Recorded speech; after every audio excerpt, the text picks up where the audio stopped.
In the lively town of Hunan, night had already settled in, and a sky scattered with faint stars stretched above the rooftops, while rows of red lanterns painted the busy streets in a soft, warm glow. All around, laughter rose with the night breeze, voices overlapped from every direction, and the townspeople let themselves sink completely into the noise, light, and excitement of the evening. But then, almost all at once, that cheerful rhythm began to stumble, as if something in the middle of the crowd had pulled everyone's attention away. Right there at the center of it all sat a man tearing through plate after plate as though the world might end before morning, stuffing food into his mouth while tears rolled freely down his face. One uneasy bystander stared at him and quietly muttered that someone really ought to stop the man, wondering how any human body could survive eating so much, and why someone would be crying while swallowing down a feast like that.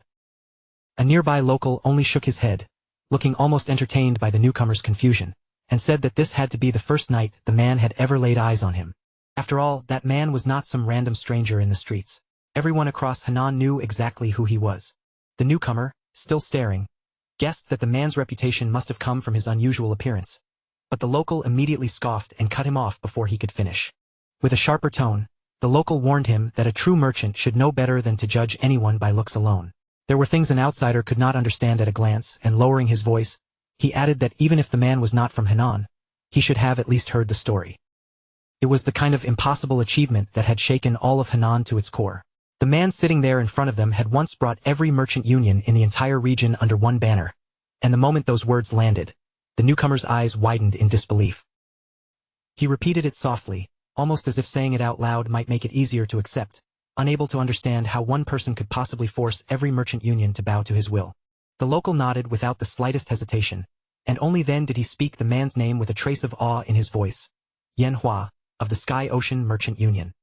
He was the great merchant who had gathered every scattered banner and placed them all beneath a single rule. Just as the weight of that name settled over the crowd, a sudden shout cracked through the noise from behind him. Someone thrust a finger straight toward Yanhua, openly accusing him of living in shameless excess. The voice rang out, saying that while ordinary people survived on 3 meals a day, Yanhua could swallow down 3 full days' worth of food in a single sitting. Then a woman forced her way through the gathered crowd and grabbed tightly at his clothes, her face filled with panic and helplessness as she begged him to stop, warning in a trembling voice that if he kept eating like this, his body would collapse. Yanhua slowly raised his tear-streaked face toward her, his eyes heavy and broken, and his voice shook as he answered that if he stopped, the memories would return. The night, the day, the moment he could never erase. The woman went still at once, her fingers loosening against his clothes as the pain hidden inside his words sank heavily into her chest. With sorrow gathering in her eyes, she asked him whether he truly meant to keep living this way until his own body could no longer endure it. Yanhua had no answer to give her. All he could do was whisper her name in a faint, fractured voice, weak enough to sound like it might break apart in the air. Later that night, the two of them left the lights and noise of the town behind, sitting across from each other in a carriage that rolled quietly through the darkness. Inside the carriage, Yanhua slowly took the jewelry from his body piece by piece, placing each glittering ornament aside with exhausted hands, as though every bit of gold carried a weight far heavier than its shine. He admitted that the wealth, the gold, and all those dazzling jewels no longer meant anything to him. The endless banquets and reckless indulgence had never been about enjoyment, he confessed. They were only a shield, a desperate way to cover the wound inside him that no amount of food or luxury could ever truly close. After losing the people he cared about, something hollow had been carved into him, and only the warmth of other people nearby could quiet that emptiness for even a short while. But no matter how much he tried to drown it out, the nightmares from that tragic day kept returning, clinging to him again and again. Yanhua watched him in silence, her gaze filled with worry, and when she finally spoke, she called him young master in a voice that was gentle and careful. Yanhua gave a faint smile that looked almost like he was mocking himself, then reminded her that many years had passed since he became the head of the Sky Ocean Union. Even so, she still called him the same thing, never once addressing him as head merchant. Her voice remained steady, without the slightest change, as she told him that in her heart, he would always be the master of the Tenjong clan. His thoughts sank into a heavy silence as he looked carefully at her face, and only then did he truly notice the thin lines time had left behind. He remembered how she had stayed beside him even after he turned his back on his clan and married into another family. To him, she had never been merely a servant standing at his side. She was family, and without her, he was sure he would have lost himself completely long ago. As that thought passed through him, the memories surged back with the force of a storm. The Tenjong clan, which had once stood proud, powerful, and full of life, had been burned down until almost nothing remained but ashes. He remembered the bitterness he had once carried toward his own family, and above all, the hatred he had aimed at his father. When he was young, anger had driven him to say words that could never be taken back. He had declared that a statue would stand in his place, and if his father ever wanted to see him, then his father should be sent to that cold, lifeless stone instead. With those cruel words, he had cut himself away from the clan. As the eldest son of a martial arts family, his life should have followed an entirely different road. Yet instead, through an arranged marriage, he was given over to the Sky Ocean Merchant Union, and at the time, he accepted that fate without fighting back. Then, years later, the Davies sect came down upon them. All he could do was stand there and watch helplessly as flames swallowed the home he had once tried so hard to leave behind. Only in that terrible moment did he finally understand that beneath all the anger and resentment, he had loved his father just as deeply as he had hated him. In his mind, he saw his younger self again, smashing his head against the very statue that had once mocked his father's authority, blood running down as Yanhua cried out beside him, begging him to stop before he completely destroyed himself. Then the painful vision dissolved, and he found himself once more inside the dim, quiet carriage. He slowly straightened his posture, and a firm new resolve began to settle into his eyes. From that moment forward, he decided he would change.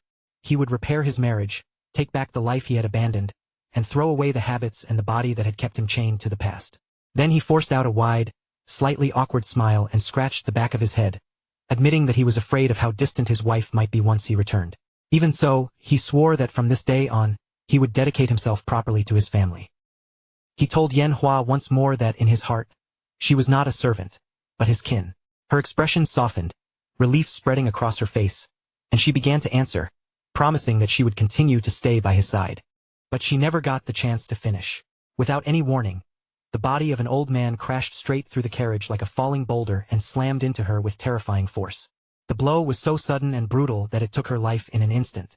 The carriage burst apart under the impact, and Yanhua was thrown violently outside, his body hitting the ground with a heavy crash. Nearby, the old man was drenched in blood and barely managed to remain standing, bracing himself against a tree while violent coughs tore from his chest. His voice came out rough, bitter, and hoarse as he muttered that his organs had already been completely ruined. Then shadows rushed in from every direction, and masked figures surged forward through the darkness, closing in on the wreckage from all sides. One of the masked men suddenly sprang forward, blade flashing through the darkness toward the old man. But before the steel could land, the old man caught it barehanded and froze the attack in place, while the attacker spoke in a cold, merciless voice, reminding him that he had already been warned. There was nowhere left for him to run. The old man's face twisted with fury, and a roar burst from his chest as he demanded to know how these people dared turn their blades against him. But before his rage could finish spilling from his mouth, more weapons drove into him from different directions, cutting his words off with brutal precision. One of the attackers sneered from behind his mask, calling this the final moment of the so-called demonic master, and with cruel mockery in his voice, he bid farewell to their dear master. The old man's voice exploded with hatred, shaking through the broken night as he cursed them all. He swore that he would crush Blood Demon Castle into dust and drink their blood, and if he failed to do even that, then he would no longer deserve the title he carried. In the next instant, his rage burst outward like a storm, and a violent wave of red aura blasted from his body, sending the masked men flying backward. Not far away, Yanhua let out a painful groan, his body trembling as he forced himself up from the ground. Then his eyes landed on Yanhua, lying completely still as blood spread wider beneath her, and in that moment, panic swallowed every thought in his mind. He stumbled toward her in desperation, screaming her name into the night, then dropped down and pulled her limp body into his arms. Tears poured down his face as a broken cry tore out of him, his voice shaking with grief as he cursed the merciless cruelty of fate itself. Meanwhile, the old man, still clinging to life by a thread, staggered away from the chaos before his legs finally gave out and he collapsed heavily onto his knees. His breath came thin and uneven, and as his body failed beneath him, he understood with chilling clarity that he needed a new vessel before his heart stopped completely.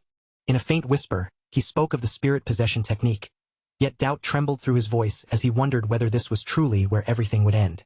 Then, through the wreckage, blood, and grief, a cold voice suddenly sliced across the chaos. Blinded by sorrow and rage, Yanhua turned toward the old man and poured all his hatred onto him, accusing him of dragging Yanhua into this nightmare, bringing his deadly battle to this place, and causing her death. He grabbed the old man fiercely by the collar, his hands shaking so badly they could barely hold on, and demanded that he answer for what he had done. His voice cracked apart as he screamed that everything he still had left in this world had just been ripped away from him. The old man's lips barely moved, and in a weak whisper, he told him not to. But in the very next heartbeat, the old man's left hand suddenly moved like a flash of shadow.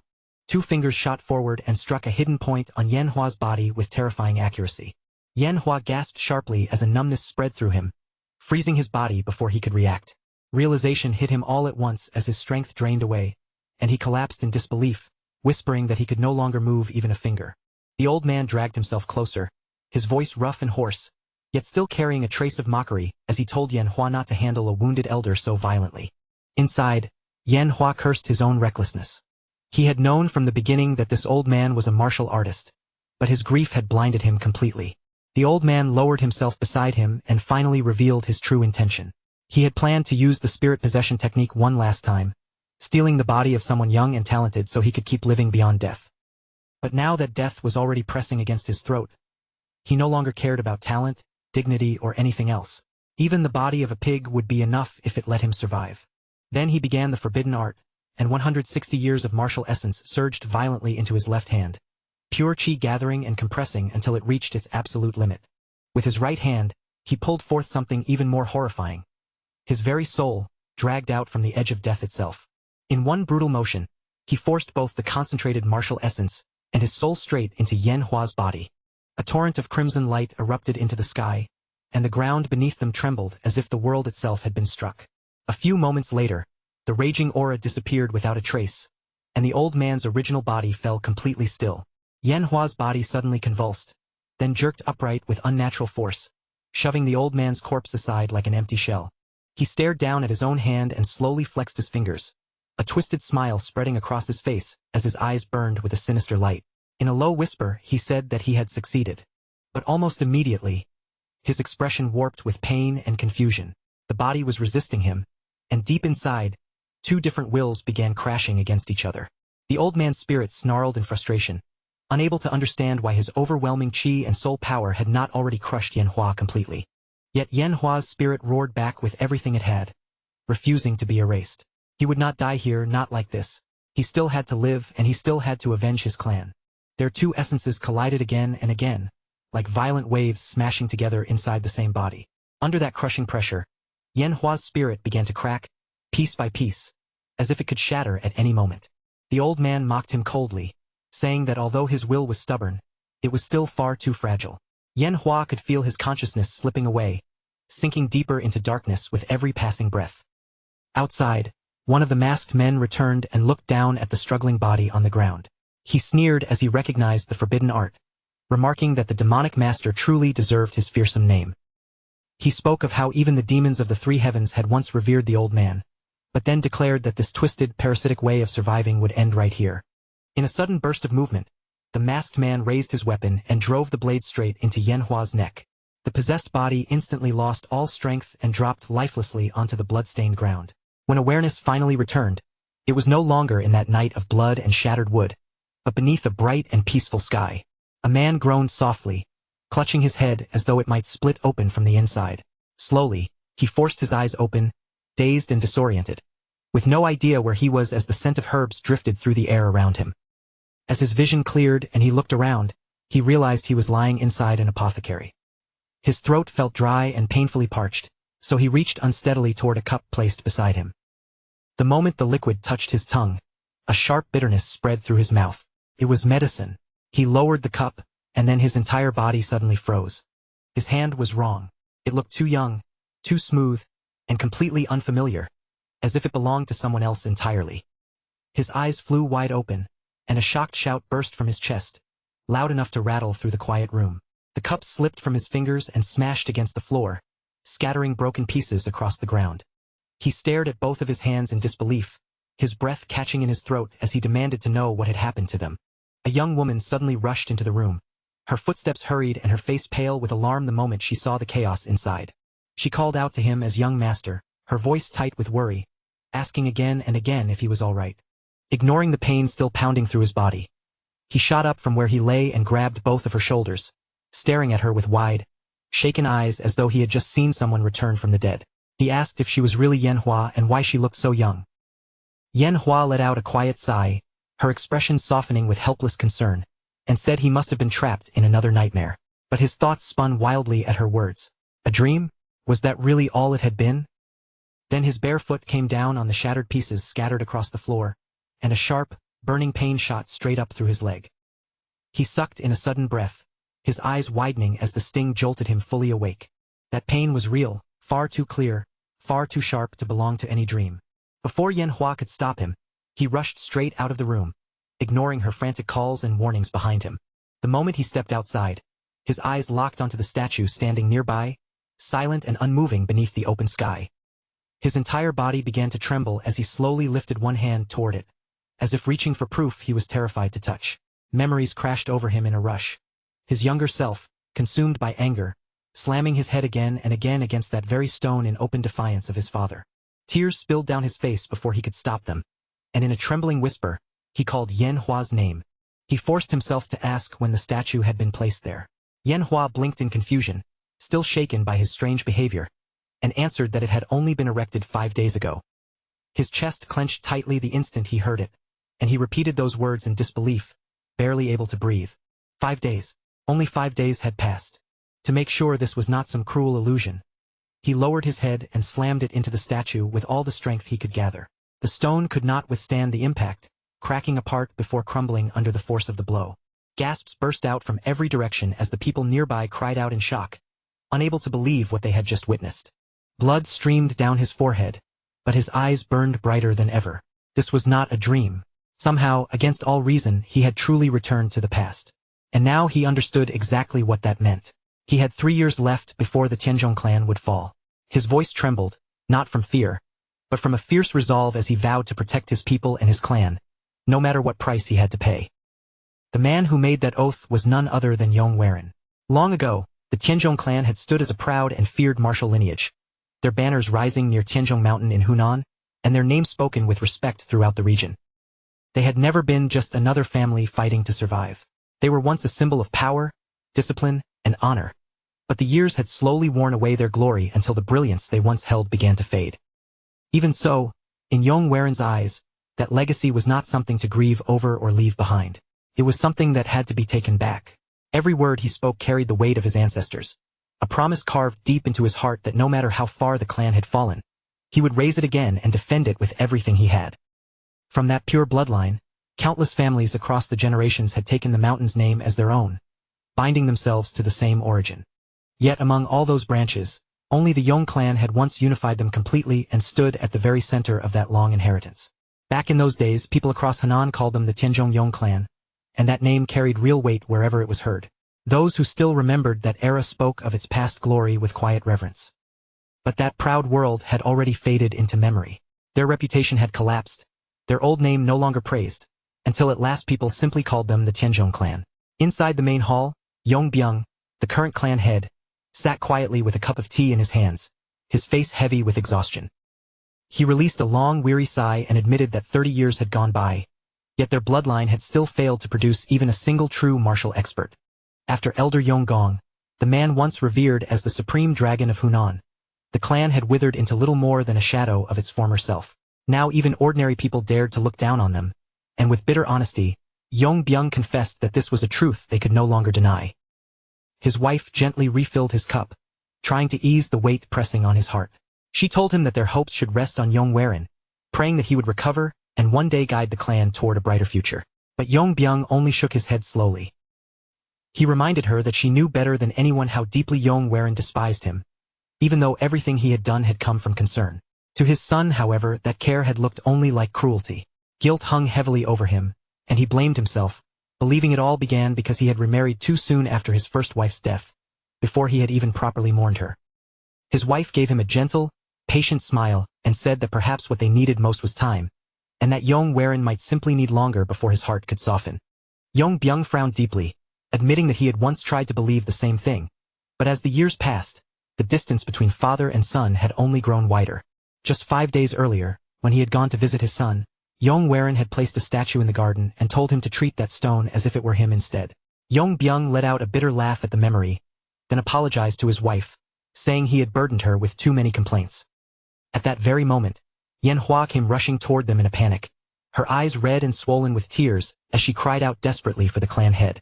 Yong was startled by her sudden arrival and immediately demanded to know why she was running in such a state. Manhwa struggled to catch her breath, tears streaming down her face as she tried to speak, until his sharp voice cut through the hall, ordering her to stop crying and tell him clearly what had happened. Through broken sobs, she finally managed to say that young Master Yong had injured himself and fallen unconscious.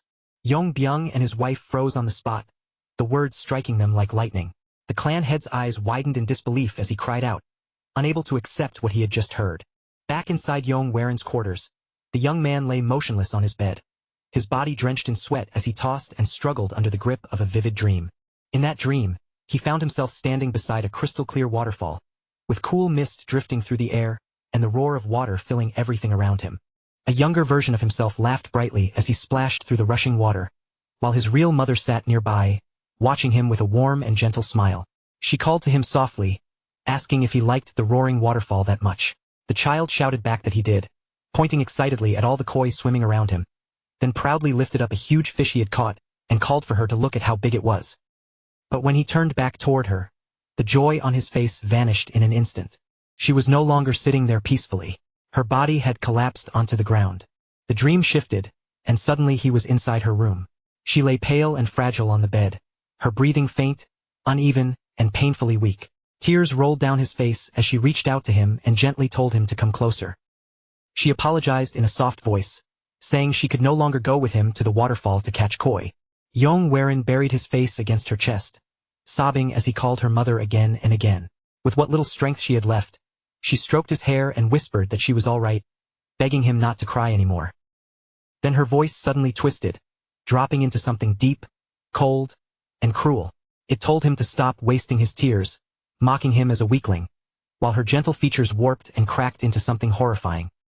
In her place stood a demonic old man, his eyes shining with malice and a sinister grin stretching across his face. He declared that he would take Yong's head as a trophy. With sharp teeth bared, he opened his mouth wider and wider, until it looked impossibly monstrous. The boy screamed into the darkness, his terrified cry ripping through the dream as he begged for someone to save him.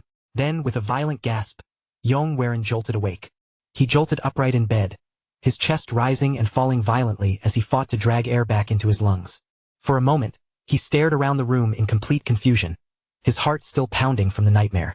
Then, piece by piece, the familiar walls and furnishings came into focus, though they felt distant somehow, like an old memory suddenly pulled back into the world. This was the room he had used in his youth. As his ragged breathing finally began to calm, one clear thought settled in his mind. If this really was his old room, then he truly had returned to the past. This was the period when he still hated his father, when he had cut himself away from his own family, and when the clan's decline had already begun to drag everything toward ruin. But if he had really come back to this exact point, then maybe he could stop that future before it ever arrived. He pressed his lips into a firm line, and resolve tightened deep in his chest. This time, knowing what lay ahead, he swore he would change the fate of his father, his family, and the entire clan. Just then, a searing heat suddenly burst to life inside his body. His eyes snapped wide open as that strange burning sensation spread through him, crawling through his veins like fire.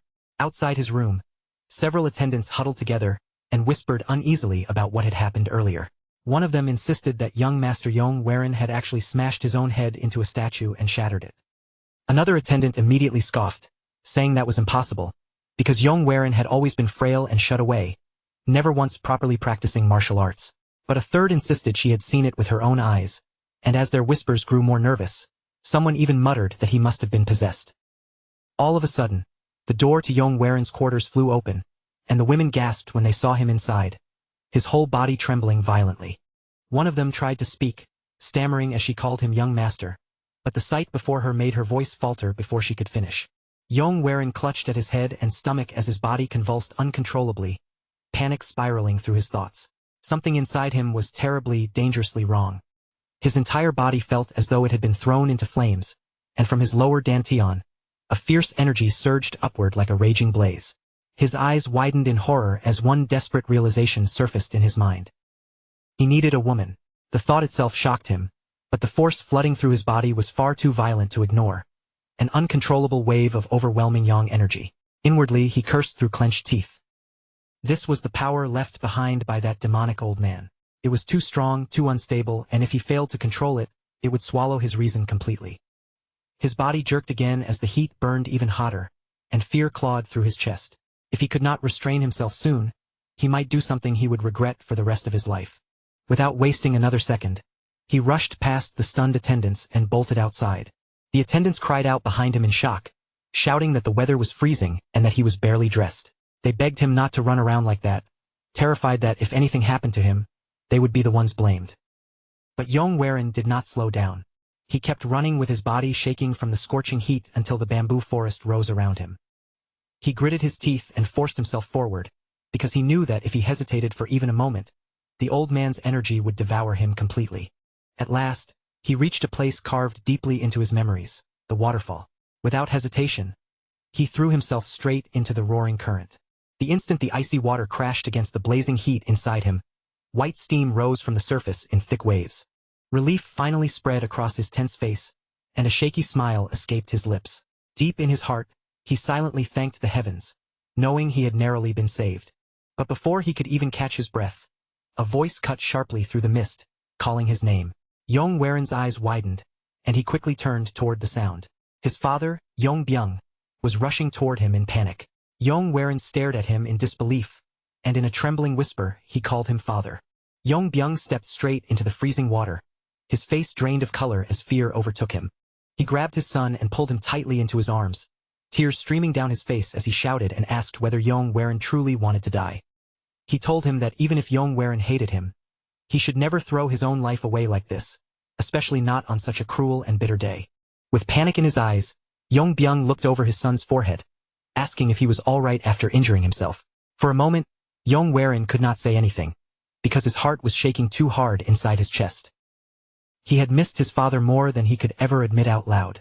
But he also knew he could not suddenly reveal all of that affection at once, or everyone around him would find it strange. For now, he decided he would move closer slowly and naturally, one step at a time. Then, little by little, he raised his arms and wrapped them around his father in return.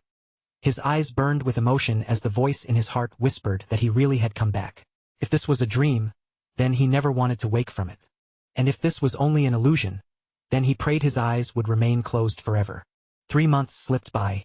On a quiet afternoon, Yong sat beside his younger half-brother, Yong, on a wooden dock, the two of them fishing shoulder to shoulder by the water.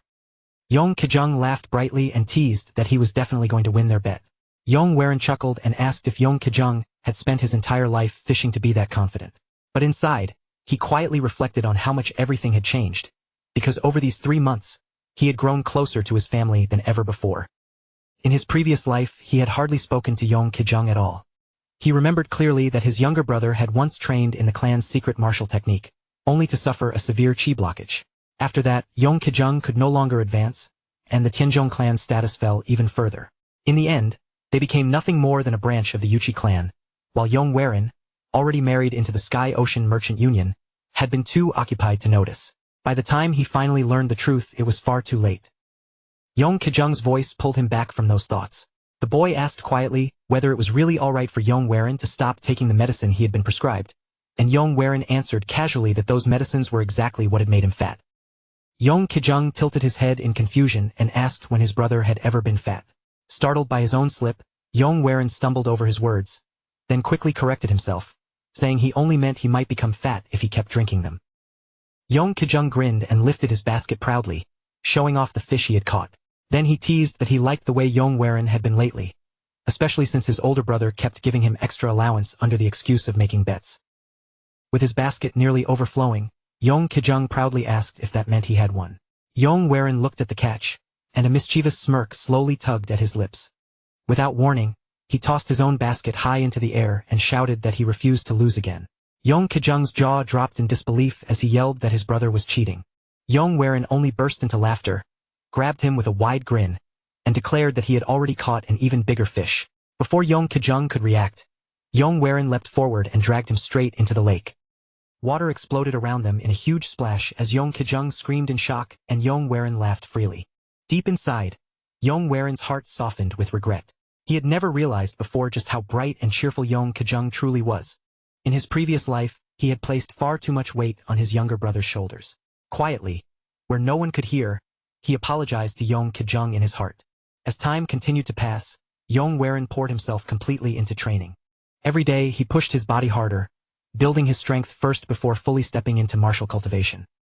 He was still wary of the demonic old man's energy lingering inside him, but thankfully, it had not erupted again. Ever since the day it went out of control, he had made it a habit to meditate beneath the waterfall every morning, using the cold current to stabilize his chi. One day, after finishing his meditation, he opened his eyes and noticed his younger half-sister, Yong Xiaolin, walking toward him with a towel held carefully in her hands. Yong Waren stepped over and told her that she did not need to do such things for him. Yong Xiaolin gave a shy little laugh and said she enjoyed it, because she liked being friends with him now. As Yong Waren looked at Yong Xiaolin's gentle smile, a tight ache pressed against his heart. In his previous life, he had answered her warmth with cruelty. Even though she had always been bright, lively, and kind, the kind of girl who loved festivals, fireworks, and happily asking him to come along with her. But every single time she reached out, he had pushed her away with harsh words. One memory came back especially clearly. Yong Xiaolin standing before him with hopeful eyes, softly asking if he would go with her to the festival. Back then, he had looked at her with cold, merciless eyes and cut her off before she could even finish speaking. He told her he had no time to waste on childish games, and with a chilling glare, warned her never to ask him something like that again. That cruel exchange became the last real conversation the two of them ever had. After that, Yong Xiaolin had gone to the festival by herself, and there, she was murdered. His father personally investigated her death, chasing the truth behind what happened, only to be assassinated not long afterward. Now, back in the present, Yong Waren quietly pulled on his outer robe, then turned toward Yong Xiaolin and asked if today was not the moon festival she had mentioned before. Yong Xiaolin's eyes widened in surprise, and almost instantly, that surprise turned into pure joy as she exclaimed that she thought he had forgotten. Yong Waren calmly confirmed that he would go with her, and she nearly jumped from excitement. Yong Waren smiled gently and added that before the festival began, they should go shopping for her first. Yong Xiaolin clapped her hands happily and urged him to leave at once. Watching her bright, cheerful face, Yong Waren felt his heart harden with quiet resolve, because this was another chance to live differently from before. He would never allow the same tragedies to repeat themselves. If he wanted to protect Yong Xiaolin, Yong Kejung, his father, and the entire Tenjong clan, then good intentions alone would never be enough. He needed strength. He had to become powerful enough to shield his family with his own hands and restore the glory the clan had lost. Back in the training yard, Yong Waren ran laps alongside the other young men of the clan, his footsteps striking the ground in a steady rhythm. With each breath he drew, he could feel just how different his life had become. In the past, he had done nothing but shut himself inside his room, swallowing medicine and burying himself in books, never bothering to step outside. But now, everything had changed, and strangely enough, it all seemed to trace back to the ominous energy left behind by that old demonic master. His body longed to move, his muscles seemed to crave the strain, and more than anything, he wanted to test just how far he had come. His thoughts were suddenly interrupted when his father's voice called out to him from nearby. Turning around, Yong Waren saw Yong Byung standing there with a warm smile, his eyes filled with unmistakable pride. He said that Yong Waren had truly changed, and that his son had finally grown up. Feeling awkward under that open affection, Yong Waren glanced toward the other disciples and muttered that everyone was watching. But Yong Byung paid no attention to that at all, stepping closer and gripping his son's shoulder firmly. With a hearty laugh, Yong Byung said it did not matter in the slightest, then asked if Yong Waren was ready to stop merely exercising and officially begin learning the clan's martial arts. Yong Waren paused for a moment before nodding, admitting that he had been thinking the same thing. Yong Byung's face immediately brightened, and he declared that he would arrange an instructor right away. But Yong Waren hesitated, then confessed that he already had someone in mind. His father's curiosity was instantly stirred, but before he could ask who it was, Yong Xiaolin suddenly came running over. With a bright, delighted smile, she threw herself straight into her brother's arms. Yong Byung, half amused and half jealous, playfully scolded her for only seeking out her brother now. Yong Xiaolin laughed and spun in place, proudly showing off her new clothes as she said her brother had chosen them and asked if they looked pretty. Yong Byung sighed as if he had lost before even arguing, and admitted that he could not complain. Yong Xiaolin chuckled sweetly and told him she loved him too. Laughter filled the training yard, and Yong Waren stood there with a soft smile, quietly taking in the warmth of the scene. But deep in his heart, he reminded himself that a changed body alone was not enough. If he truly wanted to protect the people he loved, he needed real power, and that meant he needed martial arts. Elsewhere, in a quiet, weathered training ground away from the noise of the clan, a graceful figure practiced alone. A slender woman moved with smooth elegance, her sword cutting through the air in clean arcs, every step and every strike flowing like water. The moment she sensed someone approaching, she stopped her blade and turned, her gaze calm, distant, and unreadable. She asked what had brought young Master Yong to such a secluded place. This woman was Mo by Yong, known throughout the clan as the Dragonflower Sword. Yong greeted her with a faint smile and said it had been a long time since they had spoken, then admitted that he had come because there was something he wanted to ask of her. His words sounded stiff, almost as if he did not know how to properly begin. Mo by Yong studied him closely, thinking that the rumors of his recovery must have been true. She had never truly spoken with this twisted young man before, and she could not imagine what kind of request he had come to make. But when she asked him directly, the answer he gave left her completely stunned. Yong bowed deeply before her, his posture sincere and his resolve unwavering, then declared that he wished to learn her sword skills and asked her to accept him as her disciple. Mo by Yong had heard the whispers that he had changed, and standing before her now, he certainly seemed different from before. Still, she could not help questioning whether a person could truly transform so completely in such a short time. Many people endured hardship and still managed to remain upright. But Yong had once allowed hatred to drown him, cutting himself away from both his family and the clan. After a long silence, Mo by Yong turned away from him and refused his request. Yong froze in surprise, then hurriedly asked her why she would reject him. Mo by Yong answered in her usual calm voice, saying that she was already occupied investigating the stagnation within the Tenjong clan's secret arts, so she could not take on a disciple.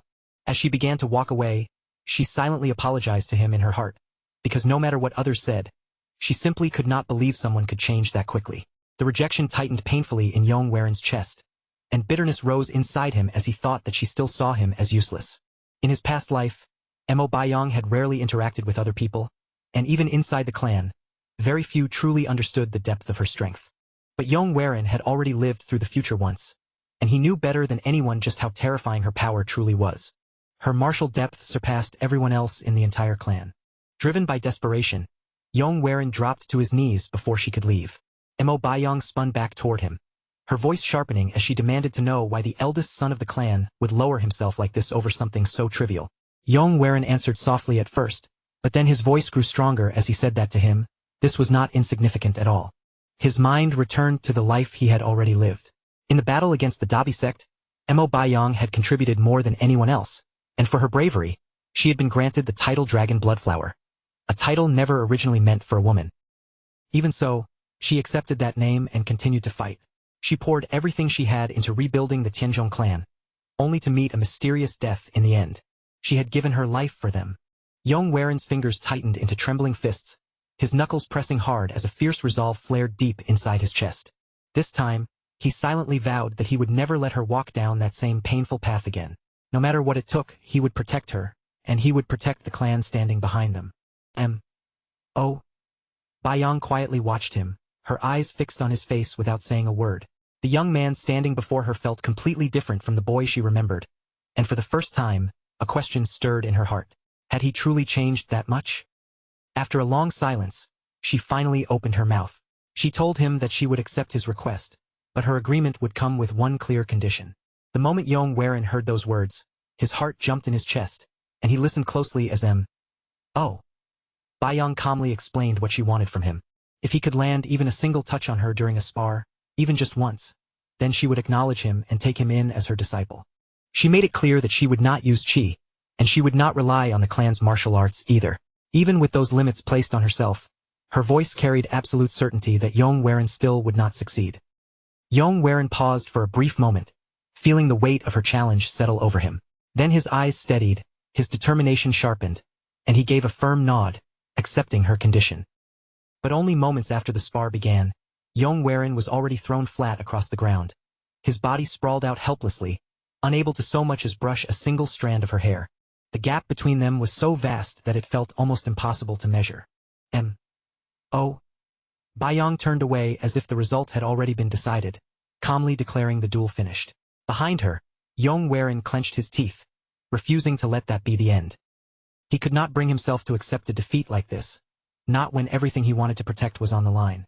With a rough, hoarse roar tearing from his throat, Yong forced himself forward again, charging at her while shouting that the match was not over yet. Every time he tried to stand, M.O. Yong struck him down again with effortless precision. Blow after blow landed cleanly, driving his body back to the ground and forcing him to feel just how powerless he still was. At last, Yong collapsed completely, his body refusing to move, yet his hands still remained wrapped around the wooden sword as if he could not let it go. M.O. Yong looked down at him in silence, and after seeing how desperately he had pushed himself, she admitted that his effort was worthy of respect. But just as she turned to leave, something deep inside Yong suddenly erupted without warning. A violent crimson aura burst out from his body, surging wildly around him like an unstable flame that had lost all control. M.O. Yong stopped in her tracks, her eyes widening in shock. Staring at the red power spilling from him, she whispered in disbelief, "A red aura?" Her expression tightened as she realized immediately that this power was not part of the Tenjong art. With tension rising in her voice, she stared at Yong and demanded to know what he really was. Alarm flashed across her face as she called out for him to come back to his senses and regain control. But Yong gave no answer at all, as if her voice could no longer reach him. In the next instant, he vanished from where he stood and appeared directly in front of her, his wooden sword already raised to strike. M.O. Yong moved at the last possible moment, barely slipping away from the incoming blow. Her eyes widened as she realized how terrifying his speed had become in that single instant. Yong attacked again and again, each swing pressing closer than the last. M.O.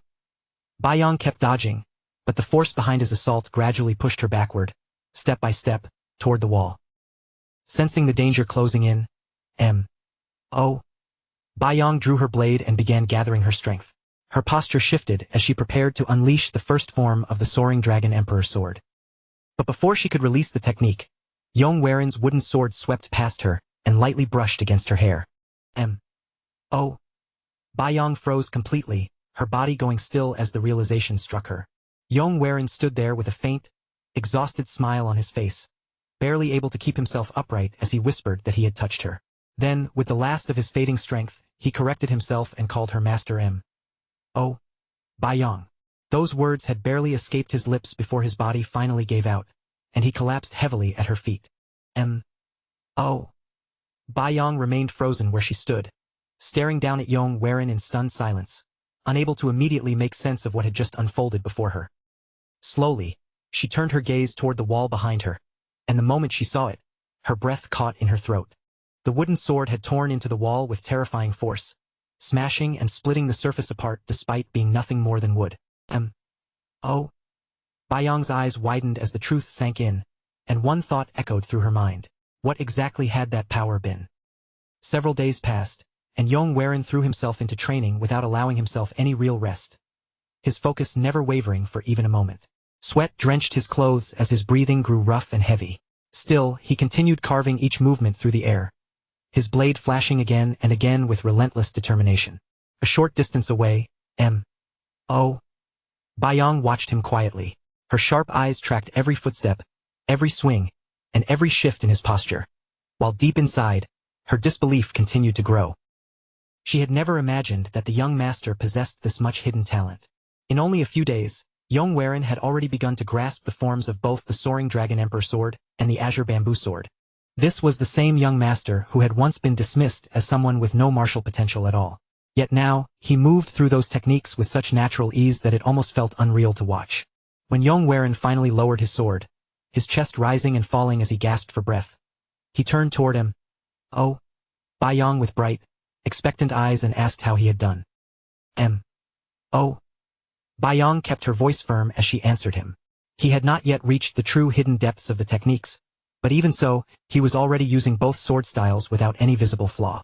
Considering how little time he had trained, what he had achieved was remarkable. Yong gave a soft laugh and waved off her praise, saying that she was giving him far too much credit. But M.O. Yong's expression only grew sharper.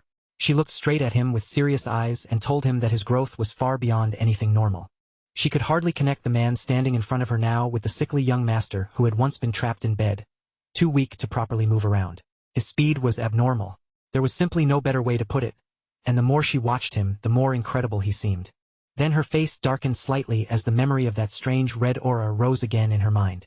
Yong scratched the back of his head awkwardly and insisted once more that he truly could not remember anything from that moment.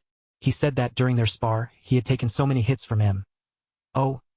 by Yong that everything afterward had blurred together in his mind. With a slightly crooked smile tugging at his lips, Yong added that only M.O. by Yong would dare treat the eldest son of the clan so mercilessly with her dragonflower sword. But M.O. by Yong did not return his smile, not even for a moment.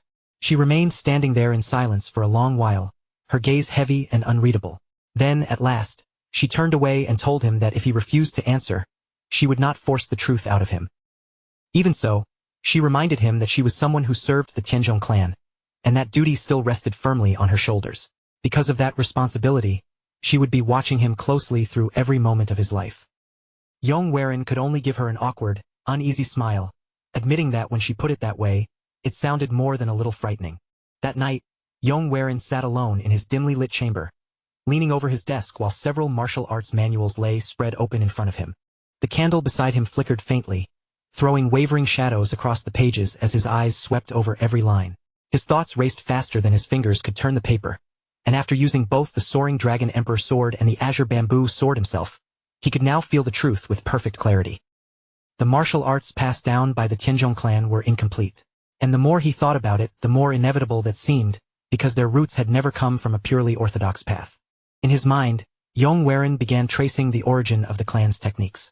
Long ago, the founder of the Tenjong clan had been a wandering martial artist who roamed across Anan in pursuit of justice. During those travels, the founder had obtained demonic arts from the master of the hidden saint cult, techniques that were neither completely orthodox nor truly demonic in nature. Although the progenitor had studied those dark and dangerous methods, he had not accepted them as they were. Instead, he reshaped them with his own hands and his own will. Through that effort, he transformed those arts into the Soaring Dragon Sword and the Azure Bamboo Sword, all while forcing himself to remain on the path of justice. Because of that transformation, the techniques lost some of their raw and original power. Even then, they were still strong enough to produce the greatest swordsmen in Hunan during that era. But one truth could not be avoided. Mixing demonic martial arts with orthodox cultivation had created a system full of instability. The founder had reached an astonishing level, yet even he had never managed to stand at the absolute peak. To prevent chaos from spreading, he had hidden the true origin of the clan's martial arts.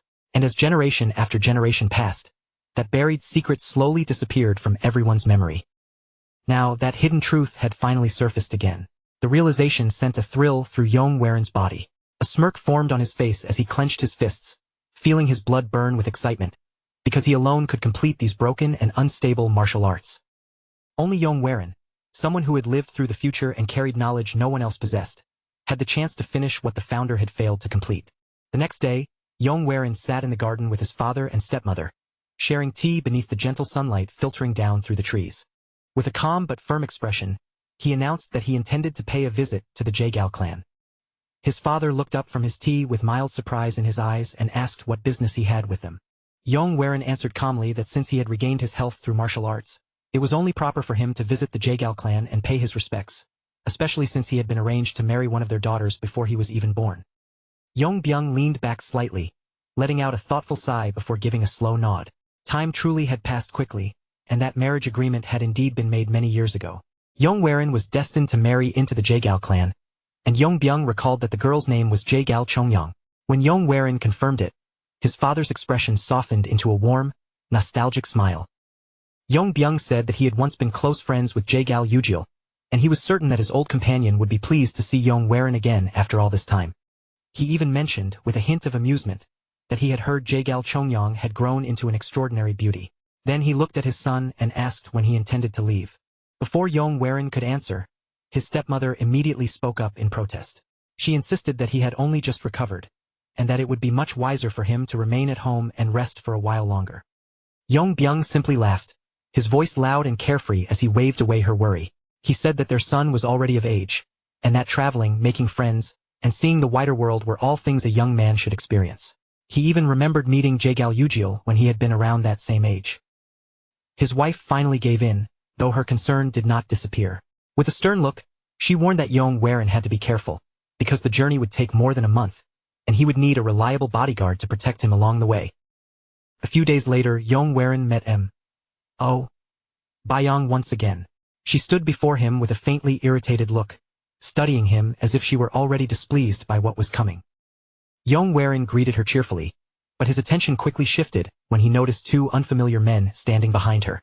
Curious, he looked them over and asked who they were. The two men stepped forward without hesitation, slowly circling around Yong as their eyes examined his body from every angle.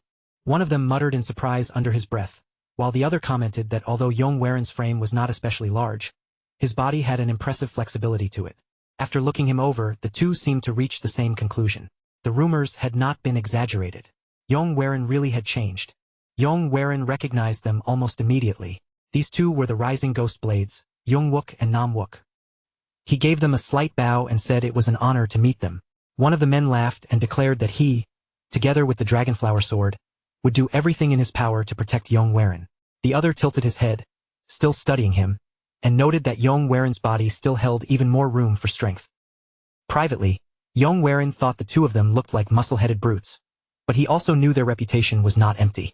The rising ghost blades were true masters of the ghost blade technique, and it was obvious that his father had put serious effort into securing them as his guards.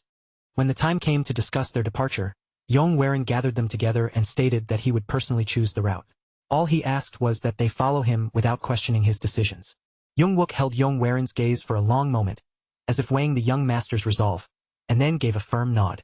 Of course, he would obey Yong command. With their agreement settled, Yong began making his final preparations to leave. Before setting out, he went to say goodbye to his family. Yong immediately burst into tears, clinging tightly to him as if she could stop him from leaving, and asked through her sobs if he truly had to go. Yong gently patted her head and promised that when he came back, he would take her to the festival. Yong looked up at him with tearful eyes and asked if he really meant it, and he smiled warmly, assuring her that he did. Then Yong turned toward Yong, placed a firm hand on his shoulder, and told him to protect Yong and the rest of the family while he was away. Yong stared up at him in surprise, feeling for a moment as though his older brother somehow looked taller and more dependable than ever before. Then Yong answered with firm resolve in his voice, promising that he would guard their family even if it cost him his life. At last, Yong bowed deeply to his parents, then turned and stepped toward the horse waiting for him. But just as he was about to leave, a desperate cry suddenly rang out behind him. Someone was rushing toward him in a panic, calling his name again and again while begging him to wait. Yong turned at the sound and saw Manhwa hurrying toward him as fast as she could. Manhwa skidded to a stop in front of him, breathless from running, and immediately pleaded with him to let her come along. For a brief moment, Yong simply stood there without speaking, his gaze resting on Manhwa as the sudden request hung heavily in the air. Yong reacted first, quickly stepping in before the silence could stretch any longer. He urged Yong to refuse her right away, warning that the road ahead was far too dangerous for a girl to follow. But before he could say more, Yong quietly lifted one hand and stopped him. Then Yong stepped down from his horse, his movements calm and measured, and walked straight toward Manhwa. When he finally stood before her, he slowly reached out his hand. Manhwa flinched at once, her shoulders tightening as if she were bracing for blame, and she lowered her voice to whisper an apology. But instead of scolding her, Yong gently pulled her into his arms and held her in a tight embrace. Manhwa gasped softly, her eyes widening in complete shock as she froze against him. Yong spoke to her in a low, gentle voice, telling her that he knew she had always wanted to remain by his side, and that he was truly grateful for her devotion. But the road he was about to walk was filled with danger, and right now, he still did not have enough strength to protect her if she insisted on following him. He told her that he could not bear the thought of placing her in harm's way, because to him she was precious family. So he asked her to stay behind with his parents, Yong and Yong, and to wait safely at home until the day he returned. Tears gathered in Manhwa's eyes, making them shine, but even through that sadness, she forced a soft smile and promised that she would wait for him. Yong mounted his horse once again, gathered his companions, and finally rode away from the clan estate. As the long road stretched endlessly before him, Yong knew deep in his heart that by the time he returned to the Tenjong clan, nothing would remain the same. He would protect his family, and he would stop the Tenjong clan from walking toward its downfall. And the first step toward changing that fate would be completing the clan's unfinished martial arts. Visiting the Jagal clan was only the excuse he had placed on the surface. Their true destination was somewhere beyond that. The Jagal clan happened to be located close to Wudong Mountain. And on that sacred peak, Yong believed the secret to perfecting the martial arts of the Tenjong clan was waiting for him. His fingers tightened around the reins as that thought settled in his chest. In his heart, he quietly made his decision. They would be heading toward Wudong. Several days later, Yong lay in the shallow water of a clear stream, his body half submerged as his eyes stared up at the wide, open sky above him. The view was beautiful, but something about that beauty felt wrong, almost too still and too silent to be natural. A strange uneasiness slowly settled over him. In a quiet murmur, Yong admitted to himself that this place was not ordinary. He slowly pushed himself up and began wading through the rippling current. That was when his eyes caught something half buried beneath the water, a broken wooden sign lodged in the mud. Yong bent down, picked up the sign, and brushed away the wet mud clinging to its surface. The instant he saw the letters carved into the wood, his expression turned hard. Tenjong clan. A cold chill shot through his entire body. In the next breath, the peaceful stream around him vanished, replaced by a vision so horrifying it seized his heart. The Tenjong clan appeared before his eyes, but it was no longer calm or safe. It was being swallowed by raging flames. The night sky glowed a terrifying red, buildings collapsed one after another in the fire, and thick smoke mixed with ash until the air itself felt suffocating. Yong dropped the wooden sign as his heart began pounding violently. He staggered forward, screaming in disbelief at the sight before him. No, no. His voice echoed through the burning ruins as he ran desperately through the flames, calling out as if someone, anyone, might still be alive. Then a deep and chilling voice ripped through the chaos. Yong froze where he stood, because he knew that voice far too well. It belonged to the old demonic man, the very one who had once possessed his body in his past life before his regression. Just feeling that presence again made every nerve in Yong body tremble. The voice was soaked with scorn, mocking him by saying that even after receiving a heaven-defying second chance, Yong was still wasting his time on childish pursuits. Nothing could be changed, no matter how desperately he struggled.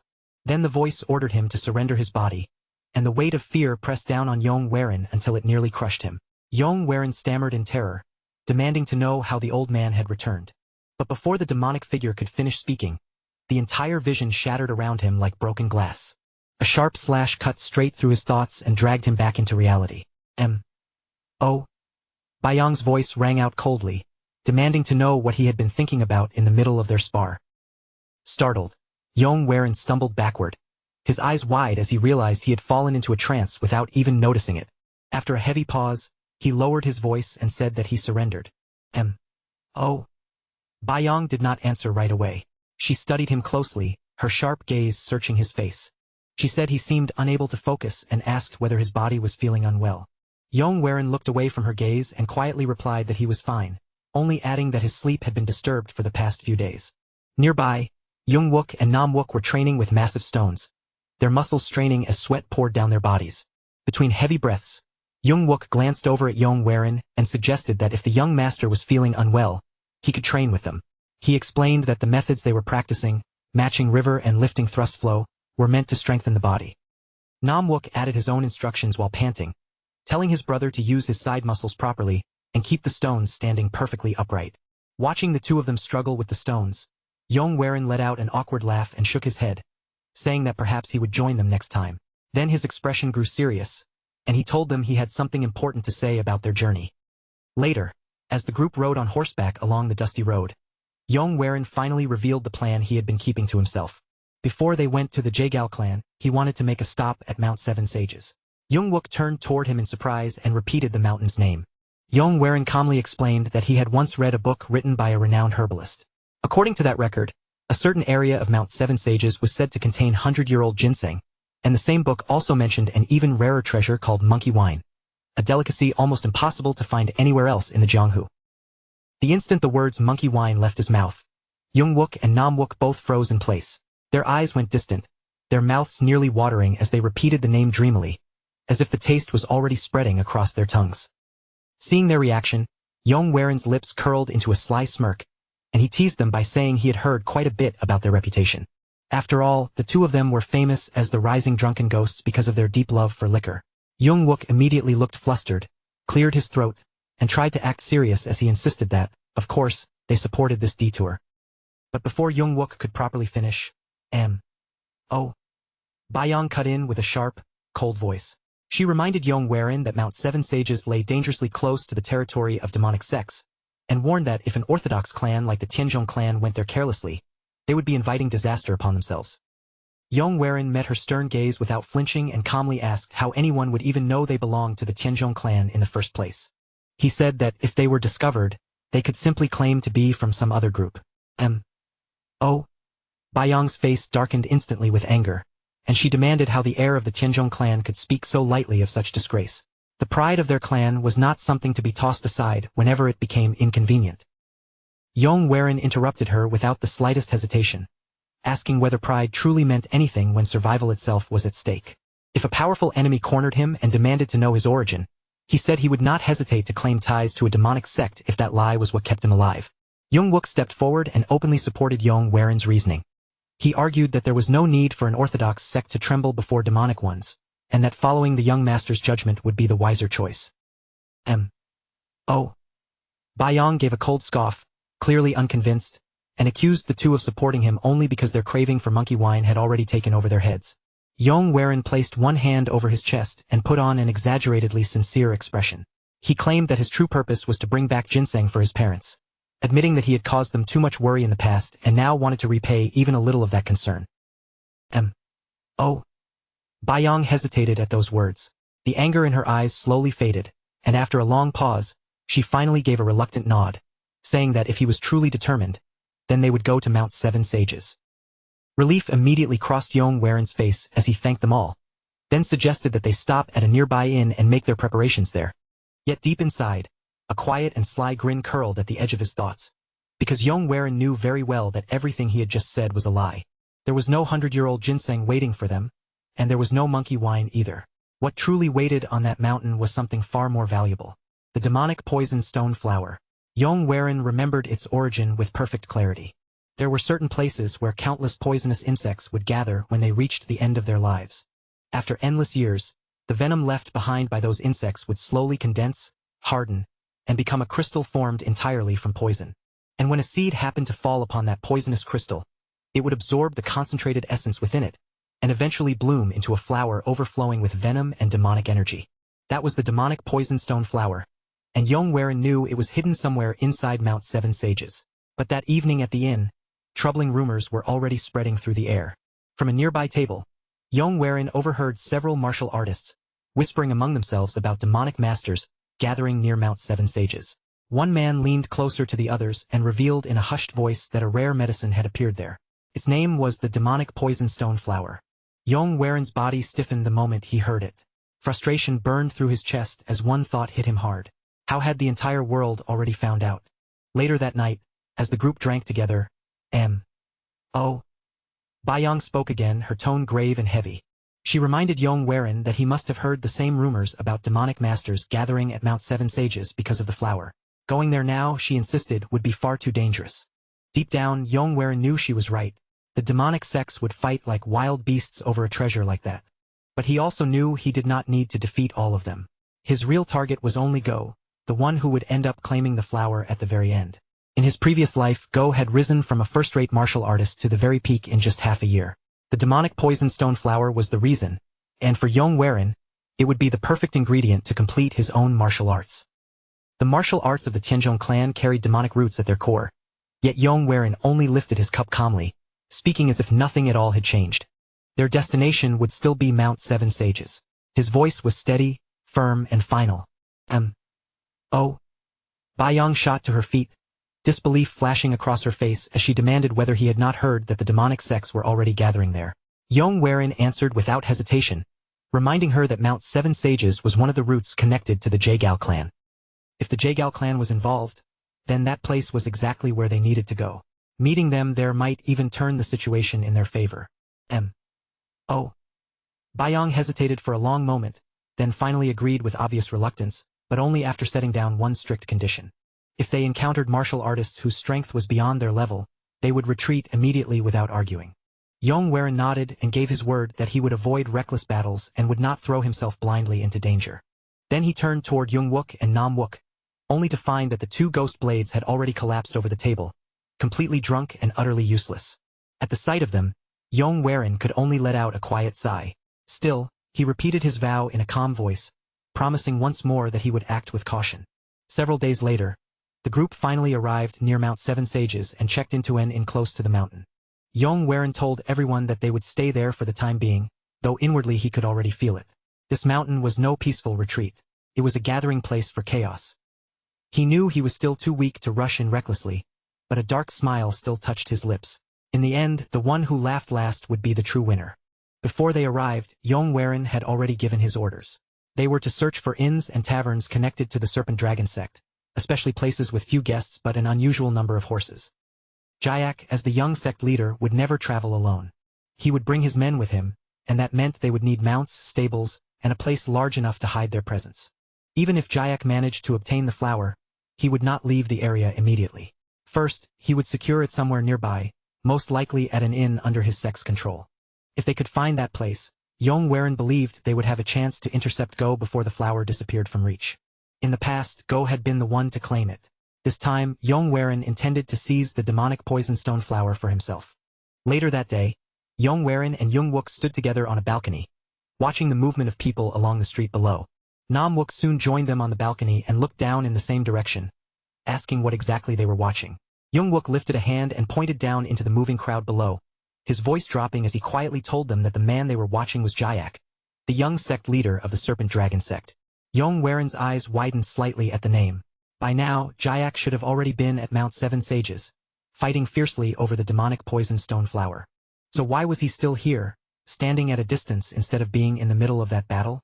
When one of Jayak's men leaned close and whispered something into his ear, Yong strained to catch even a few words, but the noise of the busy street swallowed their voices completely. A low curse slipped from Yong lips, frustration tightening his expression.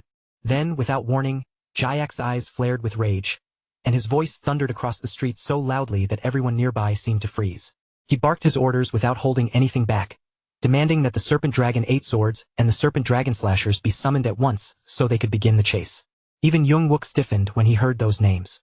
In a low, serious voice, he told Yong that those two groups were the strongest forces of the Serpent Dragon sect, and Jayak had shouted with such fury that even they could hear him clearly from where they stood. Yong gaze sharpened at once. If something this urgent had just happened, then a new opening had appeared before him. His chance of obtaining the demonic poison stone flower had risen, and with steady resolve, he ordered his companions to prepare themselves. They were going to follow. Oh. Bayong rushed forward immediately, her face tense with clear protest. She demanded to know whether he truly intended to chase after a demonic sect, warning him that it was far too dangerous. To her, every step he took seemed to be dragging himself deeper into peril. But Yong did not waver. He told her that the Jianghu would soon be thrown into chaos, and if they wanted to survive what was coming, they had no choice but to become stronger. The demonic poison stone flower was the key to that strength.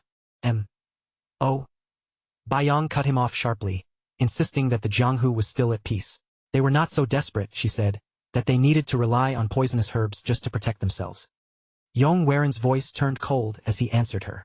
She was wrong. Right now they were weak. He asked whether she truly had no desire for the flower, then answered the question himself before she could speak. Of course she wanted it.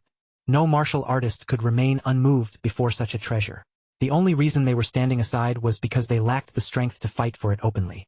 He spoke with unshakable resolve, making it clear that he would take the flower, grow stronger, and use that power to shield their clan from the storms waiting ahead. Then he stepped closer to Bayong and locked eyes with her.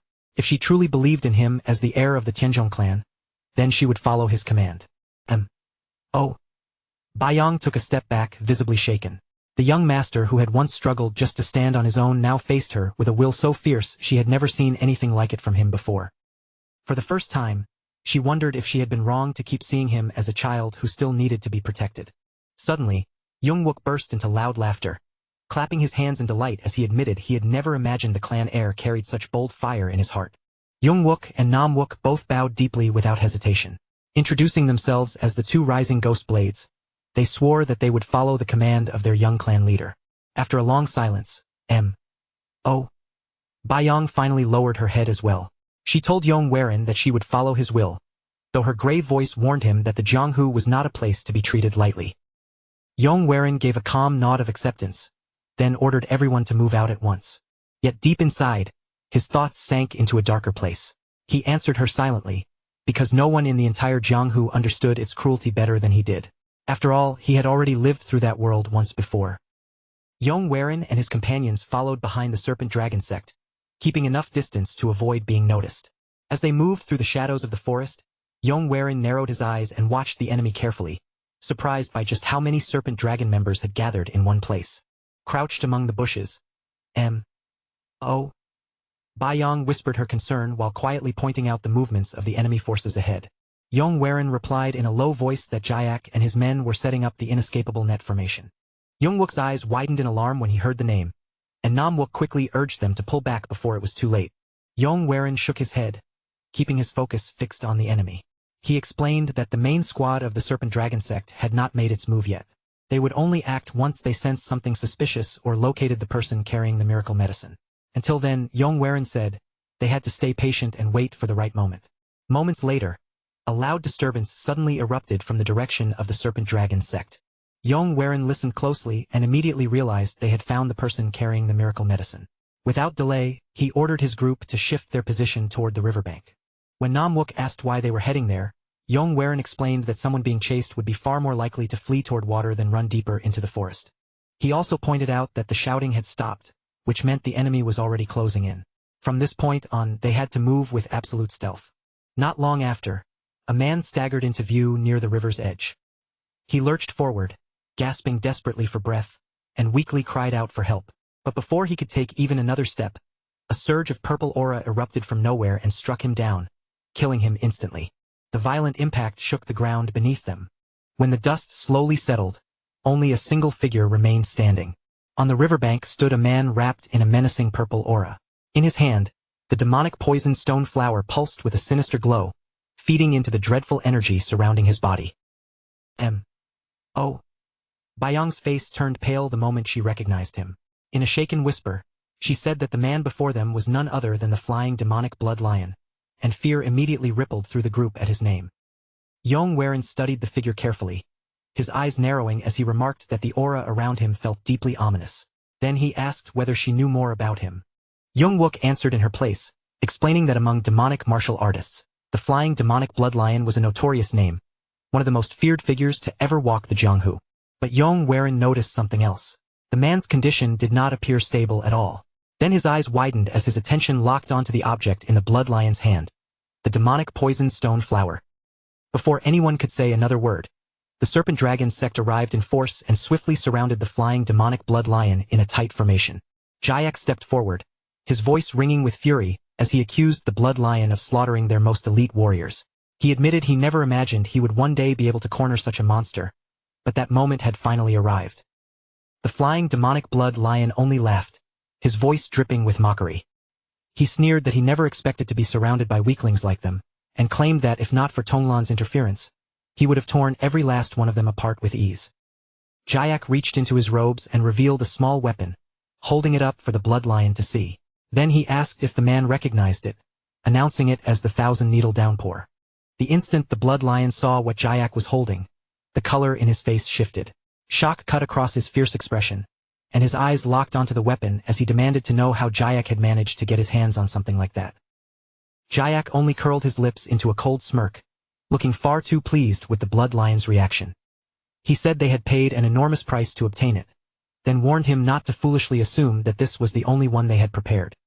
The moment those words left his mouth, every warrior from the Serpent Dragon sect moved at once. One after another, they drew out identical weapons, their hands steady as the same deadly devices appeared across the battlefield. The blood lion's stunned expression instantly hardened. That brief flash of shock twisted into raw fury, and the anger in his eyes burned even hotter than before. He bared his teeth and snarled that cheap, inferior tools like those could never be enough to bring him down. As his voice thundered out, violent energy swelled through both of his arms, making the air around him tremble. Jayak did not waste even a heartbeat. With his gaze fixed forward and his voice sharp, he gave the order immediately. In the next instant, the air itself seemed to rupture. A deafening storm erupted across the riverbank as the thousand-needle downpour released its deadly rain all at once. Countless razor-sharp projectiles tore through the air, spreading like a silver-black torrent as they poured straight toward the flying demonic blood lion. The blood lion answered with a furious roar, planting himself against the attack as he forced his chi to explode outward from his body. A vast wall of purple aura burst from him and expanded in every direction. In moments, the massive barrier stretched across nearly the entire riverbank, swallowing the space around him in a fierce violet glow. From their hidden position, Yong stared with widened eyes, unable to hide his disbelief. His thoughts spun rapidly as he wondered if power on such an overwhelming scale could truly belong to a single martial artist. The serpent dragon sect's assault slammed violently against the purple barrier, but the flying demonic blood lion stood firm. Every needle and every strike was turned aside, deflected with frightening ease as if they could not even reach him. A brutal shockwave blasted outward from the collision, kicking up wind and spray from the river. Even Jayak was forced to brace himself, his face tightening as he shouted in disbelief, demanding to know how his enemy could still have so much chi left. Then the blood lion sprang high into the air, rising above them with wild, bloodshot eyes. Looking down on the serpent dragon sect from above, he burst into crazed laughter and mocked them openly, declaring that they were nothing compared to him. Jayak clenched his jaw so hard it looked like his teeth might crack. Then he roared for the second serpent dragon squad to take aim and fire. Once more, the 1,000-needle downpour erupted across the battlefield. This time, the deadly storm was aimed directly at the blood lion, while he was still hanging in midair with nowhere solid to stand. The projectiles struck him head-on, hammering into his body with terrible force. His figure was knocked from the sky and crashed heavily into the river below. One of the sect members immediately cried out in triumph, his voice rising over the chaos as he shouted that the flying demonic blood lion had finally fallen. Jayak gave no time for celebration. He barked out fresh orders, commanding the Serpent Dragon 8 swords and the Serpent Dragon bladesmen to move in, finish the blood lion, and recover the miracle medicine at once. The warriors surged forward without hesitation, weapons in hand, rushing toward the section of the river where the blood lion had just crashed down. But then, impossibly, the man rose again. Several needles were already buried deep in his body, yet he still lifted his head with a defiant smirk. With a chilling laugh, he declared that no matter what they did, they would never find the miracle medicine. He shouted for them to come at him, his voice carrying like a curse over the water, vowing that he would drag every last one of them down to hell with him. What came next was no longer a battle. It was pure slaughter. The flying demonic blood lion faced the serpent dragon forces completely alone, yet he tore through them as they swarmed around him, cutting down anyone who dared to close the distance. Far from the center of the bloodshed, Yong and his companions watched in a heavy, grim silence, their eyes fixed on the horror unfolding before them. Mo Baiyong felt a chill sink through her as she realized she had never seen anything this horrific before. The scene in front of her was not just violent, it was a bloodbath beyond anything she had experienced. She quietly glanced toward the young master, studying his face from the side. Despite having so little experience in the Jianghu, he remained strangely calm in front of all that carnage, and she could not help wondering how he managed it. At last, the momentum began to shift. The blood lion was struck again and again until even his monstrous body could no longer keep up. Countless arrows pierced into him, and a sword was driven deep into his back. Blood spilled from him in thick streams, pouring into the river and staining the current a dark, crimson red. His remaining strength finally gave out, and after staggering unsteadily, he collapsed into the bloody water, his lifeless body drifting away with the flow.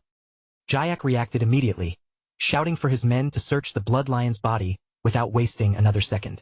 The sect members searched him in a panic, but their voices quickly turned anxious as they reported that the miracle medicine was not on his body. Jayak exploded with rage, screaming at them to search again. In his mind, they had stayed close enough throughout the chase that the blood lion could not possibly have hidden the miracle medicine anywhere else. With a sharp, furious command, Jayak ordered them to search again and do it faster this time, refusing to believe that the miracle medicine had simply disappeared. At that same moment, Yong motioned for the others to follow him and spoke in a low, urgent voice, laying out what he had already figured out. The flower was not on the blood lion's body because it had already been sent away. Yong reminded them of the exact moment when that water barrier had risen. While the barrier had blocked the incoming attacks, it had also cut off the blood lion's own vision. A master at his level would normally use Qinggong to dodge rather than rely on a clumsy shield that blinded him. That left only one possible answer. The blood lion had raised the barrier to hide what he was really doing. In that covered moment, he must have released the miracle medicine into the current, trusting the river to carry it somewhere downstream where he could retrieve it later before anyone realized what had happened. Then, a loud echo rolled through the valley, spreading across the river and bouncing between the surrounding cliffs. Yong eyes instantly sharpened, as if that sound confirmed the danger closing in behind them. He urged everyone to move right away, warning that the Serpent Dragon sect would not stay confused for long and would soon reach the exact same conclusion. They raced downstream along the river's flow, pushing forward until the narrow current finally widened near the end. And there, floating quietly on the surface of the water, was the very flower they had risked so much to obtain. Yong reached toward it immediately, his voice tense but certain as he confirmed that this was the demonic poison stone flower. But instead of storing the real flower away right away, he pulled out a small container holding a vial of poison. He quickly scanned the riverbank, plucked an ordinary flower growing nearby, and poured the poison over it with careful precision. Within seconds, the plain flower began to twist and transform. Its shape, color, and presence changed until it became a perfect copy of the real demonic poison stone flower. Yong stared at him in stunned disbelief, then said that it was improper for an orthodox martial artist to carry poison around like that. Yong answered without the slightest embarrassment, calmly saying that poison was simply another tool. Then he placed the fake flower into the container. He explained that the fake would not deceive the demonic sect for very long, but it did not need to. As long as it bought them enough time to escape, they could leave with the real prize in hand. Wook stared at the whole thing, still struggling to believe what had just happened. In a low mutter, he said that this all felt far too easy. After watching others fight, bleed, and die over this treasure, they had somehow claimed it simply by following the trail from behind. Yong only gave a faint, unreadable smile, and said that they had just been lucky. Then, without letting anyone linger, he told them to leave immediately.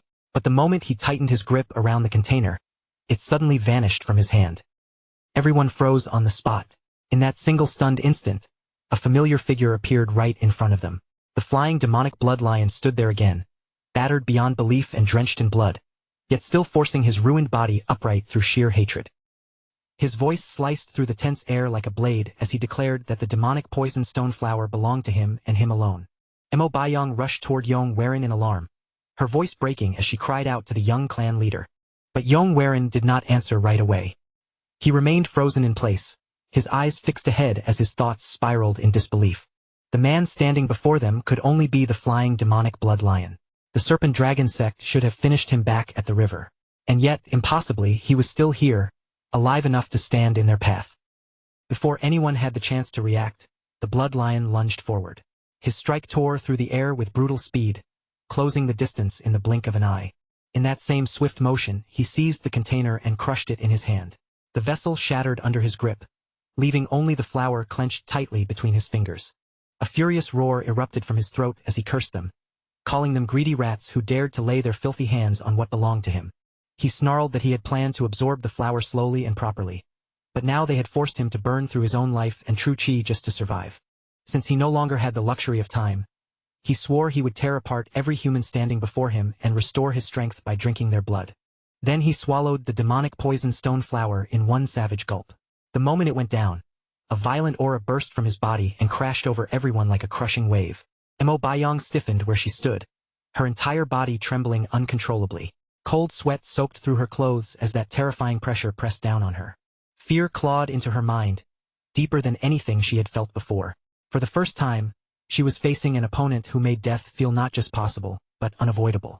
Then Wook and Wook stepped forward, their figures steady and calm in sharp contrast to her trembling body. Wook spoke first, saying that ever since birth, he had always been the type to act before thinking, and that was exactly why people had come to call him Ghostblade. Standing side by side, the brothers declared themselves as the two rising Ghostblades of the Tenjong clan. They vowed that they would protect their young leader, even if the enemy before them was a demonic monster. No matter how terrifying he was, they would stand their ground and defeat the flying demonic blood lion. Yong cried out desperately, her voice cracking as she tried to stop them.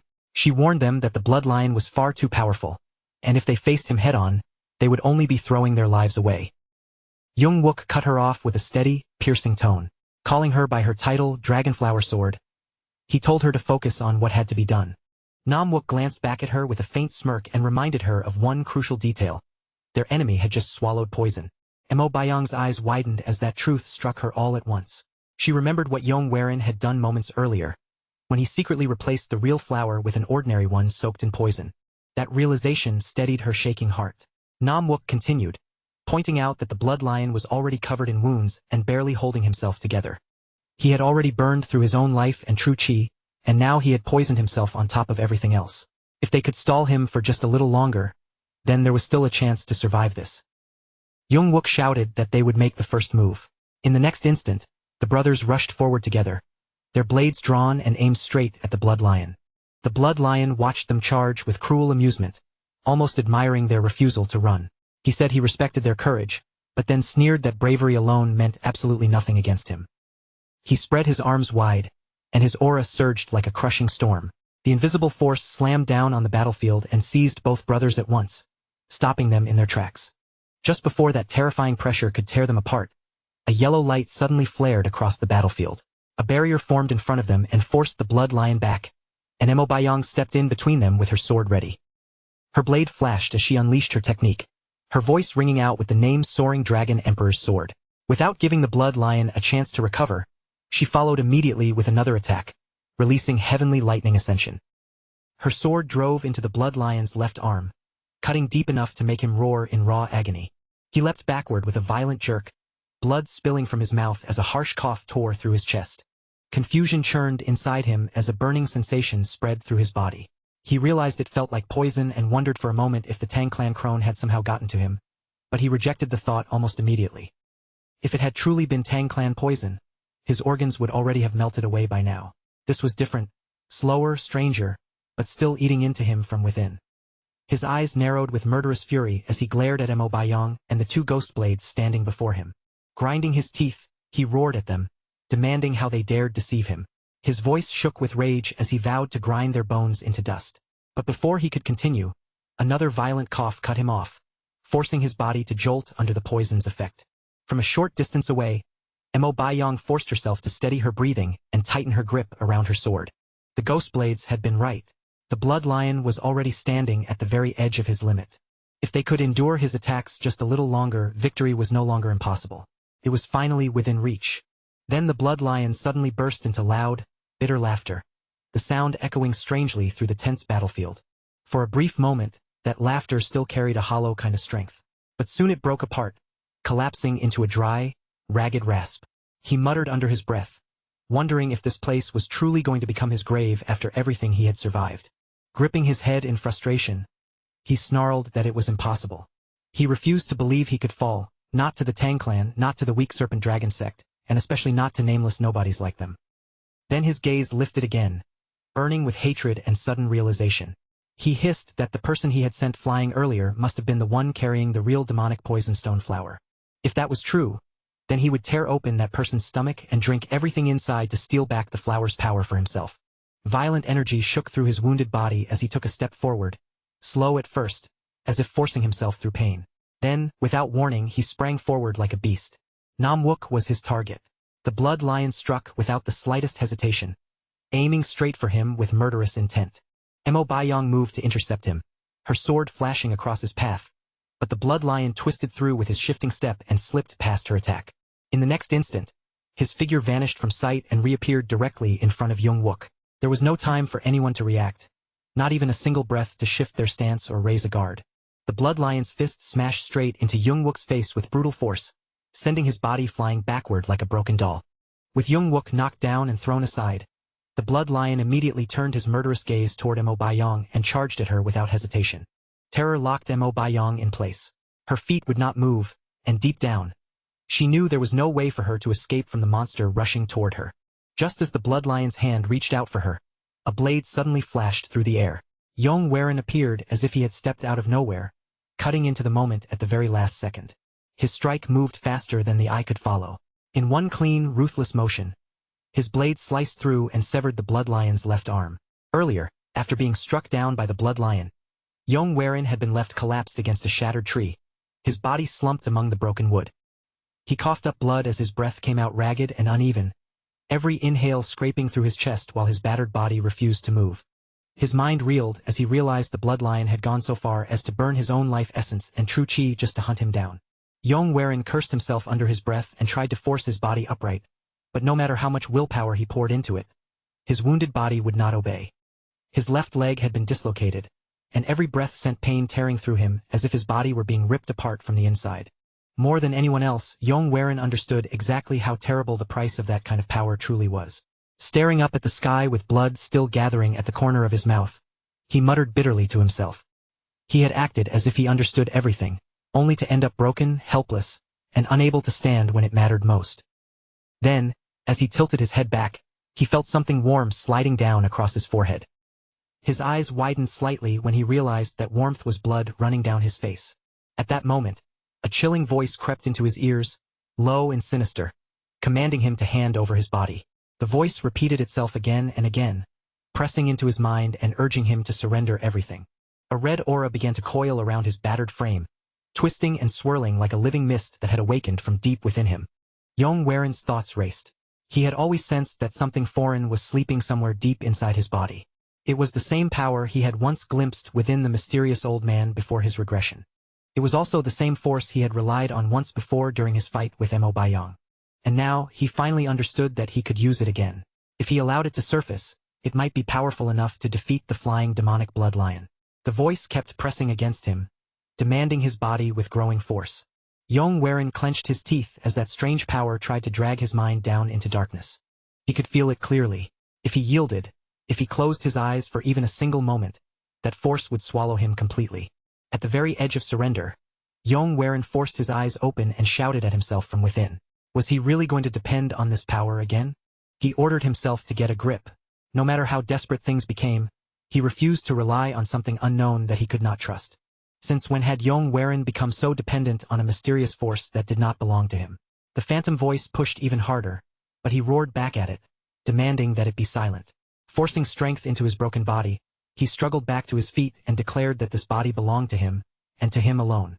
That voice was nothing but a shadow left behind by the past. Yong Waren swore that he would protect the people precious to him with his own strength, not by surrendering himself to that thing. His aura flared around him, sharp and fierce, as his resolve finally burned through the darkness. In the next instant, he burst back onto the battlefield, his blade flashing with cold, precise fury. With one decisive stroke, Yong Waren cut clean through the left arm of the flying demonic blood lion. The demon screamed in agony, staggering back as he stared at his severed limb on the ground, cursing the boy with pure rage in his eyes. Then his gaze locked onto the red aura surrounding Yong Waren. Horror slowly spread across the blood lion's face as he recognized the energy wrapped around the young man. Trembling with shock, he shouted the name of the demonic master, demanding to know how a mere youth could possibly wield such power. Before he could continue, his body convulsed violently, and he vomited blood onto the ground. Mo Bayong's eyes widened as she watched Yong Waren. That energy felt exactly like before, the same strange power that had once revealed itself in front of her. Young Wook and Nam Wook, battered but still alive, forced themselves back onto their feet. Even through his exhaustion, Young Wook managed to grin and shouted that their young clan leader had arrived at the perfect moment. They regrouped immediately, blades drawn as they faced the weakened blood lion together. Mo Bayong quickly assessed the situation, saying that he had been poisoned and that enough time had already passed since he burned away his life essence. His body was finally approaching its limit, and every wound, every cough, and every stagger proved it. Yong Waren's expression hardened. With calm resolve in his eyes, he gave his first order as the heir of the clan. He told them to survive. The others answered as one, their voices firm as they swore that they would. The blood lion fixed his gaze on Yong Waren, staring at him in silence for a long, heavy moment. Then he slowly tilted his head back and spoke in an eerily calm voice, saying that he had witnessed countless mysteries throughout the world of Jianghu. But even after everything he had seen, what stood before him now was beyond anything he could understand. With grim resolve, the blood lion declared that from this moment on, he would abandon all thought of his own survival.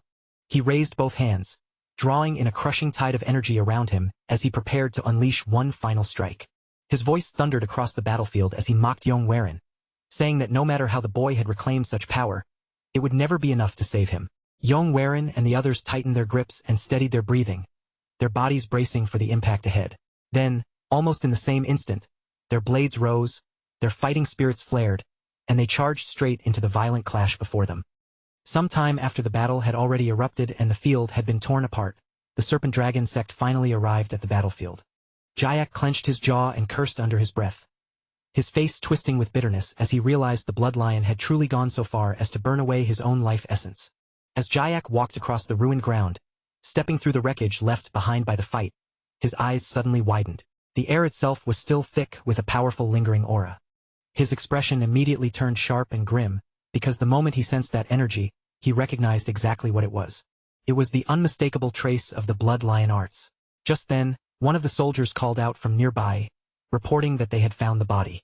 Jayak moved forward and looked down at the corpse of the flying demonic blood lion, his gaze fixed on the lifeless figure. Another soldier, his face pale with fear, swallowed hard before confirming that the man was already dead. Jayak's eyes narrowed, and without wasting another breath, he demanded to know what had happened to the flower. The soldier froze for a moment, his lips trembling as he struggled to force the words out. Jayak's anger erupted at once.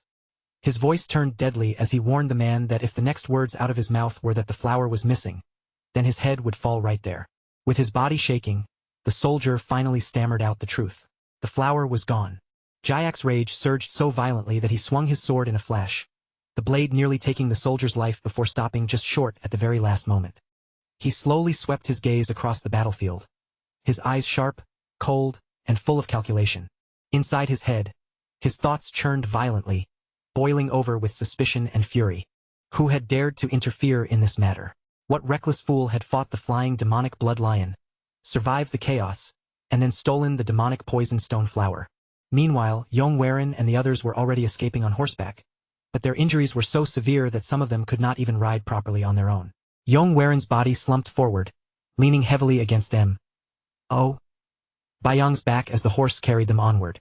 Nam Wook rode with Yung Wook supporting him, while Yung Wook himself was covered in blood, yet still managed to grin through his exhaustion. Between ragged breaths, Yung Wook let out a disbelieving laugh, saying he could barely accept it. Somehow, against all odds, they had actually defeated the flying demonic blood lion. Bayong immediately snapped at him, her voice sharp as she asked what he was talking about. She reminded him coldly that if the blood lion had held on even a little longer, every single one of them would have been corpses. Yung Wook admitted that the fight had come dangerously close, and his grin slowly faded. Still, after a quiet pause, he said that in the end, the ones who survive are the ones people call strong. Bayong answered him in a cold voice. The flying demonic blood lion was only one martial artist among countless monsters scattered throughout Jianghu, and even he had understood that truth, which was why he had fought with everything he had until the end. Then, from behind her, Yong suddenly coughed hard, and warm blood spilled onto Bayong's back. She jolted in surprise and quickly asked if he was all right, her attention snapping away from the conversation. Yong forced out a weak laugh and said she was right. Nothing about that battle had been as simple as it might have seemed. He had never imagined they would end up facing someone like the flying demonic blood lion. Deep inside, his thoughts sank heavily. Any one of them could have died back there, and the memory of that danger still pressed on him. Even so, his resolve did not shake. He spoke aloud with quiet firmness, declaring that his promise to protect his family and his clan had never been empty words. Then Yong pulled out the demonic poison stone flower and gripped Bayong's shoulder, his voice growing steadier despite his weakened body. The path ahead would not become easier from here. There would surely be more days when their lives dangled by a thread, just like they had today. That was why he told Instructor Emo and the two brothers that they had to become stronger. Yung Wook answered immediately, without hesitation, promising that they would. But Bayong suddenly shifted the mood with a much colder tone, saying there was something else the young clan leader still needed to explain. Yong was caught off guard and asked what she meant. Moon glanced back while still guiding her horse forward, her eyes narrowing as she questioned him directly about the ominous chi they had felt earlier. Yung Wook backed up her suspicion as well, saying that the strange energy from before had not felt like the true power of the Tenjong clan at all. That energy had been far darker, heavier, and more sinister, almost disturbingly close to the aura of the flying demonic blood lion. This time, Moon turned toward him fully, her voice cutting through the air as she demanded to know whether he had learned demonic arts. Yong froze in place, his mind racing at once. If he told them the truth, he would have no choice but to reveal the secret of his regression. And if that secret came out now, the future could begin twisting in ways he would no longer be able to control. This was not the right time. After a short, tense silence, he answered that he had not learned demonic arts, but promised that when the time came, he would explain everything. Bayong's anger flared again. She reminded him that they had just put their lives on the line together, then demanded to know what he could possibly still be hiding from them. Before Yong could answer, his body suddenly lurched, and he vomited blood again as his remaining strength began to give way. Bayong cried out in alarm, her voice filled with worry as she asked once more if he was all right. In a strained and weakened voice, Yong admitted that all of them had risked their lives together. Then he promised that when the proper moment arrived, they would be the very first to hear the truth from him. Oh. Yong fell silent after that, still uneasy but unable to push him any further. Part of her wondered if he was simply dodging the question. But the group continued forward in uncomfortable silence until Yong Waren's coughing grew worse. At last, Oh. Yong ordered everyone to stop, saying that Yong Waren needed to rest before his condition worsened even more. After helping him down from the horse, she studied his face closely and said he looked terrible. She suggested that they go find a physician from the Zhao clan. Yong Waren shook his head and refused the idea. Jiak and the Serpent Dragon sect would still be searching for them, and if they went there now, they would only drag more trouble behind them. Instead, he said their destination would be Mount Wudong. Oh. Yong frowned, clearly unconvinced, and asked whether there was really a physician on that mountain. Yong Waren confirmed it, saying he had heard of a skilled healer from the Qi family who lived there. Far away on Mount Wudong, a cat darted through the forest, springing from one side to the other as a young boy chased desperately after it and shouted for it to stop. The boy called out the cat's name, Bake Seal, warning it that Mount Wudong was a dangerous place to run around carelessly. But the cat merely glanced back at him with a mischievous look in its eyes, then turned forward again and dashed even farther ahead. The boy's panic only grew stronger as the cat kept moving farther away, and he shouted even louder for Bake Seal to stop and wait for him. Then, all at once, Bake Seal came to a sudden halt in front of a thick bush, its ears twitching as it stared at the leaves with curious eyes. But when the bush began to rustle and the leaves trembled on their own, the cat's body instantly went stiff, frozen in alarm. The boy finally caught up at that moment and threw himself forward, wrapping both arms around Bake Seal before the cat could run off again. He laughed out loud in victory, proud that he had finally caught the little troublemaker, but then another faint rustle came from inside the bush. The smile on the boy's face slowly faded, and with a nervous look in his eyes, he leaned closer to see what was hiding there. In the very next instant, Yong Waren, Yong Wook, Nam Wook, and Oh. Yong suddenly burst out from the undergrowth, pushing through the branches and leaves in a battered rush. Yong Waren reached toward the boy with shaking hands, his face drained of color and streaked with tears. In a weak, exhausted whisper, he said they had finally found someone. The boy and Bake Seal both recoiled at the same time, completely startled by the sudden appearance of these injured strangers. Later, inside a small wooden house tucked away on the mountain, Yong Waren lay beneath a blanket, his wounded body finally given a place to rest. When his eyes snapped open, he suddenly jolted upright in bed and shouted the name of the flying demonic blood lion, as if the battle were still right in front of him. A few moments passed before he came fully back to his senses.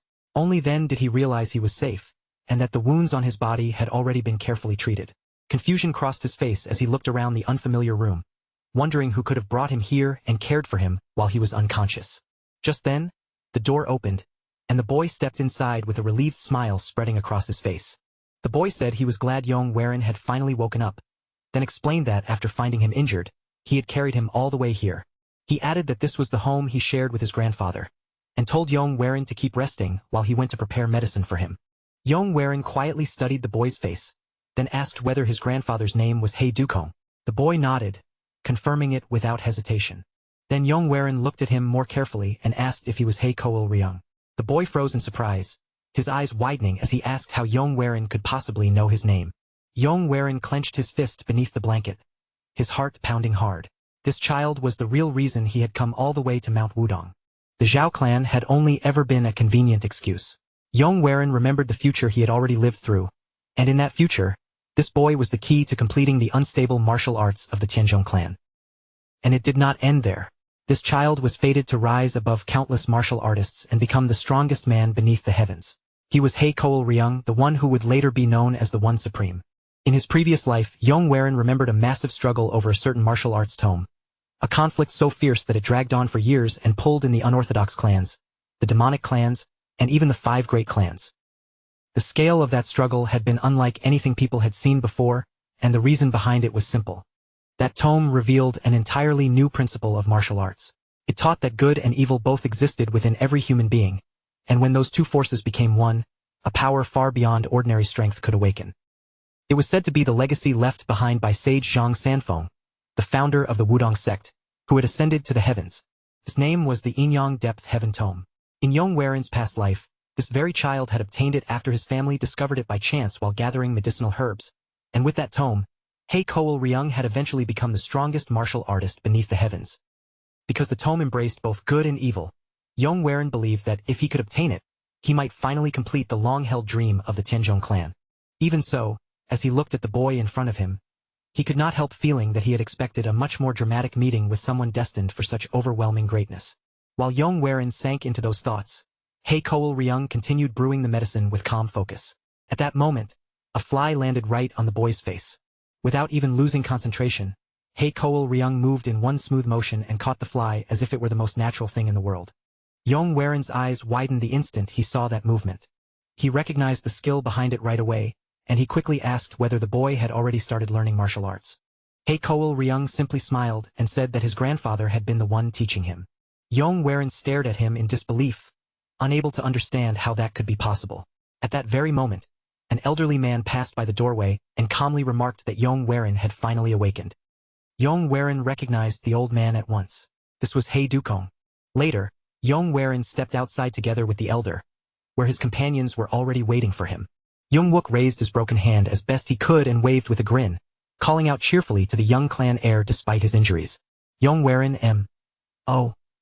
Bayong Yong and Nam all bowed respectfully.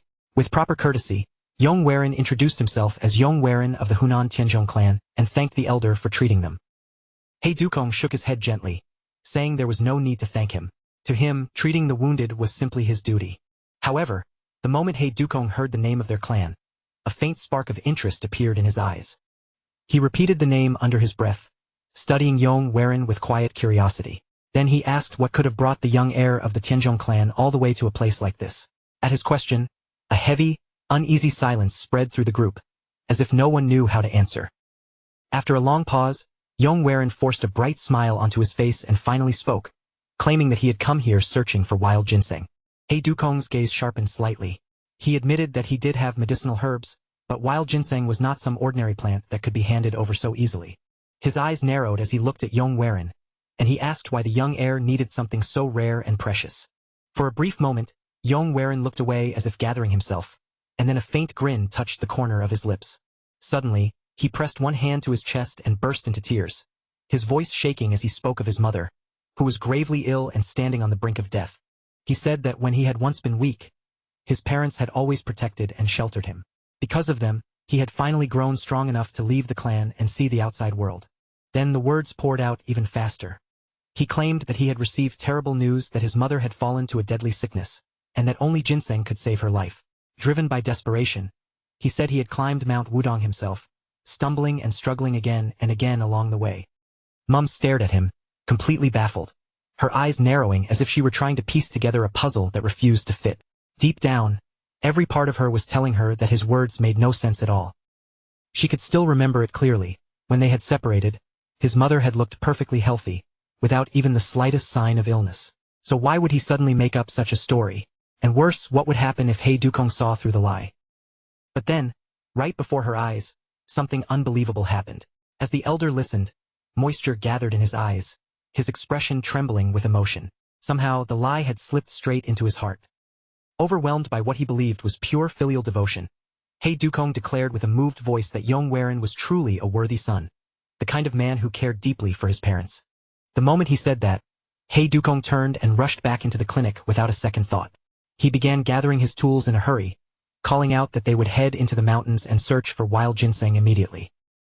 Watching the elder spring into action so earnestly, Yong lips curved ever so slightly, a faint and knowing smirk appearing on his face. Meanwhile, everyone else could only stand there in stunned silence, frozen by how quickly the situation had taken such an unexpected turn. Several hours later, after they had searched through the mountain paths again and again without finding anything, M.O. Bayong was soaked in sweat, her shoulders rising and falling as she struggled to catch her breath. At first, she had been completely convinced that Yong was simply lying through his teeth. But now, as she watched the fierce determination burning in his eyes, her certainty began to waver. Yong was crawling through jagged rocks and thick brush with desperate focus, searching as if everything depended on it. When Yong noticed M.O. Bayong standing there without moving, he immediately snapped at her, telling her to move and help with the search instead of just watching. For a split second, the truth almost slipped out of his mouth. But he caught himself just in time, quickly changing his words and repeating that the ginseng was for his mother. M.O. Yong flinched at the sharpness in his voice, then gave an awkward little nod, clearly unsure how to respond to his sudden intensity. By the time the sun began sinking toward the edge of the horizon, He Dukong finally released a tired sigh. With exhaustion weighing on his voice, he said they would have to head back down for the day. One after another, they made their way back to the clinic, their steps heavy, their bodies drained from hours of fruitless searching through the mountain. Yong wiped the sweat dripping from his chin and quietly admitted to himself that he had expected this search to be difficult.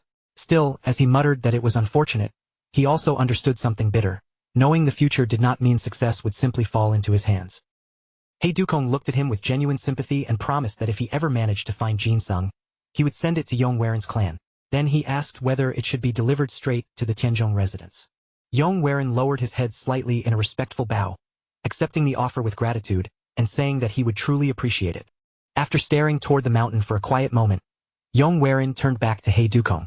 With a sincere and respectful tone, he apologized first, then asked whether he could remain there for a few more days and continue searching by himself. The next morning, Yong sat cross-legged inside his room, his posture steady and unmoving as a faint red aura slowly swirled around his body while he meditated. His mind settled on the places He Dukong often went. If he followed those familiar paths and searched them carefully, he was certain he would eventually uncover traces connected to the tome. Without this clue to guide him, he knew he might have wasted years wandering aimlessly, chasing shadows without ever finding the right direction. Once his meditation came to an end, Yong opened his eyes, rose to his feet, and stepped outside. There, right by the doorway, He Dukong was already seated. Yong greeted him calmly, lowering his head in a polite bow with the composed manners expected from someone of his standing. The two exchanged a few quiet words. Then He Dukong asked whether Yong intended to climb the mountain with him again, but Yong answered that he planned to search alone that day. He Dukong gave a small nod, accepting his decision without argument and quietly granting him permission to go on his own. The morning air between them felt crisp and clean, and a cool breeze slipped through the doorway, brushing past them like the start of an unusually calm day. Yong glanced around the area, noticing someone was missing, then asked where He Ryung had gone. He Dukong had only just begun to answer when He Ryung suddenly came running toward them. The boy was panting hard, his face tense, with Bake Seal clutched tightly in his arms. Seeing his frantic state, both men immediately rose to their feet in alarm. He Dukong looked at the boy and urgently asked whether he had run into a tiger. He Ryung shook his head quickly, still struggling to breathe.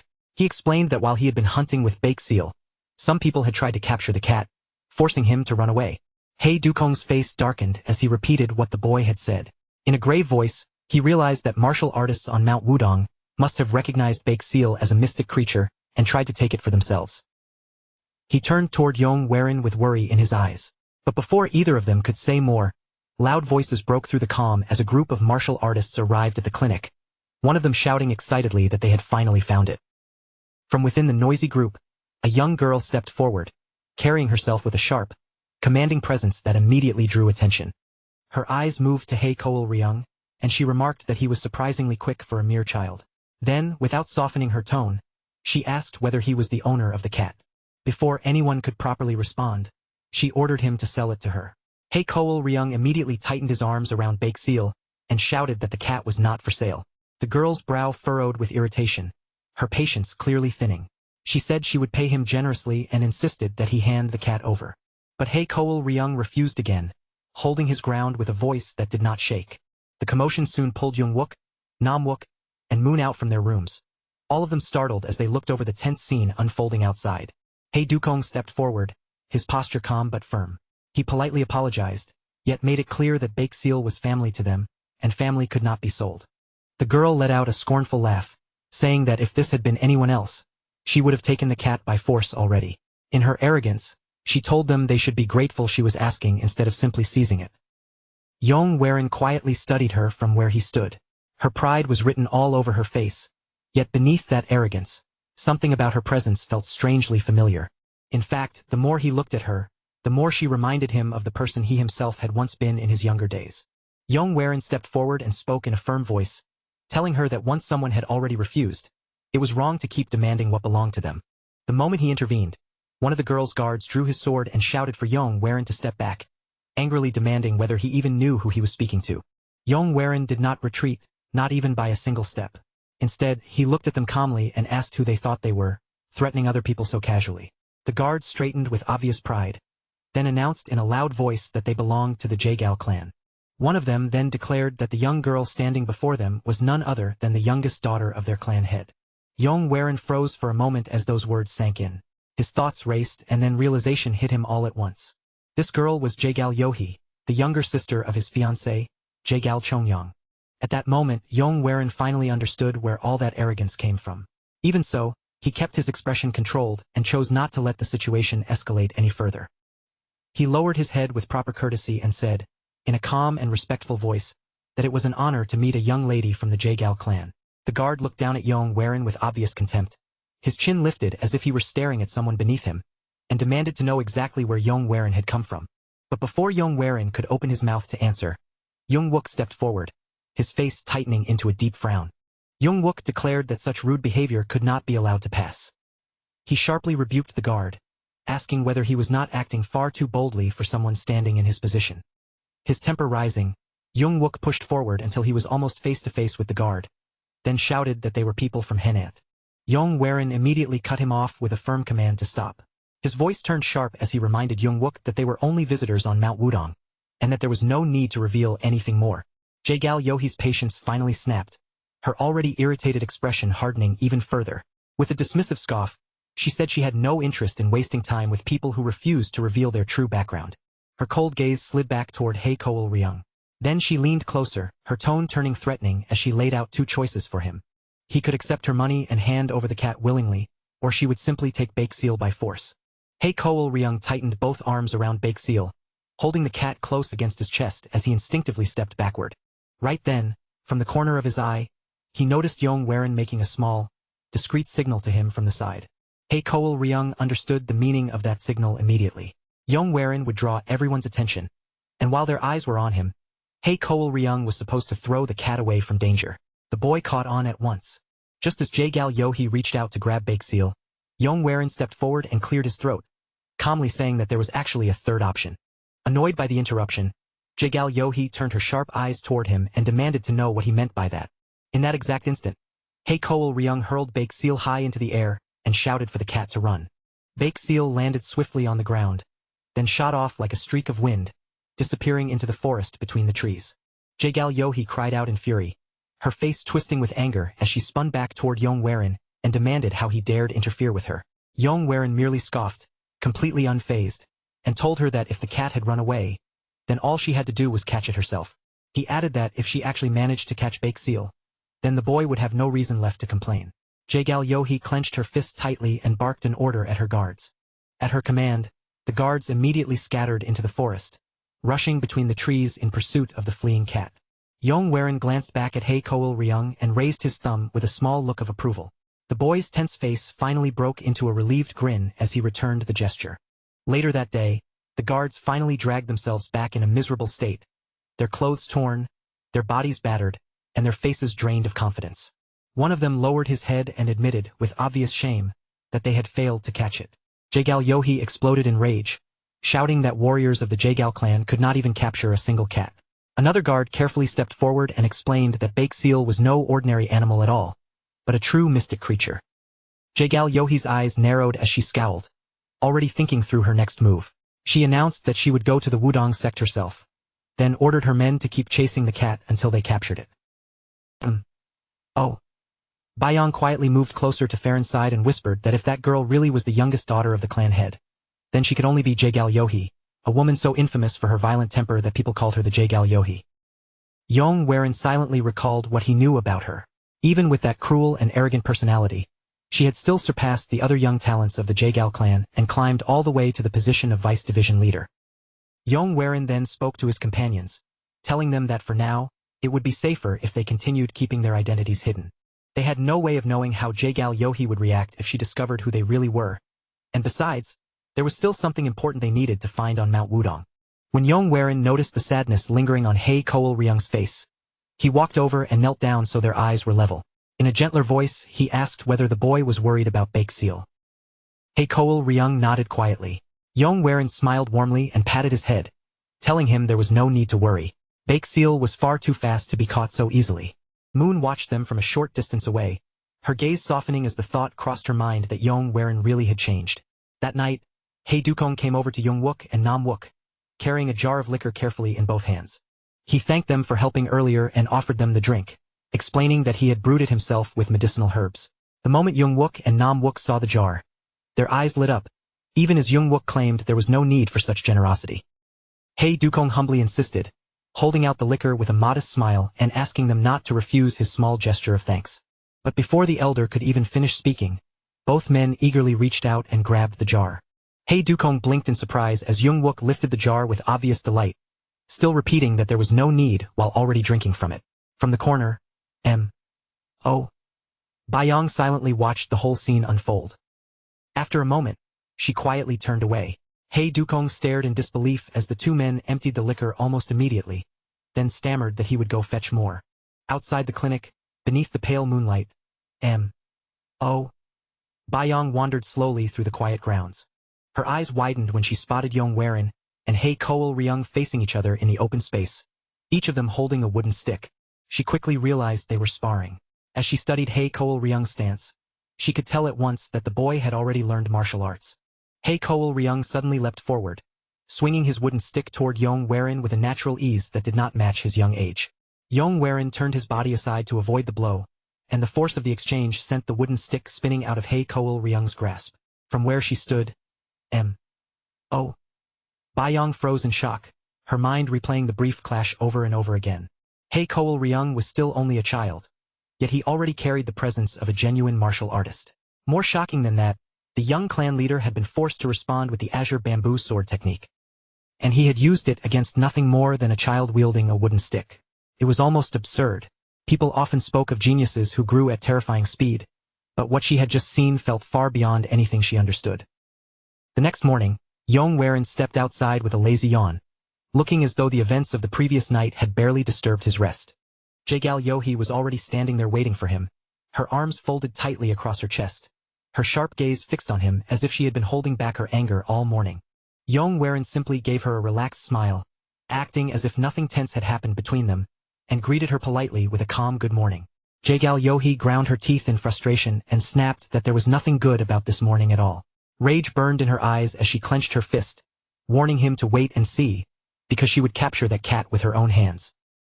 Yong only kept smiling, his tone steady and unbothered as he calmly asked why she was standing here instead of continuing the search already. Jaegal Yohee crossed her arms again, trying to hold back her irritation, and answered that she had other duties to handle first.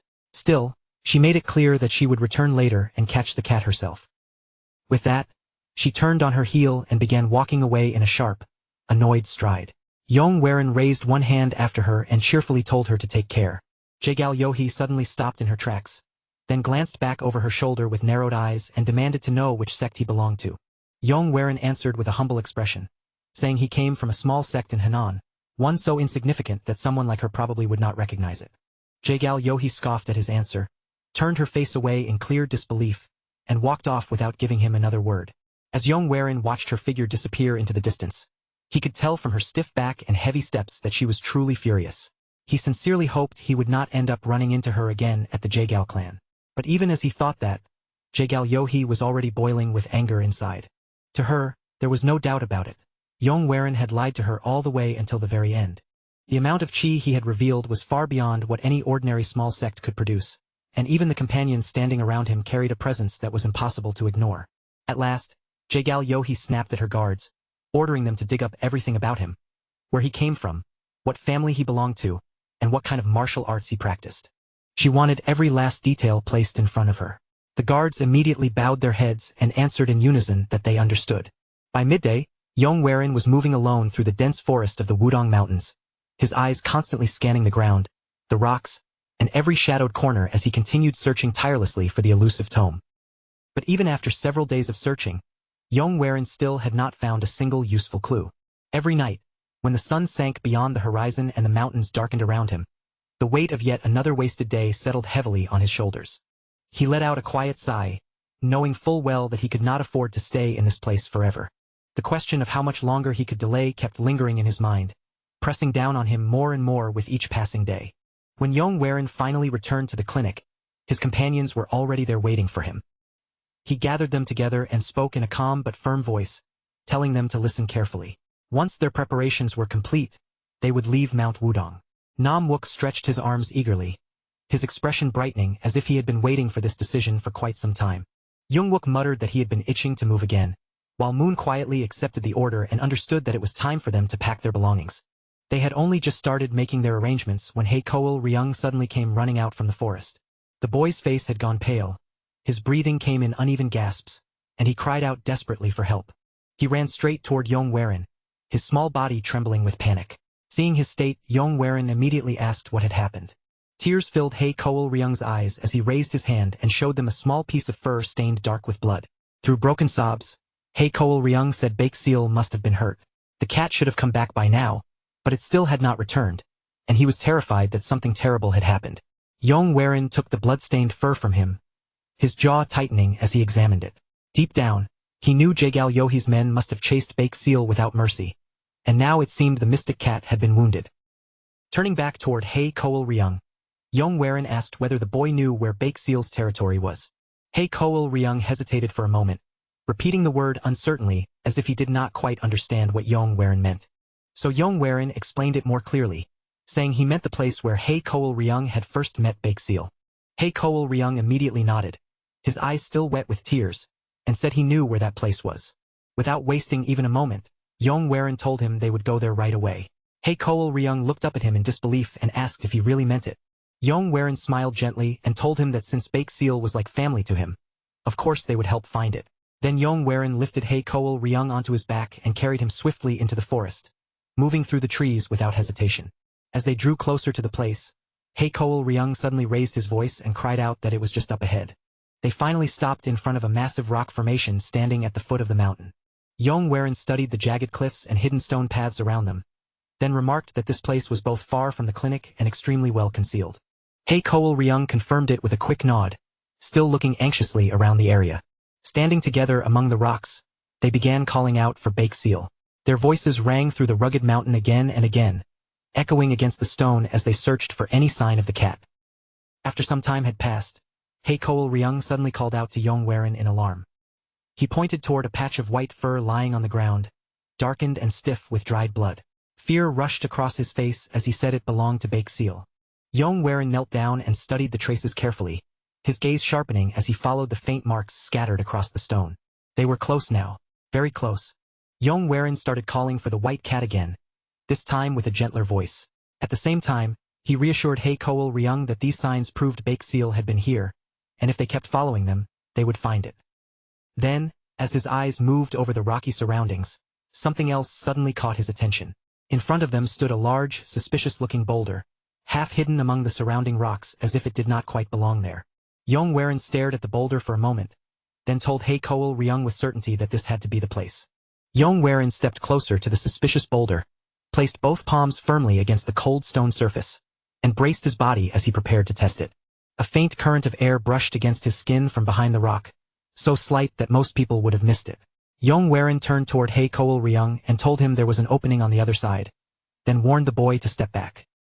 Yong Warin gathered strength through his arms and pushed with all the force he could muster, but the massive boulder remained completely still, refusing to shift even a fraction. His jaw tightened as he stared at the unmoving stone, forced to admit that it would not budge no matter how hard he pushed. Inwardly, he cursed the limits of his own body, realizing he simply did not have enough chi to move something this heavy. For a brief moment, he even wondered if he should call Instructor M.O. or the Ghost Blades over to help. Just then, Heikoal Ryung spotted something near the base of the boulder. He quickly crouched down, peered closer, and said there was already a small hole there. Trying to cover his embarrassment, Yong Warin gave a light laugh and claimed that his pushing must have opened the gap. But Heikoal Ryung shook his head at once and insisted that the hole had already been there from the start.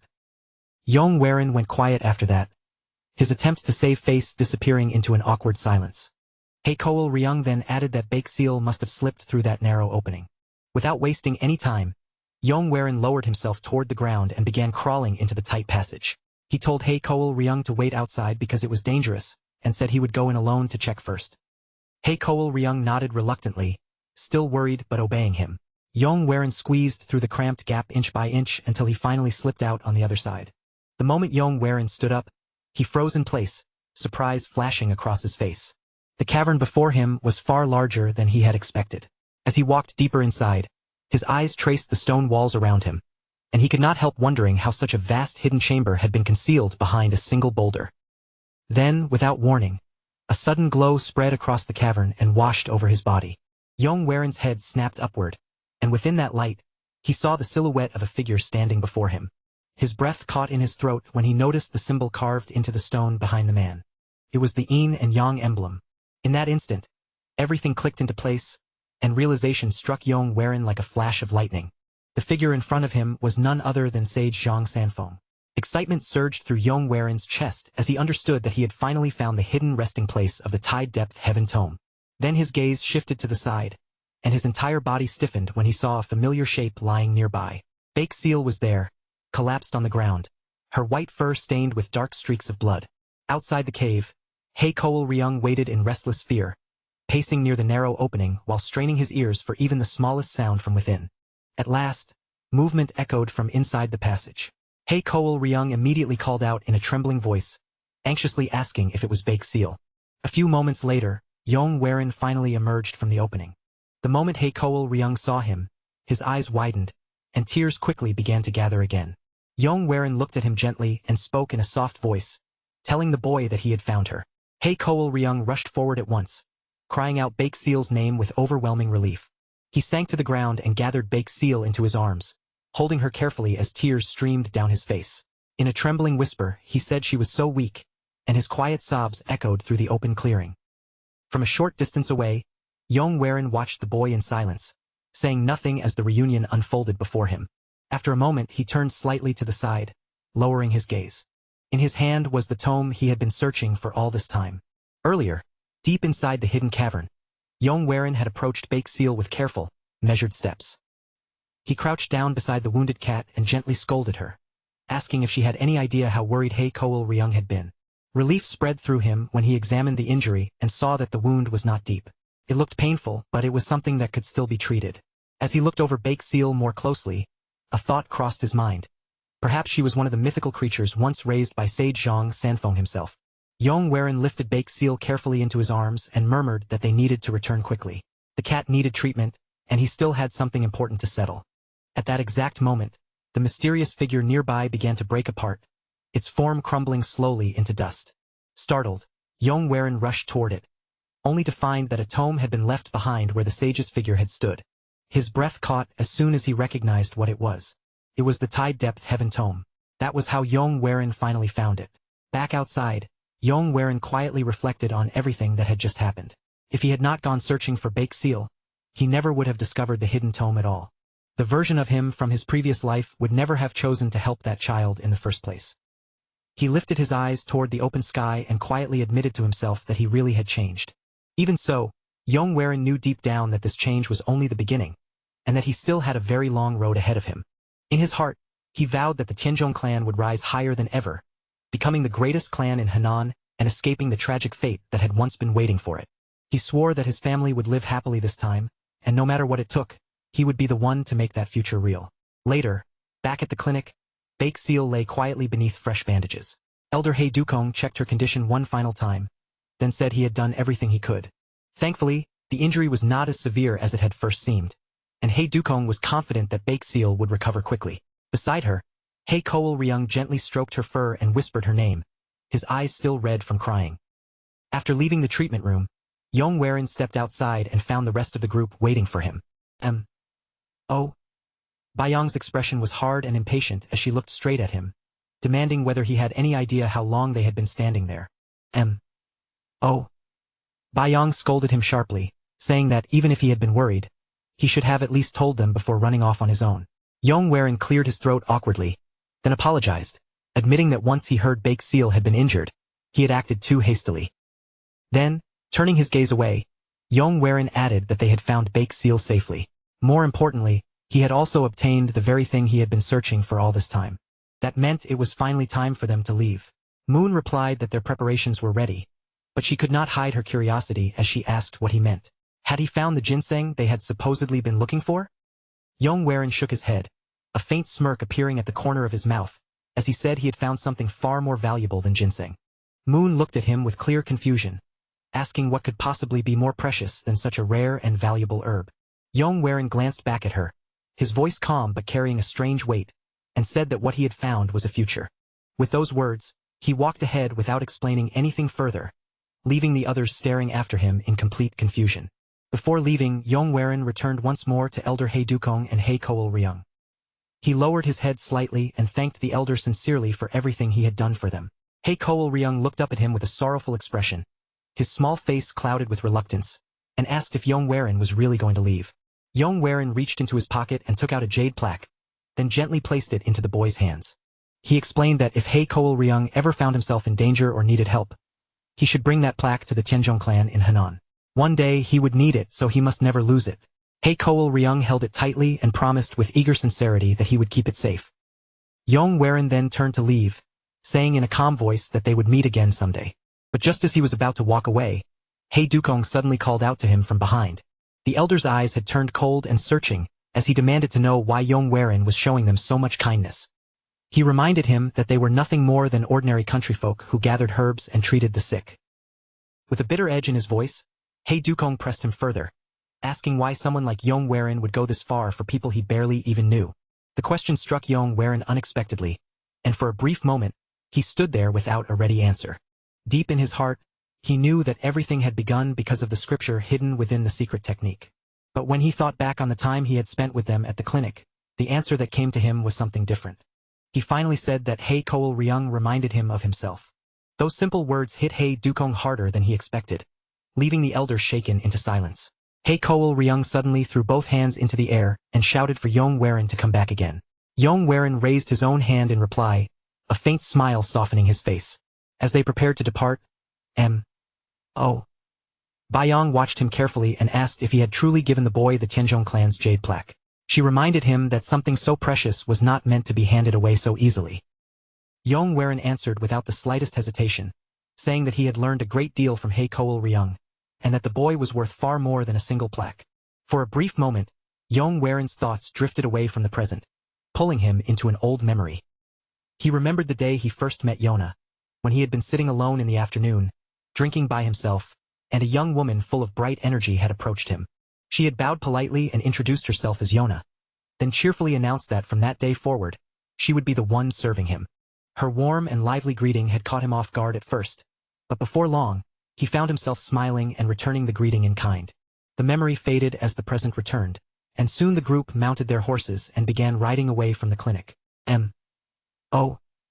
Bayong noticed that Yong looked lighter than usual, almost as if some weight had been lifted from him, and asked what had him smiling.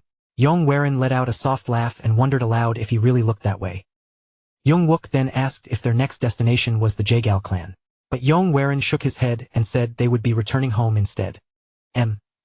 Bayong cried out in surprise, insisting that they were practically at the doorstep of the Jagal clan already, and asking why they would turn back now after coming this far. Yong explained that it was still too early to visit them, and more importantly, too early for him to face his fiancée. Yong argued that showing the Jagal clan that he had recovered and was healthy might actually be a wise move, but Yong did not waver. He simply repeated that they were going home. Suddenly, every one of them stiffened at the same time. A sharp metallic scent drifted through the air, and their expressions hardened almost instantly as they realized it was the smell of blood. Bayong pointed sharply into the distance, her eyes narrowing as she said the bloody stench was coming from that direction. They urged their horses forward, rushing toward the source of the smell, and soon arrived at a scene that made them freeze in place. Bodies were scattered across the ground. Yong face darkened as he cursed the martial artist responsible, anger burning in his chest as he wondered how anyone could take lives so easily, as if those people had meant nothing at all. Yong glanced at him uneasily and asked what they should do. Yong eyes narrowed, and his voice turned cold as he said there was no reason to interfere in someone else's battle. He urged the others to keep moving. He pressed his horse forward, but behind him, the others hesitated, unable to tear their eyes away from the bodies on the ground. Bayong called out to him as young master, and Yong finally pulled on the reins, slowing his horse. In a low voice, he admitted that he could not truly ignore what he had seen. When Bayong asked what he meant, Yong expression hardened as he revealed that the corpses belonged to the guard martial artists of the Jagal clan. They moved forward again, but before long, Oh! Yong suddenly cried out that there was fighting nearby. Yong raised his hand immediately and ordered everyone to get off their horses. They dismounted at once and advanced on foot, slipping quietly through the trees and deeper into the shadows. The ghost blades stretched their bodies and rolled their shoulders, preparing themselves for combat. Yong clenched his fists and declared that this would be their second real battle since the flying demonic lion, shouting that it was finally time to fight, while muttered that another battle was waiting for them. Yong lifted his sword and stopped them before they could rush ahead, telling them to observe first instead of charging in blindly. Yong hesitated for a moment, his eagerness visibly restrained, then reluctantly nodded. From within the shadows, they watched the fierce clash unfold. Yong eyes sharpened the moment he recognized several familiar figures among the chaos. He realized that one of the people caught in the battle was Jagal Yohi, and standing beside her was Jagal Buk, the eldest son of the Jagal patriarch, leaving Yong surprised that they had not appeared at Wudong Mountain earlier. Far across the battlefield, a masked man slowly lifted one hand, his gesture cold and deliberate. In the very next breath, a furious wave of energy burst from him and tore straight toward them like a violent storm. Before anyone else could react, an elderly man threw himself forward and used his own body as a shield. The attack slammed into him head-on, and blood immediately spilled from his mouth, staining the front of his robes in dark red streaks. Jagal Yohi screamed for her uncle, her face draining of color as panic crushed her chest and left her gasping for breath. While the chaos unfolded before them, Yong turned his eyes toward Yong and asked in a low voice whether she knew the white-robed men. She looked at them carefully, then shook her head, admitting she had never seen them before. Yong's thoughts sharpened at once. If even their identities were being concealed, then these people were not acting openly yet. They were still moving from the shadows. His gaze swept over their strange horned green snake masks, then down to the white robes covering their bodies. In that instant, something in his memory clicked into place. He knew it with absolute certainty. These men belonged to the Green Blood Viper Squad. A record from the future flashed through Yong's mind. A man named He Dukong had once obtained a pill of life from the legendary Green Blood Viper, and with that power, he had risen all the way into the divine realm. After gaining that terrifying strength, He Dukong built an assassin organization under the creature's name. In time, they would become infamous for their merciless cruelty and for executions so flawless that almost no target ever escaped. But one question kept digging at Yong. Why were assassins like them going after the Zhao clan? He cursed silently, frustrated that he still lacked the missing piece. With just a little more information, he might have been able to find a way through this. His eyes locked onto the battlefield, and the muscles in his face tightened as his expression grew heavier. For one short moment, he remained completely still. Then, without another word, he rose to his feet. Yong began walking forward at a slow, steady pace. Each step was controlled, and his hand moved quietly to the hilt of his sword before drawing the blade free. Inside, he scolded himself for being reckless. He already had the taped heaven tome, and he had also obtained the demonic poison stone flower. He had no reason to throw himself into another deadly mess. He had promised himself that he would return home, rebuild his household's martial arts, and change the future waiting ahead of them. That vow still burned clearly in his mind. And yet, no matter how much he reminded himself of it, his body kept moving toward danger. Even now, he could not understand why he was unable to turn away. At that moment, one of the masked men suddenly rushed toward Jagal Buk and Jagal Yohi. But before the assassin's strike could reach them, his head was cleanly severed and sent flying through the air. Yong appeared in front of them in a flash, his sword already drawn, fresh blood sliding down from the sharp edge of the blade. Jagal Buk froze where he stood, and even the leader of the Green Blood Viper Squad went stiff with shock at the sudden interruption. Jagal Yohi's eyes opened wide in disbelief. She stared at him and cried out, recognizing his face while asking if it was truly him. Yong turned toward them and spoke his name clearly, declaring himself as Yong of the Tenjong clan. The Viper leader's expression twisted with anger, and he snarled an order for his men to cut Yong down. One assassin sprang forward immediately, but Yong, Jongwook, and Namwook rushed in at the same time, throwing themselves between Yong and the incoming blade. After the clash rang out, Jagal Buk could only stare at Yong, his eyes filled with disbelief. He asked if it was really him, still stunned.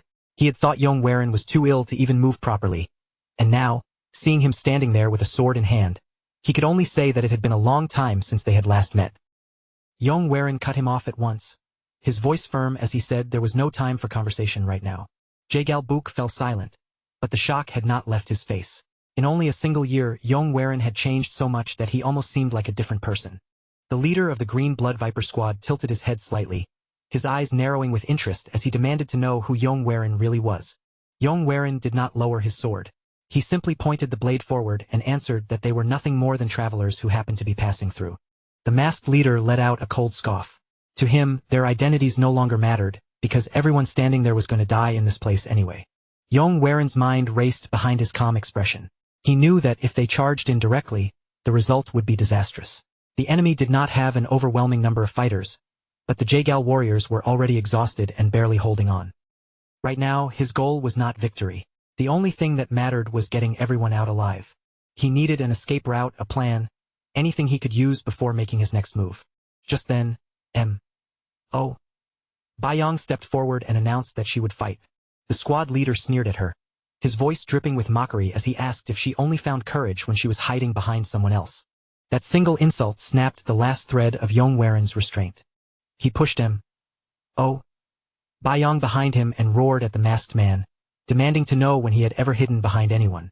Then he declared that he would be the one to fight.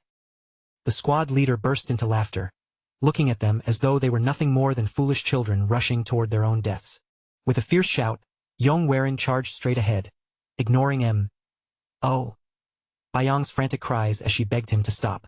She reached out in panic, trying to pull him back, but Wook caught her by the shoulder and gave a quiet shake of his head, telling her to wait and watch. Wook said the young master they once knew was gone. Now, they needed to see with their own eyes what kind of man Yong had become. Yong let out a furious roar, swearing that he would cut the enemy down with a single strike. Wook watched the charge with a tense expression and muttered that things would not be that simple. The Green Blood Viper leader slowly licked his lips, his body settling into a ready stance as he prepared to meet the attack. When Yong sword came crashing in, the leader deflected the blow with almost effortless ease. The leader mocked him immediately, asking if all it took to ruin him was making him lose his temper.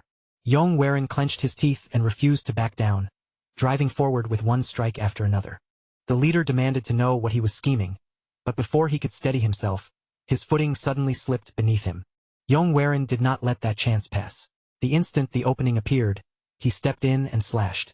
Yong sword flashed past in a clean arc, slicing across the leader's hand and severing one of his fingers before the man could fully pull away. The Green Blood Viper assassins recoiled in alarm, their voices breaking through the battlefield as they shouted for their leader in panic. Even Yong own allies were left staring in stunned silence, but Yong only clenched his jaw, his eyes still fixed on the enemy in front of him. He knew exactly what had happened. He had aimed to take the entire arm, but at the final instant, the leader had twisted away, managing to dodge despite having his sight blocked. Even so, a faint smile appeared on Yong face. It was not perfect, but he had still accomplished the purpose behind that strike. Yong could not hold herself back and tried to stop him again, her voice cracking as she shouted that this was far too dangerous. This time, Wook stepped in before she could rush forward, telling her to let Yong continue. Yong hesitated, her expression shaken, though she still weakly insisted that she could not just stand there and watch. Yong continued advancing, each step slow and steady, while the storm inside his mind settled into a sharp, almost unnatural calm. Deep in his heart, he repeated the same thought over and over, forcing himself to stay clear-headed and search for a path where everyone could make it out alive. Against the assassination force that would one day become feared throughout the future, simple strength would never be enough to win. What he needed was something different. Not power, not rage, but one narrow opening he could force into existence. From this point forward, every move he made would be a gamble with no room for failure. The squad leader fixed his eyes on Yong his gaze sharp and unreadable behind the mask. For a moment, the two of them simply stood facing each other in tense silence, neither one making the next move. Then Yong voice suddenly rang directly inside the man's mind, telling him to carry a message back to Ducong. The masked leader's body stiffened at once, and his eyes widened as he realized those words had never been spoken out loud. Yong continued with an unshaken calm, telling him that he, too, came from the hidden saint cult. Behind him, Wook narrowed his eyes and whispered that the young master seemed to be speaking, even though no sound was reaching their ears. After watching closely, he guessed that Yong must be using some kind of special technique. Yong stared at Yong and confirmed in a low voice that it was the sound transmission technique. But inside, she was shaken. This was not something a person could master easily, and she could not understand when Yong had learned it. Through that hidden technique, Yong warned the Green Blood Viper leader to deliver his words to Heir. If he obeyed, forgiveness would be granted, but for now, he had to withdraw immediately.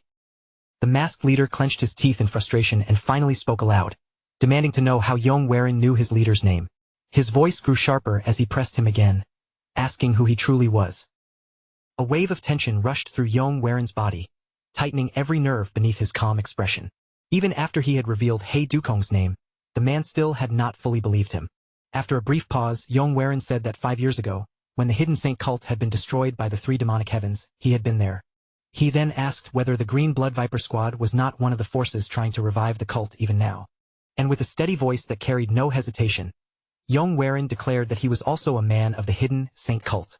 The masked leader moved without warning, his body blurring forward in an instant. With just one step, he closed the distance and pressed the cold edge of his blade directly against Yong throat. From behind, alarmed voices burst out as the others cried for their young master, fear rising in their throats. The Green Blood Viper leader narrowed his eyes and mocked Yong saying he was still nothing more than a half-grown child. And yet, this same child somehow knew his name, along with secrets tied to the hidden saint cult that he should never have known. The masked man admitted coldly that such a thing was extremely difficult to believe. Still, he said he would accept Yong claim if he could answer one question. Then he demanded to know which heaven of the hidden saint cult he belonged to. Yong thoughts moved instantly. He understood at once that this was not a simple question, but a test. From what he knew of the future, the cult during this era was not united as one solid force. It was a fragile alliance held together by 3 separate factions. The Sun cult pursued power above all else, chasing strength with relentless ambition. The Moon Saint cult followed faith and doctrine, placing belief and teaching at the center of everything. And between those two stood the Hidden Saint faction, acting as mediators who tried to balance both sides. The problem was painfully simple. Yong did not know which side the Green Blood Viper squad truly served. He weighed the possibilities carefully. It seemed unlikely that the Moon Saint cult or the Hidden Saint faction would create an assassination force like this, though he could not say it was completely impossible. But if it was the Sun cult, then everything fit far too well. Yong knew he was staking everything on a guess, but he had always survived by choosing the most likely path. This time, he would risk it all on one answer. After a silent breath, Yong let a faint smile rise on his face and said he belonged to the Sun cult. The two men stared at each other without moving, and the silence between them seemed to stretch longer and longer. At last, the Green Blood Viper leader pulled his sword away from Yong throat and gave the order to retreat. In the next instant, the entire squad vanished into the darkness, melting away as if they had never been there. Only after they were gone did Yong body finally begin to betray him. Blood spilled from his nose and mouth, and he cursed under his breath, realizing that the earlier impact had damaged him far more severely than he had believed. His vision blurred at the edges, and as Oh! Yong rushed toward him in panic. The entire world slipped away into darkness. Later that day, Yong slowly opened his eyes. He pushed himself upright with a heavy body and looked around, seeing people moving busily nearby as they tended to their duties. Not far from him, Yohi was standing there quietly, her presence immediately catching his attention. The moment Yong called her name, she did not answer with words. Instead, she suddenly tossed something straight toward him. Caught off guard, Yong quickly reached out and caught it, then lowered his gaze to see what had landed in his hand. Yohi told him in a curt voice that it was a healing medicine from her clan. It would help mend the internal injuries he had suffered.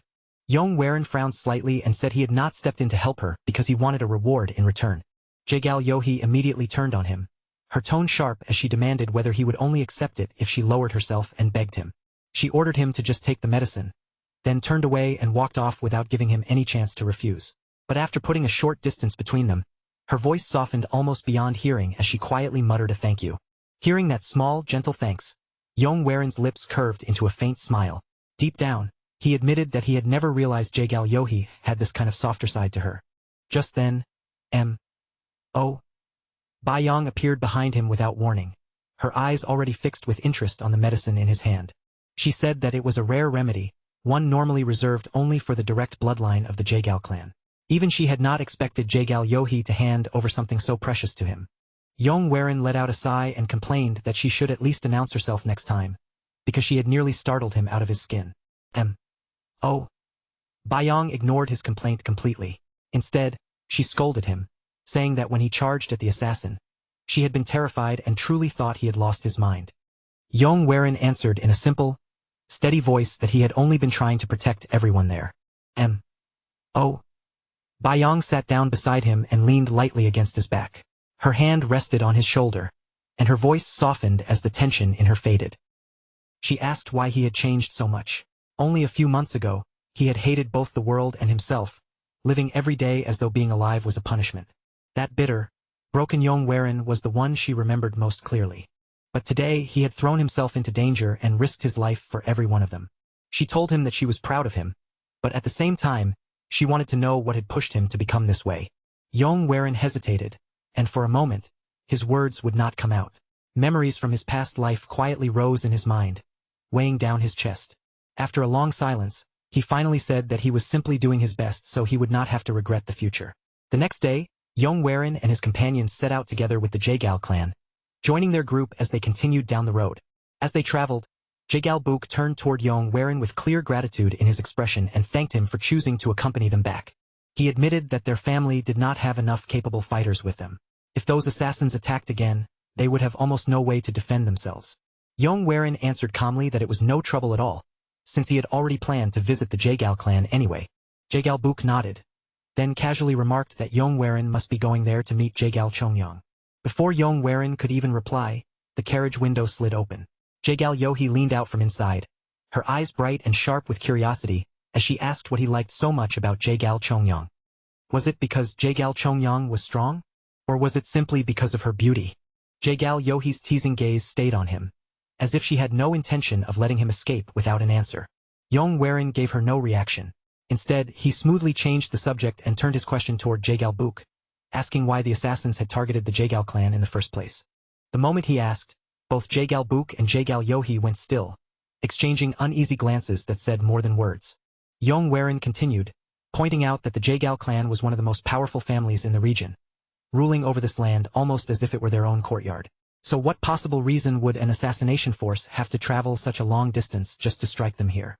Jaegal hesitated for a moment, then answered weakly that perhaps it had only been a coincidence. But Jaegal immediately shook his head and said it was not. Yong had risked his life to save them, so at the very least, he deserved to hear the truth. Jaegal admitted that he still did not know the full reason behind the attack.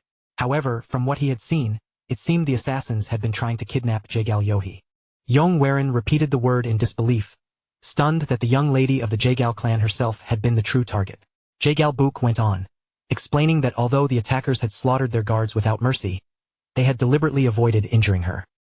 Jaegal was certain that some hidden force was moving against their family. Yong reasoned aloud that if kidnapping had truly been the goal, then Jaegal was most likely meant to be used as leverage. Whoever stood behind this wanted something from the Jaegal clan in exchange. Jaegal eyes darkened, and his fingers tightened around the reins as his thoughts grew heavier. He admitted that for a long time, he had suspected there was an enemy hiding in the shadows and watching their family. But this attack had gone far beyond suspicion. This time, that hidden enemy had crossed a line. He wondered whether the recent attacks by martial artists were connected to sensitive information being leaked from somewhere within reach. Not long afterward, their group finally arrived at the borders of the Jaegal clan's territory. As the clan gates gradually rose into view ahead, Yong felt something stir deep inside his chest. In his heart, his thoughts turned toward the reunion waiting for him beyond those gates. It had been far too long. Now, at last, he was about to see Jaegal Chongyong again, his dear Jaegal Chongyong. Memories from his previous life rose to the surface. Their marriage had been arranged before either of them had even been born, but despite that bond, the paths between them had slowly drifted apart. Back then, Yong had been frail, weak, and constantly trapped by illness, while Jaegal Chongyong had poured everything she had into martial arts with a resolve that never wavered. Step by step, she had walked farther ahead of him, until their connection became nothing more than an obligation arranged by their families, rather than a bond formed by real feelings. His thoughts were suddenly interrupted when Jaegal called out to him, addressing him as the young clan heir, and asking him to come forward to greet the clan head. Yong gave a small nod, then turned back toward his companions and told them to rest for now while he went on ahead. Inside the grand estate of the Jaegal clan, Yong lowered his head in a deep, respectful bow and began his formal greeting, introducing himself as Yong of the Tenjong clan. But before he could even finish speaking, the clan head suddenly shot up from his seat, grabbed Yong firmly by the shoulders, and burst into loud, booming laughter. He exclaimed that it was almost unbelievable to see Yong Werin looking this healthy, saying he was completely different from the sickly young man he remembered from their last meeting. This imposing man was none other than the head of the Jaegal clan, the heaven-ruling sword, Jaegal Kaok. Yong Werin greeted him with proper respect and calmly said that it had truly been a long time since they last met. Jaegal Kaok asked how the leader of the Tenjong clan was doing, and Yong Werin replied that his father was well and had sent his sincere regards. As they exchanged words, Jaegal Kaok's sharp eyes swept over Yong Werin from head to toe, quietly studying every change in him.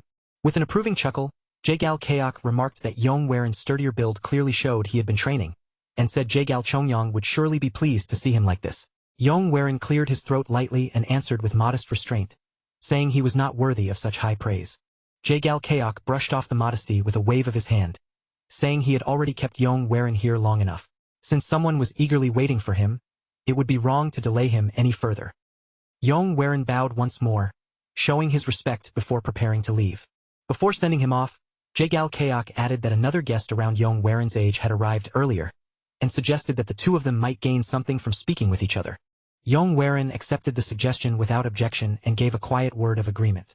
After Yong Werin stepped out of the room, the atmosphere inside changed almost immediately.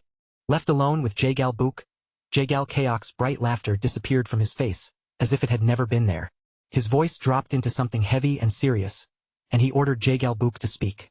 Outside, Yong Werin walked down the estate steps, his mind already fixed on the person waiting somewhere ahead. He had finished greeting the clan head, and now, at long last, it was time for him to meet her. But as he continued walking, a sudden commotion near the gates pulled his attention away. An attendant was arguing fiercely with a visitor, insisting that the clan head was not accepting guests. The visitor snapped back in irritation, saying he only wanted his name to be announced. When Yong Werin turned toward the noise, his eyes narrowed slightly as recognition flashed across his face. He knew that man immediately. The stranger noticed Yong Werin at the same time and let out a mocking scoff, as though amused by the encounter. With a crooked smile tugging at his lips, the man addressed him directly, saying the person before him must be none other than the heir of the Tenjong clan. He then introduced himself as Jiao Guang of the Song clan and extended his hand toward Yong Werin. Yong Werin did not accept the handshake right away. Instead, he looked down at the outstretched hand and clicked his tongue inwardly, realizing this had to be the guest Jaegal Kaok had mentioned. Only then did he speak, acknowledging Jiao Guang's name. Jiao Guang smirked and asked whether Yong Werin had come to see Lady Jaegal Chongyang, adding that since he had arrived first, the meeting should naturally belong to him. Only then did Yong Werin take his hand. His grip was firm and unyielding, and although a polite smile rested on his face, there was no warmth in it at all. He said it was a pleasure to meet him, then remarked that he had heard quite a lot about the Song clan. But without loosening his grip, Yong Werin's voice turned cold. He stated that he had come to see the woman promised to him as his fiancée before he was even born, and admitted he had not expected to find Jiao Guang here. Jiao Guang's expression twitched under the pressure of that grip, though he quickly covered it with another smug smile. He replied that he had heard plenty over the years about Yong Werin's poor health. Just then, Jaegal Book arrived and immediately sensed the sharp tension hanging between the two young men. He asked whether both of them had come to see Jaegal Chongyang, then mentioned that she was probably in the courtyard. Both men repeated the same word at the exact same time, their eyes sharpening the moment they heard it. With matching determination, they rushed forward at once, each trying to move faster than the other. But as they approached the courtyard, a sword suddenly came flying through the air, passing so close that it nearly struck Jiao Guang. The two of them stopped immediately, their momentum cut off in an instant. Yong Werin's eyes widened when he saw the scene unfolding in front of him. In the courtyard, Jaegal Chongyang stood tall and composed, her blade resting against the neck of her sparring partner. The defeated man raised both hands, his voice trembling as he admitted defeat. Jaegal Chongyang pulled her sword back and sheathed it with effortless ease, muttering in a calm but disappointed tone that the match had been boring. At that sight, Yong Werin's thoughts drifted back to the very first moment he had ever laid eyes on her. She had returned in triumph, and the entire territory had erupted in thunderous cheers. Countless voices overlapped, shouting her title again and again until the air itself seemed to tremble. The snowblossom blade of the 12 martial blossoms had returned, carrying the head of the demonic human. Someone had cried out in disbelief, asking how the Jaegal clan could have raised such a terrifyingly gifted martial artist. Another voice answered immediately, saying they had heard she lived for nothing but the way of the sword. Her name swept through the crowd like wildfire, passing from one stunned mouth to another until everyone was saying it clearly. Jagal Chongyang. Among those spectators stood the Yong of the past, frail and sickly. His body so weak that even remaining on his feet looked difficult. From a distance, he silently stared at her figure. And just then, as if sensing his gaze, Jagal Chongyang turned her head. Their eyes met for only the briefest heartbeat before the memory dissolved and the present returned. Yong stood there in silence, reflecting on the woman she had become. Through relentless training and discipline, she had carved out her own path and earned the title of Snowblossom Blade. By the time she reached 40, she would rise to become one of the 3 strongest female martial artists alive. And when it came to swordsmanship, she had surpassed Yong long ago. A loud voice suddenly cut through his thoughts and pulled him back to the courtyard. Jiao Guang hurried toward Jagal Chongyang, calling her name with an overly familiar tone and claiming that it had been far too long since they last met. Jagal Chongyang looked at him with a blank, unimpressed stare and asked why he kept coming to their clan. Jiao Guang gave an awkward laugh and said he only wanted to see her. But before he could say anything more, Jagal Chongyang cut him off coldly, telling him to stop and making it clear that she already had a fiancé. Her gaze then moved past Jiao Guang, drifting beyond him until it settled directly on Yong. She called his name, and her voice carried a faint mix of surprise, hesitation, and disbelief. Jagal Chongyang stepped closer and asked if it was truly him. Yong met her calmly and greeted her, saying it had been a long time. She studied him carefully, her tone softening as she asked how he was standing before her like this, and whether his body had truly recovered. Yong told her that he had recently recovered and had begun traveling through the land. Then, with quiet honesty, he admitted that he had come here only to see her. Jagal Chongyang asked whether he planned to stay for a few days. Yong looked at her silently for a long moment, then gave a faint smile and answered that he would not. He said he would leave early the next morning, because the only reason he had come to the Jagal clan was to see her with his own eyes. He seemed about to say something more, but the words stopped on his tongue. After a brief hesitation, he turned away instead. Rather than continue there, he suggested that they speak again tomorrow, after she finished her training. There was something important he needed to tell her. Jagal Chongyang watched him walk away, her eyes lingering on his back while her unreadable expression remained still. Behind them, Jiao Guang's face twisted with jealousy, and his fist slowly clenched as he struggled to swallow the anger rising inside him. That night, inside his quarters, Yong sat quietly with a book in hand when another visitor arrived at his door. Without even raising his eyes from the page, Yong asked if Jiao Guang had come because he had something to say. Jiao Guang entered the room and sat down across from him, skipping every polite greeting as though he had no patience for courtesy. He stated outright that he was in love with Jagal Chongyang. Yong looked at him coolly and remarked that it was quite bold of him to confess it so directly. Jiao Guang pressed forward without backing down, asking whether Yong truly intended to marry her. Yong reply grew sharp as he told Jiao Guang that he clearly lacked manners. Jiao Guang scoffed at that and continued speaking, his irritation becoming harder to hide with every word. He said Jagal Chongyang lived entirely for martial arts, so naturally, she would want strength in the person beside her. Then he mocked Yong directly, claiming he was far too weak. Jiao Guang then boasted that he had built his reputation over the past few years and had earned the title Azure Cloud Dragonblade. He demanded to know what Yong had accomplished in comparison, pointing out that he had only just recovered from his illness. Leaning closer with a sneer, Jiao Guang added that Yong did not even truly love Jagal Chongyang. Yong eyes turned cold. He pushed Jiao Guang's hand aside and told him that if he was finished speaking, then he should leave, because Yong was busy. Jiao Guang's anger deepened, though he kept it hidden beneath a controlled expression.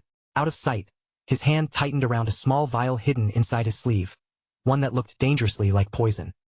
He rose to his feet and warned that Yong would regret this, then left the room without saying another word. Yong clicked his tongue in irritation. From the look in Jiao Guang's eyes, he could already tell that trouble was coming. His gaze drifted toward the taped heaven tome lying before him, and he murmured that he might have to use it sooner than he had planned. Not long after that, another visitor came to see him. Yong turned his head, already prepared to complain about the constant interruptions, but the words stopped when he saw who had arrived. It was Jagal Yohi. She stood there quietly and asked in a soft voice whether she had disturbed him. Yong studied her in silence, noticing how different she seemed at that moment. She looked refined and composed, nothing like the playful, mischievous girl he had met back at Mount Wudong. When he asked why she had come so late, she said she had heard he would be leaving in the morning, then lowered her head in a polite bow. Yong replied that staying any longer would only interfere with Jagal Chongyang's training, and besides, he still had matters waiting for him back home. Jaegal Yohee gave a small nod, as if she accepted his answer. Then, all at once, she leaned forward with a teasing smile and asked if he really intended to marry her sister. Yong Waren felt a faint spark of irritation, but he stayed silent while her sharp eyes remained fixed on him. He wondered why everyone seemed so obsessed with his marriage, and at that moment, he decided it was time to make his position clear. The next morning, Yong Waren and his group finished their preparations and got ready to depart. Jaegal Book, Jaegal Chongyong, and Jaegal Yohee stood together at the front, personally seeing them off as they prepared to leave. Jaegal Book looked toward Yong Waren and asked, with a hint of reluctance in his voice, whether he truly had to depart so soon. Yong Waren answered with calm courtesy, saying he had already paid his respects to the clan head and had also met with Jaegal Chongyong. Since those matters were settled, leaving now was the proper thing to do. Jaegal Book gave a light joking smile and said Jaegal Chongyong would surely be disappointed by that.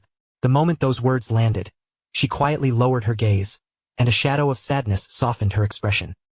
Seeing her reaction, Yong Waren called her name in a gentle voice. Then, with a calm but sincere look, he asked whether the two of them could speak privately for a moment. But before Jaegal Chongyong could even open her mouth to answer, a loud voice suddenly cut across the air, calling out to him as the heir of the Yong clan. Jiao Guang strode forward with confident steps, a smug smile curling at the corner of his mouth. Then he lowered himself into an exaggerated bow, making the gesture look almost theatrical. With that same showy confidence, he introduced himself as the Azure Cloud Dragonblade of the Song clan, letting the title hang proudly in front of everyone. Then, in a formal voice, he challenged the heir of the Tenjong clan to a duel. The crowd instantly stirred, startled gasps spreading from one side to the other as shocked voices rose around them. Jaegal Chongyong's voice suddenly sliced through the rising noise, cold enough to make the surrounding murmurs fade for an instant. She fixed Jiao Guang with a disappointed stare and accused him of having absolutely no shame, her eyes sharp as she faced him without backing down. She said he was trying to challenge someone who had only just recovered from serious injuries. If he truly wanted a proper fight, then he should choose a fair date instead of forcing it now.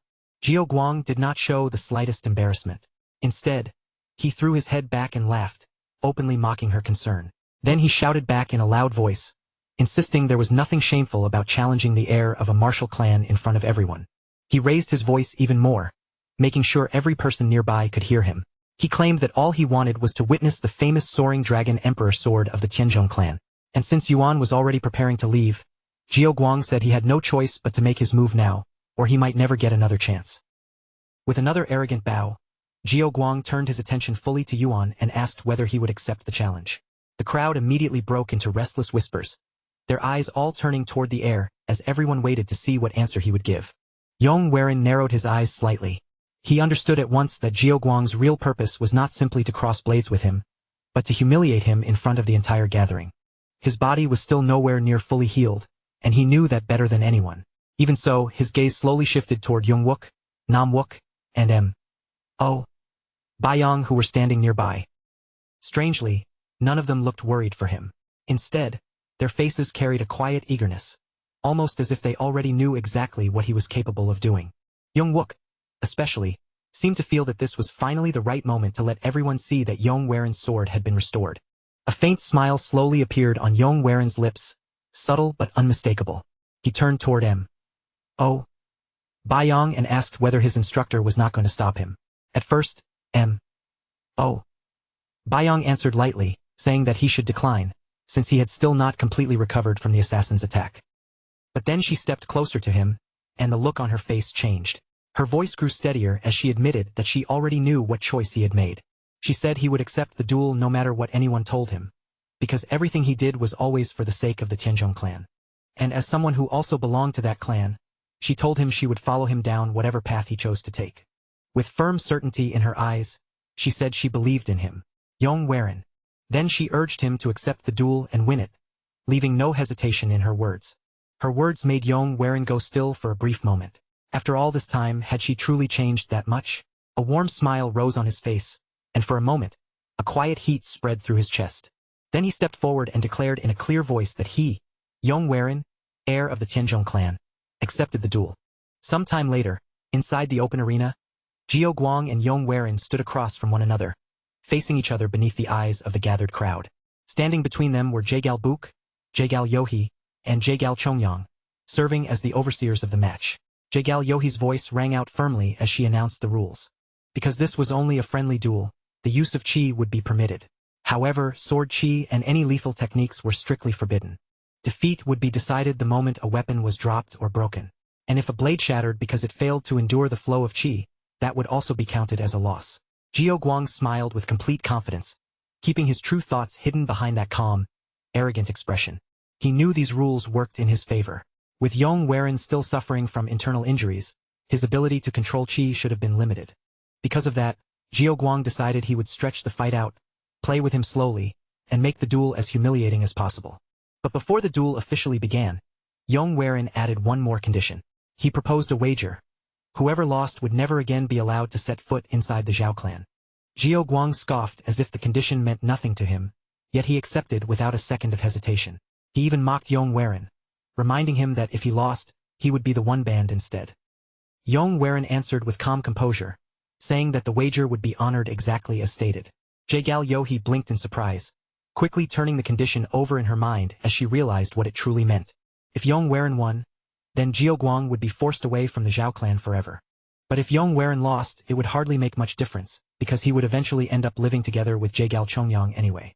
For him to come up with such a plan in that short moment left Jaegal Yohee quietly impressed, even if she did not say it aloud. Jaegal Book gave the order for both fighters to prepare, his voice carrying clearly across the arena.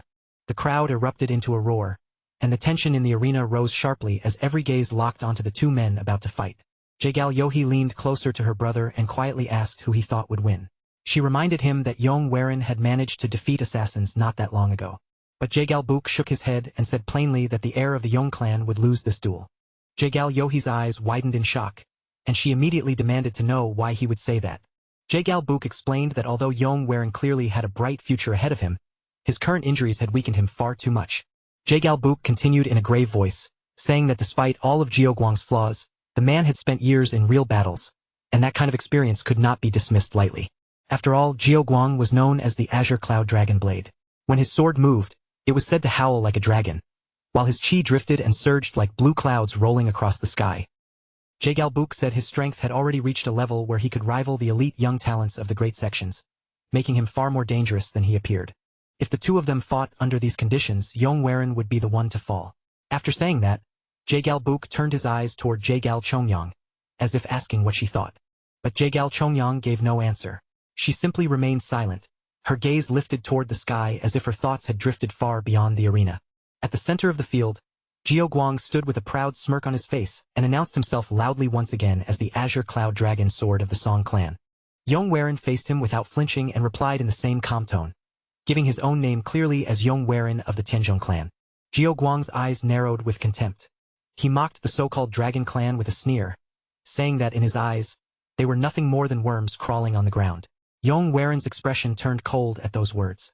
His gaze sharpened as he promised to show Guang exactly why the Tenjong clan carried the name of dragons. In the next instant, both men drew their swords, their eyes locking across the distance. Then, almost at the same time, they lunged forward. Steel rang out sharply through the arena as their blades slammed together, the force of the first clash sending a clear metallic cry into the air. Guang smirked through the clash and unleashed his technique, calling it out as his attacks suddenly changed rhythm, shifting and flowing from one angle to the next. Yong was clearly under pressure, yet he still managed to move through the storm of strikes, dodging when he could and deflecting the attacks that came too close. He staggered backward under the force of the exchange, but even as his balance shook, he forced his body upright and refused to let himself fall. But Guang only laughed louder and pushed even harder. With another savage roar, he leapt in again, shouting that now they should start having some real fun. Pain tore through Yong body with every movement, but he still twisted away at the last moment, deflecting what he could and barely slipping out of range to catch a breath. Guang's irritation began to deepen, and the smugness in his eyes slowly twisted into bitterness. He could not understand it. How was Yong still managing to block his techniques?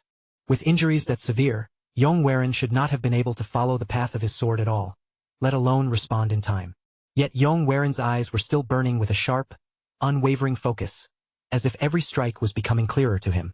Each movement of Guang's blade appeared plainly before his eyes.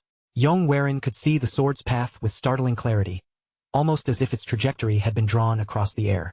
This was insight, that strange state of perception that emerged when one's vision began to be influenced by a deeper understanding of the sword. Even as Yong realized what was happening, He clenched his teeth. By all rights, he should not have reached this stage yet. Was this, too, something brought about by the old man's teachings? Wuong roared again, calling Yong a rat and sneering at how quickly he kept slipping away from his attacks. He raised his sword high, his expression twisting with aggression, and declared that this time he would see whether Yong could still block him. Blue chi erupted from Wuong's blade in a violent surge as he swung from the side, unleashing a powerful technique with overwhelming force. Jaegal Yohei cried out in shock the moment she saw it, recognizing the technique at once as the Azure Cloud Sword. Yong watched the incoming strike closely, tension flickering in his eyes. So this was the sword of the Song clan. Guang smirked fiercely and demanded that Yong come at him with everything he had, as if he wanted to crush him head-on.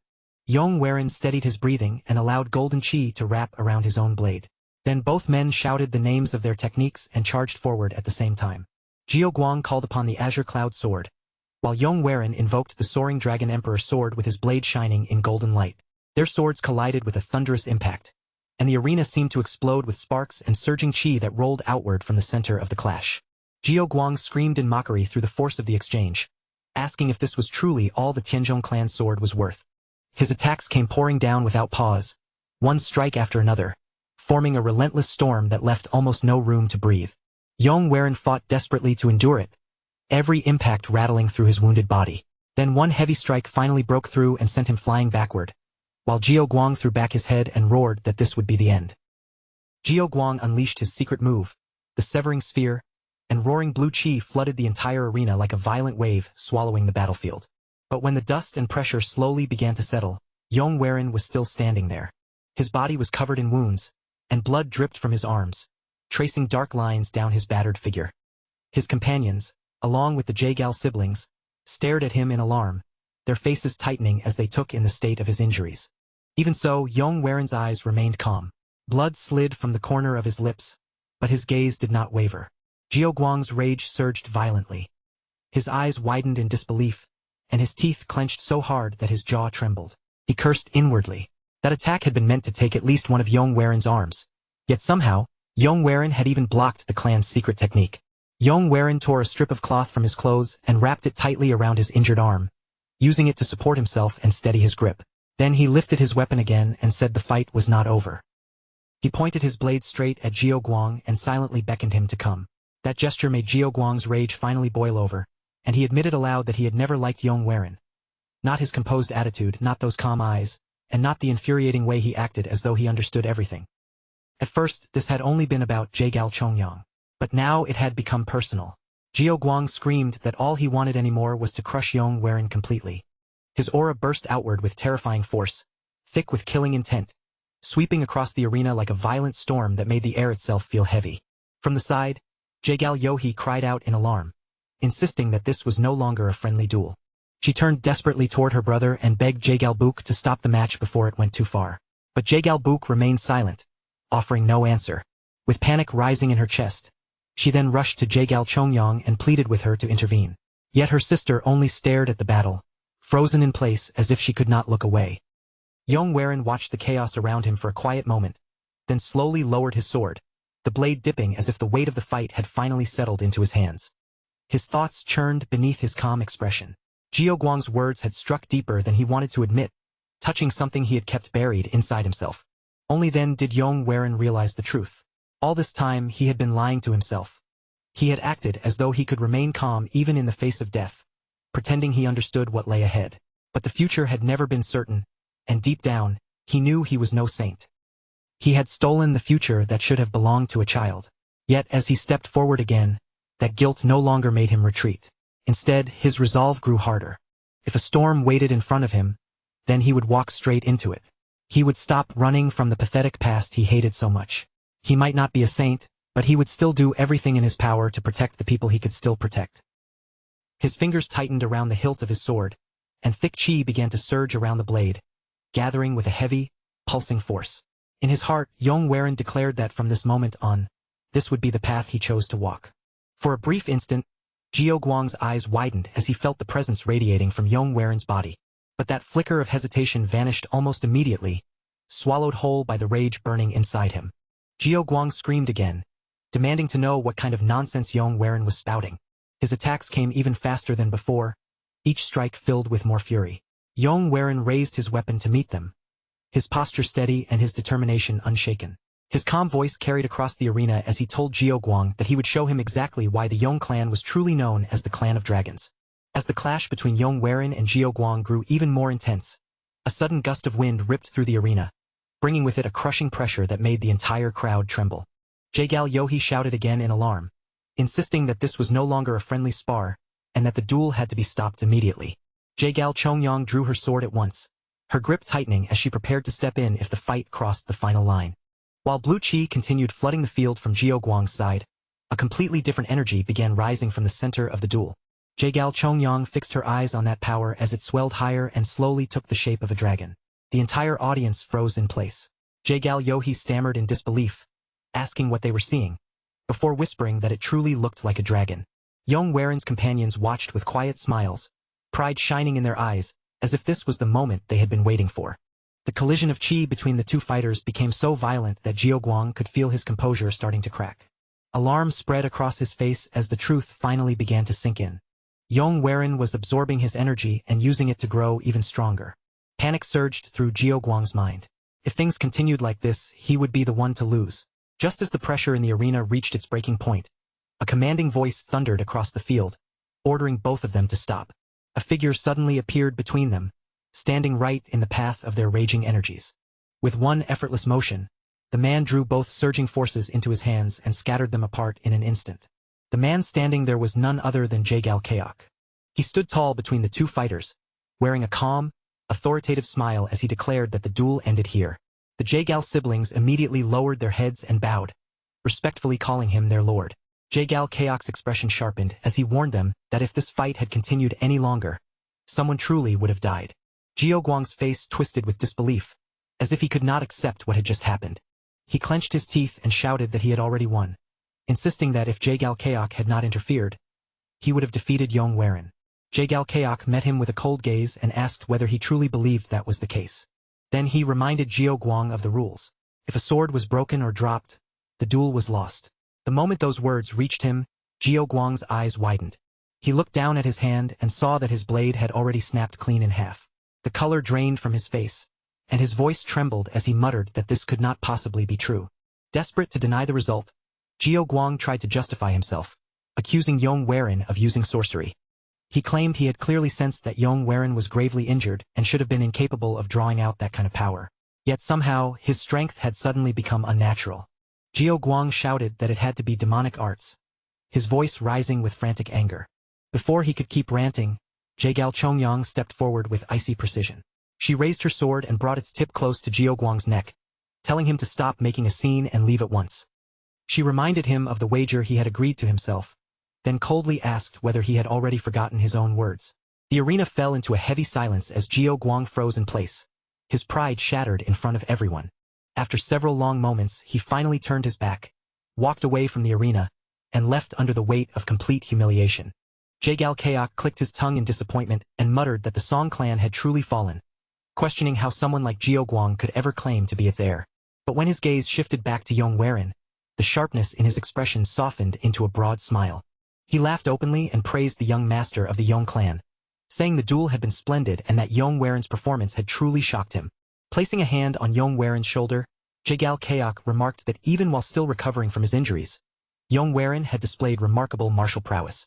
But then his eyes narrowed slightly as he added that it was exactly because of that strength that he had been forced to intervene. A duel held within the Jaegal clan could never be allowed to end with a corpse.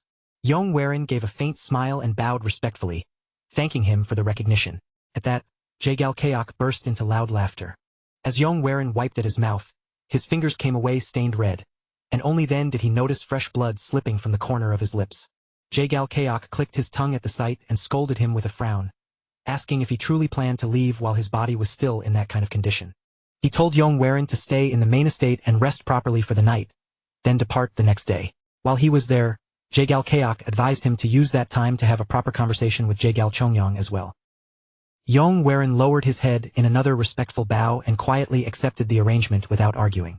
As Yong stepped down from the stage and made his way back toward his companions, Jaegal Kaok kept watching him closely, his eyes shining with growing interest. A broad grin slowly spread across Jaegal Kaok's face, as he thought to himself that the Tenjong clan truly did have a dragon hidden among them. They were indeed worthy of being called a clan of dragons, and after what he had just witnessed, that title no longer felt exaggerated at all. But when Jagal Kaok glanced down at his own hand, his smile paused. His palm was wounded, and blood was seeping from the injury. The moment he had suppressed Yong Waren's chi flashed back through his mind, and his eyes narrowed slightly as a thought began to form. Could it really be what he suspected? That single question quickly turned into a booming laugh, and Jagal Kaok's voice echoed through the courtyard with unconcealed excitement. After a moment, he called for his son in a commanding voice, summoning Jagal Book to his side. Then he declared that their plans would have to be pushed forward sooner than expected. Jagal Book bowed immediately and answered with steady obedience, saying that it would be done. Later that night, Yong Waren sat alone inside his quarters, quietly tending to the wounds left behind by the duel. He looked down at his battered body and let out a low mutter, saying that the fight had left him with even more scars than before. Just then, a knock sounded softly from the door, breaking the stillness of the room. Yong Waren quickly gathered himself, adjusted his clothes to hide what he could, and called for the visitor to come in. The door opened slowly, and Jagal Chongyang stepped inside with her usual calm grace, her presence quiet but impossible to ignore. Yong Waren turned toward her and said softly that she had come, while she crossed the room and seated herself across from him. For a short while, Jagal Chongyang only studied him in silence, her gaze lingering on his condition before she gently asked how he was feeling. Yong Waren lifted his injured hand and glanced at it with a faint smile, admitting that he had gone a little too far during the duel, but assuring her that he was still fine. An awkward silence settled between them, stretching just long enough to make the air feel heavy, until both of them suddenly spoke at the same time and broke the stillness. Jagal Chongyang was the one who continued, saying that Jiaoguang had not been an easy opponent by any means. Yong Waren looked at her with a hint of surprise, and she went on to explain that the Azure Cloud Sword of the Song clan was a terrifying martial art, created to tear enemies apart with overwhelming chi. On top of that, Jiaoguang's own martial prowess was far from weak, no matter how reckless or arrogant he appeared. And yet, even while wounded and still recovering, Yong Waren had managed to defeat him. Then Jagal Chongyang turned her attention to the final technique Yong Waren had used near the end of the fight. To her eyes, it had resembled the soaring dragon emperor sword. But there had been something different about its flow, something she could not simply ignore. As she remembered how he had slowly absorbed his opponent's energy, she could not help wondering whether he had secretly learned some martial art from the Wudong sect. With honest curiosity in her voice, she asked how he had managed to train himself to such a level when so little time had passed since his recovery. Yong Waren smiled faintly to himself, thinking that Jagal Chongyang's obsession with martial arts had not changed at all. He let out a quiet inward sigh, having already expected questions like these. Jagal Chongyang suddenly seemed to realize she had been speaking too much, and she stopped herself midstream. Then she reminded him softly that he had wanted to say something to her first. Yong Waren nodded, acknowledging that she was right. He straightened his posture, his expression growing more serious, and told her that what he was about to say was important.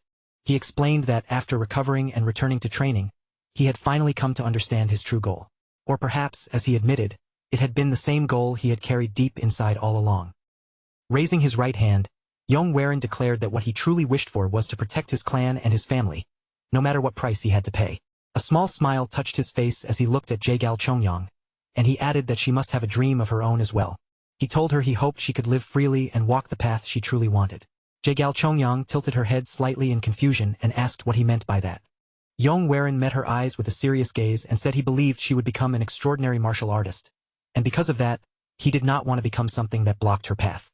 Jagal Chongyang fell silent, watching him closely for a long moment as if trying to read the truth behind his words.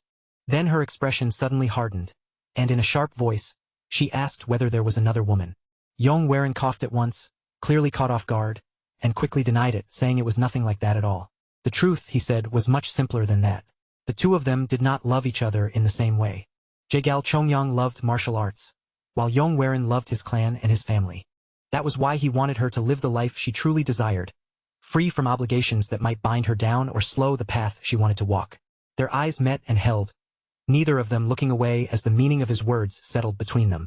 After a long pause, Jagal Chongyang slowly closed her eyes and released a quiet breath, as though she had finally made a decision.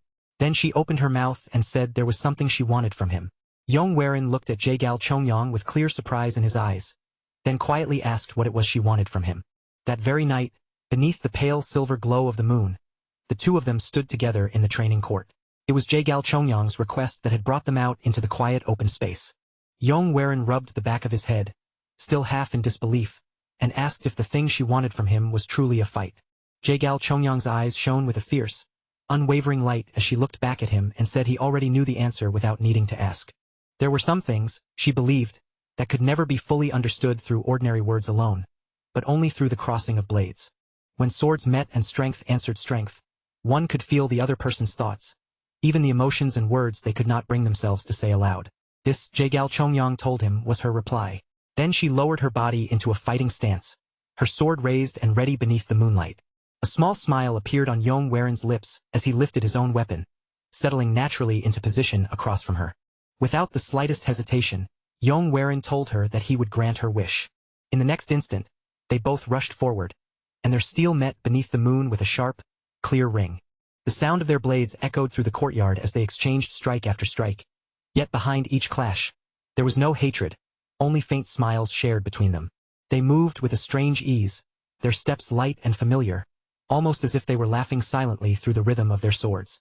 Every blow seemed to carry a quiet message, something only the two of them could understand without ever needing to put it into words. Deep in his heart, Yong whispered a quiet farewell to her. Goodbye, Jaegal Chongyang. When morning finally arrived, Yong and his companions stood at the edge of the Jaegal clan grounds, prepared to continue their journey. They bowed respectfully to the Jaegal family, then mounted their horses one by one, the morning air settling around them. Just as they were about to leave, Yong turned his head once more and looked back. In the distance, Jaegal Chongyang stood quietly, watching him from where she was. She gave him a soft smile, and Yong returned it with one of his own. With that silent farewell passing between them, Yong and his companions urged their horses forward and rode away. Back in the training court, the sword from their duel still remained embedded in the earth, standing silently where the night had left it. They had stood there together beneath the rising warmth of golden sunlight, letting the quiet morning wash over them like a final blessing. After the long road behind them, the group now rested inside an inn, where the scent of liquor filled the air and the sound of laughter mixed with the steady clinking of cups. Young leaned forward with bright, curious eyes and asked Yong when he had possibly found the time to train that intensely. Nam Wook quickly followed with his own question, asking what those strange techniques had been during the duel. Young insisted that the final strike had clearly been the soaring dragon emperor sword, yet something about it had felt different from the martial art they already knew. Yong simply laughed it off and reminded them that he had been traveling with them the entire time, so how could he possibly have trained in secret? But inside his mind, the truth was far more complicated than the casual smile he showed them. What he had used really was the soaring dragon emperor sword. However, when his chi had nearly run dry, the tie-depth heaven arts had interfered with the technique. The original sword art was meant to crush an opponent with the overwhelming force of a blue dragon. But once it fused with the tie-depth heaven arts, it transformed into something different. A sword style that devoured an enemy's chi and used it to suppress them. The Jaegal clan head had stepped in and stopped it before the technique could go too far. Yet Yong understood that if his mastery had been any greater, the technique might have swallowed even the clan head's chi and grown completely beyond control. His thoughts continued turning, refusing to settle even as the others laughed around him. The soaring dragon emperor sword, the azure bamboo sword, and the chi of the Jaegal clan head.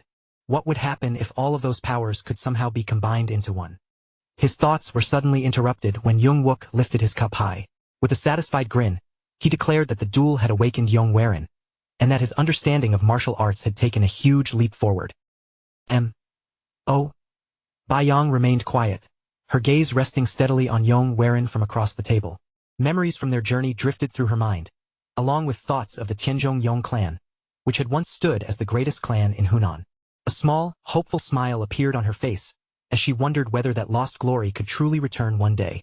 She raised her cup, drank deeply, then set it down against the table with a firm strike. She said they all had to work even harder from now on, so they would not fall behind their young clan leader. Young slammed his hand onto the table with a laugh, shouting that none of them could have imagined something like this just a few weeks ago. Back then, no one would have believed their young clan leader could defeat the flying demonic blood one to seize the special flower, much less overcome the azure cloud swordsman. His voice swelled with pride as he declared that Yong was growing stronger with every passing day, and soon laughter spread around the table, filling the inn with warmth. Above them, on the upper floor, a cloaked figure stood quietly by the window, watching the lively scene unfolding below. After observing for a moment, the figure turned away from the window and slipped into a darkened room. Inside the room, A man sat hunched over a table, while several other cloaked figures stood guard at his sides. The newcomer bowed respectfully and said he had something to report. The man remained seated in place, but his mind was clearly unraveling.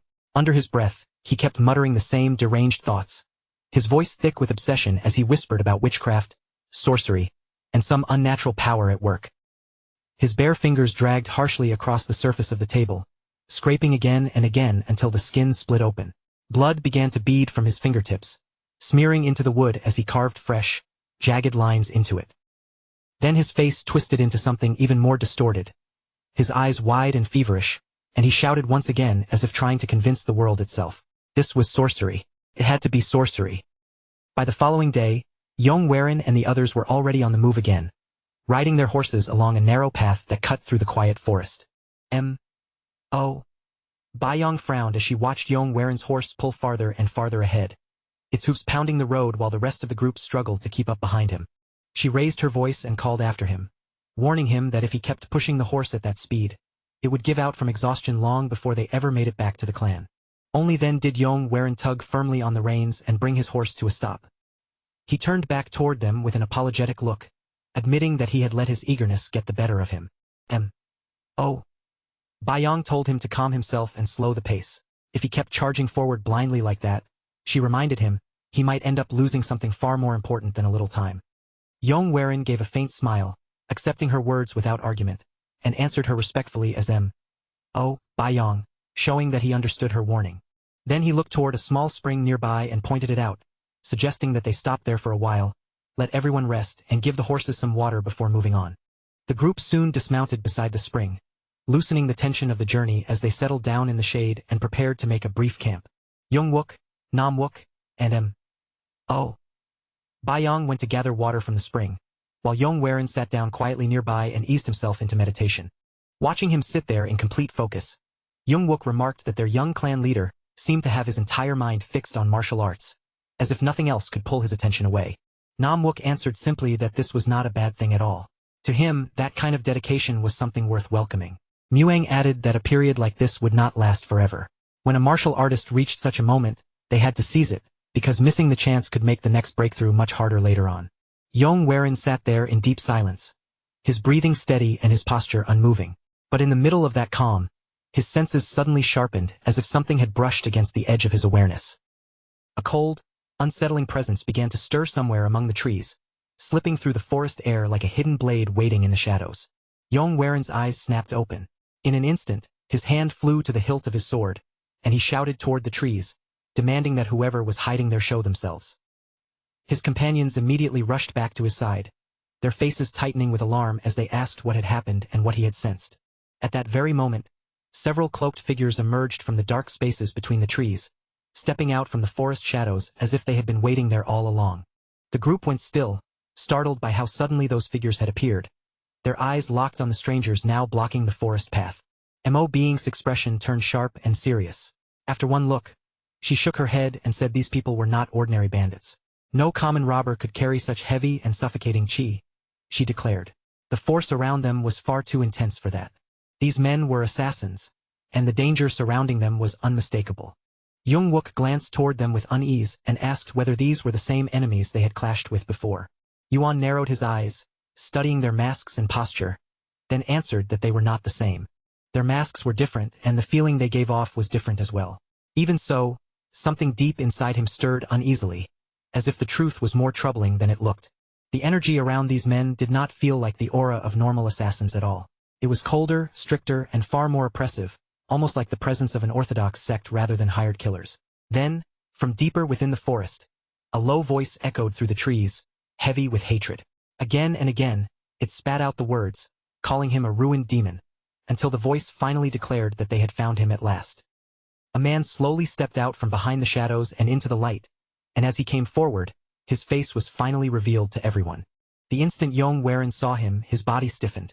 Recognition struck him hard, and his gaze locked onto the man's face.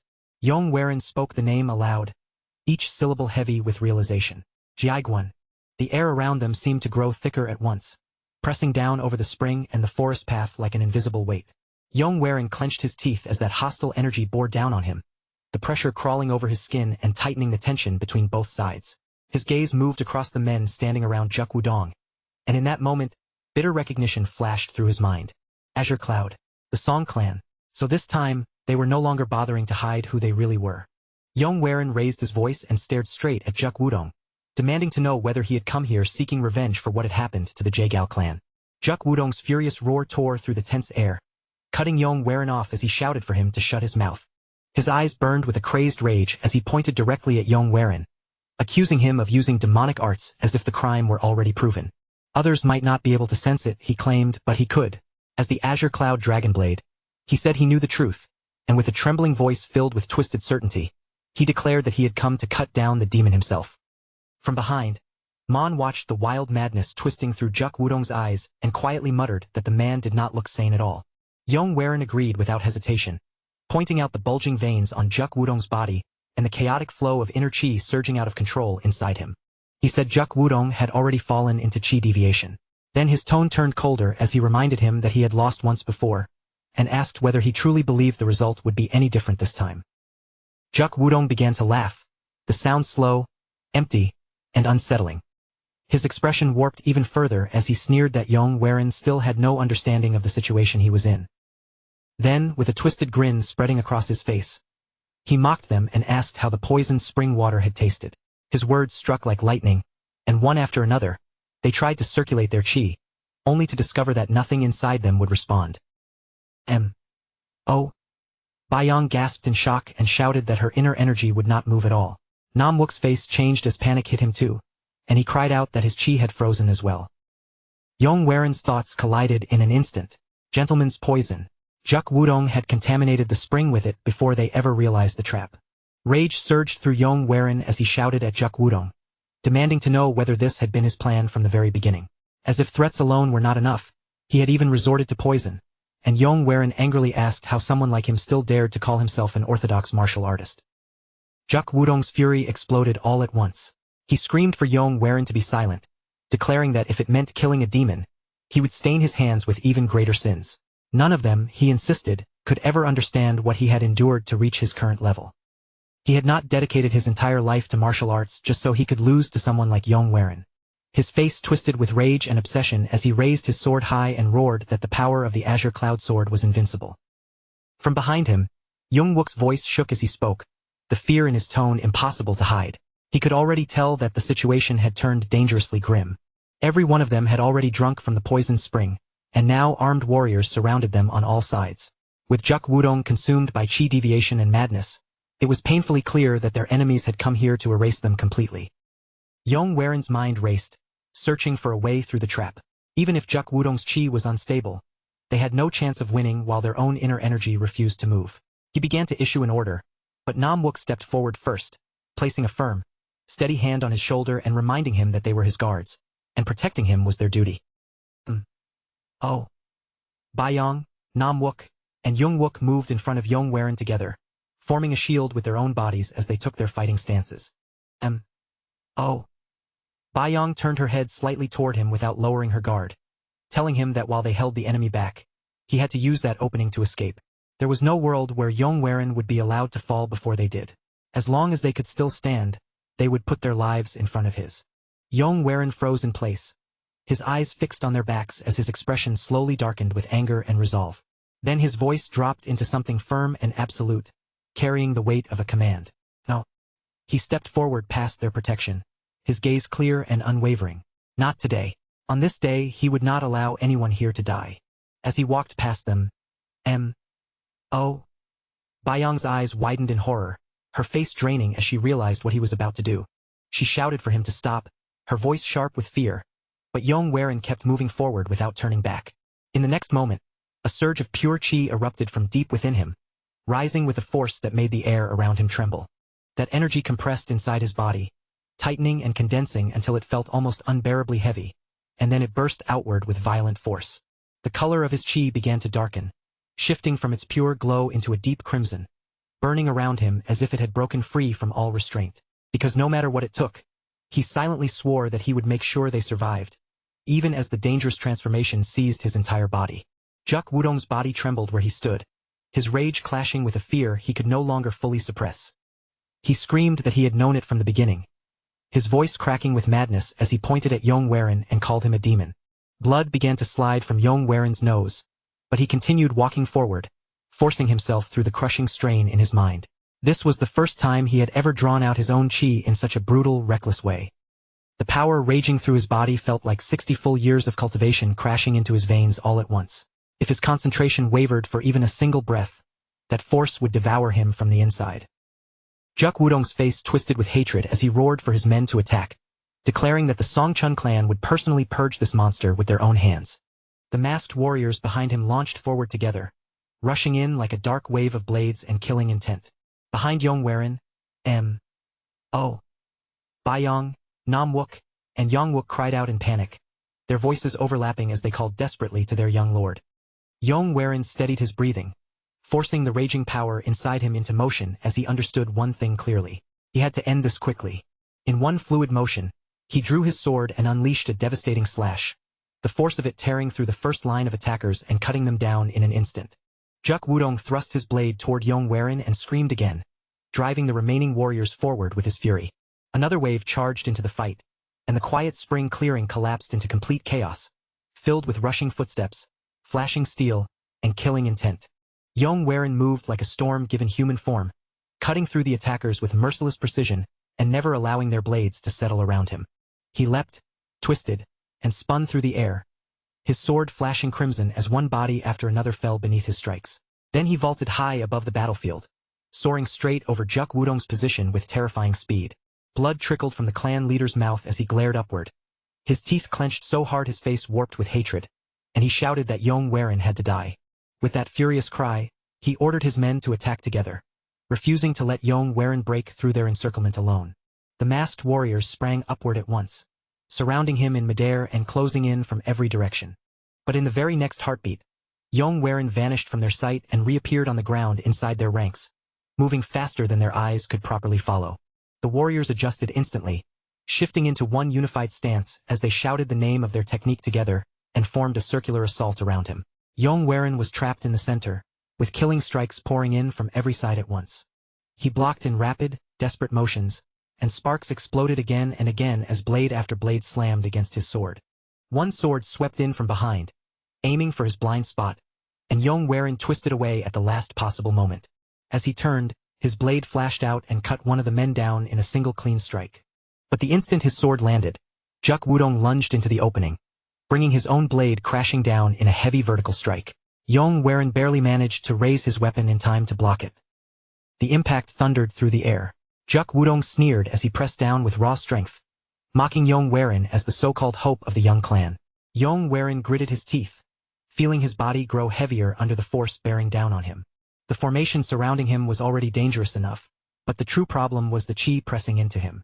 The old man's power was devouring him from within, tearing at his control.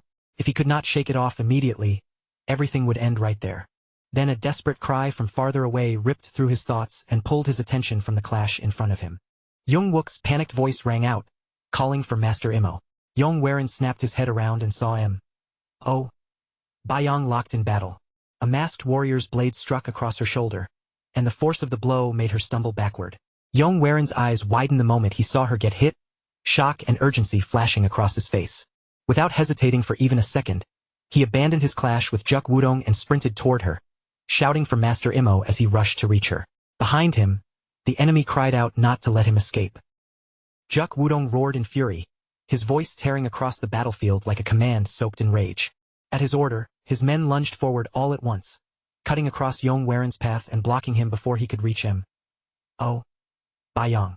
A deafening crash rolled across the battlefield as the masked warriors rushed in from every direction, their blades closing around Yong like a tightening cage. M.O. Bayong cried out in desperation, her voice breaking as she called toward the young lord, terrified that he would be swallowed by the attack before anyone could reach him. Yong stood trapped in the center of it all, completely surrounded, with no clear path left open around him. From above, Juk Wudong launched himself into the air, his sword lifted high over his head as he descended with murderous force. "You bastard! This is the end?" he screamed, his face twisted with rage as his blade came crashing down. But in that very instant, a violent wave of demonic chi erupted from the heart of the formation, exploding outward before the attack could fully land. Heavenly Lightning Ascension. A demonic hue roared through the air as the power surged upward with terrifying force, shaking the entire battlefield beneath their feet. A blinding pillar of energy tore straight through the sky and pierced the clouds above, only to collapse inward a moment later with crushing intensity. Then silence fell over the clearing, thick and suffocating, while dust and smoke drifted through the air like a curtain after the blast. Oh. Yong dropped to her knees, staring at the aftermath in stunned awe. That attack just now had truly been the Heavenly Lightning Ascension. Even someone like her could only barely imitate such an advanced sword art, yet Yong had unleashed it before her eyes. How had he managed to do something like that? She turned sharply and shouted toward Wook and Wook, who were both struggling to push themselves back up, groaning as they forced their bodies to stand. All of them stared at the enormous crater carved deep into the ground, and at its center stood Yong, with dark demonic chi still twisting around his body. The shockwave had never reached their side. Oh. Yong narrowed her eyes, then gave a small nod as she realized that Yong had controlled the force at the final moment. Yong remained completely still, standing in place as if his body had been frozen after releasing that devastating power. But deep inside his mind, he was desperately shouting her name again and again, reaching for something familiar in the darkness. His vision began to blur, and the world around him dissolved until everything in front of his eyes faded into nothing. When his sight finally cleared again, he found himself seated in a vast and open expanse, with endless puddles stretching beneath him under a pure blue sky. Confused, Yong slowly turned his head and looked around the strange place, wondering where he had suddenly ended up. Then realization struck him, and his teeth clenched as the truth settled heavily in his chest. This was his own mind space, and no matter what, he had to find his way back out. Master M. Oh. And the two rising ghost blades were still outside, still fighting for their lives. He could not abandon them there. Just then, the calm surface of the puddles began to twist and writhe beneath him. Dark ripples spread across the water as a demonic aura seeped upward from below, and in the next instant, the clear puddles turned a deep, unsettling red. Before Yong could even react, he felt his body being dragged downward, pulled helplessly into the crimson depths beneath him. Countless pale hands stretched out from the darkness, clawing at him as he sank deeper into the void. Outside his mind space, the chi around his body exploded wildly out of control, surging with violent force and making the ground tremble. Dukong watched the scene in horror and demanded to know what was happening. Oh. Yong's face turned grim as she said they had to stop it immediately. The thing standing in front of them was no longer the young lord they knew. She did not know what it had become, but they could not allow it to move freely while using Yong body. Dukong shouted that they had no strength left, asking how they were supposed to stop a monster like that. Oh. Yong snapped back at him, demanding whether he planned to just stand there and watch the young lord be devoured. Before any of them could make a move, Namla cried out that Yong was moving. They turned at once and saw him walking toward the blood-soaked Juk Wudong, who was slumped weakly against a tree. Yong steps were eerily calm, each one steady and silent, while his eyes remained empty of any emotion. Without the slightest hesitation, he suddenly lunged forward and drove his sword straight toward Juk Wudong's heart. Inside the mind space, Yong continued sinking into the crimson darkness. Just as the cold void was about to swallow him completely, a soft light appeared nearby.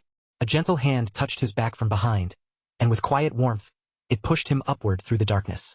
Yong opened his eyes and saw the familiar face of his attendant smiling faintly at him. "Yen Hua," he whispered, and warmth surged through him the moment he recognized her. With that, his consciousness snapped back into place, tearing him away from the depths that had nearly claimed him. He awoke to Oh. Yong's desperate voice calling his name.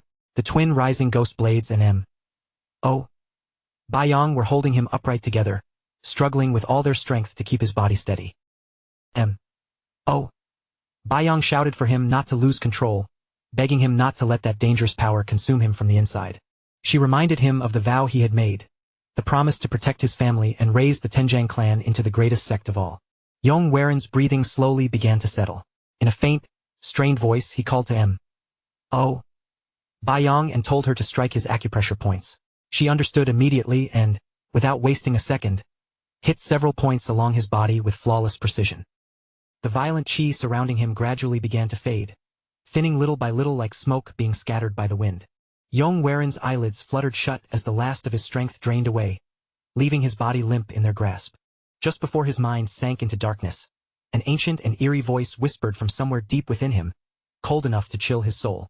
Next time it would not end so easily. And after that chilling promise, everything fell silent. Hei Dukong finally released a long breath he had been holding, saying it was fortunate that the young lord had managed to regain his senses in time. Kneeling beside Yong Werin, M.O. Yong explained that if she had sealed his pressure points while he was still lost in deviation, his chi would have gone berserk and destroyed him completely from within. Hei Dukong clicked his tongue and admitted that when Yong Werin had moved to kill Juk Wudong, he himself had nearly lost control in that moment. Juk Wudong might have gone mad, he said, but the Sikhen clan still belonged to the Orthodox faction. If word spread that Yong Werin had killed him here, the consequences would be severe. Then Hei Dukong turned toward the wounded man and froze. Oh. Yong was already standing over Juk Wudong, and when Yung Wook called out uncertainly, Nam Wook muttered just one word. Antidote. Yung Wook blinked as realization hit him, finally understanding what Nam Wook meant. Oh. Yong lowered her gaze to Juk Wudong, her eyes dark and unreadable. Her fingers tightened around the hilt of her sword, and when she spoke, her voice came out hollow and cold, asking if even now, his first instinct was still to search for an antidote. Without giving anyone a chance to stop her, she swung her blade in one clean motion, and a cold flash of steel cut through the tense air. Juk Wudong's body went limp at once, collapsing lifelessly onto the ground as the last trace of resistance vanished from him. The twin rising ghost blades stood rooted in place, frozen by shock, their eyes fixed on what had just happened before them. Hei Dukong's face changed instantly, and he shouted at M.O. Yong, demanding to know what she thought she was doing. M.O. Yong calmly slid her sword back into its sheath and answered without a tremor in her voice. Juk Wudong had tried to kill the young lord more than once, and worse than that, he had seen Yong Werin's strange chi with his own eyes. If he were allowed to live and spread that secret, disaster would fall on every one of them. She lifted Yong Werin onto her shoulder, turned away from the body, and spoke as if the matter had already been settled. There was no need for anyone else to stain their hands. She would carry that burden herself. Hei Dukong watched her back as she walked away, his expression heavy, and quietly murmured that just as the young lord had changed, M.O. Yong had changed as well. Then, after a brief silence, he added in a low voice that perhaps all of them had changed without even realizing it. Clicking his tongue, Hei Dukong turned toward Nam Wook and ordered him to move quickly and find the antidote before their condition worsened. But Nam Wook was already lifting a small vial to his lips and drinking from it. Yung Wook shouted in alarm, asking how he could possibly be sure that the vial was not poison. Nam Wook smirked like he had been waiting for that question, then explained that a real antidote gave off a smell that caused dizziness and dryness, because the poison inside the body would react against it defensively. Poison, on the other hand, carried a rotten, disgusting stench strong enough to make a person want to gag. Once someone understood that difference, Nam Wook said with confidence, finding the antidote was not difficult at all. Yung Wook nodded slowly, clearly impressed by the explanation, while Nam Wook raised a small pouch in his hand with a sly grin tugging at his mouth. And along with the antidote, Nam Wook added, he had also found something else on Juk Wudong that looked far too valuable to leave behind. Sometime later, Yong Werin finally began to wake. His eyelids slowly opened, and he found himself lying on a bed inside a quiet inn room. He pushed himself upright, still feeling the weight of what had happened, and murmured softly that he had returned. Then he folded his legs into a lotus position on the bed, steadied his breathing, and began circulating his chi through his body. A few moments later, his eyes widened in surprise as he sensed the state of his inner energy. Not only had his inner energy fully recovered, it had actually grown stronger than before, flowing through him with a new depth. The memory of Juk Wudong's attack came back to him, along with the uncontrollable power that had erupted from deep inside his body. Yong Werin let out a heavy sigh and fell back onto the bed, covering his eyes with one arm. That fight had been far too close, much closer than he wanted to admit. For a moment, when his chi had gone berserk, he had nearly lost control of his own body completely. He sat up again, his expression tense, and muttered that if he could lose himself or even die before mastering the Tide-Depth Heaven Tome, then everything he had struggled for until now would become meaningless. The power inside him was clearly not ordinary chi, and he could no longer pretend it was something simple. It might even be something like the soul of that old man. And if that were true, then the presence hiding within him might know far more about this power than Yong Werin himself did. Elsewhere inside the inn, M.O. Yong and the twin rising ghost blades were seated around a table when Yong Werin stepped into the room. Yung Wook immediately looked up, relief spreading across his face as he greeted Yong Werin and asked how his body was feeling. Yong Werin answered that he was fine, but his eyes soon shifted to Nam Wook, who was holding a small golden token in his hand. Curious, he asked what it was. Nam Wook glanced down at the token and replied casually that Juk Wudong had been carrying it. Since it looked valuable, he had simply taken it. As Yong Waren studied the token more closely, a flicker of recognition crossed his face. He murmured that it was Zhou Weihai's golden token, a proof that allowed someone to meet the most beautiful woman in Hainan. He stared at it for another moment, wondering aloud how Juk Wudong had managed to get his hands on something like that. Then Yong Waren let out a soft chuckle and said he understood. The room immediately fell into an awkward silence. Noticing the strange mood around the table, Yong Waren cleared his throat and muttered that the atmosphere had suddenly become rather uncomfortable. Oh. Baiyang then looked at him with a serious expression and addressed him formally as young lord. But before she could continue, Yong Waren lowered his head and apologized to her and the twin rising ghost blades. He explained that after the poison blocked his inner chi, and with Juk Wudong already having lost his sanity, all he had wanted in that moment was to protect them. In that desperate situation, he had believed there was no other choice. Oh. Baiyang slowly rose from her seat, bowed deeply before him, and thanked him as if that single fact mattered more than anything else. She told him plainly that if he had not stepped in when he did, every one of them would already be dead. But then her eyes hardened, and her tone grew heavier as she added that gratitude did not erase the truth in front of them. She needed to know what that strange chi flowing through Yong Waren's body really was. Yong Waren hesitated, feeling the weight of her question press against his chest. But after a moment of silence, he finally agreed to explain. Before he began, however, he asked what had happened to Juk Wudong after the battle. Nam Wook opened his mouth as if to answer, but his words faltered. Before he could stumble through an explanation, Oh. Baiyang cut in with a flat voice and said that Juk Wudong had disappeared. Yong Waren's voice rose with alarm at once. If Juk Wudong returned to the Sikhen clan and reported what had happened, the consequences could ruin them all. Oh. Baiyang interrupted him again, calm but firm, assuring him that such a thing would never happen. She explained that while Juk Wudong had been possessed, Yong Waren had forcibly drawn out his inner chi. Because of that, Juk Wudong had completely lost control of himself. By now, he was likely nothing more than a mindless shell, unable to even speak properly. She turned toward Nam Wook and Yung Wook for confirmation, and although both of them looked reluctant, they eventually nodded in agreement. Only then did Yong Waren's guard finally ease. If Oh. Baiyang said that was the case, then he would choose to trust her judgment. He clenched his fist and began to speak, admitting that there was something he needed to explain.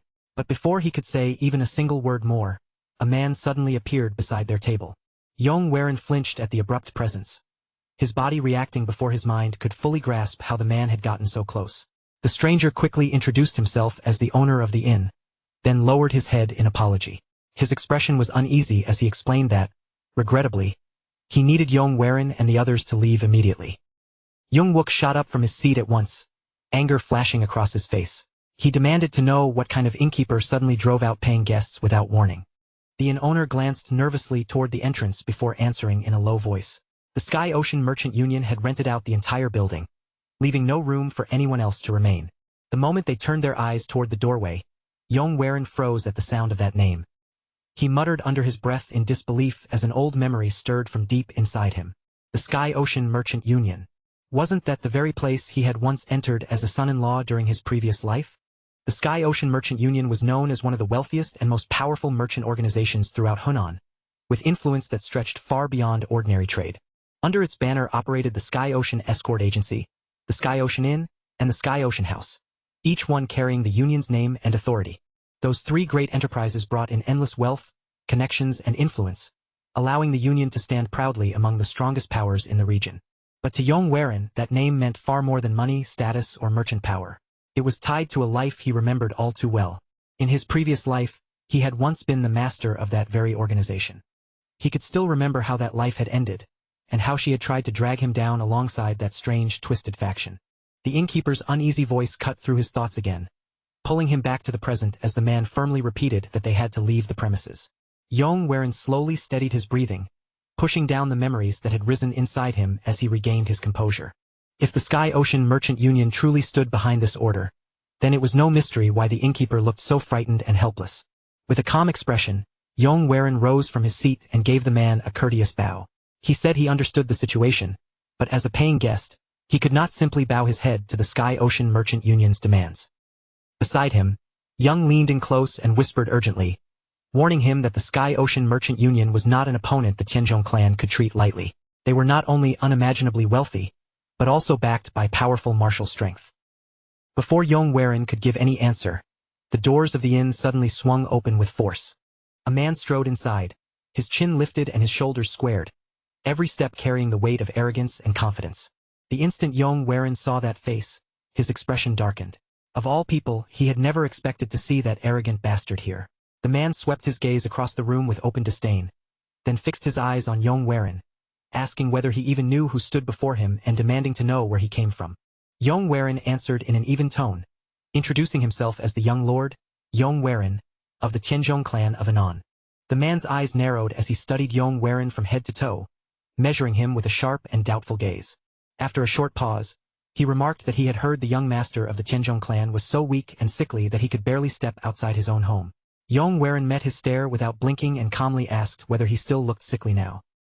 For a brief moment, the man fell silent, his arrogance shaken just enough to show. Then he stepped closer, his shadow stretching over Yong as his voice turned firm and condescending. He said the men of the Sky Ocean Merchant Union were exhausted from a long journey and only wished to rest quietly. Since they were fellow martial artists of Hunan, surely Yong could understand such hardship. Yong lips curved slightly as he replied that those words sounded more like a threat than a request. The man's composure shattered instantly, and he shouted in fury, demanding to know what Yong had just said. Yong smirked and raised one finger toward the ceiling. If an orthodox sect used its strength to force others to obey, he said, then how was that any different from the demonic or unorthodox factions? The man's face flushed red with rage. He ground his teeth hard and screamed at Yong calling him an insolent wretch. Yong suddenly burst into laughter, his voice ringing through the inn. So the Sky Ocean Merchant Union truly was as powerful as people claimed. After all, even a mere martial artist from a merchant union dared to raise his voice at the young lord of a martial sect. The moment those words left his mouth, Yong and the twin rising ghost blades rose from their seats together, their hands already moving toward their weapons. The man clenched his fists, and the killing intent around him began to rise, sharpening the air between them. Yong left hand slid slowly to the hilt of his sword, gripping it firmly as his voice turned cold. With his right hand, he lightly tapped the sheath and spoke again. If the man truly wished to claim the entire inn, then they could settle the matter according to the laws of the Jianghu. The man's eyes flared with fury. He seized his sword at once and shouted for Yong to come outside with him. A few moments later, the two men stood facing each other in the courtyard. Behind Yong Yong called out anxiously, asking whether he truly intended to fight. Yong answered without the slightest hesitation. If he backed down now, the world would believe the Tenjong clan was weak. If he allowed a mere martial artist of the Sky Ocean Merchant Union to threaten him and then walk away unchallenged, rumors would spread that the clan stood beneath a merchant organization. The moment both sides had spoken their names, this clash had already become unavoidable. It was not something he could avoid, nor was it something he should avoid. As the two of them took their stances, Yong spoke in a calm, steady voice. The loser would remain silent, and the winner's words would become law. Without giving any warning, the man lunged forward, driving his sword straight toward Yong chest. Yong shifted aside with effortless grace, his body gliding just out of the blade's path as if the attack had never threatened him. The man's eyes widened in shock. Yong had dodged it. Gritting his teeth, he planted his feet and unleashed a rapid storm of thrusts, each strike snapping forward faster and fiercer than the one before it. Yong watched him calmly, slipping past every blade with precise, graceful movements. As he moved, his thoughts sharpened with surprise. Why did this man's sword look so slow? Then Yong kicked off the ground and leapt into the air, rising above the courtyard in a single clean motion. While still in mid-flight, his hand moved to his own blade, and he drew his sword from its sheath. He descended like a streak of falling light, cutting through the space between them before his opponent could even react. By the time the man realized what had happened, Yong sword had already stopped just a single breath away from his neck. All around them, the members of the Sky Ocean Merchant Union stood frozen in disbelief, their whispers spreading through the courtyard like ripples. One of them stared wide-eyed and muttered that no matter how fiercely their companion attacked, he still could not so much as brush the young lord's clothes. Another man swallowed hard and said there was no way those were the movements of someone sick and helpless. The first man nodded grimly, finally understanding that the stories about the Tenjong heir being too frail to even move had been nothing but a lie. Just as Yong Waren's blade remained poised coldly at the man's throat, a powerful woman's voice suddenly cut across the courtyard, sharp and commanding enough to silence everyone at once. "Stop right there." The man on the ground clenched his teeth, his jaw tightening with humiliation, then slowly raised his head.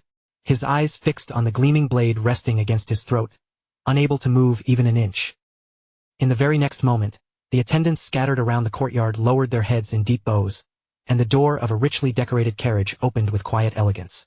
A woman stepped down from the carriage with calm, graceful composure, yet the moment she appeared, every gaze in the courtyard was drawn to her.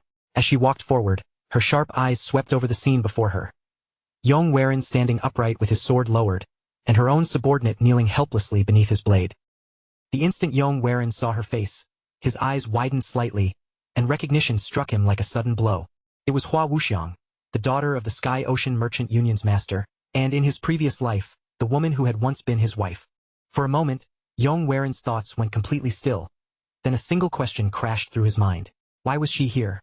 Hua Wuxiang gently raised a delicate fan to her lips, her posture elegant and unshaken as she spoke. She introduced herself with refined confidence, saying she was Hua Wuxiang, and added that she had never expected to discover a hidden dragon within the Tenjong clan. Yong Waren quietly turned his eyes away for a moment, forcing himself to settle the storm rising inside him.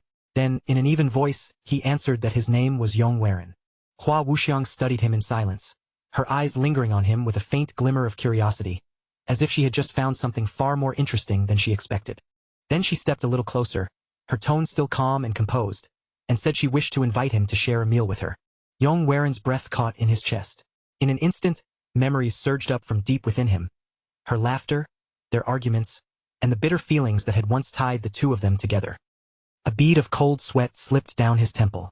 He kept his expression polite, but his voice wavered despite himself as he declined, saying he had other matters that required his attention and hoped she would understand. For one brief second, Hua Wuxiang's expression went perfectly still, as if the air between them had frozen. She slowly lifted her fan higher, covering her face completely, and allowed the silence to stretch just long enough for everyone nearby to feel the pressure. Then, with one sharp flick, she snapped the fan shut and replied in a cool, controlled voice that it had been a pleasure meeting him, young Lord Yong Waren. As she turned away, she added with quiet certainty that she had a feeling the two of them would be seeing each other quite often from now on. Only after her entourage began moving down the road and slowly disappeared from sight did Yong Waren let out a quiet breath, his gaze remaining fixed on the direction she had gone. Mo Baiyang stepped forward with open admiration in her eyes, saying Yong Waren had impressed her once again. It was already astonishing that he had defeated such a skilled martial artist with ease, but refusing the daughter of the Sky Ocean Merchant Union's master was even more unbelievable. Nam Wook and Young Wook could barely hold back their amusement as they watched him. Young Wook let out a wistful sigh and muttered that if a woman like that offered wine, it must have been something truly exquisite. Yong Waren ignored their teasing completely and turned back toward the inn. In a curt voice, he told them they should eat something simple and leave as soon as possible, because getting tangled up with that woman would only end badly. Later, once they were seated together inside the inn, Yong Waren quietly ate his meal without saying a word, his expression unusually tense. Under the table, however, his legs were trembling faintly, betraying the unease he was trying so hard to hide. Mo Baiyang noticed the movement almost immediately. She leaned toward him and asked softly if he was feeling unwell, saying he had looked unsettled ever since meeting Lady Hua Wuxiang. Yong Waren forced out a weak laugh, but it sounded far from convincing. He stammered slightly and insisted that he was fine. Then he suddenly pushed himself up from his seat, saying he needed to clear his head with a little meditation and some sword training. Mo Baiyang rose as well, immediately offering to accompany him. But Yong Waren lifted a hand and waved her off, saying he would rather be alone for now. He walked through the quiet streets beneath the fading evening light, and with every step, his thoughts drifted further away from the present and back into the past. Memories of his former life with Hua Wuxiang rose in his mind before he could stop them. He remembered seeing her waiting at street corners, standing there with quiet patience, her eyes lighting up the moment she spotted him approaching. He remembered the laughter they had shared, the arguments that had cut between them, the warmth that once drew them close, and the bitterness that followed. Most of all, he remembered the way she had looked at him with both love and hatred in her eyes. Yong Waren clicked his tongue in frustration and muttered under his breath, "Damn it, that's all in the past. It's already over, Yong Waren." But just as he tried to shove those memories back down, the sound of raised voices drifted into his ears from somewhere ahead. It was the sound of a fight. Yong Waren's eyes sharpened, and he moved toward the commotion. When he reached the edge of the gathered crowd, his eyes suddenly widened as he recognized one of the men standing in the street. That man was Heir. Jayak stood in the middle of the road, gripping the chain of a vicious black dog that growled and snapped beside him, its jaws bared like a rabid beast ready to tear someone apart. Across from him stood another man with his sword already drawn, his body tense and ready to fight at any moment. Yong Waren quietly slipped back to the corner of a nearby building and watched from the shadows. His eyes narrowed as he wondered how Jayak had managed to come all the way here. Then his gaze shifted to the beast chained at Jayak's side, and he immediately sensed something strange around it. A dark, ominous aura that made the animal feel far more dangerous than an ordinary dog. Jayak's voice boomed through the street as he shouted, "I'll say it one more time. Hand that thing over and we'll leave quietly. Keep denying it and you'll die right here." The man facing him shouted back in anger, demanding how he was supposed to hand over something that did not even exist. Jayak crouched beside the black dog and calmly stroked its head as if the snarling beast were perfectly obedient. He said the creature could track the scent of its prey from 50 kilometers away, and that it was no mere dog, but a black wolf. Since it had led him here, that meant the man had what he was looking for. From his hidden spot, Yong Waren's expression stiffened as the pieces finally clicked into place. The black wolf must have followed the scent of the demonic poison stone flower all the way here. That was the only explanation that made sense. He slipped a hand into his pocket and pulled out the very flower, staring down at it with a deep frown. But if the demonic poison stone flower was with him, then why were they chasing that young man instead? Across the street, Jayak's patience finally ran out. His jaw tightened as he glared at the man before him, his voice dropping into a dangerous growl. "Do I really have to kill you before I can find it?" Then he raised his voice so every martial artist gathered nearby could hear him clearly. "Listen well. I am Jayak, the young sect leader of the Serpent Dragon sect of Hubei." He swept his gaze across the crowd and declared that anyone who helped him capture that man would be generously rewarded by his sect. The surrounding martial artists began to stir at once. Some shifted their footing, while others exchanged cautious, tempted glances, clearly weighing the danger against the promised reward. Others in the crowd began to move as well, their hands slowly tightening around the hilts of their weapons as they circled closer and closer around Jayak's target. But the young man showed no sign of backing down. His eyes burned with fierce defiance as he shouted back, "When you meet the king of hell in the underworld, tell him you were killed by Jong Suk." The moment Yong Waren heard that name, his eyes widened ever so slightly. Jong Suk. For some reason, that name stirred a faint sense of familiarity in his mind. Yet the man standing before him looked no different from a wandering vagabond, dressed rough and worn by travel. Even so, there was something in the way he held himself calm, upright, and proud, that hinted at a far more respectable background. Yong Waren had barely finished putting those thoughts together when Jong Suk suddenly sprang forward. His blade cut through the air in a clean, deadly arc, moving with sharp precision and terrifying speed. Steel rang out against steel, and in an instant, the entire street was thrown into chaos. Jong Suk moved like a raging storm, slashing through one opponent after another with overwhelming force and frightening momentum. Watching from behind, Jayak clenched his teeth so hard his jaw twitched, then spat out in disgust, "Useless fools." As Jong Suk pressed forward again and struck toward another attacker near Jayak, the sect leader's eyes turned cold, and he suddenly pulled out his own sword. In one ruthless motion, Jayak drove the blade straight through the back of his own subordinate. The sword tore out through the man's body and continued forward, striking Jong Suk at the same time. Jong Suk staggered backward, blood spilling heavily from his wound as shock and fury shook through his voice. "You stabbed your own man," he snarled, staring at Jayak in disbelief. Even the demonic cult wouldn't sink that low. Jayak merely gave a cold shrug, his expression showing no remorse at all. "That's because we stand between the orthodox and the unorthodox." Jong Suk's face twisted with rage. Blood dripped from the corner of his mouth, and his clenched teeth made his fury look even more terrifying. Then a violent wave of chi erupted from his body, rippling outward through the air like a sudden blast. "You crossed the line," he roared. From the corner of the building, Yong Waren's eyes widened in shock as that overwhelming pressure washed over him. That chi, my God, how did I fail to recognize that name sooner? The memories came crashing back all at once. Jong Suk, the man who would one day be known as the hero among demons.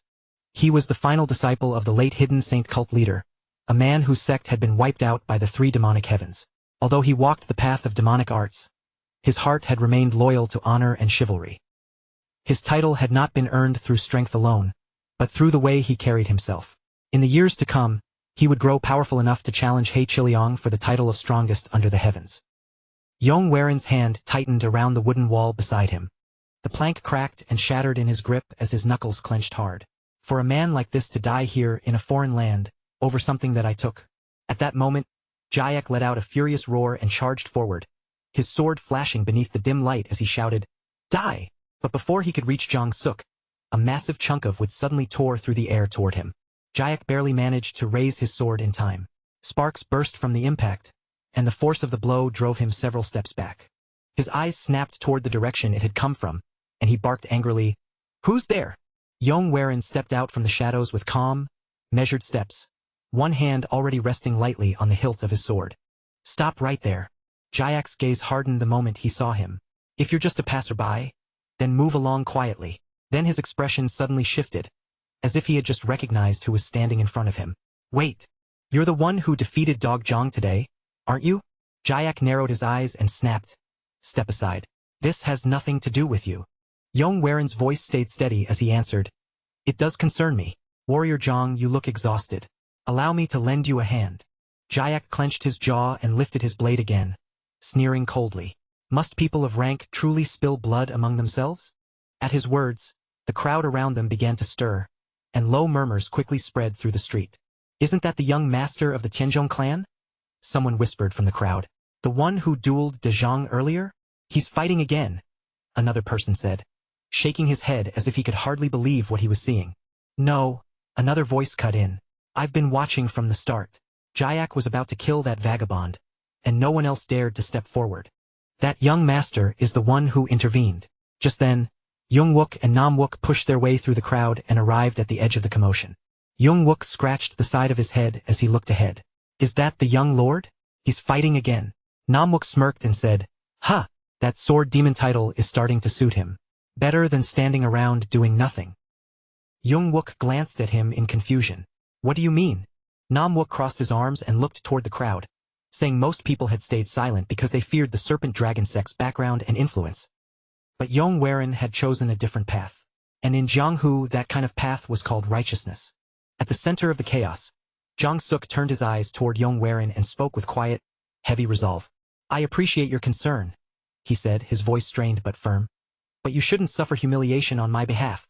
Yong Waren glanced at the wound on Jong Suk's shoulder, then stepped forward without the slightest hesitation. His voice came out firm and unwavering. "This isn't for you. Not long ago, I made a promise to myself that I would help the people I'm able to help. I'm only walking the path I chose for myself, so don't trouble yourself over it." Before Jong Suk could answer, Jayak exploded with fury and rushed forward, roaring, "You brats!" Their swords collided with a thunderous clang, the sound ringing out across the square like metal splitting the air. Sparks scattered upward as their chi slammed together, and the surrounding crowd gasped as the battlefield was dragged back into chaos once more. Both men fought with fierce intensity, each strike carrying deadly force. Yet Yong Waren's expression remained calm and focused. Every movement Yong Waren made was calm and controlled, his steps landing with perfect balance, as if he had already planned the entire flow of the fight before it even began. Jayak, however, was clearly starting to fall apart. His breathing turned rough and uneven, and each swing of his sword grew messier, losing the sharp rhythm he had relied on earlier. "This bastard! How is he this strong?" Jayak muttered through clenched teeth. In front of him, Yong Waren's chi blazed even brighter, wrapping around his body like a living flame as he continued to advance. Jayak's confidence finally cracked. "Damn it!" he shouted, his eyes darting around as he watched his own men scatter in panic instead of standing their ground. He seized the leash of his black wolf and immediately turned to flee, shouting back over his shoulder, "You'll regret this, boy. If you're the one carrying that thing, then we'll meet again soon enough." From behind him, Jong Suk's cold voice cut through the noise of the street. "You're running," Jong Suk called out, his tone sharp with contempt. "You coward." Yong Waren narrowed his eyes as he watched Jayak's retreating back. They had to kill that black wolf. If the beast caught the scent of the demonic poison stone flower again, it would lead Jayak and his people straight back to him. Yong Waren's fingers tightened around his sword. Chi began swirling around him as his focus locked completely onto the fleeing beast. Then, in a single fluid motion, he released his blade. The sword shot forward like a streak of lightning, tearing through the air straight toward the black wolf. At the very last instant, the black wolf sprang aside, narrowly slipping past the strike by a hair's breadth. Behind him, Jong Suk stared at the failed strike and muttered under his breath, "You missed." Yong Waren gave no reply, His eyes sharpened instead, and in a low voice, he whispered the name of his technique. Soaring Dragon Emperor Sword. Flying Sword. The blade suddenly changed direction in midair, twisting back with impossible force before screaming upward and plunging down again at blinding speed. A sharp whistle tore through the street, followed by a short, broken yelp as the sword struck its target cleanly. For a heartbeat, the entire square fell into complete silence, as if everyone had forgotten how to breathe. Yong slowly exhaled and lowered his hand, the tension finally leaving his shoulders. Woof! Then the square erupted all at once, cheers bursting from the crowd like thunder. Voices roared from every direction as Yong stood still at the center of it all, staring down at his own hands as they trembled faintly. It worked. After hundreds of failed attempts, after countless moments of frustration, his flying sword technique had finally succeeded. He clenched his fist tightly, a quiet thrill rushing through his chest, though he forced himself to steady his breathing and remain composed. Not far away, Jong-suk stood completely frozen, his eyes wide as disbelief spread across his face. There was no mistaking that technique. It was the hidden Saint Cult's flying sword. But how could the young master of the Tenjong clan possibly know a martial art from a sect that had already disappeared from the world? Around them, excited whispers began spreading through the gathered crowd like sparks catching dry grass. That sword moved like a soaring dragon, someone said in awe. A blade like that deserves a proper name. Then someone laughed loudly and shouted through the crowd, Flying Dragon Sword Hero. The title caught on in an instant, spreading from mouth to mouth before anyone could stop it. Soon the entire crowd took up the cry together, chanting again and again, Flying Dragon Sword Hero. Flying Dragon Sword Hero. Yong looked around at the roaring faces surrounding him, letting the sound wash over him as the crowd's excitement filled the square. A faint smile curved across his lips. He repeated the words quietly to himself, Flying Dragon Sword Hero, then let out a small amused chuckle. So even I have a nickname now. But before he could enjoy the moment any longer, a cold chill suddenly crawled down his spine. A cold hand settled firmly on his shoulder from behind, making his entire body stiffen. A familiar voice spoke right behind him, calm on the surface but heavy with unmistakable pressure. Are you pleased with your new title?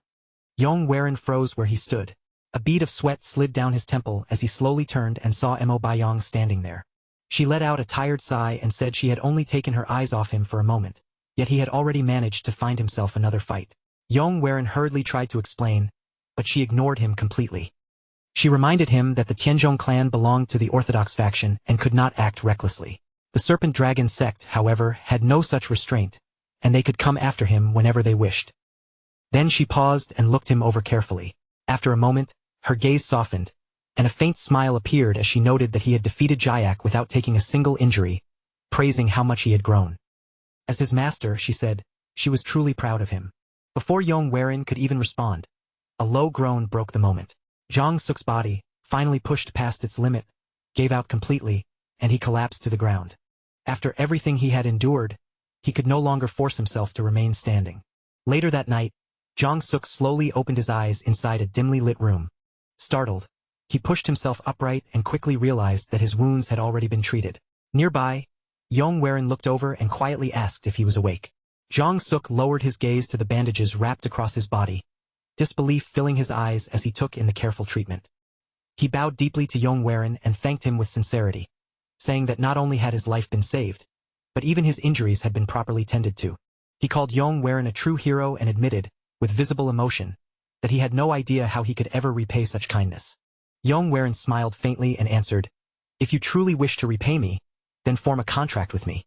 For a time you will serve as my bodyguard. Of course, I won't ask you to do it for free. You will be paid. With that, he took out a small pouch, placed it on the bed beside Jong-suk and opened it. Jong-suk's eyes widened the moment he saw the heavy pile of silver inside, and for a moment, he could only stammer in shock, completely overwhelmed by the amount. Yong spoke in a calm, measured voice, saying that someone with Jong-suk's level of skill would not be wandering through the world without a reason. At those words, Jong-suk's expression grew heavy, and he slowly lowered his head as if the truth had been weighing on him for far too long. He finally confessed that he had a younger sister suffering from a rare and deadly illness, and the medicine needed to save her was so expensive that it had always been far beyond his reach. Tears gathered in Jong-suk's eyes as the meaning of the money sank in. With this, his sister could finally begin to recover. His voice broke as he thanked Yong again and again, unable to hide the emotion flooding through him. Yong Warin placed the pouch firmly into Jong Suk's hand and told him to bring his sister over to stay with them, since their group would remain in town for a little while longer. For a moment, the room fell completely quiet, and the only sound left was Jong Suk's soft, trembling sobs. After some time had passed, Jong Suk stood outside the inn and waved goodbye to them, then set off to bring his younger sister back. Once Jong Suk had disappeared down the road, Mo Baiyong turned toward Yong Warin, her eyes narrowing with clear suspicion. She said he had been far too generous if all he wanted was a simple bodyguard, then asked whether there was some deeper reason behind what he had done. Standing beside her, Young Wook cleared his throat and jokingly remarked that with that much money, a person could buy several bottles of truly top-grade wine. Yong Warin lifted his gaze toward the dark night sky, and a faint smile appeared on his face. He said Jong Suk was a man destined to become someone great, and if a few silver taels were enough to earn that kind of man's loyalty, then it was an incredible bargain. He added that what truly impressed him was the way Jong Suk had stood tall and refused to break, even while surrounded by the Serpent Dragon sect. Mo Baiyong still stared at him as though he had just said something completely ridiculous. She tilted her head slightly and asked if this meant they were finally heading back to the Tenjong clan with Jong Suk accompanying them. Yong Warin only laughed and shook off the idea, saying no, not yet. Their next destination would be Yongzhou. The moment those words left his mouth, protests immediately burst out around him. Mo Baiyong raised her voice first, demanding to know why they were suddenly going all the way to Yongzhou. Young Wook stared at him in disbelief and asked if they truly were not returning home. But while the others argued, Yong Warin kept walking ahead as though their complaints had nothing to do with him, forcing them to hurry after him. Mo Baiyong insisted that they had already completed everything they came to do. They had retrieved the elixir and visited the Jaegao clan, so there was no reason to keep wandering somewhere else. Yong Warin slowed his steps for a brief moment, but even then, he gave them no answer. Inside, however, his thoughts were far heavier than any of them realized. If his chi lost control again, it could consume his entire body from within. The only way to stop that from happening was to cultivate the Tai-Depth Heaven Tome. And to do that, he needed someone who lived in Yongzhou. This detour was not a whim or a simple choice, it was a matter of survival. When they reached the doorway of the inn, Yong Warin finally stopped and cleared his throat. Then he declared that this was the young lord's command. Mo Baiyong immediately raised her voice again, insisting that the clan lord would surely worry if they delayed their return any longer. Yong Warin simply smiled faintly as he pushed the door open and told her he had already sent a messenger pigeon back to the clan. There was nothing for them to worry about. They would leave at dawn. Then he stepped inside and closed the door behind him, shutting out every remaining complaint before anyone could argue further. Outside the door, Young Wook pressed his palm against his forehead in pure frustration, while Nam Wook could only give a helpless shrug. Mo Baiyong clenched her fists tightly and muttered under her breath that no one could ever understand what went on inside Yong Warin's head. The next morning, just as the group was preparing to depart, Jong Suk arrived leading a horse beside him. He immediately dismounted and bowed respectfully, reporting that everything had been prepared and he was ready to leave. Then he gestured toward the young girl standing beside him and introduced her as his younger sister, Young Mun. Young Mun bowed with graceful politeness and softly thanked Yong Warin for helping her brother. Yong Warin returned the courtesy with an easy smile, introducing himself as Yong Warin of the Tenjong clan. He then introduced his companions, explaining that the twin rising ghost blades served as both his bodyguards and warriors of his clan. The twins immediately straightened their backs, trying their best to look impressive in front of Young Mun. Yong Warin chuckled at their sudden seriousness and teased that the two of them seemed far better at guarding wine than guarding people. Nam Wook protested at once, saying Yong Warin made them sound like villains instead of respectable warriors. Mo Baiyong stood off to the side, watching the exchange with faint irritation written across her face. At last, Yong Warin pointed toward a nearby carriage and explained that he had prepared it so their journey would be easier and more comfortable. Jong Suk looked toward the carriage in surprise and asked if it had been prepared for his sister. Once Young Mun had been helped into the carriage and the curtains were drawn closed, Yong Warin turned to Nam Wook and told him to take care of the reins. Nam Wook scoffed immediately, complaining that he was not the only person in the group capable of driving a carriage. Yong Warin only answered him with a knowing smirk. Then he reached into his pocket and brought out a small bottle filled with golden wine. His eyes gleamed as he declared that whoever served as coachman for the day would receive a cup of it as a reward.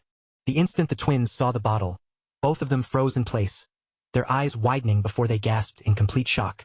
Nam Wook shouted in disbelief, and Young Wook echoed him a beat later, recognizing it as that precious drink. In the very next breath, both of them rushed toward the reins, yelling over each other as they moved. Young Wook insisted that he would drive, while Nam Wook argued that Yong Warin had clearly chosen him first. Their shoulders slammed together as they struggled for position, their foreheads nearly colliding as the ridiculous argument grew louder. Inside the carriage, Yong covered her mouth and laughed softly at the scene. Yong and Jong Suk also chuckled from the side, as they watched the twins fight over the job like children. Mo Yong, however, only crossed her arms and frowned, her brows knitting together while her lips curled with quiet disapproval at their childish display. As the group finally began their journey, Yong Jong Suk, and Yong settled together inside the carriage, the mood quieter now that the road stretched ahead of them. The carriage wheels rolled steadily beneath them, creaking softly over the road as the scenery outside slowly drifted past. After some time in silence, Jong Suk turned toward Yong with a careful expression and asked if he could voice a question that had been troubling him for a while. He wanted to know whether the martial art Yong had displayed during his duel with Jayak was one of the Tenjong clan's secret techniques. Yong immediately scolded her brother, reminding him that it was improper to ask someone so directly about their martial arts. Realizing he had overstepped, Jong Suk quickly lowered his head and apologized. Yong watched the siblings with a faint, knowing smile. Since he had revealed that technique on purpose, he had already expected Jong Suk to grow curious about it. He also knew very well that Jong Suk was a direct disciple of the hidden saint cult. Because the swordsmanship of the Tenjong clan traced its roots back to that same cult, Jong Suk must have recognized the connection the moment he saw the technique. After a short pause, Yong calmly confirmed that it was indeed a secret technique of his clan. He explained that long ago, one of his ancestors had learned it from a great martial master. Jong Suk bowed with sincere respect, his eyes filled with admiration. He said the technique had left a deep impression on him, and admitted that he had long wished to experience it himself, hoping Yong would not take his words as disrespect. With a faint grin, Yong suggested that they have a friendly spar after dinner. He added that during Jong Suk's battle with Jayak, it had seemed as though Jong Suk had still been holding back his full strength. Because of that, Yong wanted to see for himself what Jong Suk was truly capable of when he fought without restraint. Jong Suk burst into hearty laughter and agreed without the slightest hesitation, saying it would be an honor to cross blades with him. That evening, as the sun dipped beneath the horizon and the sky darkened, the group stopped in an open field to rest. Without wasting another word, both men drew their swords and lunged forward at the exact same moment. Steel rang sharply through the air as their blades collided again and again, the crisp echoes spreading across the quiet plain. When they finally stepped back and paused to catch their breath, Yong let out a slow exhale and suggested they rest for the night.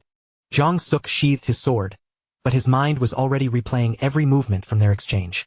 As expected, Yong swordsmanship was elegant, refined, and unusually polished. Although its form differed slightly from the hidden saint cult's martial arts, the foundation beneath it was unmistakably the same. There was no doubt now. Yong soaring dragon emperor sword was a modified version of their demonic dragon emperor sword. Yet one question continued to bother Jong Suk. Why had such overwhelming power weakened when it was combined with another cultivation method? He walked back toward the carriage in silence, turning that thought over again and again in his mind. Behind him, Yong watched Jong Suk's retreating figure with a sly little smirk, already calculating that if everything went according to plan, he might soon obtain one of Jong Suk's chi cultivation methods. Later that night, beneath the scattered stars, Jong Suk and his sister stepped away from the camp so they could speak in private. Yong asked how the spar had gone. Jong Suk replied that he was now convinced the Tenjong clan must have some connection to the hidden saint cult. Startled by his words, Yong looked at him closely and asked if he truly believed that. Jong Suk nodded, explaining that when Yong sword technique was merged with another form of cultivation, its power had dropped sharply. As Yong already knew, the martial arts of their cult were naturally overwhelming in force. Yong studied her brother with a knowing look and guessed that he was already considering teaching Yong their chi cultivation method. Jong Suk did not deny it. He admitted that Yong had already done more than enough for the two of them. Placing a hand gently on his sister's shoulder, he reminded her that it was thanks to Yong that she could now walk freely again. Yong gaze hardened with quiet resolve. After a moment, she made a bold decision and said she would personally pass down the hidden saint cult's chi cultivation technique to Yong Jong Suk stared at her in shock, unable to hide his surprise as he asked if she was truly serious. Yong met his gaze directly and nodded without hesitation. She warned him that he must never connect Yong to their fallen cult.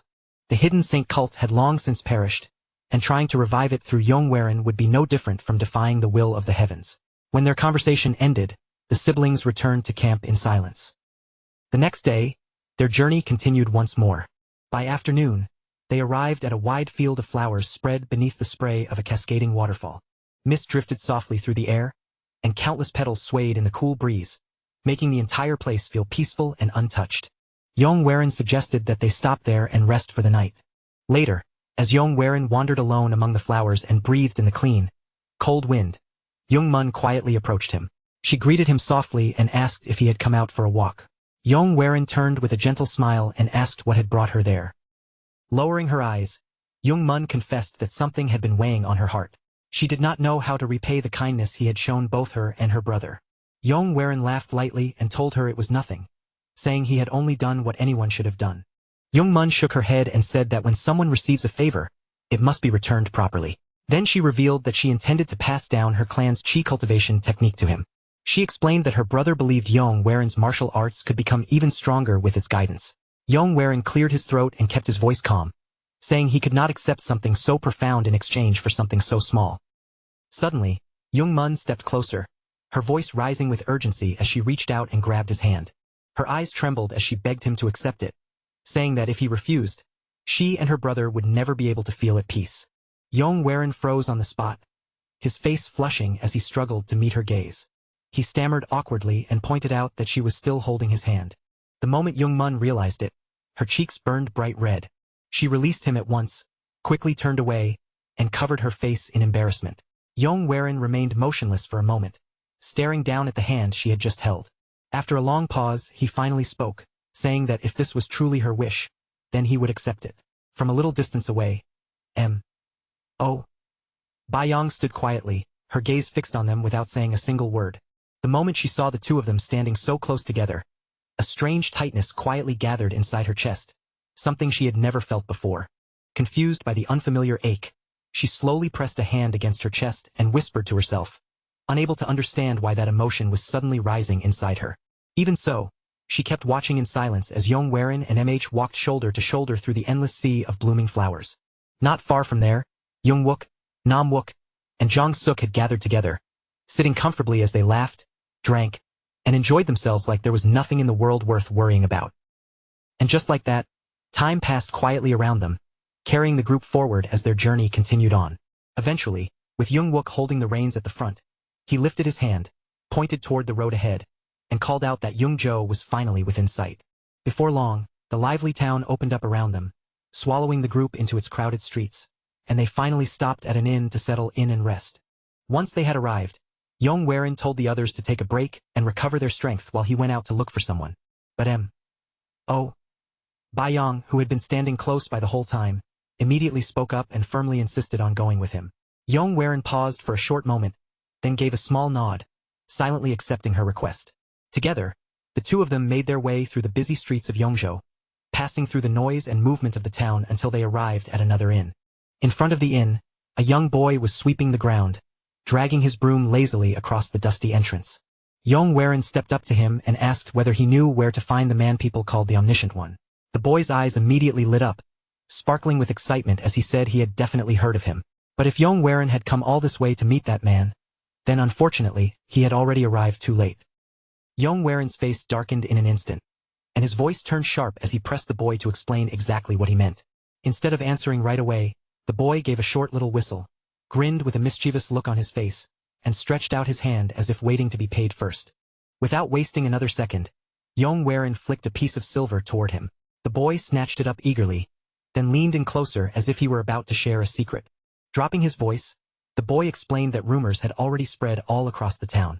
According to those rumors, the Omniscient One had been captured by the Sangwon clan, and he was set to be executed at dawn the following day.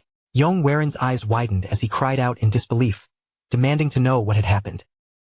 The boy went on, saying that the Omniscient One had once read the fortune of the Sangwon clan's young lady, but after she followed that fortune, she lost her mind, became consumed by grief and rage, and eventually threw herself into the water to drown. Because of that, the Sangwon clan placed the blame for her death entirely on him, dragged him into their custody, and prepared to cut off his head. Yong jaw clenched tightly, and the darkness in his expression deepened. This situation had become far more troublesome than anything he had expected. As they left the inn behind and walked back through the street, Yong thought about everything he knew regarding the Omniscient One, Nanongguak. On the surface, the man was famous for fortune-telling and exorcism, but the truth behind him was much more dangerous than that reputation suggested. He was said to be the last envoy of the destroyed Bei cult, a fallen sect that had once mastered sorcery tied to the soul and had already vanished long before the age of the 3 demonic and 3 orthodox factions. If that man really was Nanongguak, then Yong understood there was a chance he could remove the ancient being sealed inside his body. That thought alone sent a cold chill through him. But just as quickly, the reality struck him again. The one person who might help him was going to be executed the very next morning. After watching him in silence for a while, M.O. Yong finally spoke and asked whether the young lord had come because he wanted his fortune read. Yong gave her no answer. His eyes drifted toward the distant streets, his thoughts already moving ahead to what he needed to do next. Seeing him lost in thought, M.O. Yong called out again, addressing him as young Master Yong. Right then, a familiar figure appeared in Yong line of sight. He raised his eyes, recognized her and called out in surprise, asking if she was Lady Zhao. Zhao Yuhi stepped closer, leaned forward slightly to study his face, and asked with a playful smile whether he was so unhappy to see her that he had to look that shocked. Both Yong and M.O. Yong bowed to her at once. Yong quickly replied that of course that was not the case, then added that he simply had not known she was in Jiangsu. Jagal Yohi let out a soft chuckle and answered that she had not known he was here either. Then she turned toward the woman standing beside her and introduced him, saying that this was young Yong of the Tenjong clan. The woman beside her greeted him in a gentle voice, politely introducing herself as Sangwon Yuzul. The instant Yong heard that name, he murmured under his breath, repeating the words Sangwon clan, while a faint grin slowly tugged at the corner of his mouth. Later, as they walked together through the streets of Jianggu, Yong looked toward Jagal Yohi and asked whether she had come to Jianggu for some kind of business. She answered that she had rushed over because Sangwon Jiang, who treated her like a close friend, had suddenly fallen ill. After explaining her reason, she turned the question back to him and asked what had brought him there. Before giving a full answer, Yong smiled calmly and said that the Omniscient One had been entrusted with something important by his clan, so he had come personally to retrieve it. Behind him, M.O. Yong's brows pulled together in confusion, and she whispered under her breath, wondering what he was planning this time. Jagal Yohi watched the two of them with sharp eyes, narrowing her gaze as if she were trying to read what was really going on. Then, somewhat shyly, Sangwon Yuzul suddenly spoke up and asked about the Omniscient One. After hesitating for a moment, she revealed that he was currently staying at her clan's estate. Yong kept his expression relaxed and even let out a quiet chuckle. He said that in that case the man should be arriving soon. But Sangwon Yuzul shook her head and explained that he could not come. He had committed a serious crime against her clan, and because of that, he was scheduled to be beheaded the next day. At those words, Yong eyes narrowed, and the easygoing air around him changed in an instant. He brought a hand to his head like a man overwhelmed with frustration and shouted that because of that very man, they had forced themselves through sleepless nights just to reach Jiangju. Then he turned toward Sangwon Yuzul with a troubled look and muttered that this had become a complete disaster. Without giving anyone time to react, Yong suddenly reached out and took Sangwon Yuzul's hand in his own. His voice instantly softened, taking on a strangely romantic warmth as he looked at her and asked whether there was truly no other way. Nearby, both M.O. Yong and Zhao Yuhi went completely still, their faces freezing in shock at the sudden change in his behavior. Sangwon Yuzul's face instantly turned bright red, and her widened eyes trembled as her heart began pounding wildly in her chest. For a moment, she completely panicked, her breath coming unevenly as she struggled to make sense of what had just happened. Without even daring to meet Yong eyes, she stammered that if things were really like this, then he would need to meet the Omniscient One today. She quickly said she would go straight to her father, and that they needed to leave right away. Then, still blushing and clearly flustered, she added that since he had already taken her hand, he would now have no choice but to marry her. For one brief second, Yong fell completely silent. Then he leaned closer with a bright, overly sweet smile on his face and thanked her warmly for helping him, calling her Lady Sangwon in that charming tone. After watching his ridiculous performance, Jagal Yohi could not hold back anymore. She burst into laughter and started scolding Sangwon Yuzul playfully, even flicking her on the forehead as she teased her. Yong then turned toward M.O. Yong and told her to return to the inn first, inform the others that they would be stopping by the Sangwon clan before anything else, and make sure Master M.O. waited there as well. M.O. Yong shot him a sideways look, clearly unimpressed, then answered that she understood before turning away with a soft scoff. Behind her, Jagal Yohi watched the whole exchange with an amused expression and let out another quiet chuckle. Not long after that, Yong Jagal Yohi, and Sangwon Yuzul finally arrived in front of the Sangwon clan estate. Yong looked ahead and loudly announced that they had reached the Sangwon estate. At the entrance, Sangwon Yuzul immediately hurried forward, calling out that she would go inform her father right away. As she rushed inside, Yong slowly lifted his gaze toward the enormous estate standing before him. The grounds stretched out on a grand scale, and he could not help thinking that this place was easily twice as large as the Tenjong clan's estate. Still, instead of feeling defeated, he quietly made up his mind that one day, his own clan would rise even higher and surpass this place. His thoughts were suddenly interrupted when Jaegal Yohee spoke from beside him, asking with a knowing tone whether he was scheming something again. When he turned to look at her, she was standing there with her arms crossed, a sly grin already spreading across her face. She pointed out that he was definitely not the type of man who would act that affectionately toward a woman he had only just met, which meant there had to be some hidden plan behind his behavior.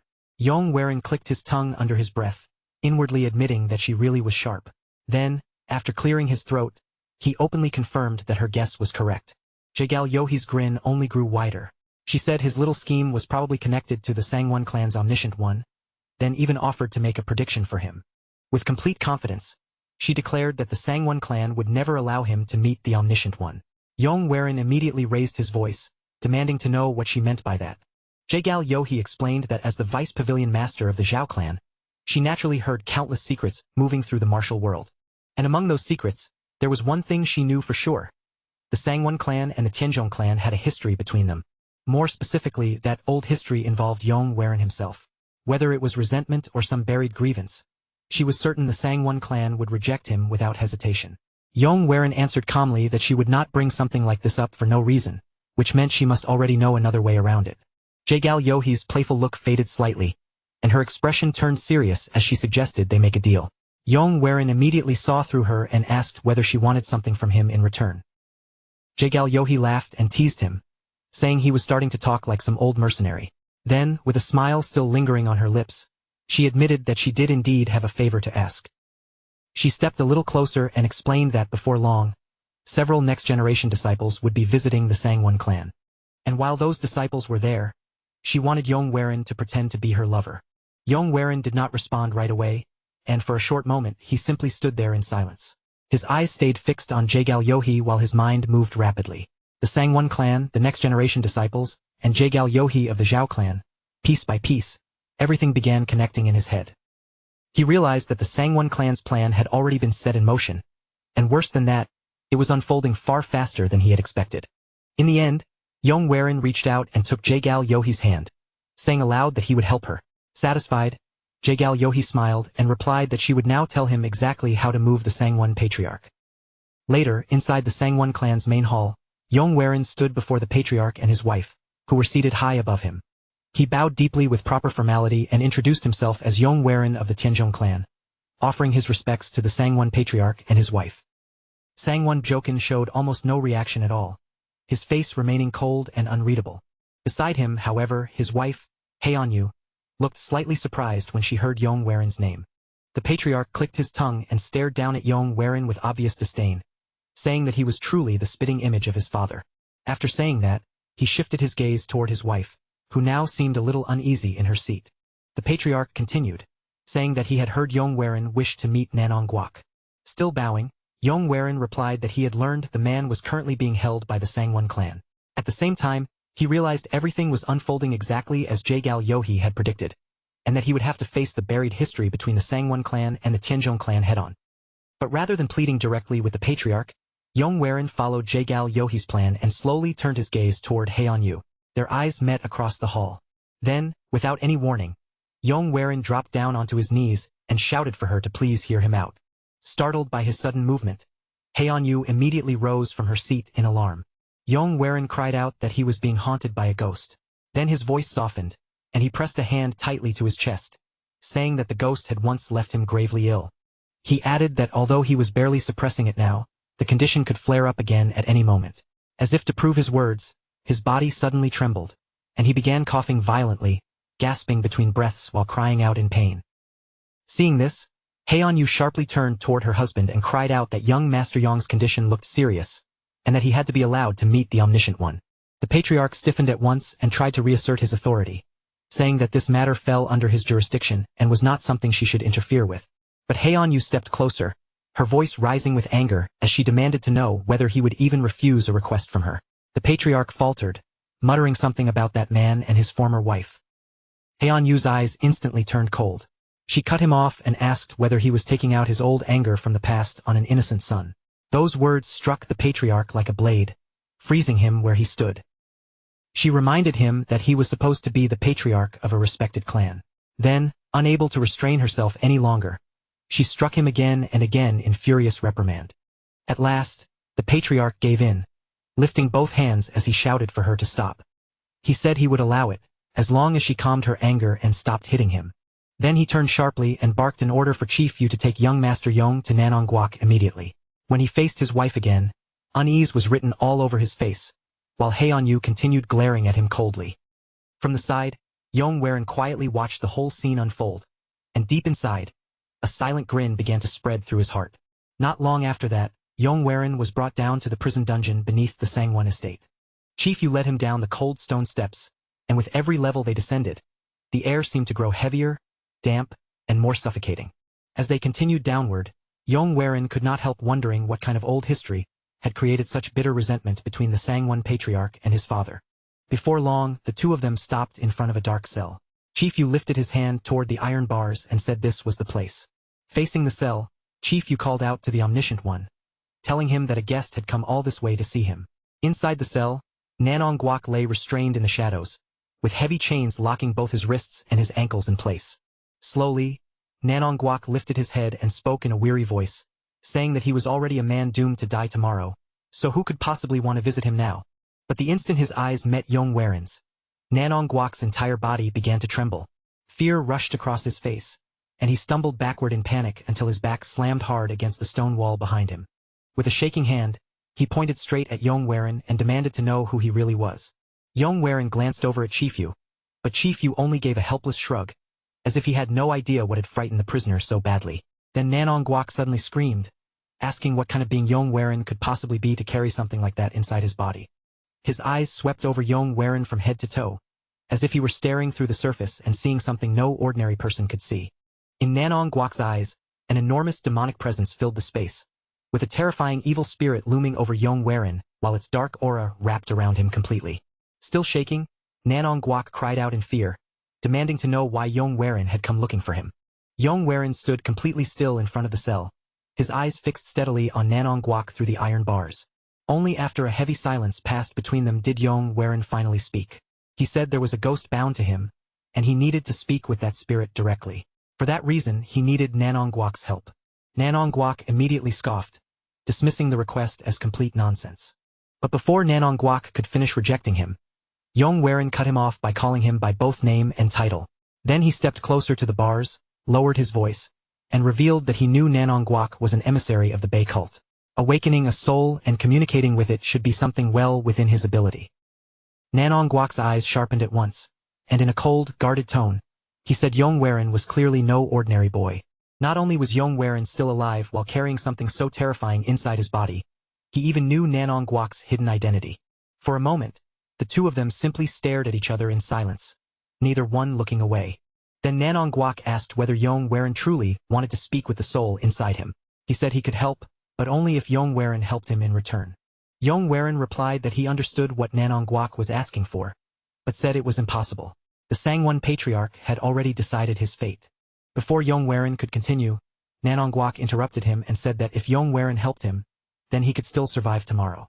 If it was Yong Werin, then Sangwon Mijong could be awakened, and Nanongguak's own life could be spared as well.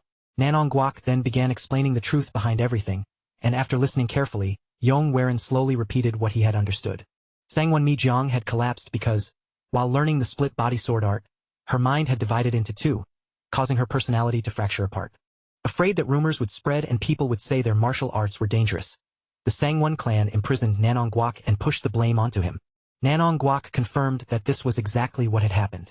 He added that by using the soul sealed inside Yong Werin, they could eliminate Sangwon Mijong's other persona, and if she woke up, he would be released. In exchange for that help, Nanongguak would allow Yong Werin to speak with the being sealed within his own body. He stressed that the entity inside Yong Werin was no ordinary spirit, and without that power, this entire plan would be impossible. Yong Werin understood just how heavy the stakes had become. Sangwon Mi Zhang's life, Nanong Guok's life, and even his own future were all hanging on this single gamble. Then, instead of backing away, Yong Werin smiled brightly with fearless confidence and agreed to the deal. Nanong Guok nodded with satisfaction and said that was good. But before anything could begin, he added that they still had to persuade the Sangwon Patriarch, and that would be the hardest part of all. Yong Werin turned to leave, and at the door, he glanced back with that same confident smile, saying he already had a way to deal with the Patriarch. Nanong Guok could only stand there in confusion, staring after him as Yong Werin turned and walked away from the cell. Later, outside the Sangwon courtyard, Yong Werin calmly explained the entire situation to the Patriarch and his wife. Soon, the chains were removed, the gates were opened, and in what felt like the blink of an eye, Nanong Guok was no longer a prisoner. He stepped outside in a daze, still struggling to understand how everything had changed so quickly. Leaning closer to Yong Werin, Nanong Guok asked in disbelief how he had managed to convince that stubborn old man. Yong Werin, however, gave him no answer. Nanong Guok hesitated for a moment, then reached out and gripped Yong Werin's hand, asking once more for his name. This time, Yong Werin finally answered, saying he was Yong Werin of the Tenjong clan. At that moment, Patriarch Sangwon Jokin loudly cleared his throat, immediately drawing their attention back to him. He stepped forward with cold eyes and made it clear that he had only agreed to this request because his wife had insisted on it. If anything went wrong, he warned, Yong Werin would not be the only one held responsible. The entire Tenjong clan would have to bear the consequences. With that sharp warning delivered, he turned around in anger and stormed away, his wife walking at his side. But Heon-yu suddenly paused before leaving completely. She looked back once, her gaze lingering quietly on Yong Werin. In that silent moment, Yong Werin made a vow deep in his heart, though he never spoke it aloud. After the couple disappeared from sight, Yong Werin and Nanong Guok turned toward the quarters behind them, and Nanong Guok said it was time to begin. They pushed the door open, and inside the quiet room, Sangwon Mi Zhang lay completely motionless at the center, resting on a thin mattress with a blanket pulled over her still body. The moment they stepped in, the air around them seemed to sink, turning heavy and strangely unnatural. Without the slightest hesitation, Nanong Guok reached into his pocket, drew out a knife, and sliced it across his own palm. Fresh blood welled up from the cut and began dripping steadily onto the cold floor below. Then, in the next instant, the blood began to move on its own. The crimson liquid crawled across the stone like something alive, twisting, spreading, and slowly shaping itself into a ritual circle in the middle of the room. Nanong Guok looked toward Yong Werin and told him to step into the circle, then sit down with his legs crossed. Once Yong Werin obeyed and settled into place, Nanong Guok placed a hand firmly on top of his head. He explained that he would open Yong Werin's upper chi core and awaken the soul hidden inside him. After that, the awakened soul would be transferred into Sangwon Mi Zhang's upper chi core, where it would erase the other persona inside her. Yong Werin lifted his gaze and asked what exactly he needed to do once the ritual began. Nanong Guok said there was almost nothing for him to do. The spell would suppress the soul's power, but if that soul tried to speak to him, Yong Werin must not listen under any circumstances. Then Nanong Guok's voice hardened, and he declared that they would begin. The entire room suddenly trembled beneath them. The walls shook violently as an invisible pressure pressed inward from every direction, crushing the space around them. Even the air itself felt as if it were collapsing, growing dense and suffocating around Yong Werin. Only moments later, Nanong Guok suddenly shouted in panic. Something had gone wrong. The soul's power was far beyond what he had expected, and he warned young Master Yong that no matter what happened, he must never lose to it. Agonizing pain ripped through Yong Werin's entire body. He clenched his teeth hard, desperately resisting the overwhelming force pressing down on his mind, until everything before him was swallowed by darkness. When Yong Werin finally opened his eyes again, the world around him was no longer the room he had been sitting in. Before him stretched an open palace drenched in demonic energy, its vast space illuminated by the crimson glow of a burning red moon overhead. At the far end of that ominous palace, a lone figure sat upon a throne wrapped in shadow. The instant Yong Werin saw him, his heart tightened. He knew that figure, and with a deep frown he tried to speak, beginning to say, "You are." But before the words could fully leave his mouth, the man on the throne spoke first, his voice cold enough to cut through the air, as he asked whether young Yong Werin truly dared to use him. The armrest beneath the man's hand shattered as he rose from the throne. It was him, the old demon from Yong Werin's previous life. It was the very same terrifying presence that had once seized control of his body. The demonic master stood before him once again. Yong Werin's eyes narrowed as the name and truth became clear in his mind. At last, he understood what this being truly was. The demonic master slowly raised a single finger. In that same instant, Yong body was forced down and slammed brutally onto his knees. The stone beneath him cracked from the impact as his own body betrayed him completely. He tried to move, tried to fight back, but not a single part of him would respond. The demonic master slowly descended the steps. Thick demonic chi gathered beneath his feet, hardening with every step he took, making it seem as though he were floating through the air. He stopped directly in front of Yong and looked down at him from above, saying he still remembered their first meeting very clearly. Then he stepped even closer, his shadow swallowing Yong as he reminded him how weak, helpless, and pitiful he had been back then. He mocked how Yong had come crying and shouting, asking why they were fighting there while his entire household lay slaughtered around him. Then the demon tilted his head as if digging through his memory, before smirking and asking if her name had been Yanhua. The moment that name reached his ears, Yong face darkened sharply.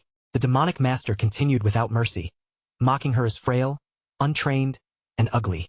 His gaze lowered toward Yong who was still forcing his body upward, trembling under the weight of rage.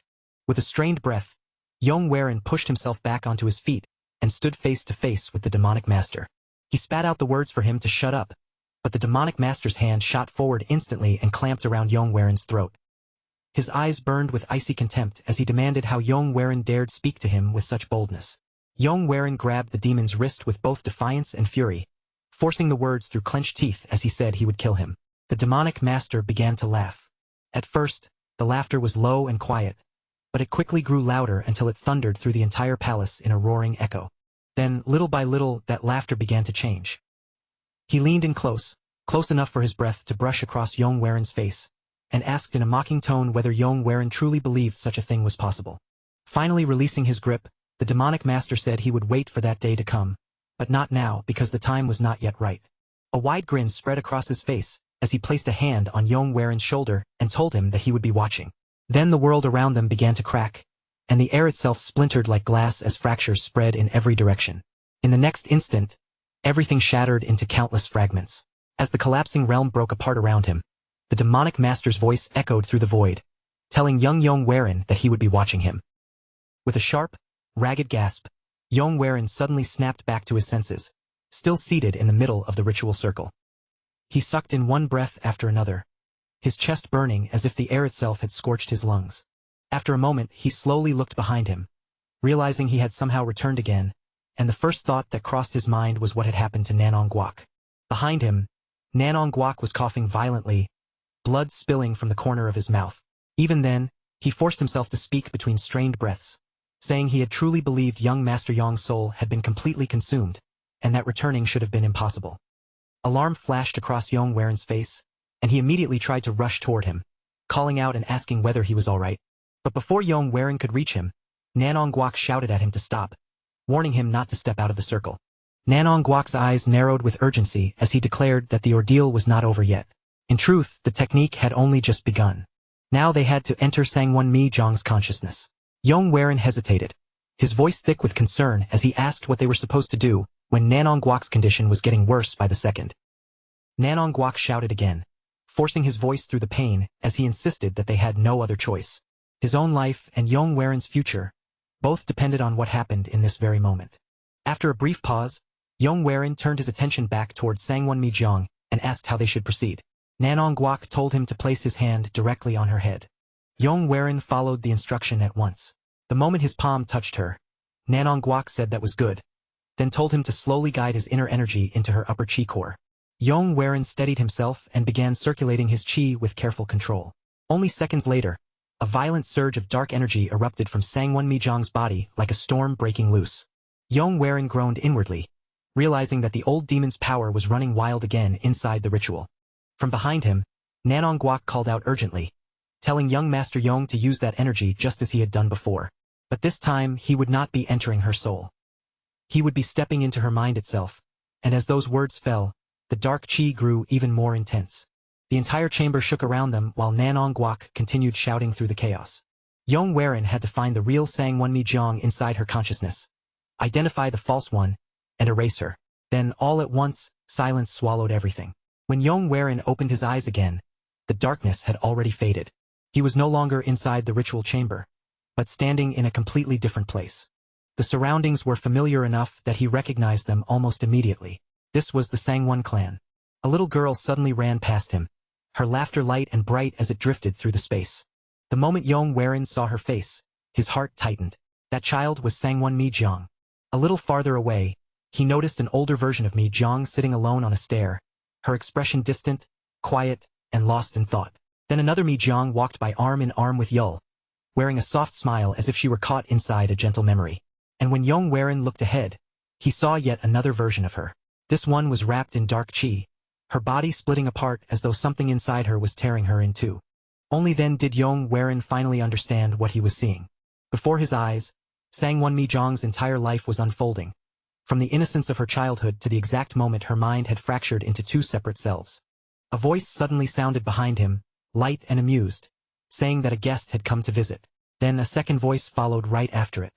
That second voice was colder, sharper, and filled with suspicion as it asked whether he was really a guest, or simply an intruder. Yong turned and froze. Two identical Sangwon Mi-jongs stood side by side, staring at him without even blinking. They were truly impossible to tell apart, and it was not just because their faces were the same. Every physical detail matched perfectly, exactly as Nanongwak had described. This was the divided self. The Sangwon Mi-jong on the left was the first to speak, her voice light, playful, and teasing.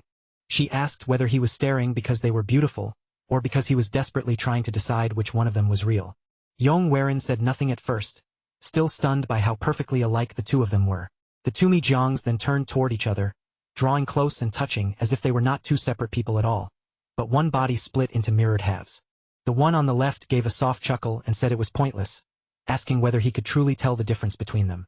They had the same face and the same body, and the Sangwon Mi-jong on the right quietly answered in agreement. Yong cleared his throat and looked away for a moment, dryly remarking that they seemed far too close for two halves of the same person. Then, as he watched them, the truth suddenly struck him. Even if their bodies were identical, their personalities could not be exactly the same. If one of them was false, then somewhere beneath the surface there had to be a flaw, a contradiction, something that did not fit. With that thought in mind, Yong stepped forward. The Sangwon Mi-jong on the right tilted her head slightly and asked whether he had already figured it out. Yong answered that he had a rough idea, though his eyes continued studying both of them carefully. The Sangwon Mi-jong on the left slowly licked her finger, slipped an arm around the other's waist, and lifted her face with her free hand. Then she asked Yong which one was the real Sangwon Mi-jong, while the one on the right whispered for her to let go. Yong paused for a moment. Then a faint smile appeared on his face as he told them that before coming to the Sangwon clan, he had spoken with Yul. She had once spoken of her elder sister as someone mischievous and full of life, always carrying a playful spark, yet in other moments becoming strangely distant, quiet, and almost unnervingly calm. It was as if two completely opposite personalities had been sharing the same body all along, each one surfacing at different times.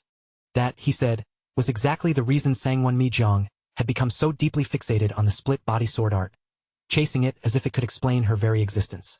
There had never been a real one and a fake one. What stood before him were simply two halves of the same complete person. The Sangwon Mi-jong on the left suddenly brightened, her eyes curving with a knowing glimmer. Ah, so I really have been found out. In that very instant, the entire world around them began to tremble, as though the space itself could no longer hold together. Yong immediately understood what was happening. Her inner world was breaking apart and collapsing around them. The two Sangwon Mi-jongs turned toward one another, gently clasped each other's hands, and spoke in perfect unison. Not to Yong but to themselves. You were right. There was never a false one between us. Both of us have always been the real me. Then their eyes slowly moved back to him. But I suppose the same could be said about you too, young Yong leader of the Sky Ocean Merchant Union.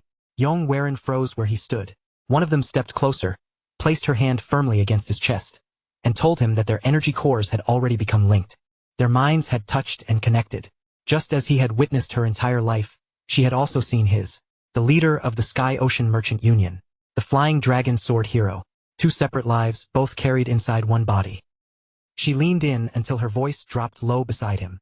Young Yong it seems you and I are far more alike than I first believed.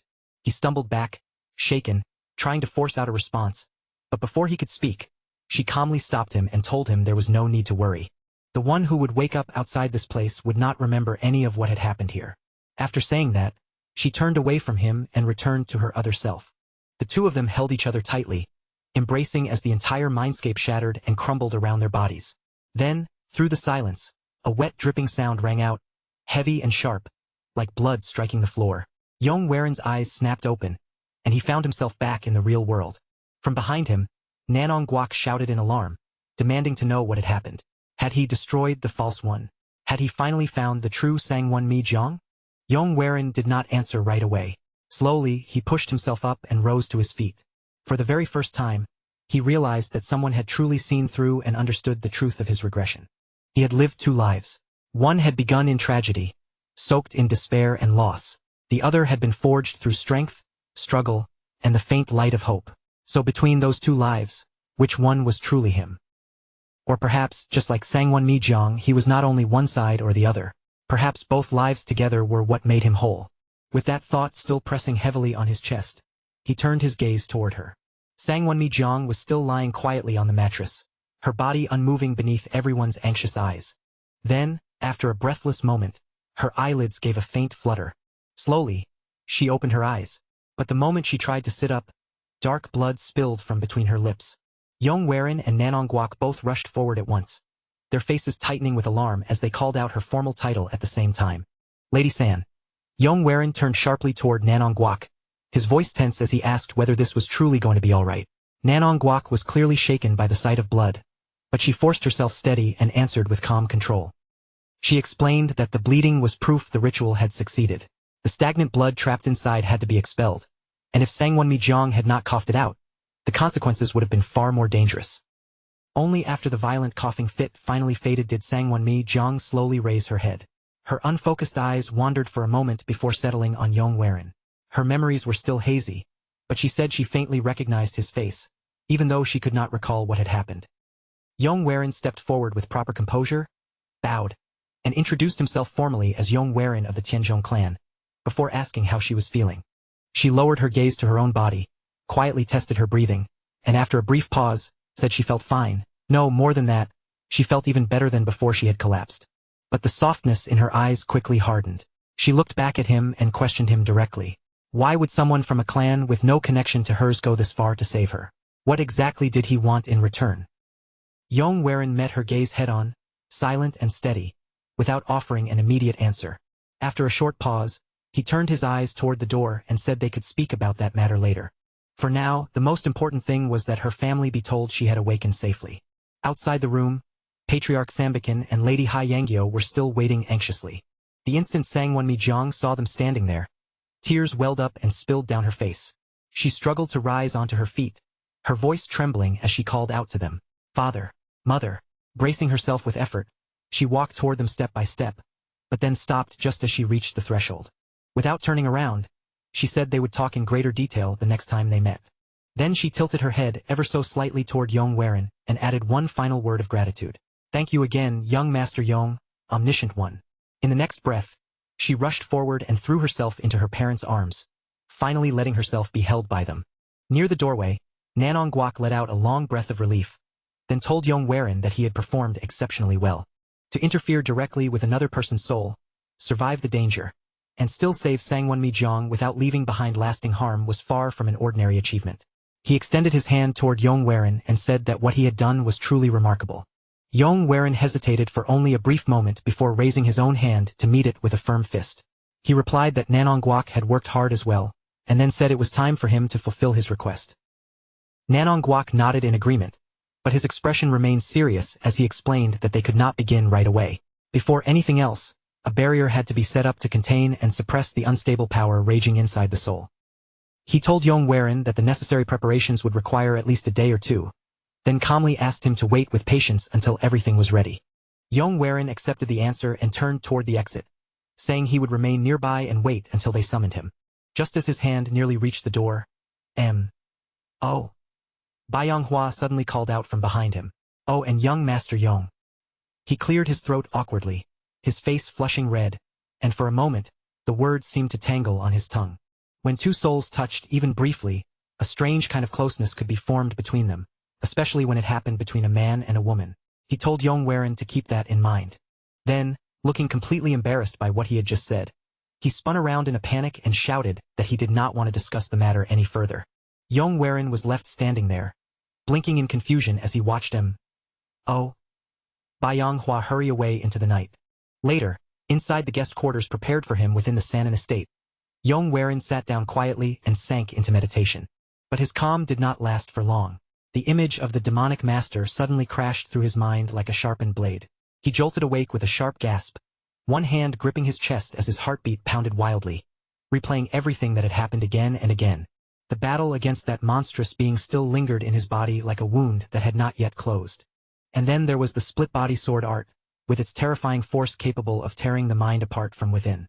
At that moment, realization struck him with the brightness of lightning. Sanami Jang. Her consciousness had been divided. Yong shot to his feet, grabbed a brush and paper, and began writing at frantic speed, as if the thought might disappear if he hesitated for even a second. The San Yong clan was the first name he placed onto the paper. Then came the others in rapid succession. Brilliant Manor, Soul Origin Sect, Ocean Lunar Temple, Immortal Paradise House. His hand trembled slightly as the hidden pattern slowly revealed itself before his eyes. Every single one of those places was somewhere Holy Yong had once visited during his past life. And every one of them practiced martial arts that had clearly been born from the same ancient lineage. The Sang Wong clan possessed the split-body sword art. Li Wangjiang had the phantom mind and soul. The Soul Origin sect practiced the harmony fusion art. The Ocean Lunar Temple carried the split energy mind art. And the Immortal Paradise House guarded the left-right split mind art. All of them had found ways to divide the mind, because the two opposing energies of the Tai-depth heaven tome could not exist together without tearing the practitioner apart. Chil Yong had shattered his own psyche on purpose, all to avoid the disaster of energy deviation. Yong slowly straightened, his eyes shining as excitement surged through his chest, and he broke into a laugh. Incredible. This was truly incredible. Kellyan. Stepping outside beneath the cold moonlight, Yong finally made up his mind. First, he would gain Sangwon Mijong's help to stabilize the demonic master's soul.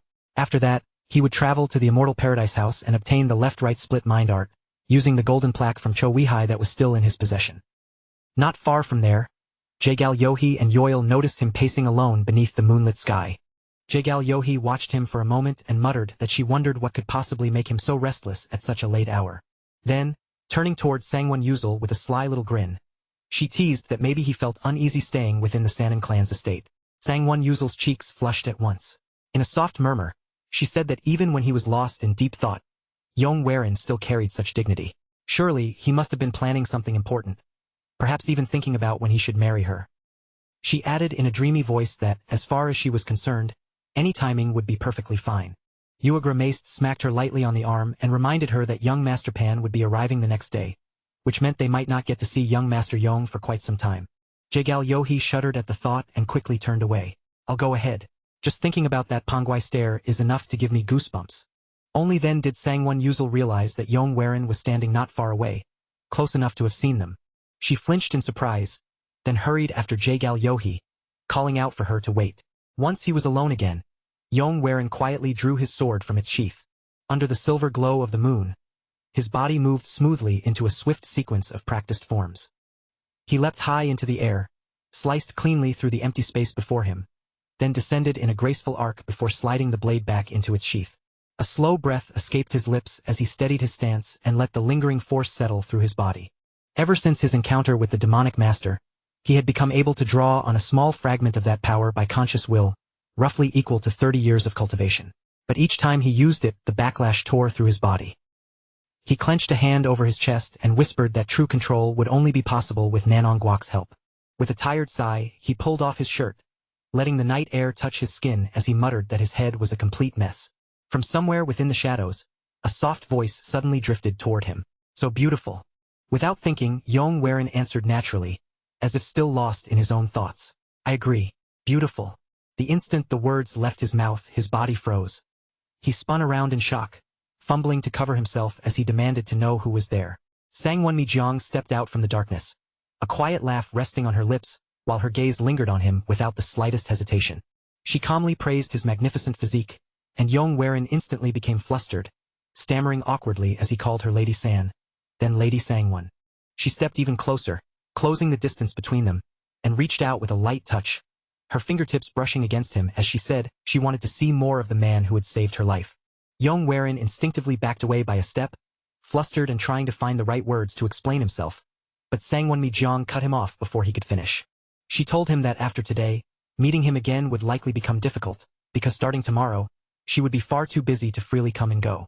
The meaning behind her words hit Yong like a sudden spark. Tomorrow was the day they would come to the Seningwen clan. He looked at her more carefully and asked whether that was the information she had chosen to offer him in exchange for saving her. Miji Jiang only let out a soft chuckle, shaking off the idea as if it were absurd. She insisted that was not the case at all, saying the life of Sangwon Miji Jiang was not something so cheap. Then she bowed to him with composed sincerity, promising that someday, she would repay this debt many times over. Yong remained quiet for a moment, then returned her bow with proper respect and simply told her to take care of herself. Seeing how deep the night had grown, Sangwon Mijiang finally turned away, preparing to leave the courtyard behind. But after taking only a few steps, she suddenly paused and glanced back over her shoulder. She told him, in a calmer voice, that he should learn to take more pride in himself.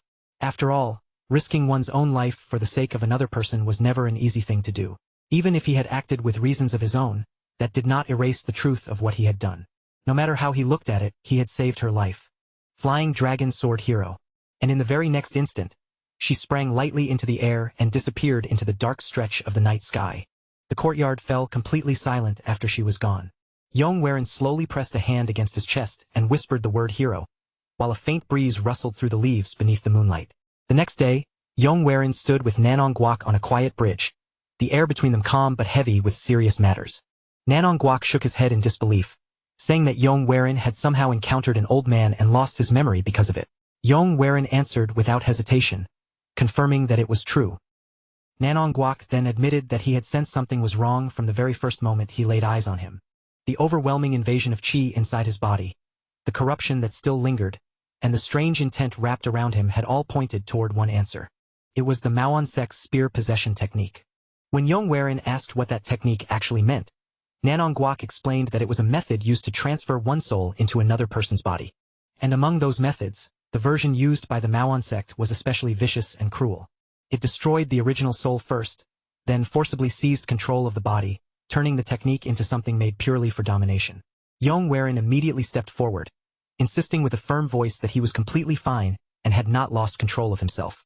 Nanong Guok staggered back slightly, then finally told him the hard truth. Yong had not lost himself yet, but the corruption inside him was still slowly eating away at him. Hearing that, Yong lowered his head and asked in a quieter voice whether there was any way to stop it. Nanong Guok said there was one method, but it was the most dangerous technique he knew, and also the one with the lowest chance of success. When Yong asked what would happen if it failed, Nanong Guok placed a steady hand on his shoulder and told him this risk was nothing compared to risking his life for a stranger. Yong eyes widened as memories of their first meeting suddenly rose back into his mind. Nanong Guok gave him a confident smirk and said he already had a trick prepared. Yong lowered his head again, about to bring up Sangwon Mijiang and someone else as well, but before he could finish, a loud voice called his title from behind. Before he even had the chance to turn around, Jaegal Yohee appeared and wrapped both arms around him. Startled by the sudden embrace, Yong stiffened and asked what exactly she thought she was doing. With her face flushed bright red, Jaegal Yohee reminded him of the promise he had made to her. Yong then remembered her request, that he pretend to be her lover until the visiting guests left, and he quietly acknowledged it. Jaegal Yohee grabbed him by the shoulder and began dragging him away, insisting that he come with her immediately. Nanong Guok merely waved from behind and told Yong that he would contact him once the preparations were complete. Later that day, they arrived at an extravagant inn, where the interior was separated by elegant partitions that seemed designed to hide private conversations and quiet secrets. Yong and Jaegal Yohee sat side by side at a long table, while dish after dish was carried out before them. Yong quietly looked around the hall, taking in the rich decorations, and thought to himself that the entire place reeked of vanity. Even the quarters he had used in the Sky Ocean Merchant Union had never been decorated with this much luxury. Then a deep rumbling sound rolled in from the street outside as a long convoy of carriages began drawing near. One of the attendants noticed it immediately and barked an order at a nearby servant to prepare for their arrival. Watching the scene unfold, Yong glanced around and reflected that only a single servant had been assigned to attend him. That made him wonder just how many servants the others must have brought with them. The Tenjong clan could not compare with the Xiamen or Pang clans, and yet seeing the difference laid out so plainly still made the contrast feel painfully stark. His thoughts drifted toward Pang Jie and Sun Yuan. He realized he barely remembered much about Sun Yuan, but Pang Jie was another matter entirely. Known throughout the world as the Blade Tiger Dragon, Pang Jie was the warrior who wielded the legendary 5 Tiger Severing Blade. It was said to be the greatest blade technique in all of Jianghu, a martial art unmatched beneath the heavens. With only that single blade in his hand, Pang Jie had already carved out his reputation, and one day, his name would rise even higher. If that was the future waiting for Pang Jie, then even now, before reaching his peak, his current strength had to be terrifyingly formidable.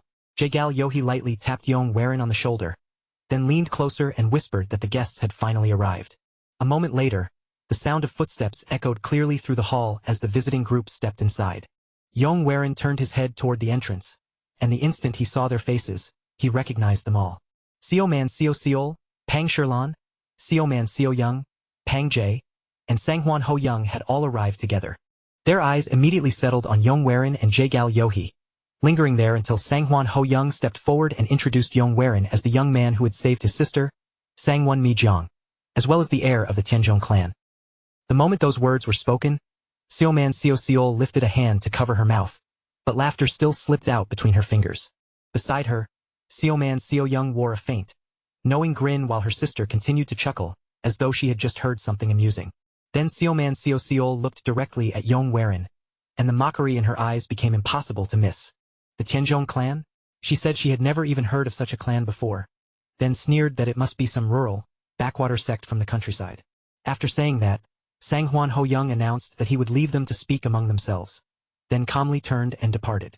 The very moment he was gone, Jaegal Yohi snapped back without hesitation, calling them the real country bumpkins instead. Yong Warin smiled faintly, then bowed with polished courtesy and greeted her as Miss Seoman. He explained that the Tenjong clan rarely acted in public, so it was only natural that their name was not widely known. Then, with a calm and perfectly polite tone, he assured her that not knowing of them did not mean she was ignorant or inexperienced, so there was no need for her to feel concerned. Pang Sherlan let out a quiet chuckle at Yong Warin's sharp reply. But beside her, Seoman Seo Seol immediately snapped, pointing straight at him with a furious glare. "What did you just say? Ignorant?" She shouted through clenched teeth, her voice cutting across the room with open offense. Before the tension could burst any further, her brother's son Yuan calmly lifted one hand and stepped in between the rising tempers. He said that since the geniuses of the new generation had all gathered in one place, they should sit down and hold a proper conversation like civilized people. One by one, the group took their seats around the table, though the atmosphere remained tense and heavy, with hostility still hanging in the air. Pang Sherlan was the first to break the silence. She introduced herself to Yong Warin, then remarked with interest that his tongue was dangerously sharp. Strangely enough, she admitted with a small smile that she actually liked people who spoke that way. People with quick tongues often carried blades that were even sharper, she said, and Yong Warin quietly studied her in return. So this was Pang Yak's sister, the woman who, together with her brother, would one day lead the Pang clan into its golden age. Inwardly, Yong Warin acknowledged that the true giants of the coming era had finally gathered at this table. Then Sun Sol shifted her attention toward the heir of the Yong clan. Her gaze briefly flicked toward Jaegal Yohi before she spoke, bluntly asking whether the two of them were in some kind of relationship. At that question, Pang Jie's eyes narrowed at once, his expression tightening ever so slightly. Jaegal Yohi merely chuckled, keeping her tone light as she explained that the Yong clan heir had long been connected to their clan, but recently, the two of them had become closer than before. Sun Yuan slowly nodded as if he understood, then recalled that Miss Jaegal Chongyang had originally been meant to marry the Yong clan heir. He wondered aloud whether this sudden closeness had anything to do with that arrangement. The table suddenly rattled as Pang Jie slammed his palm down and shot to his feet. His voice boomed through the hall as he demanded to know how Sun Yuan could say something so insulting, accusing him of dragging Miss Jaegal Yohi's honor through the mud. Their gazes locked across the table, and for a moment, it felt as if sparks were flying between them. Sun Yuan answered with a courteous smile, though the warmth never reached his eyes. He offered a polite apology if his words had been misunderstood, saying he had only spoken out of concern. He then added that although both women belonged to the Jaegal clan, they were still clearly two entirely different people. Pang Jie fell silent, but his clenched jaw and hardened eyes showed that his anger was still burning just beneath the surface. From the side, Yong Warin quietly took a slow sip of his drink and watched the exchange. It was obvious now that Pang Jie seemed to have feelings for Jaegal Yohi, and for a brief moment, Yong Warin wondered if that was the real reason she had asked him to pretend to be her lover. But he dismissed the idea almost immediately. A girl like Jaegal Yohi would never act for only one simple reason. There was always another scheme hidden behind her smile. As if perfectly timed, Jaegal Yohi smiled sweetly and announced that Jaegal Chongyang and Yong Warin had recently broken off their engagement. Because of that, There was nothing improper about her current relationship with him. The words struck the table like a thunderbolt, and Yong instantly sprayed his drink straight across it. Pang Jie stared at them in complete shock, his mouth opening and closing as he stammered, unable to properly form a sentence. Before Pang Jie could regain himself, Sun Yuan simply smiled again and said that he understood. He added that, considering how poorly the Tenjong clan had been doing recently, perhaps the broken engagement had been for the best. A heavy silence dropped over the entire table, pressing down on everyone at once. Yong slowly narrowed his eyes, his expression cooling by the second. He understood exactly what those words were. This was not casual conversation, it was a blatant, shameless provocation. To Yong Sun Yuan had always been nothing more than an average young martial artist, the kind of person who would never leave a real mark on the future. Even so, one memory still surfaced in his mind, the single incident that had once made Sun Yuan's name known. Yong lips curved into a faint smile, and when he spoke, his voice remained calm and even. He asked Sun Yuan whether he himself had not once been engaged to Miss Manhwa. Yong remembered the truth clearly. That engagement had fallen apart because Sun Yuan had cheated on her with another woman. So he gently added that Sun Yuan must have made that choice because he had already understood his own inferiority. The change in Sun Yuan's expression was immediate. His face twisted with rage, and the polite mask he had been wearing shattered in an instant. From the side, Pang Shirlan casually glanced toward her brother and remarked as if none of this had anything to do with her, saying she had thought they had only come here to eat and pass the time. Sun Yuan turned his gaze back toward Yong his eyes growing dark and unsettling as he said that the words Yong had just spoken sounded like an insult aimed at the Seoman clan. Yong merely smiled back at him, calm and unbothered, then asked whether Sun Yuan's earlier remarks had not been an insult to the Tenjong clan as well. For a brief moment, Sun Yuan fell completely silent, his expression stiffening as he failed to answer right away. Then, with one sharp and violent motion, he shoved the dishes away from the table, sending the atmosphere crashing into open hostility. His voice rang clearly through the room as he said he had heard Yong carried the title of the Flying Dragon Sword Hero. Grabbing hold of his sword, Sun Yuan raised his voice and declared that he wanted to see Yong skills with his own eyes. The entire room went still at once, the laughter and conversation vanishing as every gaze turned toward them. Before long, the group had left the inn behind and arrived together at the dueling grounds. Off to the side, Jaegal Yohee watched the scene unfold with narrowed eyes, her expression sharp and calculating. Originally, she had tried to provoke Pang Jie by touching on an incident that was supposed to happen in the future. But instead of Pang Jie taking the bait, this useless Sun Yuan had been the one to lose control first. In her mind, that made him nothing but a fool, someone who had tried to mock the Yong clan heir and then lost his temper the moment he was pushed back. Even so, the situation still served a purpose. This was the perfect chance for her to see, with her own eyes, just how much strength the Yong clan heir was truly hiding. Nearby, Pang Shirlan still held a piece of meat in her hand, as she casually asked her brother, who he thought would win this duel. Pang Jie paused for a moment before giving his answer, his eyes remaining fixed on the two men at the center. He said that Sun Yuan, known for the light vestige blade, had been born into a powerful clan and had consumed countless precious elixirs since childhood. But he also believed the young clan heir was no ordinary opponent either, especially after Yong had recently defeated Jaegal Wang in a duel. In the end, Pang Jie judged that the two of them were likely evenly matched. At the center of the dueling grounds, Sun Yuan faced Yong directly and said he had heard plenty about Yong recent victories. Then he drew his sword with a sharp motion and shouted that Yong could never compare to the legion-conquering blade of his clan. Sun Yuan declared with absolute confidence that his martial arts belonged among the fastest of the fast. Because of that, he claimed this battle would be over in only a handful of moves. Yong slowly drew his own sword, his posture calm and steady from beginning to end. Then he gave only one simple reply, telling Sun Yuan to attack whenever he wished. A heavy silence pressed down over the dueling grounds as the two of them stared at each other from across the open space. Then, in the very next instant, Sun Yuan exploded forward with terrifying speed. As he closed the distance in a flash, he saw Yong eyes gently shut, as though he had no intention of reacting. A cruel grin spread across Sun Yuan's face the moment he saw that opening. He thought Yong was nothing but a fool, too slow, too arrogant, and far too careless. So he decided he would pierce him straight through and teach him exactly where he stood. Sun Yuan's sword shot forward like a streak of light, and just as the blade was about to strike its mark, Yong eyes snapped open. In that same heartbeat, he raised his sword with perfect timing and stopped Sun Yuan's attack cold.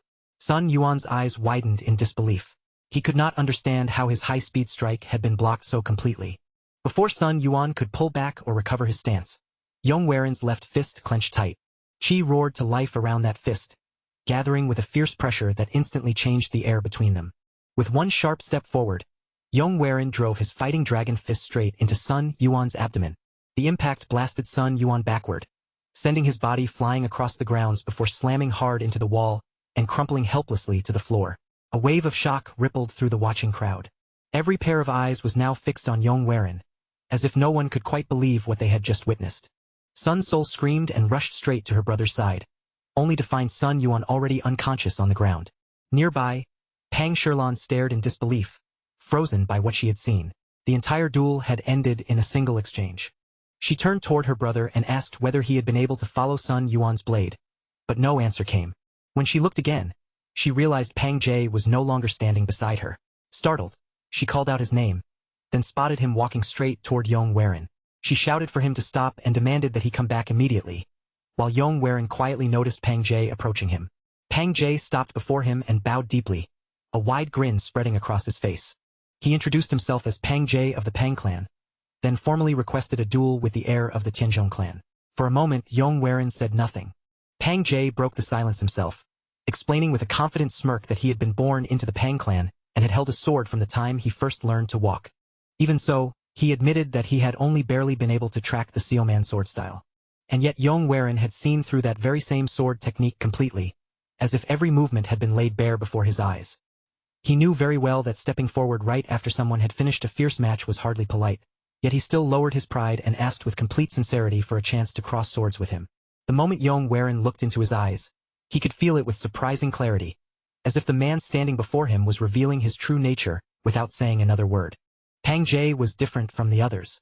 There was no twisted greed in him, no cheap desire to show off. His heart toward the blade was far cleaner. His love for martial arts was real, burning straight from the core, and a man with that kind of pure devotion was exactly the sort of person who could carve his name into the world. Yong Waren's expression softened, and after a moment of quiet thought, a faint smile finally touched the corner of his lips before he answered. He accepted the challenge and said that he also wanted to see it for himself, the blade carried by the renowned Hebei Pang clan. News of another duel spread almost instantly, and more people hurried toward the training grounds, crowding around the edges. One spectator shouted in disbelief, unable to believe that Pang Jie was about to face the flying dragon sword hero right after that intense battle with the light vestige blade. The entire crowd erupted with excitement. Voices overlapped from every direction, and the training ground shook with cheers as everyone waited for the next clash to begin. After a short silence, Pang Jie's hand moved toward the sword at his waist, his fingers closing firmly around the hilt. He drew the blade from its sheath in one slow, deliberate motion and declared that the Pang clan's sword walked the road of dominance. In this duel, he would reveal a technique his clan had studied for a long time, the five-tiger severing blade. Yong Waren answered with the same seriousness, pulling out his own weapon as the steel caught the light. He named it clearly, the Soaring Dragon Emperor Sword of the Tenjong Yong clan. Pang Jie gave a small nod when he heard the name, accepting it with a pleased look, then said it was a fine name before announcing that he would make the first move. He wrapped both hands around the sword grip and raised the heavy blade high above his head, his posture becoming solid and imposing. As Qi surged into the steel, the air around the blade seemed to tremble, and then Pang Jie brought it crashing downward with tremendous force. A fierce wave of energy burst outward from his body, spreading violently across the training ground like a storm breaking loose. Yong Waren's eyes sharpened at once. Just from the oppressive pressure rolling toward him, he understood what kind of technique Pang Jie had unleashed. It was blade resonance. The sound and pressure struck like a beast's roar, as if a lion itself had opened its jaws before him. Yong Waren settled into his stance, his body still but ready, while a quiet vow rose inside him. This battle, too, was one he would win. With both feet driving against the ground, Yong Waren launched himself forward and charged straight toward Pang Jie without hesitation. The two of them collided head-on, neither side backing away even a single step. The instant their swords slammed together, a powerful burst of qi rippled outward, cutting through the air around them. As their blades pressed against each other and their strength clashed at close range, Yong Waren immediately realized how overwhelming Pang Jie's power truly was. Without the heart method he had received from the Zhang siblings, that very first exchange might have ended the duel on the spot. Clenching his teeth, Yong Waren forced strength into his arms and drove Pang Jie's blade upward, breaking through the pressure bearing down on him. For a brief moment, surprise flashed across Pang Jie's eyes, as if he had not expected Yong Waren to push him back like that. Then the surprise turned into a sharp grin, and Pang Jie shouted with clear delight, saying that this was good. He swung again immediately, smashing his sword against Yong Waren's blade with a force heavy enough to make the steel scream. At the edge of the arena, Pang Qing watched the exchange with wide eyes, completely drawn in by the intensity of the fight. She exclaimed that this was truly a clash between a tiger and a dragon, and the sight alone was enough to make her blood burn with excitement. Then she turned toward the Sea Moon siblings standing behind her and boldly challenged Sun Yuan to fight her next, but he instantly shook his head in fear, wanting nothing to do with it. Back inside the arena, Pang Jie sprang high into the air and descended toward Yong Waren, while Yong Waren raised his sword and slashed upward to meet him. Pang Jie blocked the rising strike with firm control, and the sharp ring of steel echoed as their weapons crashed together once again. For a breath, the two of them froze there, locked blade against blade. With a satisfied smile spreading across his face, Pang Jie spoke first. He admitted that if they kept going any longer, the dangerous urge inside him to push the fight all the way to the end might awaken. After that, he slid his sword back into its sheath, gave a respectful bow, and said it had been a great duel. Yong Waren returned the bow, lightly scoffing as he said he had to say the same. Pang Jie stepped closer and placed a hand on Yong Waren's shoulder. His face was flushed with excitement, and a wide, eager grin spread across it as he nearly bounced in place. The questions came pouring out of him one after another. How was his blade art? Was it sharp enough? How fast had it felt? Could Yong Waren sense the dominance within it? Yong Waren answered only with an awkward smile, caught for a moment between politeness and the question of whether he should speak completely honestly. In truth, he had already noticed something important. The five-tiger severing blade contained traces of the soaring dragon emperor sword he knew from the future. That technique had been created by combining the Pang clan's overpowering dominant power severing blade with a demonic sword art. But Pang Jie had not yet brought those two different paths together completely. The fusion was still unfinished. At last, Yong Waren gave his answer. He said that he had sensed the same flaw that existed within his own clan's martial arts, a problem his clan had also been thinking over for a long time. He then suggested that they find a quieter place later and discuss the matter in more detail without the noise of the crowd around them. Pang Jie's eyes lit up the instant he heard that. He exclaimed that Yong Waren had truly noticed the flaw, and said he was deeply impressed by such insight. Filled with obvious excitement, he added that he wanted to exchange more thoughts on martial arts and invited Yong Waren to visit him any time. As Yong Waren left the dueling grounds behind, Jagal Yohi called out to him, saying that the young clan heir had improved by a surprising amount. She leaned in a little closer, her voice lowering as she added that he had definitely not been at this level back when he fought Jiguan before. Yong Waren gave a stiff, awkward reply, saying that he simply learned quickly. Jagal Yohi hummed under her breath, clearly unconvinced, then said with a suspicious look that at this rate, she would have to bring him into the Union. Her words hit Yong Waren like a sudden jolt. The Union, he thought. So that was what the Zhao clan had been aiming for all along. Jagal Yohi then turned away as if brushing off her own comment, correcting herself by saying she had some business to take care of. She walked a few steps away, then glanced back over her shoulder, gave him a light wave, and told him to rest well before disappearing around the corner. Only after she was gone did Yong Waren finally release a slow breath, the tension in his chest easing little by little. With everything finally settled behind him, Yong Waren knew there was only one thing left to do. It was time to go and meet the Omniscient One. That afternoon, Yong Waren stood before Namgung Guk inside a carefully carved ritual circle, its lines etched with such precision that the entire chamber seemed to breathe with hidden power. Namgung Guk looked over the formation one last time, then confirmed in a calm voice that every preparation had been completed. When Yong Waren remarked on how unbelievably complex the array looked, the old man did not deny it. Instead, he admitted that even he had never attempted a ritual like this before, and warned him that whatever happened next might not be something they could undo. Yong Waren simply smiled in the face of that warning, his gaze steady and unwavering, and told him to begin. Namgung Guk returned that smile, clearly impressed by the young man's firm resolve and the way he faced danger without flinching.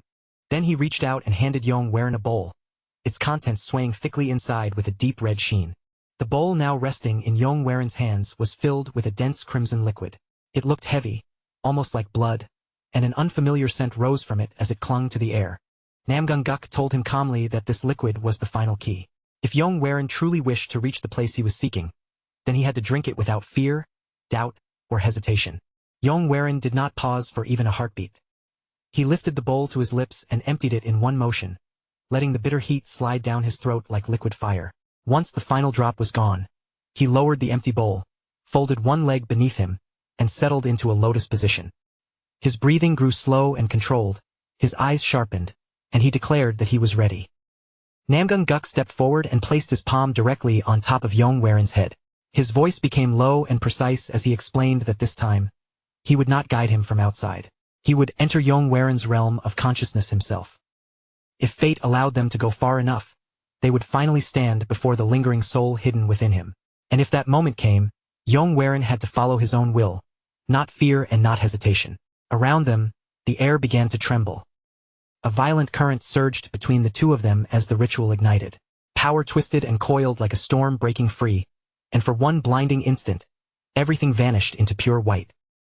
Then came silence. Yong Waren slowly opened his eyes, only to realize that the chamber was gone, and he was standing somewhere entirely different. An ancient forest stretched endlessly before him, swallowed by pale mist.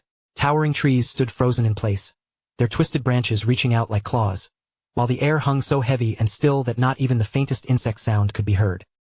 And there, half buried among tangled roots and scattered fallen leaves, lay a shattered carriage. The instant Yong Waren's eyes fell on it, recognition struck through him. The emblem carved into the broken wood was impossible to mistake. It belonged to the Sky Ocean Merchant Union, his own union. He stepped closer, his eyes narrowing as faint memories flickered at the edge of his mind. Then a voice suddenly echoed through the fog, saying that he had finally arrived, the sound cutting sharply through the dead stillness of the forest. From the shadowed gaps between the trees, a figure slowly emerged, moving as though he had been standing there in silence, waiting for this exact moment. There was something deeply wrong about his presence. It felt heavy and suffocating, pressing down on the air itself. He lazily stretched his neck, let out a faint chuckle, and said he had been dying of boredom. Then he stepped fully into view. It was the demonic master, Suk Jae Myung. A crooked smile spread across his face, mocking and deliberate, while every small movement carried a sharp, calculated intent. His eyes fixed on Yong Waren, studying him with the cold interest of someone looking at prey he had been expecting for a long time. Suk Jae Myung glanced around at the broken carriage and the mist-covered forest, then asked with amused cruelty whether Yong Waren liked the setting prepared for him. His voice dripped with mockery as he addressed him clearly and without mistake. The heir of the Sky Ocean Merchant Union, Yong Waren. Inside that dim, mist-filled emptiness, the world around Yong Waren felt unreal, like a place detached from life itself. In the center of that strange void, he stood face to face with the old man before him. The silence lingered only until Suk Jae Myung curled his lips into a sneer and called him the pig of the Sky Ocean Merchant Union, saying Yong Waren had changed greatly since the day they first met, because the softness he once carried had completely disappeared. Even though those words almost sounded like praise, the tone beneath them was soaked in contempt. He mocked the sight of a plump merchant daring to pretend he was a martial artist, claiming that after Yong Waren returned to the past and stepped onto the path of the sword, he had grown unbearably arrogant just because he earned a flashy nickname. The elderly man soon revealed himself as Suk Jae Myung, but Yong Waren did not react to the insults at all. Instead, he answered with a cold, cutting remark, saying the old man talked far too much and asking whether this frail-looking figure was truly the same person whose name once made the entire martial world tremble. Yong Waren then pressed the matter even further, calmly bringing up the day they had first encountered one another. He reminded him that the so-called Great Demon had been desperately running for his life while countless pursuers hunted him down. Then, without a shred of mercy, Yong Waren declared that the old man before him was now nothing more than a parasite surviving by clinging to his body. Those words instantly twisted Suk Jae Myung's face with rage, and he snapped back, demanding to know whether Yong Waren had ever truly questioned how his martial strength had risen so quickly and so dramatically. He scoffed at the idea that such progress could possibly come from talent alone, insisting that the martial world was never generous enough to reward natural ability to that ridiculous extent. Burning with anger, Suk Jae Myung claimed full credit for everything. He declared that Yong Waren had learned martial arts with unnatural ease and climbed through the ranks at astonishing speed only because of his influence, and he demanded recognition for all the deadly situations Yong Waren survived only because his internal energy had been supporting him from within. At last, Suk Jae Myung exposed his true intention. He announced that he would completely destroy Yong Waren's soul, take control of his body, and steal all of his cultivation for himself.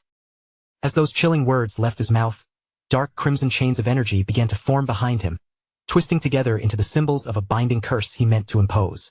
At the same time, he lectured Yong Waren about equivalent exchange, insisting that whenever someone gained something, something else had to be lost.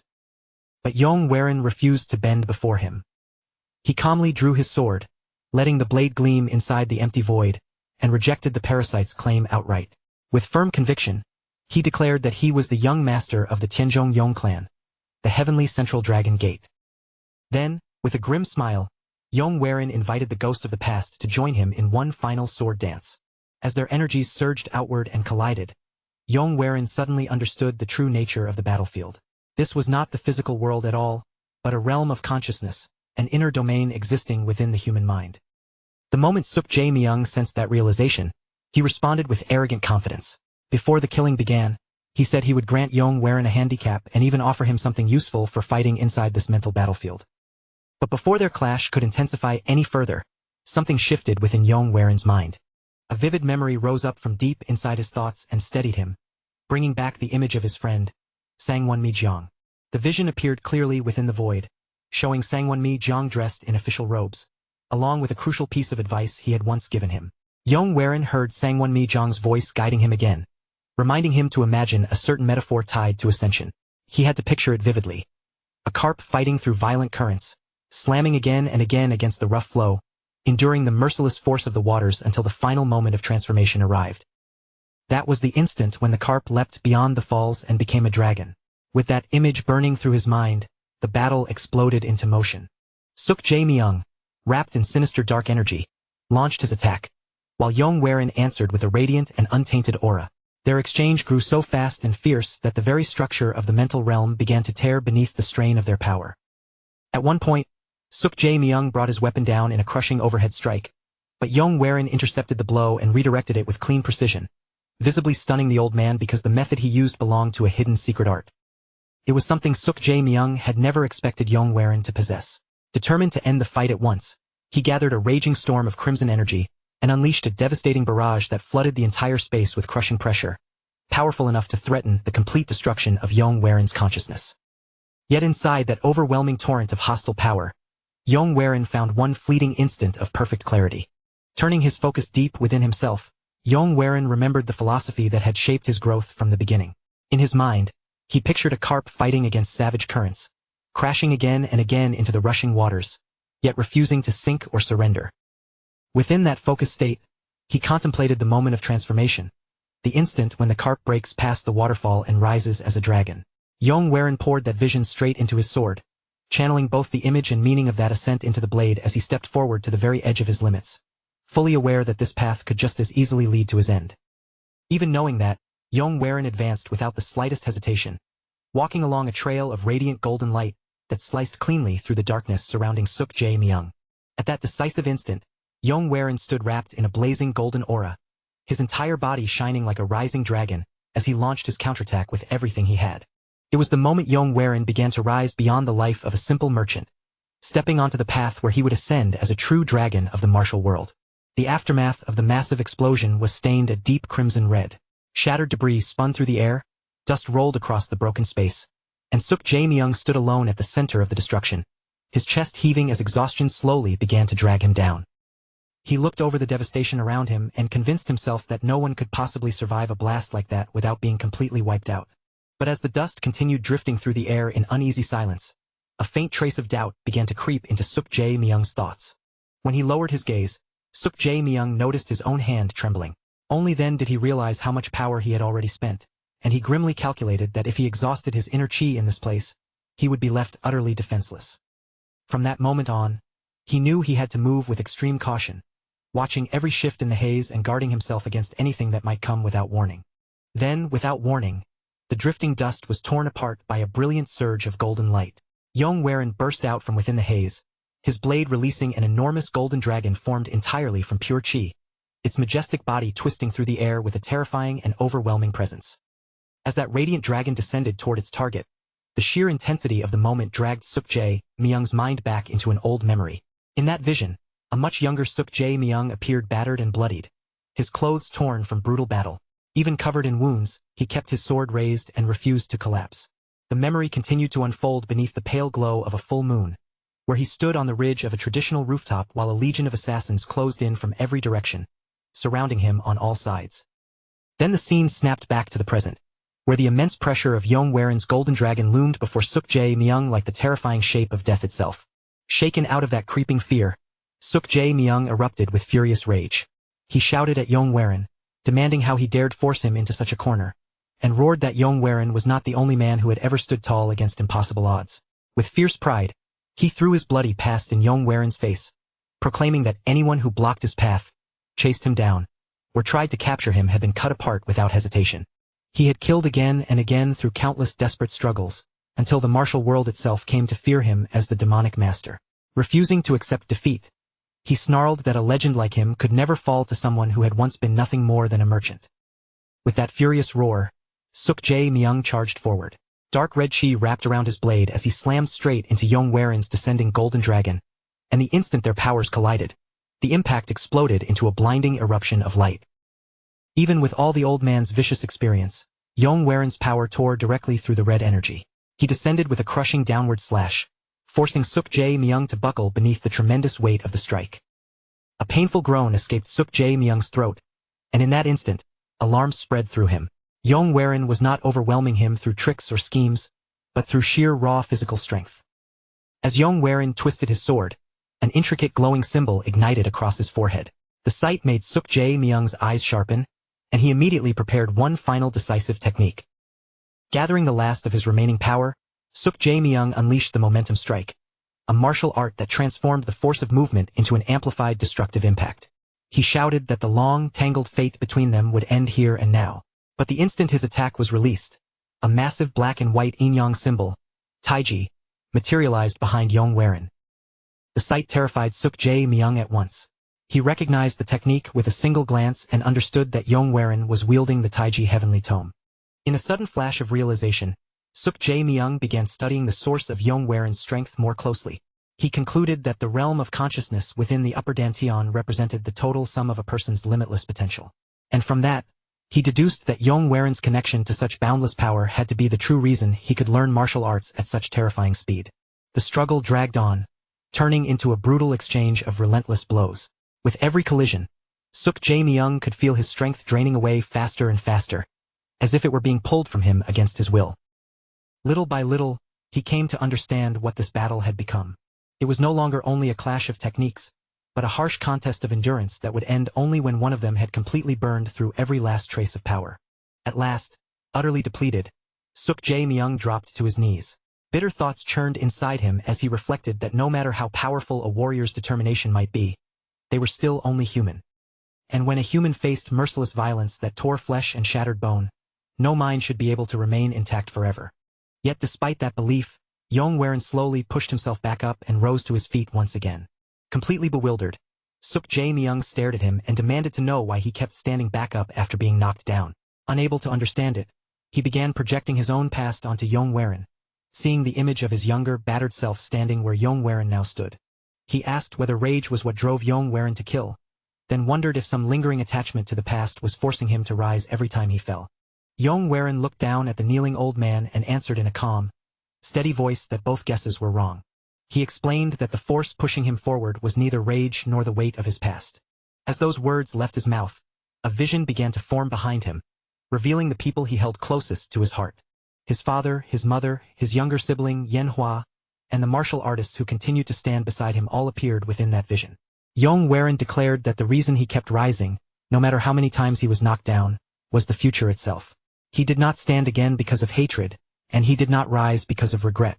He rose because he had to keep moving forward. In that hazy spiritual landscape, he lowered his gaze toward his own hands, his expression solemn, and stated with unwavering certainty that the only reason he ever returned to his feet was so he could continue advancing. The mental realm then revealed its full expanse. Sunlight broke through drifting clouds and poured over rolling green hills, their reflections stretching across the dark, mirror-like water where Yong stood in white robes, facing the spectral old man kneeling on the surface with his back turned. Waves of power pulsed outward from the spirit, cracking and splintering the water beneath him. As the view tightened around his face, his sharp eyes blazed with a menacing red glow while he questioned the very idea of the future. Yong gave no answer and simply watched him, the wind brushing through his hair. Then the old man suddenly bent forward and coughed harshly, only for that cough to twist into rhythmic, unhinged laughter that shook his shoulders and made his white hair bristle. Suk-jae-myung declared the whole situation absurd, saying it might be the most amusing thing he had ever heard. His eye gradually shifted from burning red to a sharp, entertained blue as he commented on Yong logic. changing only what could truly be changed, calling it rational and practical. Then, settling down as though lowering himself onto invisible ground, the spirit spoke with open contempt, saying Yong was a merchant to the core and cursing him as a bastard. Across from him, Yong remained standing tall, casually addressing him with dismissive ease before spitting to the side. The old man ignored the insult, tightened his fist, and announced that he had a proposal. When Yong told him to get to the point, Suk Jae-myung quickly concluded that Yong must want his inner energy, then proposed a temporary pact that would allow him to remain inside Yong body and assist him. Suddenly, he added one more condition, shouting that Yong would one day have to find him a suitable body to transfer into. Then he extended an open palm and promised that when he finally left, he would abandon 1/3 of his inner energy behind.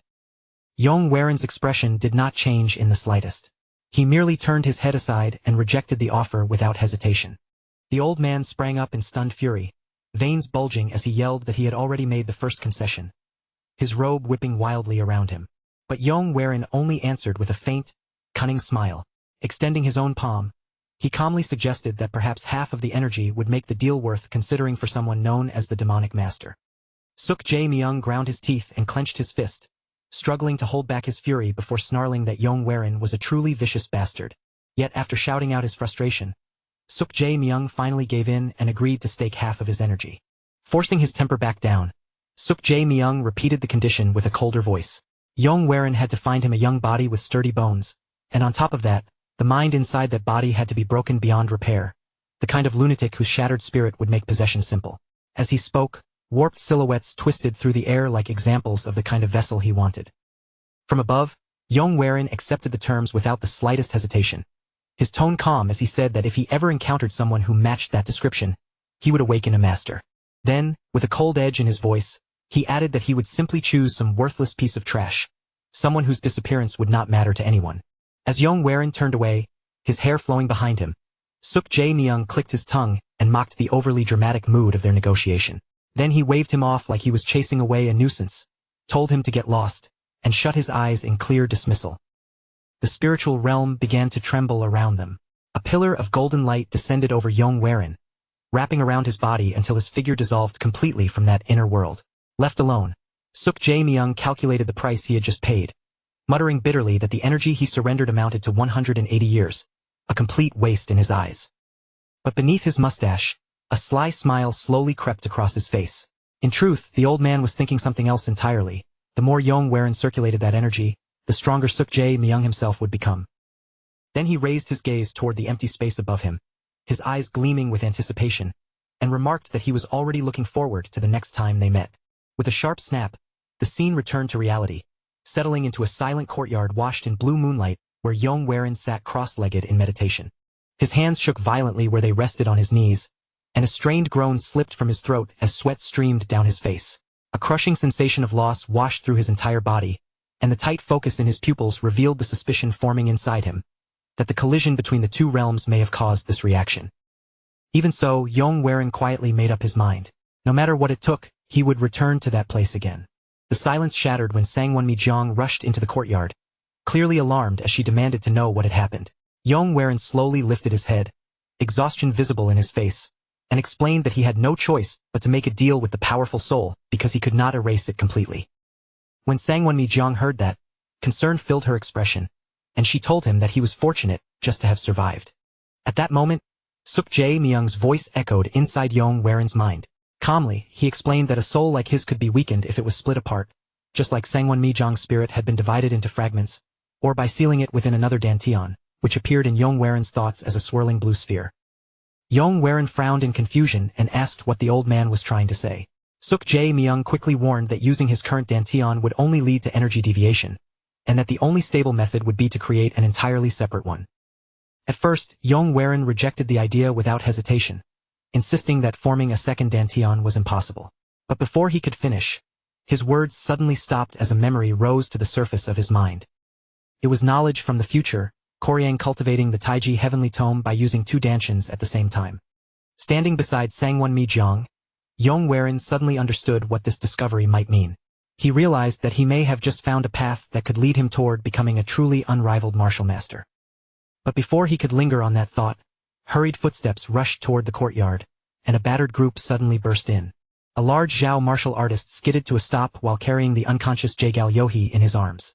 Jagal Yohi weakly lifted her head, terror trembling in her eyes as she warned that Jagal Beck and Yong Waren's companions were in serious danger. Startled, Yong Waren immediately demanded an explanation. The injured martial artist quickly recounted that they had stopped at the same inn as Yong Waren's group when the demonic sect suddenly attacked, igniting a brutal clash that turned into a massacre of civilians, with flashes of bloodshed and chaos surging through his memory as he spoke. Pressing one hand tightly against the wound in his chest, the man explained that he had barely managed to escape with his life. Yong Waren's companions had become trapped in the turmoil while trying to protect others, and as that report reached him, Yong Waren gritted his teeth while a surge of tightly controlled fury rose inside him. Without wasting another moment, Yong Waren turned his back and declared that he was going to his group immediately, brushing aside the Zhao martial artist's desperate warning that the entire place was likely a trap. Determination burned in Yong Waren's eyes as he faced the armed subordinates gathered behind him, and among them stood Pang Jie, his sharp, spiky blonde hair making him impossible to miss. Pang Jie stepped forward to accompany him. When Yong Waren insisted that this was his own matter to settle, Pang Jie refused to move aside, explaining that he knew the Zhao clan well and that, as a rising figure among the orthodox sects, confronting the demonic sect was also part of his responsibility. Inside Yong Waren's mind, Suk Jae Myung's voice echoed with mocking amusement, saying that it seemed Yong Waren needed help after all. In response, Yong Waren gave a faint bow toward the unseen spirit in silent acknowledgement, then turned back and stood alongside the others. He pulled out a small golden bottle, removed the cork, and thought that it should prove useful. Then he drank the elixir as he walked forward, silently blaming himself for wasting too much time at the Sanguine clan. As Yong Waren led the charge with Pang Jie and the others following close behind, his eyes ignited with a fierce golden-red glow. Deep in his heart, he urged his companions to hold on just a little longer. The group raced across the barren land like dark silhouettes cutting through the night, and at last they landed with a heavy thud before the remains of a crumbling ruin, where two wounded men waited anxiously. Yong Waren lifted his gaze beneath the oppressive glow of a blood-red moon, and his eyes turned cold with fury at the horrific sight before him. A deep ravine overflowed with a towering mound of corpses, bodies stacked grotesquely high, and at the very summit stood a bald man marked with strange symbols, gazing down at them with a sinister smile. Yong Waren's thoughts slowly drifted into the hollow corridors of memory as he looked back on the timeline of his previous life, recognizing the clear divide between the relationships he had carried then and the ones he held now. The memory pulled him into a snow-covered courtyard dojo from long ago, where a younger Mo Baekyang stood at the center. Her red hair stood out sharply against the pale winter air, her posture was flawless, and a sword rested calmly at her side, while a line of disciples knelt before her in disciplined silence. From inside a warm room, Yong Waren watched that scene through the opening of a lattice window, quietly acknowledging that in his former life, there had never been any genuine closeness between him and Mo Baekyang. His thoughts lingered on the limits of who he had once been, remembering how his frail constitution had always placed an invisible wall between him and the martial world. That weakness had kept him from training beside the others, no matter how much time passed. Then, within that memory, Mo Baekyang suddenly turned her head, her gaze sharp and chilling as it landed directly on the observer behind the window. The recollection forced Yong Waren to face the truth he had once avoided, that the bitterness growing inside him had pushed him to deliberately keep his distance from the martial artists of his own clan. But before any real change could take shape, catastrophe descended upon the Tenjong Yong clan. The once peaceful compound erupted into chaos as flames swallowed the buildings one after another. The main halls collapsed beneath the raging inferno, while burning embers scattered violently into the dark sky. Amid the chaos, Yong Waren remembered the massacre that consumed his clan members as death swept across the blazing grounds. The memory fractured into a grim aftermath, one body lying motionless in the shadows with arrows buried in its back, while elsewhere, refugees and surviving members trudged away from the ruins with hollow, despairing faces. The martial artists who survived that first slaughter either perished later or scattered across the world, disappearing without a trace. At last, the memory settled into a bleak scene thick with smoke, emphasizing the hollow emptiness left behind by the clan's destruction. Yet within those shattered remains stood one unmoving figure, tall against the haze of drifting smoke and debris, Mo Baekyang, seen from behind as her long red hair fell over dark martial robes, the sole exception to the clan's total collapse. A closer look at Mo Baekyang's shadowed face revealed fierce resolve carved into her expression, as she took the lead and charged forward to slaughter the enemies of the demonic sect. The battlefield burned beneath an orange glow, whether from a dying sun or the raging fires around them, while shattered warriors lay across the ground and abandoned blades littered the earth. That ruthless trail of vengeance became the path she carved with her own hands.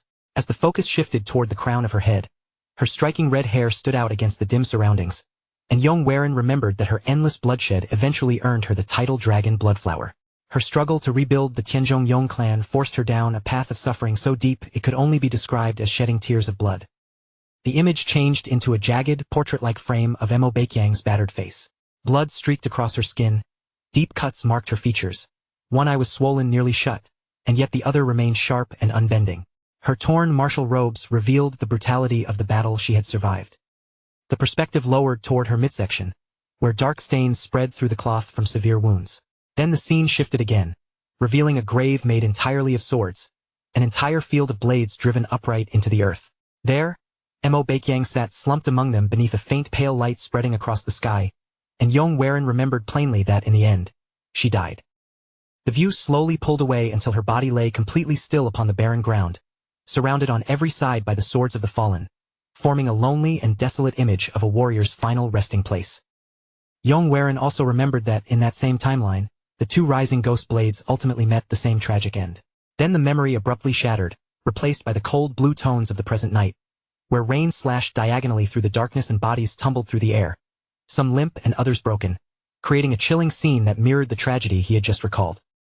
Yong cut through the storm like a fired arrow, with Pang Jie and another ally flying beside him as the three descended rapidly toward the swaying canopy. Pang Jie's spiky blonde hair whipped wildly behind him, his red-trimmed robes snapped in the wind, and even while rushing through the air, he shouted confidently that Yong group would remain safe. As Pang Jie angled his descent with practiced control, his face stayed stern but composed. He reminded Yong that the fighters battling below were not only Yong people, but his own subordinates as well. Drawing his fist tightly toward his chest, he urged Yong to trust in the strength of the warriors who followed him. Still driving forward through the rain-filled sky, Yong kept his body straight and streamlined like an arrow in flight. As he processed Pang Jie's words, the panic that had clouded his expression slowly sharpened into focused resolve.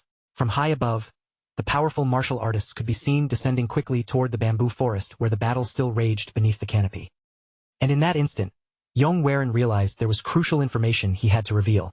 As they tore through the trees in a blur of motion, Yong quickly explained that the attackers who struck the inn were most likely members of the three demonic heavens. The moment Pang Jie heard that name, his expression stiffened with visible shock.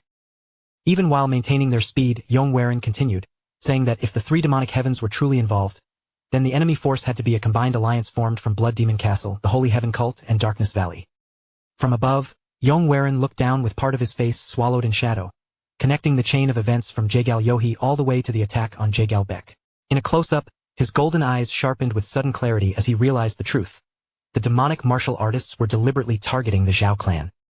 That realization unfolded directly across the battlefield below, where members of the Zhao clan were trapped deep within the forest and hammered by relentless, coordinated attacks from every direction.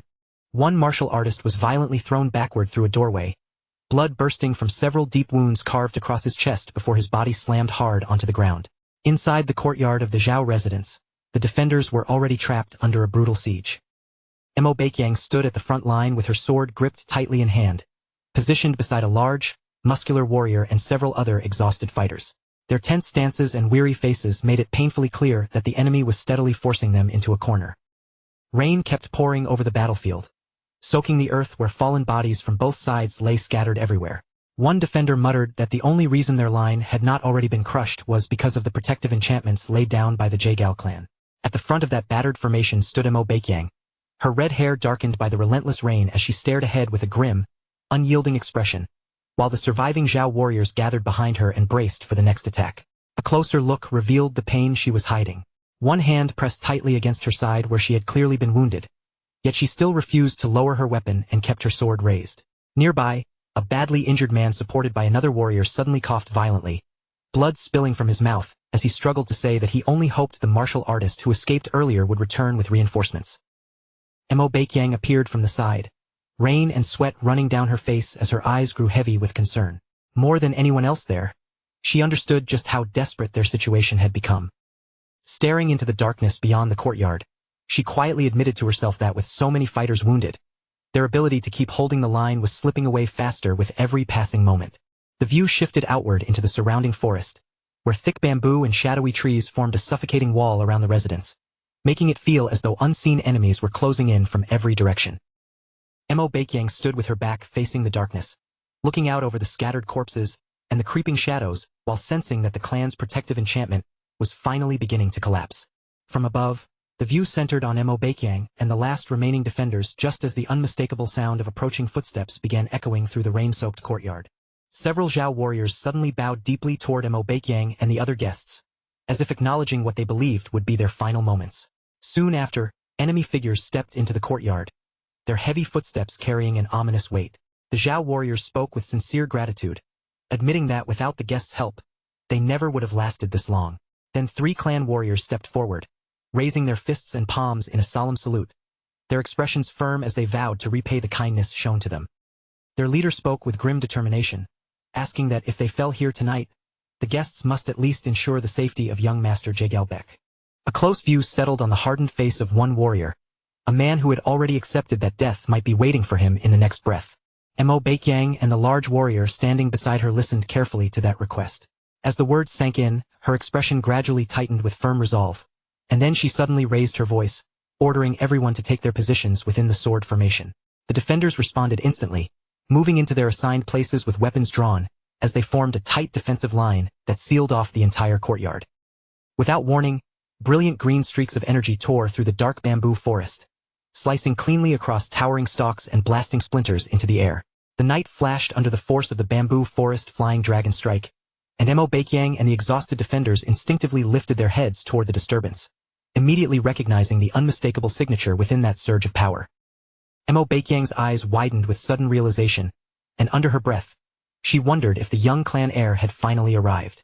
A violent shockwave ripped open a corridor through the forest, scattering shadows beneath a burst of green light as Yong burst into view. He skimmed low over the ground at overwhelming speed, shouting for them to endure just a little longer. His body moved like a streak cutting through the storm, sword already drawn. As he rushed forward, his mind rapidly counted the familiar figures in sight. Mo Baekyang, the Ghost Blades, Suk, and Mai. Yong slammed straight into the enemy ranks, turning the impact of his landing into a spinning slash meant to carve a path ahead, but several dark figures leapt upward at once to intercept him. Steel collided in a sharp explosion of sparks as Yong met one attacker head-on, their blades grinding violently against each other while frustration tightened his jaw. Before he could force his way through, more enemies swarmed in from every side, trying to stop his charge. His advance slowed for a moment as he deflected another strike with an irritated expression, letting out a sharp sound of annoyance while one opponent shouted that he would not be going anywhere. At that exact moment, Pang Jie suddenly burst into the fray, shouting for young Master Yong to keep moving while declaring that the Pang clan would clear the path for him. Yong glanced back in brief surprise, just as Pang Jie gathered a tremendous surge of crackling purple lightning around his blade. With a thunderous roar, Pang Jie swung his weapon in a devastating arc, shouting that he would repay the debt he owed Yong no matter the cost. The strike released a massive wave of violent purple energy that erupted forward and blasted away the enemies blocking the route. Yong seized the opening instantly, launching himself high into the air while shouting his thanks to Pang Jie.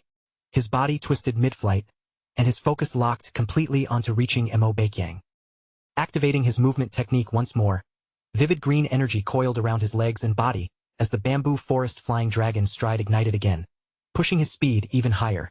In the next instant, he became a streak of green light weaving between the bamboo stalks with impossible agility, driving himself to the absolute limit as he desperately closed the remaining distance. He tore through the forest without slowing down, slicing apart bamboo stalks and scattered wreckage that blocked his path. The scenery rushed past in a blurred first-person surge until a sudden flare of light revealed the ground near the compound ahead. Bursting straight through another group of enemies, Yong crashed into their formation with his sword blazing in bright green energy, shouting for them to get out of his way. He struck hard, pivoted sharply, and released a spiraling vortex of power that exploded outward and sent the attackers flying. Lifting his eyes toward the distance, he finally caught sight of the compound, but immediately realized he still was not fast enough. He forced even more strength into the technique, making the emerald aura around his body surge and burn even brighter. He carved through the opposing forces like a sweeping scythe, green energy tearing open a brutal corridor, as the view pulled back to reveal the winding spiral of devastation left behind him. A violent path had been cut through the forest while he raced toward the glowing structure where the defenders waited. At last, he burst through the final wall of trees with the compound directly ahead, crashing down into the courtyard and skidding across the ground as shattered debris scattered around his landing point. Slowly, he rose from the impact. He remained crouched low, his blade already prepared for another strike. But the defenders who had been bracing themselves for disaster suddenly shouted in relief the instant they recognized him, their voices overflowing with renewed hope as they called out to the young clan heir. Far from the fighting, the view shifted to a distant cliff overlooking the battlefield below, where two figures stood outlined against the dark sky, an elderly man and a woman wearing a wide-brimmed hat. The old man watched the chaos beneath them with mild curiosity. As the view drew closer, his long white beard and ring-covered fingers became clear, while he slowly stroked his beard and remarked that those newcomers had not been part of their original plan. Standing beside him, the woman, her face partly hidden beneath bandages and shadow, calmly explained that the intruders were rising talents from the Pang, Sanguine, and Sea Moon clans. Her eyes narrowed toward the exact place where Yong had landed, and she concluded that the final arrival must be from the same group that had once helped the Zhao clan at the inn. The old man brushed aside her concern with a faint smile, replying that if that was the case, they could simply disregard them. Then his expression slowly twisted into something darker as he added that a spider's web did not catch only the prey it intended. His eyes lit with excitement as he declared that this was good, then suggested that they begin. The view pulled back and revealed what had been hidden behind them, an immense host of demonic practitioners standing in absolute silence within the darkness. With steady authority, the old man gave a single order: release the blood dragon core. At once, the stillness shattered. The demonic forces surged forward, flooding across the land like a black tide of unleashed malice, while the old man remained on the cliff, watching the battle below with unmistakable anticipation. The final image revealed him in full, his thin frame, cruel smile, and the suffocating aura radiating from his body as his hand slowly tightened into a fist. He remarked that the spectacle about to unfold would surely be interesting, and the man watching over it all was finally revealed as the Blood Demon. As Yong rushed fully into the battlefield and touched down inside the courtyard, the defenders cried out his name in disbelief. But the instant his eyes swept across the courtyard, whatever relief he felt vanished. Shock replaced it as he saw that nearly all of his allies were lying badly wounded. Mo Baikyang hurried straight toward him, urgently asking why he had come, while warning him that the situation here was far too dangerous. But before she could say anything more, Yong suddenly stepped forward and pulled her into a tight embrace. He exhaled in deep relief as he held her, quietly saying that he was grateful she was safe. For a brief moment, Mo Baikyang grew shy in his arms, her composure wavering, but she quickly gathered herself again and softly admitted that she had missed him. Not long after, Nam Wook came running over as well, his steps hurried and full of urgency. He greeted Yong with visible relief, but immediately explained that the situation had already become extremely dire.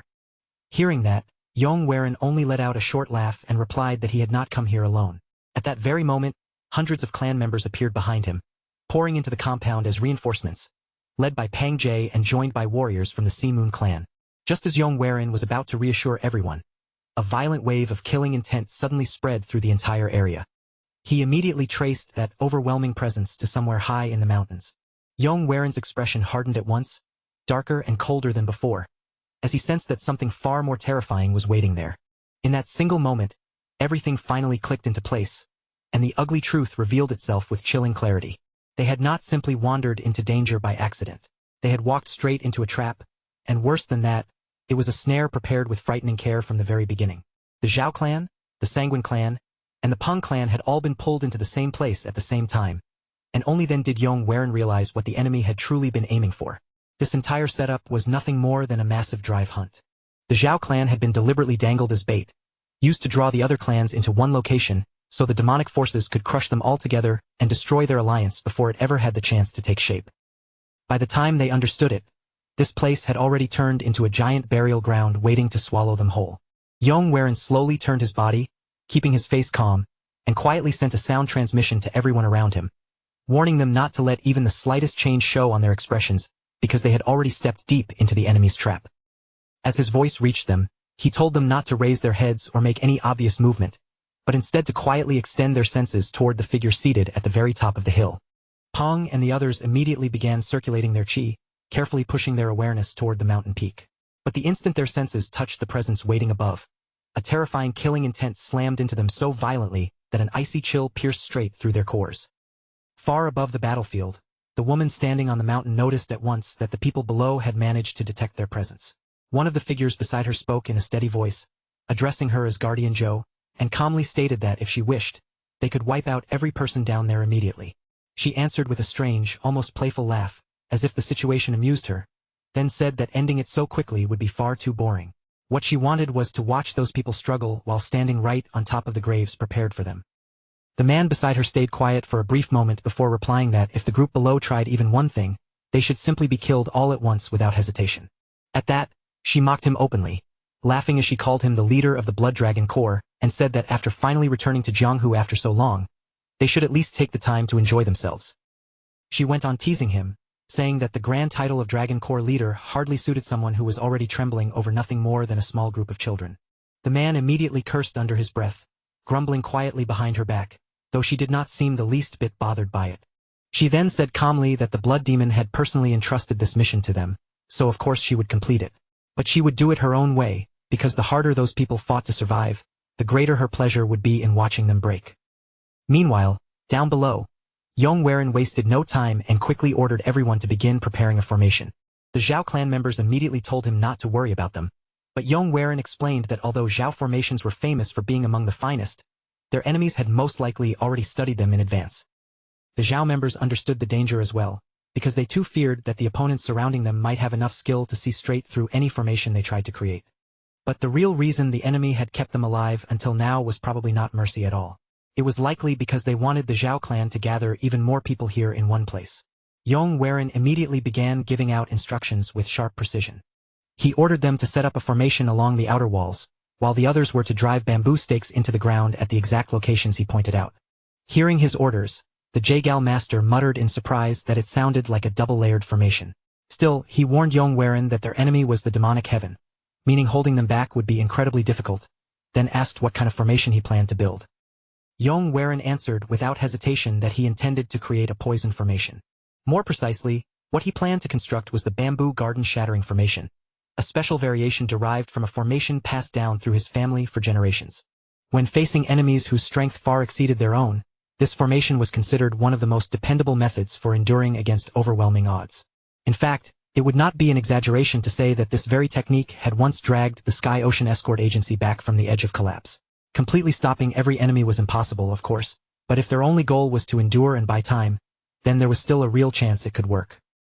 Peng immediately raised the most obvious problem, asking where Yong was supposed to get the poison needed to activate a formation like that.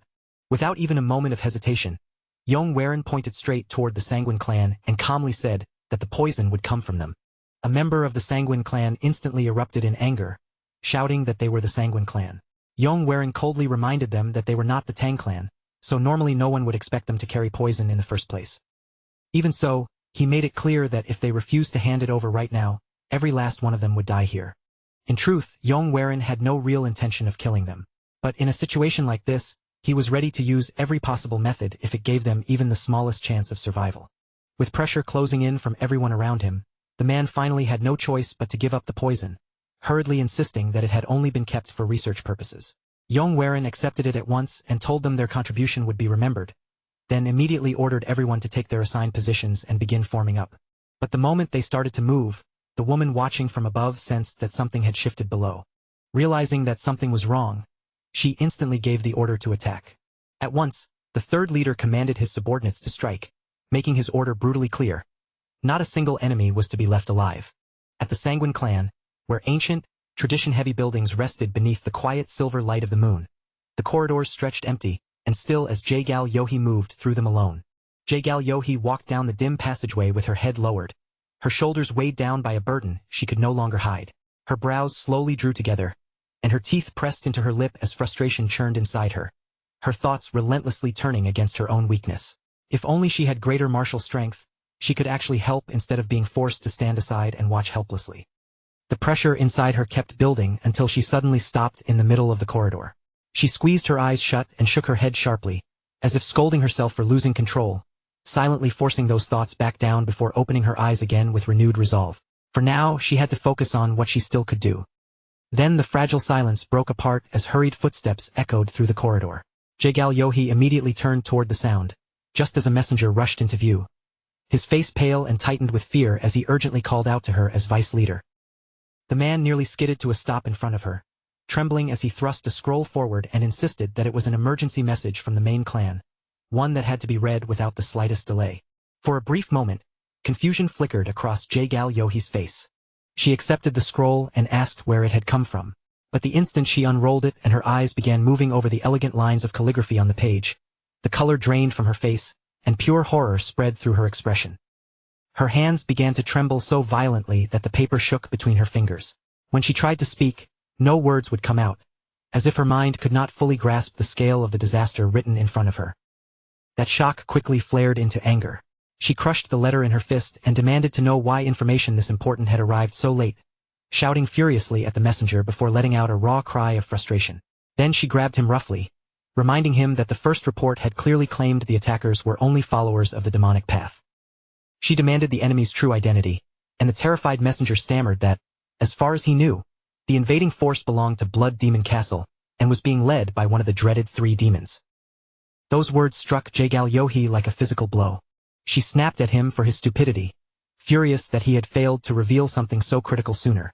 As he hurriedly apologized, she turned away and clutched her head in agitation, cursing her own lack of foresight while the contents of the letter echoed through her mind again and again, especially the horrifying report that the Blood Dragon Core had already begun to move. At that moment, the realization struck Jagal Yohi like a bolt of lightning cutting straight through the darkness. Beck's location had never been real information in the first place. It had been bait, carefully placed to drag them into the enemy's design, and the anger she felt toward herself for failing to see through it sooner surged so violently that she lifted her hand and struck her own head in bitter self-reproach. Forcing her racing mind to steady itself, she suddenly broke into a desperate run. Her robes whipped wildly behind her as she sprinted through the night, the scenery around her blurring into streaks while her teeth clenched tight and tears gathered in her eyes, silently begging fate to let her arrive before everything was already too late. Deep within the forest, the scene shifted to a quiet clearing where the Alliance forces stood, waiting beneath a tense and unnatural stillness. Rows of armed martial artists held their positions with weapons already drawn, while Yong stood at the very front, his gaze fixed on the shadowy forest ahead. Then he raised his voice sharply and ordered everyone to move into their assigned places. The warriors responded at once, each movement clean, precise, and disciplined enough to draw the eye. Watching from the side, Moyin could not hide his quiet astonishment, marveling that hardened martial artists who had survived countless battles were willing to entrust their lives to someone so young. Then, when a young warrior stepped forward and volunteered for a task, Yong answered without even a heartbeat of delay, calmly telling him that he and Brother Zhang would be in charge of preservation, and that once the battle began, their duty was to support anyone who looked close to collapsing. A sudden gust swept across the clearing, making leaves flutter and branches tremble, and Yong eyes narrowed the instant he sensed the enemy presence drawing near.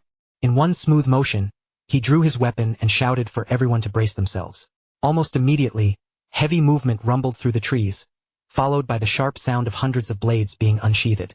The enemy vanguard burst from the forest with terrifying speed, charging straight toward them, and over the thunder of their approach, Yong shouted again, asking his soldiers if they remembered everything he had told them earlier. They held their ground exactly as he had instructed, and piece by piece, the battlefield began to unfold according to the strategy he had prepared.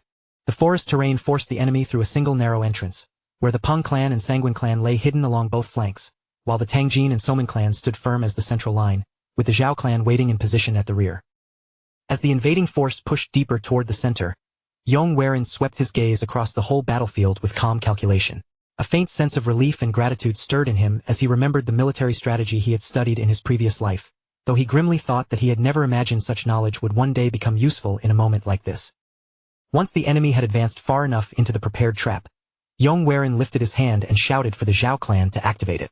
One of their commanders answered with confidence, and in the next instant, a massive surge of energy erupted from the rear, tearing across the battlefield and violently throwing the enemy formation into disorder. In only moments, the battle descended into a storm of controlled chaos that clearly favored the alliance. The enemy vanguard was torn apart as the flanking clans surged in from both sides, ripping through their ranks until their once-ordered formation collapsed under relentless pressure. From a high ridge overlooking it all, Zhou stood calmly beside the third commander, watching the scene below. The commander's body trembled with fury as he saw his soldiers cut down one after another. He snapped at his companions, accusing them of laziness, then declared that he would handle the situation himself before launching from the ridge with explosive force and diving straight toward the battlefield below. Zhou merely clicked her tongue in open irritation, mocking his blind faith in brute strength while coldly remarking that he was nothing more than a fool chosen to serve as a sacrifice.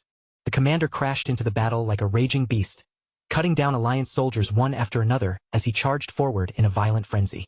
But his reckless assault was quickly contained. The Alliance formation shifted with perfect coordination, closing around him as spears and blades converged from every side, blocking each path of escape until he found himself trapped inside a tightening circle. Panic slowly crept across his face as he realized that he could no longer push forward, yet retreat had also been cut off. Then, without the slightest warning, a streak of movement burst into the battlefield from the edge of the conflict. An overwhelming presence sliced between hunter and prey in a single breath, arriving so suddenly that the air itself seemed to freeze. A deafening clash exploded in the next instant as Yong sword, already descending and only a hair's breadth away from ending the commander's life, was suddenly stopped mid-strike by an unseen opposing force. The violent impact unleashed a shockwave of air and dust that burst outward, sending the commander's hair and robes whipping wildly behind him. Standing directly in front of the shaken commander was Jo. Her stance was loose, almost casual, despite having just blocked a full-power attack head-on. Through the narrow gaps between the bandages wrapped across her face, her cold, piercing gaze locked onto Yong.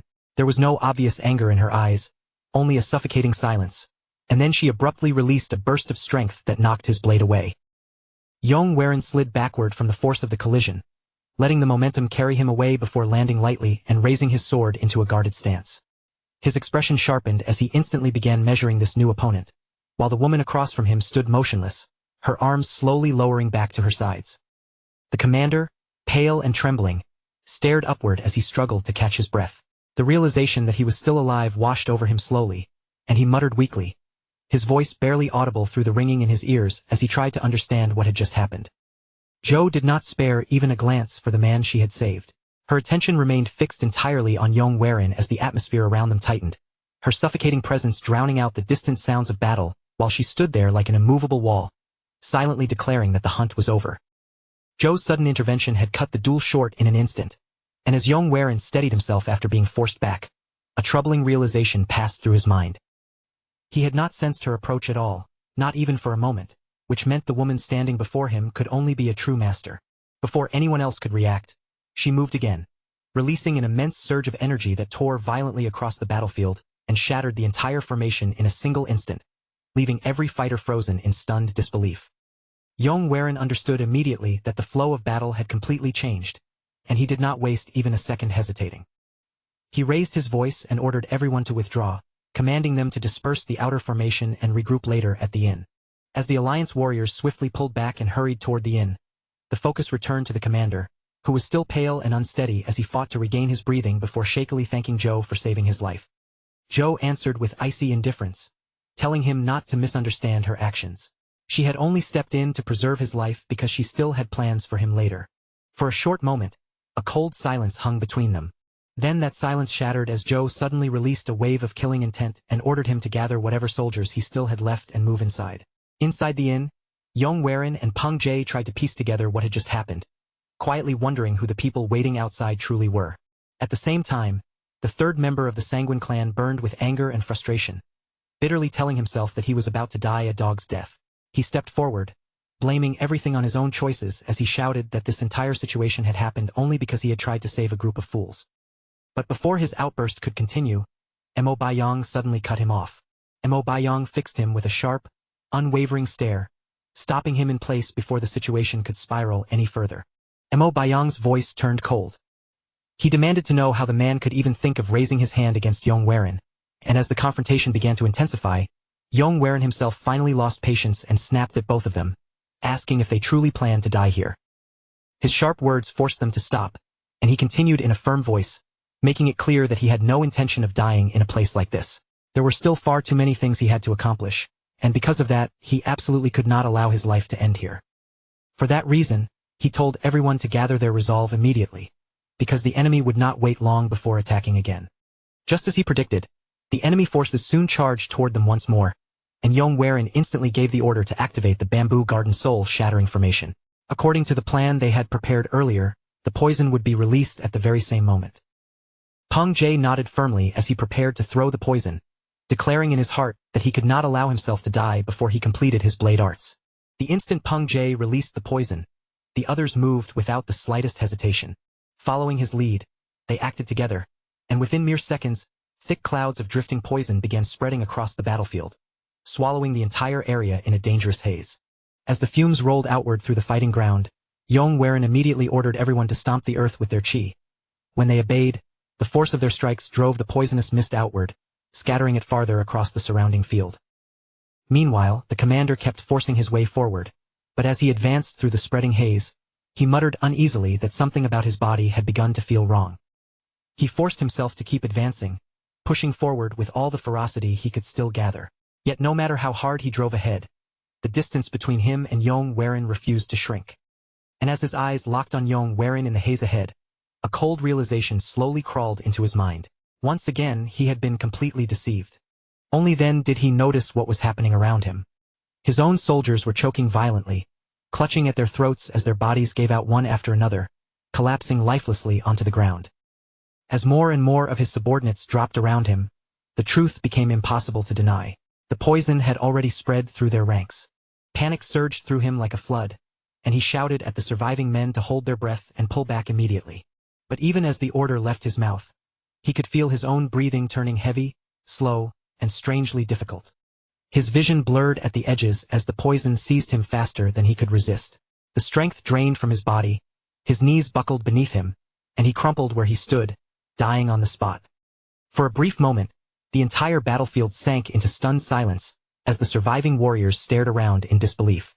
Then that stillness broke apart as relieved shouts erupted, and the Alliance fighters realized they had truly won. Peng Jie stood frozen in shock, barely able to believe that they had actually defeated the Blood Corps with their own hands.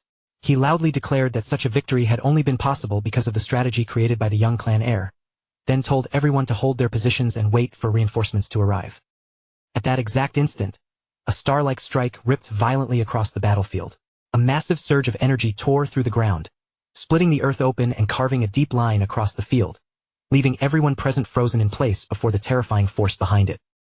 That devastating attack had come from Zhou. She stepped forward with chilling calm and asked who had come up with the plan. Then, as if she had seen through everything at a glance, she explained exactly what had happened. Yong had used the formation, then spread the poison across the battlefield with chi to wipe out the enemy forces. With cool honesty, she admitted that the result had impressed her. She had not expected him to completely destroy the Blood Dragon Core. But her voice turned cold as she declared that it all ended here, because he had already used up every trick he had.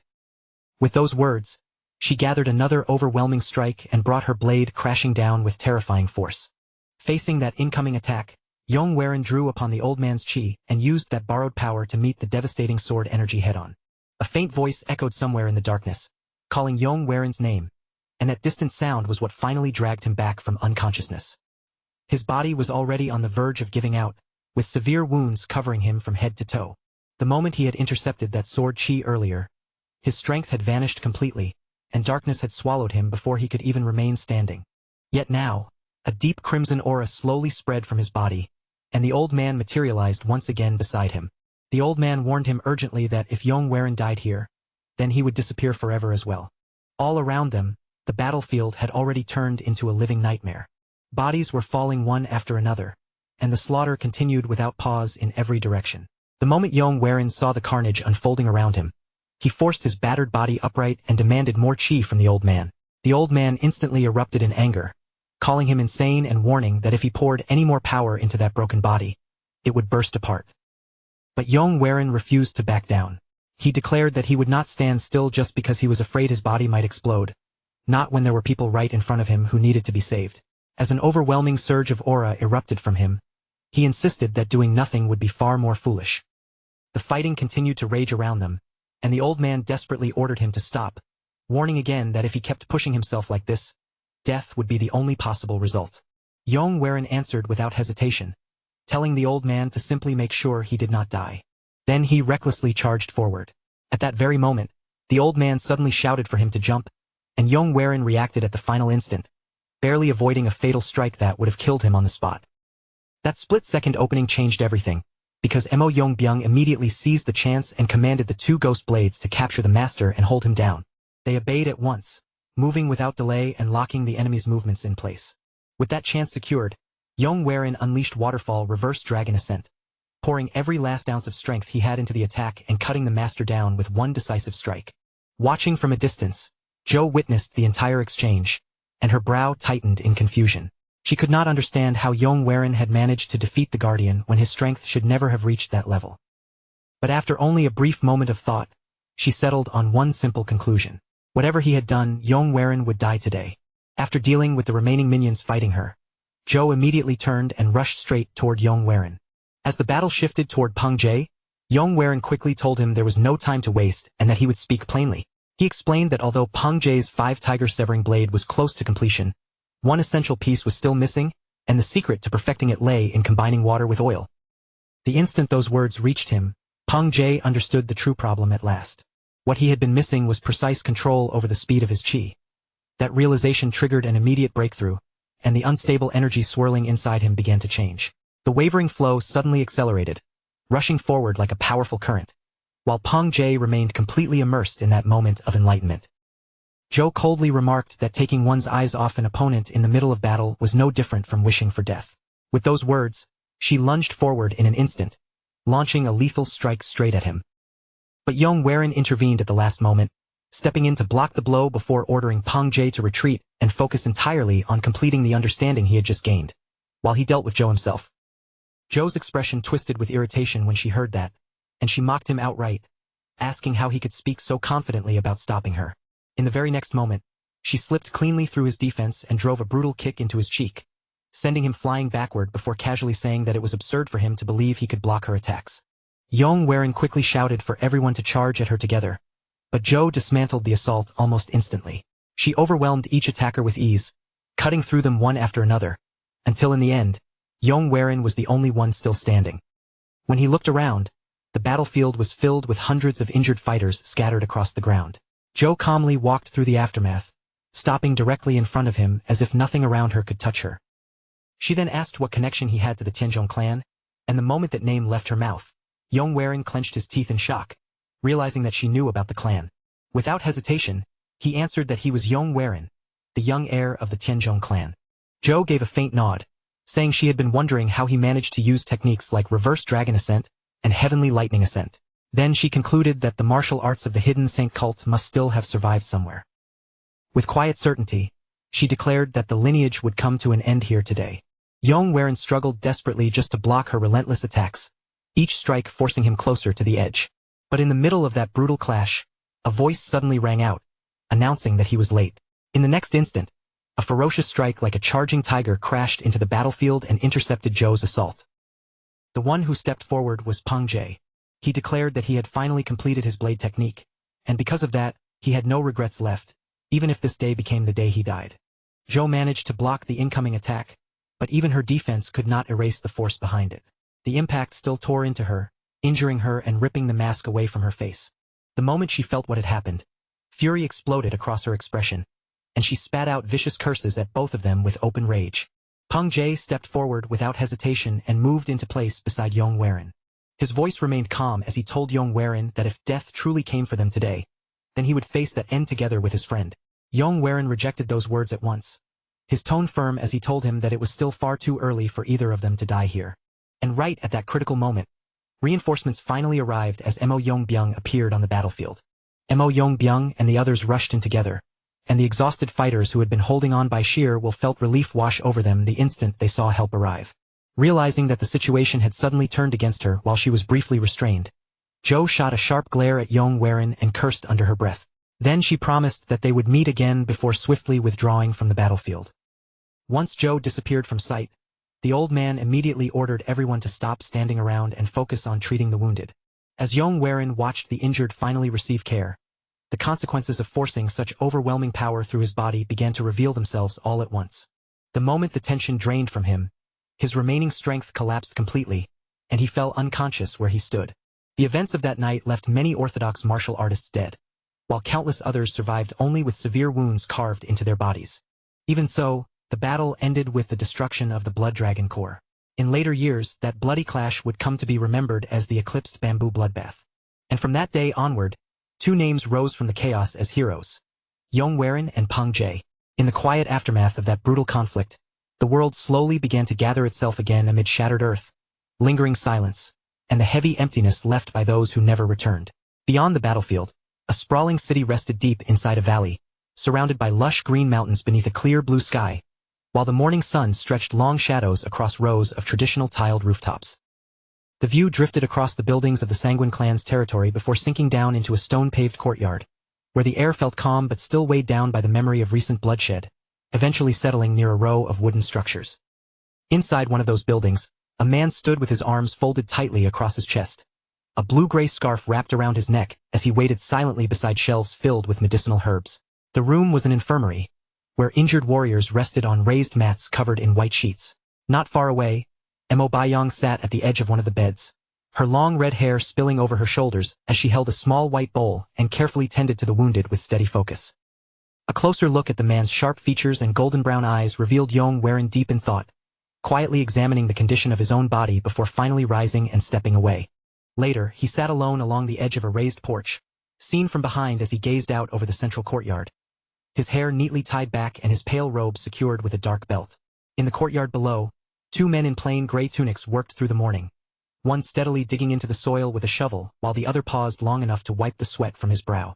Not far from them, a broad-shouldered man with a thick mustache stood listening carefully as a shorter woman in white robes gestured with her hands and delivered her report.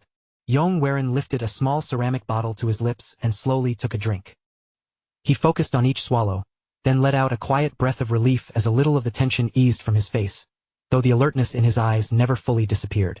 Resting the bottle against his knee, he reflected with quiet gratitude that the medicine given by the Omniscient One had kept him from suffering serious internal damage. Even so, the strain left by the battle was still obvious in the way his dark robe hung over his weakened frame. As his gaze wandered toward the bright horizon, a heavy thought settled over him. Their victory had come at a terrible price, and far too many lives had been sacrificed to make it possible. He remained seated in silence for a long while, until the quiet was broken by approaching footsteps, and Peng Jie suddenly dropped down beside him.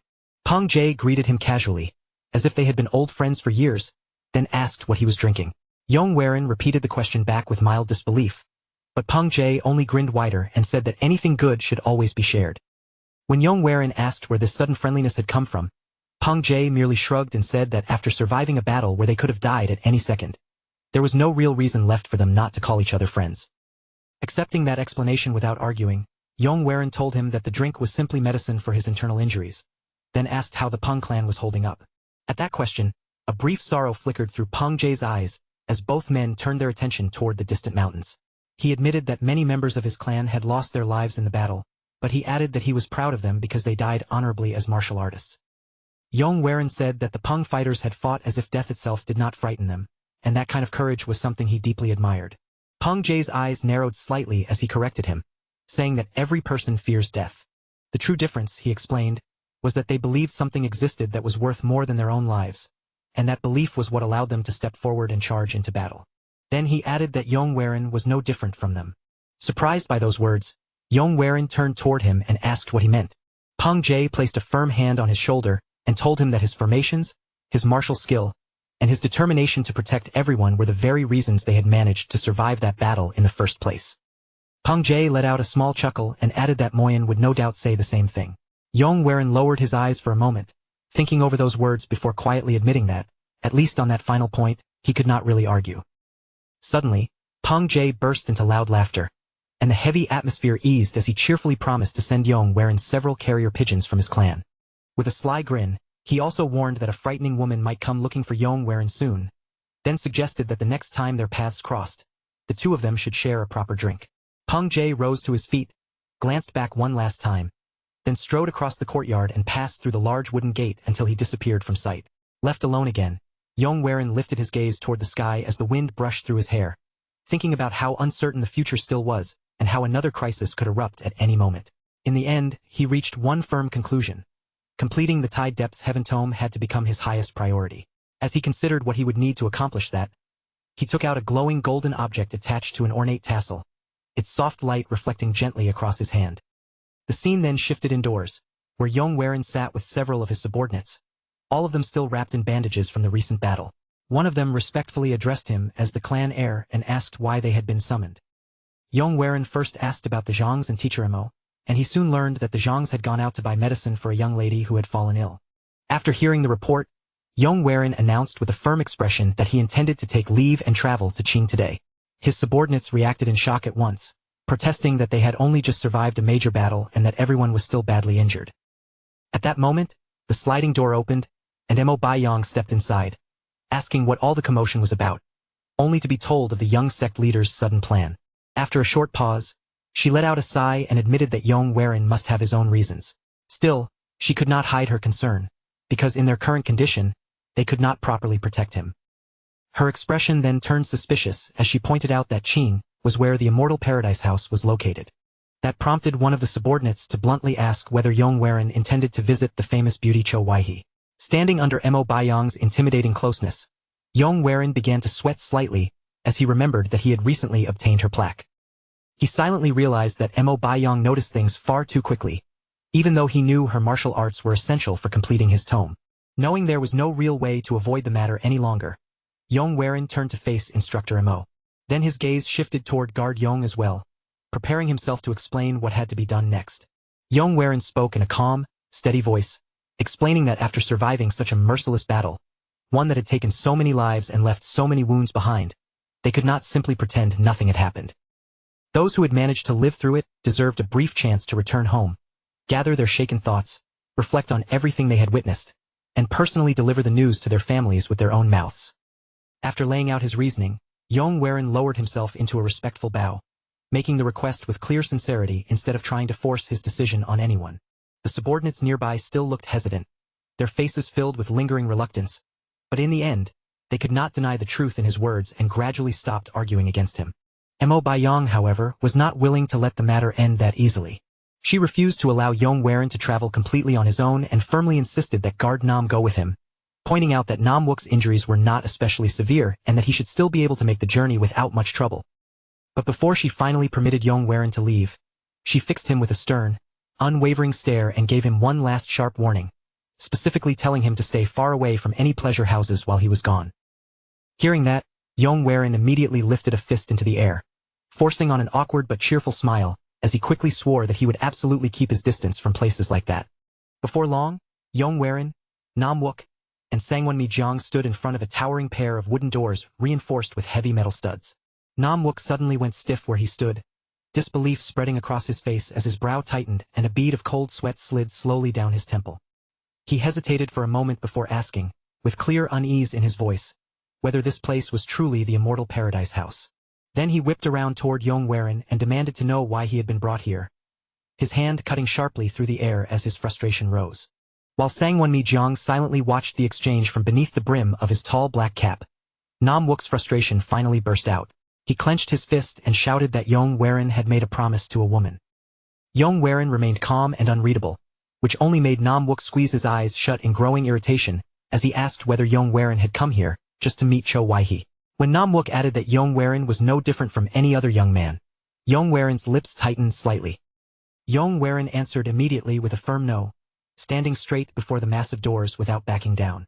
He explained that while it was true he had come to see Cho Waihe, his purpose had nothing to do with her beauty and everything to do with her martial arts. Turning back toward Nam Wook, Yong challenged him to look directly into his eyes and judge for himself whether there was even the faintest trace of vulgar desire in them. Nam Wook's expression loosened into awkward embarrassment as he admitted that he could clearly see Yong gaze. Yong then stated plainly that if there was any desire in his eyes at all, it was aimed solely at martial arts. Sensing the tension between them growing sharper, Sangwon Jiang stepped forward and raised both hands in a calming gesture. He explained that the plaque they carried was only the most basic requirement. Then, folding his arms across his chest, Sangwon Jiang continued that anyone hoping to meet Cho Waihe had to first overcome either the 5 knowledge trials or the 5 martial trials. Nam Wook quietly repeated the phrase under his breath, turning the words over in his mind as he tried to understand what kind of challenge they were about to face. These trials were famous throughout the region. Anyone who wished for even a brief audience with Cho Waihe, the mysterious woman said to sit behind a red veil inside a golden pavilion, had to clear 5 separate tests first. The martial trials judged nothing except fighting ability, while the knowledge trials measured intellect, wisdom, and the depth of one's understanding. Sangwon Jiang went on to explain that countless challengers had attempted these extremely difficult trials over the years, yet he had never once heard of anyone actually passing them. Nam Wook looked at him in surprise and asked whether that meant not a single person had ever succeeded. As the question lingered in the air, Yong fell into quiet thought. Memories from his previous life surfaced, reminding him that he had once failed at the fourth knowledge trial. This time, determined not to repeat that same result, Yong made his decision. He would challenge the martial trials instead. With his choice made, he told the others to follow him and immediately began walking toward the ornate inner doors. Inside the immortal paradise house, polished wooden floors gleamed beneath rows of hanging red lanterns, while the spacious hall hummed with soft voices as patrons sat at their tables, drinking and enjoying the lively atmosphere. Yong calmly suggested that his companions relax for a while, have something to drink, and wait for him there. After that, he walked toward another set of inner doors, where a stern guard wearing armored pauldrons stood watch. Stopping directly in front of the guard, Yong clearly stated that he intended to challenge the 5 martial trials. The man looked him over with open skepticism, but the moment Yong produced a glowing golden medallion, that doubtful gaze changed. The guard's expression instantly shifted into formal respect. He gestured for Yong to follow, then led him along a long covered walkway that eventually opened into a refined outdoor pavilion, where gentle music drifted softly through the air. As Yong stepped forward, he quickly recognized the woman seated on the raised platform ahead as Cho Wai-hee. She sat gracefully behind a zither, her entire face hidden beneath a thick red veil. The guard bowed deeply and addressed her respectfully as the housemaster, announcing that a challenger bearing a plaque had arrived. Hearing this, Cho Wai-hee remarked that this was the first challenger they had seen in 10 days. She lifted one delicate hand, and the medallion suddenly rose into the air before gliding toward her on its own. The effortless use of such a high-level chi technique immediately confirmed the rumors surrounding her strength. With elegant ease, Cho Wai-hee caught the medallion and asked Yong whether he truly intended to challenge the martial trials. When he confirmed without hesitation, she calmly announced that the first test would be a duel against guard Biam. At her command, Biam quietly tightened his grip around the polearm in his hands, while Cho Wai-hee began plucking the strings of her zither. In a casual tone, she remarked that Yong looked quite young and admitted she was curious to see whether he could actually win. The duel erupted into motion at once.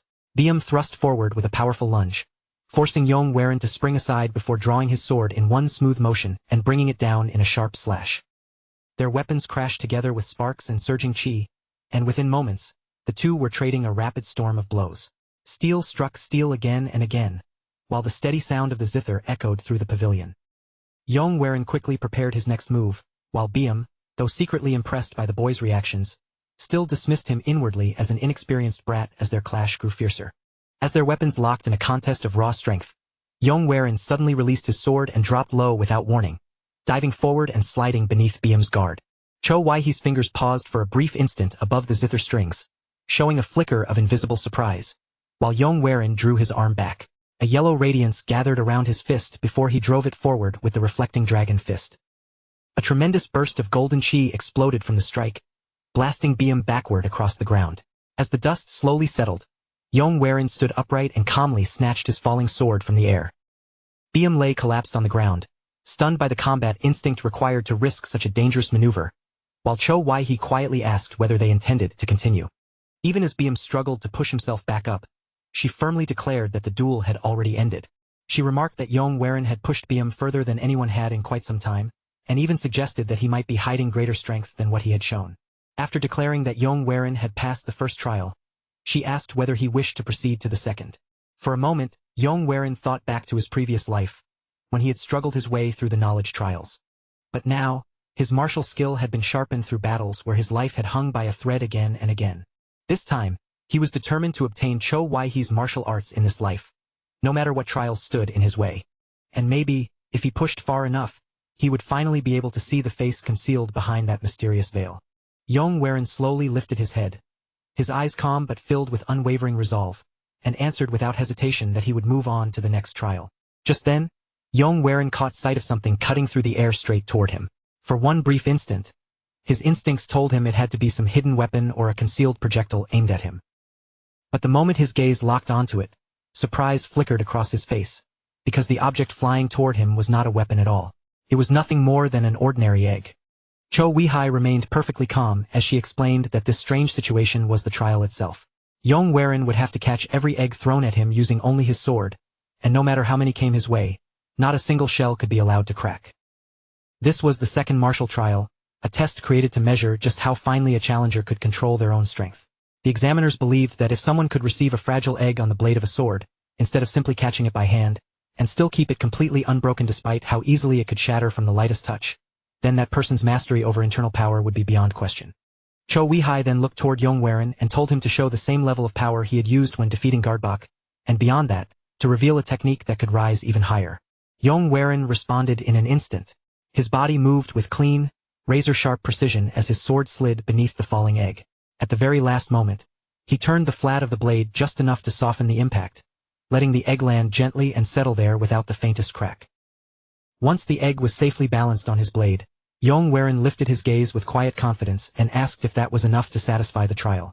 The onlookers could not deny that what he had just done was extraordinary, but Cho Weihai's voice remained firm. She reminded him that the rule had been made clear from the beginning. He was not meant to catch one egg. He had to catch every single one. When Yong thought back on it afterward, the second martial trial felt almost surprisingly simple to him, as if it had never truly pushed him to his limit. As his thoughts moved through the earlier examinations, he remembered the third martial trial, where challengers had to trap gas within their hands, ignite it, and raise the flame upward. Then came the fourth trial, which demanded the creation of a martial formation powerful enough to destroy a group of terracotta warriors. Yong admitted to himself that during that stage, he had not bothered with anything complicated. He had simply crushed them with overwhelming force. For the person he had become, none of those trials had been difficult enough to truly trouble him. With only the fifth martial trial left ahead of him, Yong was instructed to step inside and continue deeper into the place. He walked toward the interior of the Immortal Paradise House, and as he approached, Cho Weihai's voice drifted out with a playful edge. She remarked that the inside was probably not as grand or luxurious as he had imagined, then invited him to come in and take a seat. Yong answered politely, saying that being granted a private meeting like this was already a great honor for him. Then he lowered himself into the seat across from Cho Weihai. Cho Weihai studied him from behind her veil, her attention lingering on him with growing interest. She remarked that many challengers had made it all the way to the fifth martial trial before, but none of them had ever been as young as he was. Only then did she realize she still did not even know his honorable name, so she asked him to introduce himself properly. He gave a brief answer, calm and restrained, saying only that his surname was Yong. Cho Weihai seemed intrigued by that response. Most people, she pointed out, were eager to announce their full names with pride the moment they had the chance, which made young Master Yang's quiet answer rather unusual. She also noticed that he showed no sign of nervousness or fear while sitting directly across from her. Instead, he carried himself with a composed, dignified martial presence that felt strangely mature for someone so young. From that alone, she began to suspect that he was far more calculating than his outward appearance suggested. Her curiosity only deepened, and she asked him how they should proceed from here. In the silence between them, Yong thoughts drifted back to the foolishness of his previous life. Back then, he had once believed that the warmth and affection he failed to receive from his treacherous wife could somehow be taken from this veiled woman, even though he had never seen the face hidden beneath her veil. At the time, it had been nothing more than a twisted kind of revenge against his wife, a hollow prize he used to comfort himself against the loneliness of being abandoned. But in the end, he had come to understand something painful. Anyone who refuses to accept the reality standing right in front of them will only keep chasing empty illusions that have no real substance. That bitter realization was exactly why he could now sit before Cho Weihai with complete calm, his heart steady as he broke the heavy silence between them. Yong spoke plainly, saying there was no need for unnecessary conversation. He asked her to explain the fifth martial trial right away. Cho Weihai admitted that his bluntness only made him even more fascinating. Then she revealed that the final trial would be a sword debate, and his opponent would be none other than herself. She acknowledged that she had already heard of his impressive martial ability, but her warning came with absolute confidence. She had never lost a single match, and she asked if he still intended to continue. Yong agreed without the slightest hesitation. However, before they began, he wanted to confirm a rumor. He asked whether it was true that anyone who passed all 5 martial trials would be granted one wish. Cho Weihai confirmed it immediately, declaring that if he truly passed every trial, she would grant him absolutely anything he desired. Hearing that, and knowing full well that she had never once been defeated, Yong quietly picked up an ink brush. His expression remained calm as he announced that he would take the first move. The moment the contest began, the clash between them unfolded with fierce intensity, yet it remained perfectly balanced. There was no sound of steel, no raised voices, only a silent confrontation where two martial minds collided head-on. All that filled the space between them was pressure, as if their thoughts had become crossed swords pushing against each other in complete silence. Yong sat completely still, his focus sharpened to a razor's edge as the duel of theory took shape between them. On the table, the scroll began filling with fierce black strokes, each line cutting across the paper like a blade, each mark representing another clash of martial intent as he steadily pressed his attack. Inside the battlefield formed by those ink strokes, the veiled Cho Weihai moved with effortless grace. Her pale blue robes fluttered around her as she sprang through the air, turning aside an unseen strike with movements so smooth they seemed almost weightless. Across from her, Yong Waren's eyes narrowed with intense concentration. His real hand guided the brush with lethal precision, as if the slender ink brush in his fingers had become a drawn sword aimed directly at his opponent. The theoretical battle surged to a higher level as Yong Waren's projected form rushed forward, unleashing a powerful swing with full force behind it. The ink lines across the scroll thickened and turned jagged, showing the crushing weight of that attack, while Cho Weihai responded by spinning into a tight defensive turn. Her crimson veil snapped sharply through the air, trailing behind her like a flash of red in the middle of the exchange. Even under pressure, Cho Weihai maintained flawless composure. Her mastery revealed itself through swift, flowing movements as she reversed her grip on her weapon, the golden ornaments in her hair chiming faintly with each turn. Back in the silent chamber, Yong Waren's steady hand dragged the brush across the wooden surface, leaving a bold streak of ink that marked a decisive strike. At that same instant, within the imagined battlefield, his projected form lunged forward with total commitment. The moment Yong Waren caught a brief opening, his expression tightened with cold determination. In a sudden burst of speed, he slammed the brush down onto the scroll with such force that even the air around them seemed to shudder. In the mental battlefield, Yong Waren descended like a predator diving on its prey, his sword driving straight toward Cho Weihai. She looked up at the incoming attack and raised both hands, desperately trying to block the blow before it reached her. A faint smirk touched Yong Waren's face as his eyes remained fixed on the scroll. In his mind, victory was already within reach, just as the imagined blades collided in a violent flash that sent a powerful shockwave bursting outward. Within that mental battlefield, Cho Weihai staggered from the force of the impact, shocked that her sword had been stopped and her stance broken. In the quiet room, Yong Waren held his brush upright while sweat gathered at his temple. His gaze locked on Cho Weihai's hand as it trembled against her own brush. Then, without warning, Cho Weihai reached for another brush and straightened her posture completely. Now holding one brush in each hand, the atmosphere around her changed at once. From beneath the veil, her voice came cold and mocking as she reminded Yong Waren that she had warned him before, suggesting that he had underestimated her. Inside the imagined landscape, two identical figures of Cho Weihai suddenly appeared side by side. With calm confidence, she declared that she had never known defeat and revealed the secret technique called the left right split mind art, a method that divided her consciousness into two separate streams and allowed her to act as if two minds were moving at once. The pressure multiplied in an instant. Yong Waren felt himself being forced backward as the twin assault closed in on him from both sides, and deep down, he had to admit that he was steadily losing ground. The clash turned into a violent storm of swirling ink. In the middle of it, Yong Waren's figure looked small and isolated, while two shadow-like versions of Cho Weihai advanced on him from both sides. Forced completely onto the defensive, Yong Waren finally understood just how frightening Cho Weihai's technique truly was. She could unleash two separate Cho Weihai arts at the exact same time, yet both moved with such perfect harmony that it felt as if a single being was controlling them. He knew that if the duel continued at this pace, defeat would only be a matter of time. Even so, Yong Waren refused to lower his head or surrender.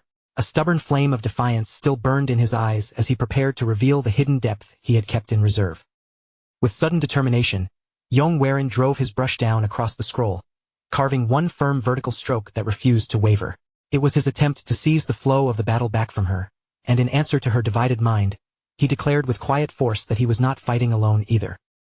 At that very instant, a violent surge of red-tinted energy exploded outward from the scroll. The presence of an old man suddenly entered the battlefield, breaking into the duel so fiercely that the entire rhythm of their exchange shattered at once. Inside the mental battlefield, the old man stepped in and intercepted both of Cho Weihai's projections at the same time. The sudden intervention was so overwhelming that even Cho Weihai was caught completely off guard. Back in the real chamber, the shock tore through their connection. Cho Weihai's brush slipped from her fingers and dropped to the floor with a sharp clatter, and in that same moment the mental duel collapsed. For a while, Cho Weihai remained seated in stunned silence. Her hands trembled faintly, and the perfect composure she had held until now finally began to crack. Her breathing grew uneven, and after a long pause, she slowly raised both hands to cover her face. Only after some time did she lower her hands back onto the table. Her voice was quiet when she conceded the match, accepting that the contest had reached its end and formally declaring Yong the victor. She then looked back on the long history of the 5 martial trials, explaining that many years had passed since she last opened them, and until this very moment, not a single person had ever managed to pass everyone. Through the thin red veil, her eyes could now be seen faintly, carrying a sincere respect that had not been there before. She explained that the trials were not merely obstacles, but the dreams and ambitions carried by every challenger bold enough to face them. Addressing him properly as the heir of the Yong clan, Cho Weihai confirmed that he had finally reached the last step. Then she introduced herself as Cho Weihai of the Immortal Paradise House, openly acknowledging that she had been defeated. The view then widened to the Immortal Paradise House beneath the night sky, where warm lantern light glowed softly against the surrounding darkness. In that quiet atmosphere, Cho Weihai offered Yong her sincere congratulations. Then, in a gesture that took him by surprise, Cho Weihai lifted the veil from her face. Beneath it was a striking beauty framed by long brown hair, with a delicate white flower ornament resting above it, and she looked at him with a calm, composed smile. Yong was briefly stunned by the sight before him, but his surprise deepened even more when Cho Weihai casually addressed him as the Flying Dragon Sword Hero. Although her appearance had clearly caught him off guard for a moment, Yong quickly snapped back and questioned how she could possibly know who he was. Cho Weihai only chuckled softly, teasing him as if she could already read the thoughts running through his head, and accepted his silent admiration as though it were a compliment meant for her. Then she explained that the answer was actually quite simple. The technique he had used earlier, the Soaring Dragon Emperor Sword, was far too recognizable. And with his recent reputation spreading as a member of the Tenjong Yong clan, it had not been difficult for her to identify him. Realizing that she had seen through him so easily, Yong became awkward for a moment and stammered out a clumsy compliment about how intelligent she was. Cho Weihai leaned back slightly, deciding that it was time to speak about the true purpose of the trials. With a relaxed smile, she invited him to claim his reward and told him that he could ask for absolutely anything. Yong jaw tightened as the weight of his request settled over him. Across from him, Cho Weihai remained calm and repeated once more that whatever wish he made would be granted. Then she leaned forward and gently lifted his chin, forcing him to meet her gaze. Her voice softened as she assured him that there was no reason to feel embarrassed, whispering that whatever happened tonight would never leave this room. And with a quiet, suggestive tone, she added that the night was still very long. She allowed the charged silence to linger between them, but Yong shattered the entire mood in an instant by loudly declaring that what he wanted was her martial arts. Cho Weihai froze on the spot, genuinely stunned. The romantic tension that had filled the room only seconds earlier collapsed completely under the weight of his blunt request. Not long after, a hand presented him with a bound manual containing a secret mind art. Yong stood there with the book tucked beneath his arm, his face pale and drained, while a tiny ghost-like image beside him seemed to capture just how utterly exhausted he had become. Without lingering any longer, he prepared to leave. He turned immediately toward the exit, but just as he reached the door, Cho Weihai called after him and asked if he truly planned to leave like that. When Yong glanced back with weary eyes, Cho Weihai reclined gracefully into a deliberately tempting pose. A sly smile curved across her face as she teased him, suggesting that she could still grant him one more wish if he wanted it. The next day, bright sunlight poured down over the entrance of the Immortal Paradise House, where Yong companions were waiting outside with growing impatience. Nam Wook, with thick bandages wrapped around his neck, grumbled that an entire day had already passed. Sangwonmi Jiang immediately scolded him for letting his imagination wander in an improper direction. Yet even the group could not help wondering whether Yong might have failed the trials after all. Sangwonmi Jiang, however, rejected that idea with firm confidence. She insisted that Yong abilities were far too exceptional for him to fail so easily, and in the end, the two agreed that when he finally came back, they would scold him properly for making them wait so long. At last, Yong stepped out through the entrance. Nam Wook immediately rushed forward, ready to unload all his complaints, but the moment he saw Yong condition, he stopped dead in his tracks. Yong face was pale, his cheeks looked hollow, and his entire body seemed to carry the weight of complete exhaustion. He gave no answer to their questions and did not respond to their worried looks. Instead, Yong simply walked past them with an empty, distant expression, saying in a quiet voice that it was time for them to return home. Watching him stagger away in that miserable state, Nam Wook let out a sympathetic sigh and concluded that their young sect leader must have failed the trials after all. He quickly ran after Yong calling out that he would gladly help him train, so he could recover from the disappointment and try to move forward again. After everything that had happened at the Immortal Paradise House, the three of them resumed their journey and continued traveling together. Throughout the entire trip, Yong spent every spare moment studying the martial manual he had obtained. Day and night, without giving himself any real rest, he carefully examined each section, trying to understand every part of its contents. Eventually, their path brought them back to the Sangwon clan. The moment the large estate came into view, its imposing presence made it clear that they had finally reached their destination. Standing before the gates, Yong quietly noted that they had returned much sooner than he had originally expected. As he moved toward the entrance, he wondered to himself what everyone else had been doing while he was away. Then, with a heavy creaking groan, the large doors swung open as Yong pushed them inward and stepped into the estate. The sharp metallic sound of practice weapons clashing immediately drew his attention and led him toward the training grounds. When he arrived, he saw Yong in the middle of an intense sparring match. Rather than interrupting, Yong stopped near the edge of the training field and quietly watched the match for a moment. As he observed the smooth control and accuracy in her movements, he realized that her martial skill had improved by a clearly noticeable amount. Before long, the sparring match came to an end as the fighters sensed his presence. For a brief moment, the entire field fell silent, and they adjusted their stances in acknowledgement of his return. From where he stood, Yong noticed Young nearby. Young and his guard were speaking quietly together in serious tones, making Yong wonder what matter had drawn so much of their attention. Only when the soft sound of his approaching footsteps reached them did both of them turn and look in his direction. The moment Yong fully stepped into the training area, Young turned toward him. Young greeted him respectfully as the young sect leader, then asked whether he had successfully handled the matter he had left to resolve. Yong answered calmly that everything had already been taken care of. However, the mood suddenly shifted when Young's expression stiffened. Young lifted her nose ever so slightly, as if she had caught something unusual drifting from him, and her eyes narrowed as she questioned the strange scent clinging to Yong's body. In the very next instant, she moved in so fast she was almost a blur, closing the distance to inspect him more closely. Yong flinched in surprise and jerked backward, staring at her as he asked what in the world she was doing. After only a brief moment, Young identified the scent as fragrant oils. Suspicion immediately sharpened her tone as she asked him outright if he had gone to a pleasure house, reminding him that he had promised he would never set foot in a place like that. Yong panicked at once, hurriedly raising both hands in front of him as if trying to block the accusation itself. He began stammering that she had it all wrong, desperately urging her to hear him out before jumping to conclusions. Just then, Wook stepped forward to interfere, trying to clear up the misunderstanding by explaining that the young sect leader had never actually entered a pleasure house. Then, with complete calm, he added that Yong had simply lost during the 5 martial trials. Yong let out an awkward cough, instantly realizing that Wook's attempt to defend him had somehow made everything sound even worse. But Wook kept talking as if nothing strange had happened, calmly insisting that this sort of experience was actually valuable for a martial artist. Then he turned toward Young. Addressing her formally as the Dragonflower Sword, Wook assured her there was no need to trouble herself over such a minor concern, leaving Young standing there in confused silence. Meanwhile, Yong leaned closer to Wook with clear irritation in his eyes, and whispered under his breath that mentioning his so-called loss had been completely unnecessary. The two of them continued muttering complaints back and forth, turning the whole moment into an almost ridiculous little exchange. Eventually, Yong straightened himself and faced Young again, forcing a slightly strained smile as he explained that she had misunderstood the situation, though he still thanked her for worrying about him. Off to the side, Moon quietly thought to himself that if Wook considered such an experience important, then it must be the kind of thing a man would remember for the rest of his life.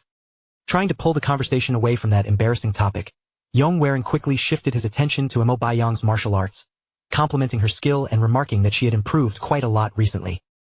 Young replied that much of her progress had come after the battle they fought in the bamboo forest. But then her tone changed slightly as she mentioned that his guard had seemed distracted lately because Miss Zhang's illness kept coming back. The moment Yong heard that, his expression grew serious. Without wasting any time, he decided they should go visit their companion and see if there was anything they could do to help. But before Yong could even take a step, a messenger arrived in a hurry, carrying a formal letter that had been sent by his father.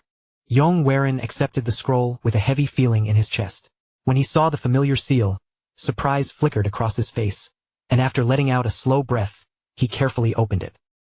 Inside, the letter spoke with warmth about everything he had missed back home, and shared little pieces of news about how his siblings had been growing in his absence.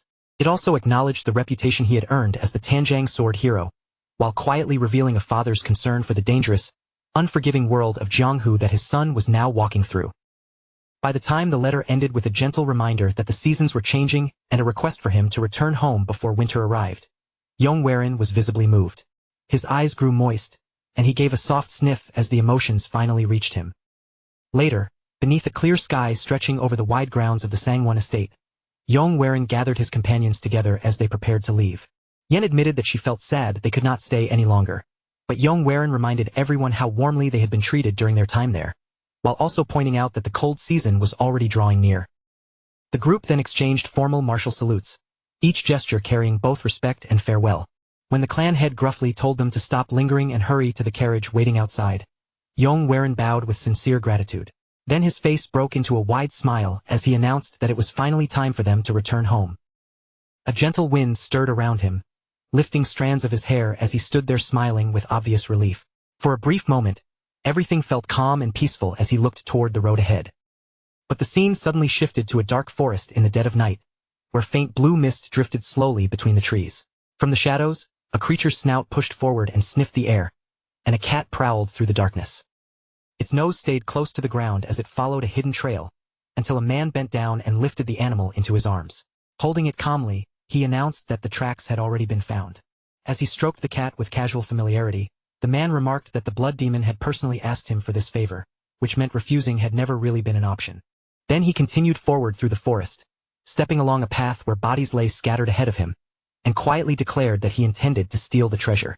As the carriage rolled steadily through the quiet countryside, Yong let out a tired sigh and admitted that he could barely remember the last time they had returned to the Tenjong clan. After everything they had gone through, the journey had felt much longer than it truly was, almost as if several exhausting months had passed in the blink of an eye.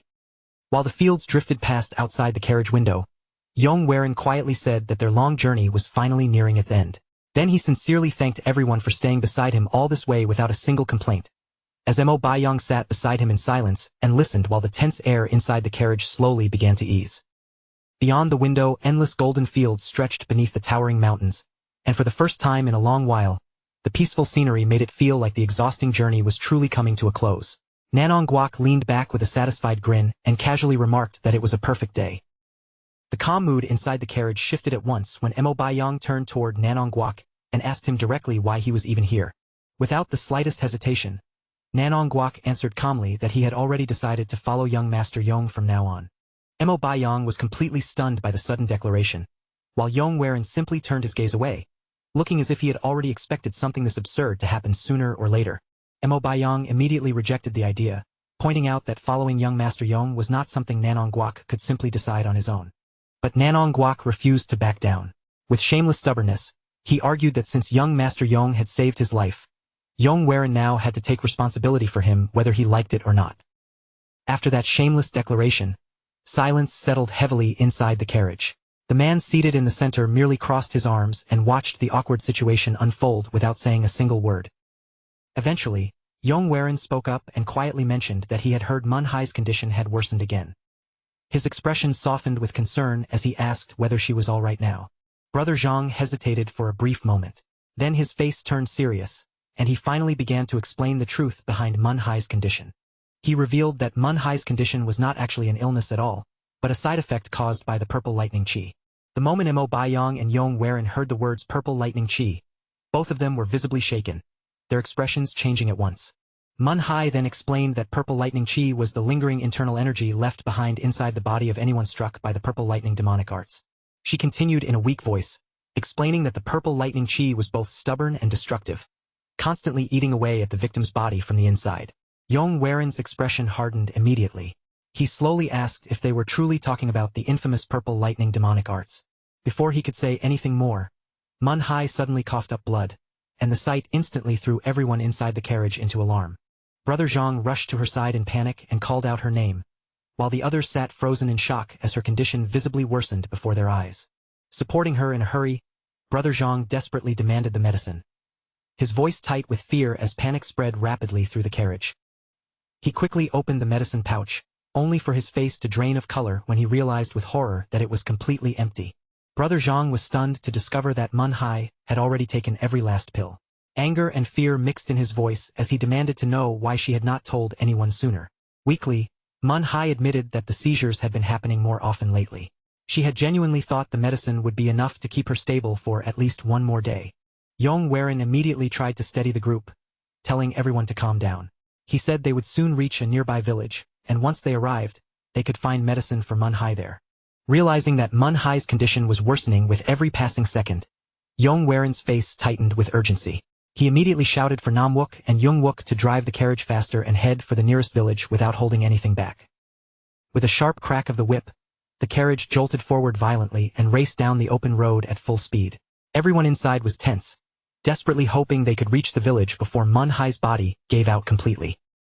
After that frantic rush through the countryside, the scene finally shifted to the nearby village, where Yong and the others arrived in a hurry, still carrying the weight of Manhwa's worsening condition. After questioning the villagers, Yong learned from the innkeeper that there was an apothecary near the foot of a nearby mountain. That small piece of information immediately gave the group a faint glimmer of hope for saving Manhwa. Yong quickly added that money would not be a problem, his voice tense but decisive. There was no time left to hesitate, so he insisted they head for the apothecary immediately. As Yong turned back to move, Mo Baiyang quietly spoke up beside him, saying that there might also be something they could do from their side to help solve the problem. Without wasting another moment, the group rushed straight toward the mountain apothecary, their steps quickening as the danger around Manhwa became more urgent with every breath. While they hurried along the path toward the apothecary, Yong finally turned to Brother Zhang and asked how Manhwa had been struck by the purple lightning demonic arts in the first place. Brother Zhang hesitated for a moment, his expression tightening as if the truth was heavy enough to choke the words in his throat. But before he could explain, a strange voice suddenly echoed through the forest. An unknown red-haired figure appeared directly in their path, standing there as if he had been waiting for them all along. A massive man blocked the middle of the forest path, and the overwhelming pressure radiating from him forced the entire group to stop at once. The moment Yong recognized him as the purple lightning blood demon, his expression froze in shock, and he demanded to know how someone like him could possibly be here. The purple lightning blood demon slowly grinned at the stunned group, clearly enjoying the fear and confusion spreading across their faces. Jae-gung-hyuk then complained that they had made him wait far too long. With a faint smirk, Jae-gung-hyuk pointed out that the young cult leader was still suffering from the demonic chi lingering inside her body. The moment Yong heard the words young cult leader, his eyes narrowed in confusion, and he was clearly shaken by what Jae-gung-hyuk seemed to be implying. Brother Zhang urgently told Yong to run away at once, warning him that Jae-gung-hyuk was targeting them, not him, and that he should not get dragged into this. Before anyone had time to react, Jae-gung-hyuk suddenly unleashed a violent burst of purple lightning chi straight toward Yong throwing the entire group into panic. With a smug grin spreading across his face, Jae-gung-hyuk casually shut down any thought of escape, saying in a mocking tone that no, he simply could not allow that. As the pressure filling the forest continued to rise, Jae-gung-hyuk calmly revealed that he had only come here because he had received a rather troublesome request. He then explained that some woman had desperately begged him to kill Yong making the already terrifying situation feel even darker and more suspicious. Licking his lips with a twisted grin, Jae-gung-hyuk admitted that he had accepted an enormous payment for the job, and now that his target was standing right in front of him, he saw no reason to leave without finishing it. The moment Yong got a proper look at the man before him, memories surged back all at once, and he realized that this monster truly was the infamous purple lightning blood demon. Yong remembered that even among the demonic sects, the purple lightning blood demon was notorious. He was a ruthless monster who slaughtered ordinary people whenever something displeased him, feared so deeply that even other villains tried to avoid him. In his past life, Yong had heard of the purple lightning blood demon wandering across the martial world and committing countless atrocities. And now, it seemed that same monster had finally come searching for these two siblings. Yong immediately understood that every enemy he had faced until now was nothing compared to the terrifying monster standing directly in front of him. Brother Zhang gritted his teeth in frustration, knowing that no matter what happened, he had to get Manhwa the medicine before it was too late. As Yong desperately searched for a way out of the situation, a sinister voice suddenly reacted to his presence, saying it could sense a familiar energy and instantly recognizing who he was. The sinister voice recognized Yong demonic master, the moment it sensed the traces of purple lightning demonic arts around him. Then it mocked him coldly, saying that even after dying and returning, his abilities were still pathetically weak. The demonic master suddenly realized the truth and stated that Yong had already died once before somehow coming back to life. He then warned Yong in a cold voice to run now if he did not want to die like a dog, reminding him that if Yong died again, the demonic master himself would disappear as well. Yong fell silent for a brief moment, his expression growing heavy as that warning forced him to face the terrifying reality, standing right in front of him. At that moment, Yong suddenly remembered how Brother Zhang had always protected Manhwa in his previous life, no matter how dangerous or hopeless the situation became. Back in reality, Yong tightened his grip around his weapon, and the hesitation in his eyes disappeared as he made his decision. He could not run away. Stepping forward with unwavering resolve, Yong declared that no matter how terrifying the enemy before him might be, he refused to flee and leave the others behind. The demonic master slowly turned his attention toward Yong then grinned with amusement and told him that if he insisted on fighting, he should at least try not to die from a single hit. In an instant, the quiet forest path turned into a battlefield as Yong stepped forward, his blade ready and his focus locked on the monster ahead. Behind him, Brother Zhang stayed close to the weakened Manhwa, positioning himself to protect her from Jae-gung-hyuk, no matter what came next. Just as Yong prepared himself for the coming battle, Brother Zhang suddenly stepped forward and called out to him with a grave expression. A surge of energy erupted from Brother Zhang's body as he charged ahead, entrusting Manhwa to Yong while preparing to face Jae-gung-hyuk himself. Activating his poison arts without hesitation, Brother Zhang rushed straight toward Jae-gung-hyuk, fully prepared to stake everything on this attack. Bursting forward at full speed, Brother Zhang swung his blade directly at Jae-gung-hyuk, launching the very first strike of the battle with all the force he could gather. The instant Brother Zhang closed the distance, Jae-gung-hyuk countered with a brutal punch, wrapped in purple lightning chi. His fist smashed downward with overwhelming power, crushing Brother Zhang's attack head-on.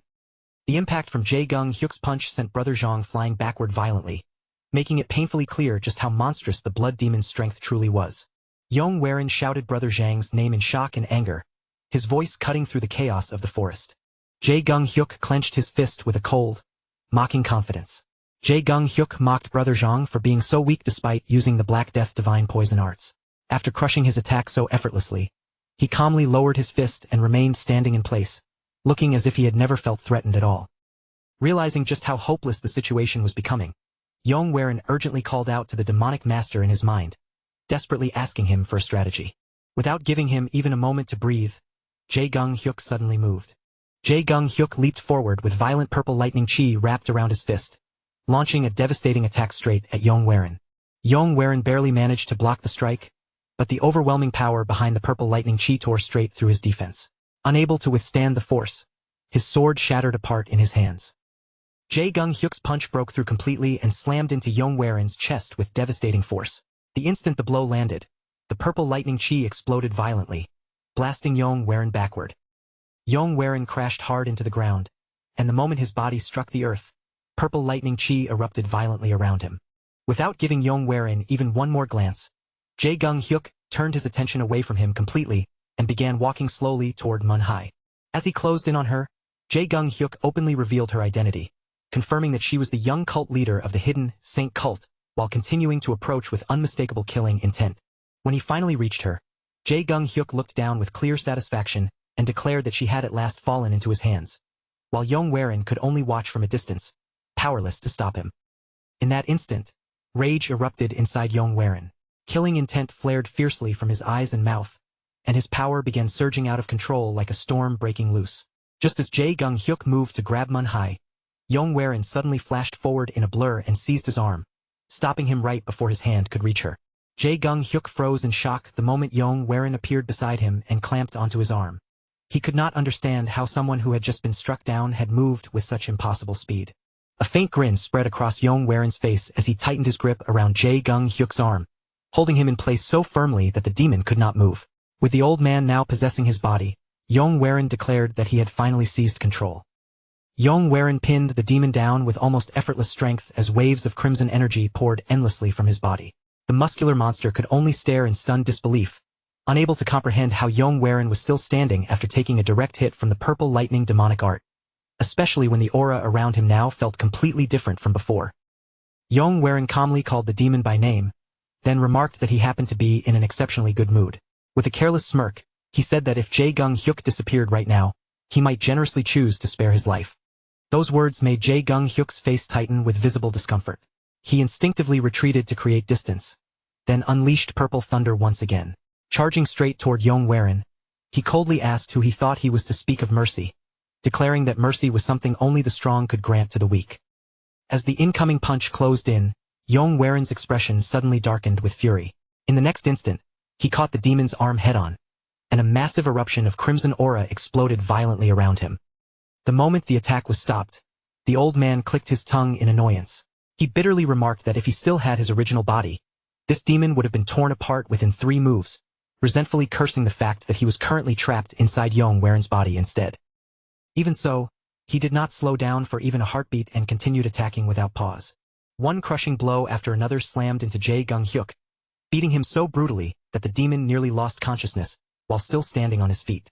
Driven into desperation, Jae-gung-hyuk suddenly released a strange streak of purple thunder, and for one brief moment, the attack actually stopped Yong Waren's movements.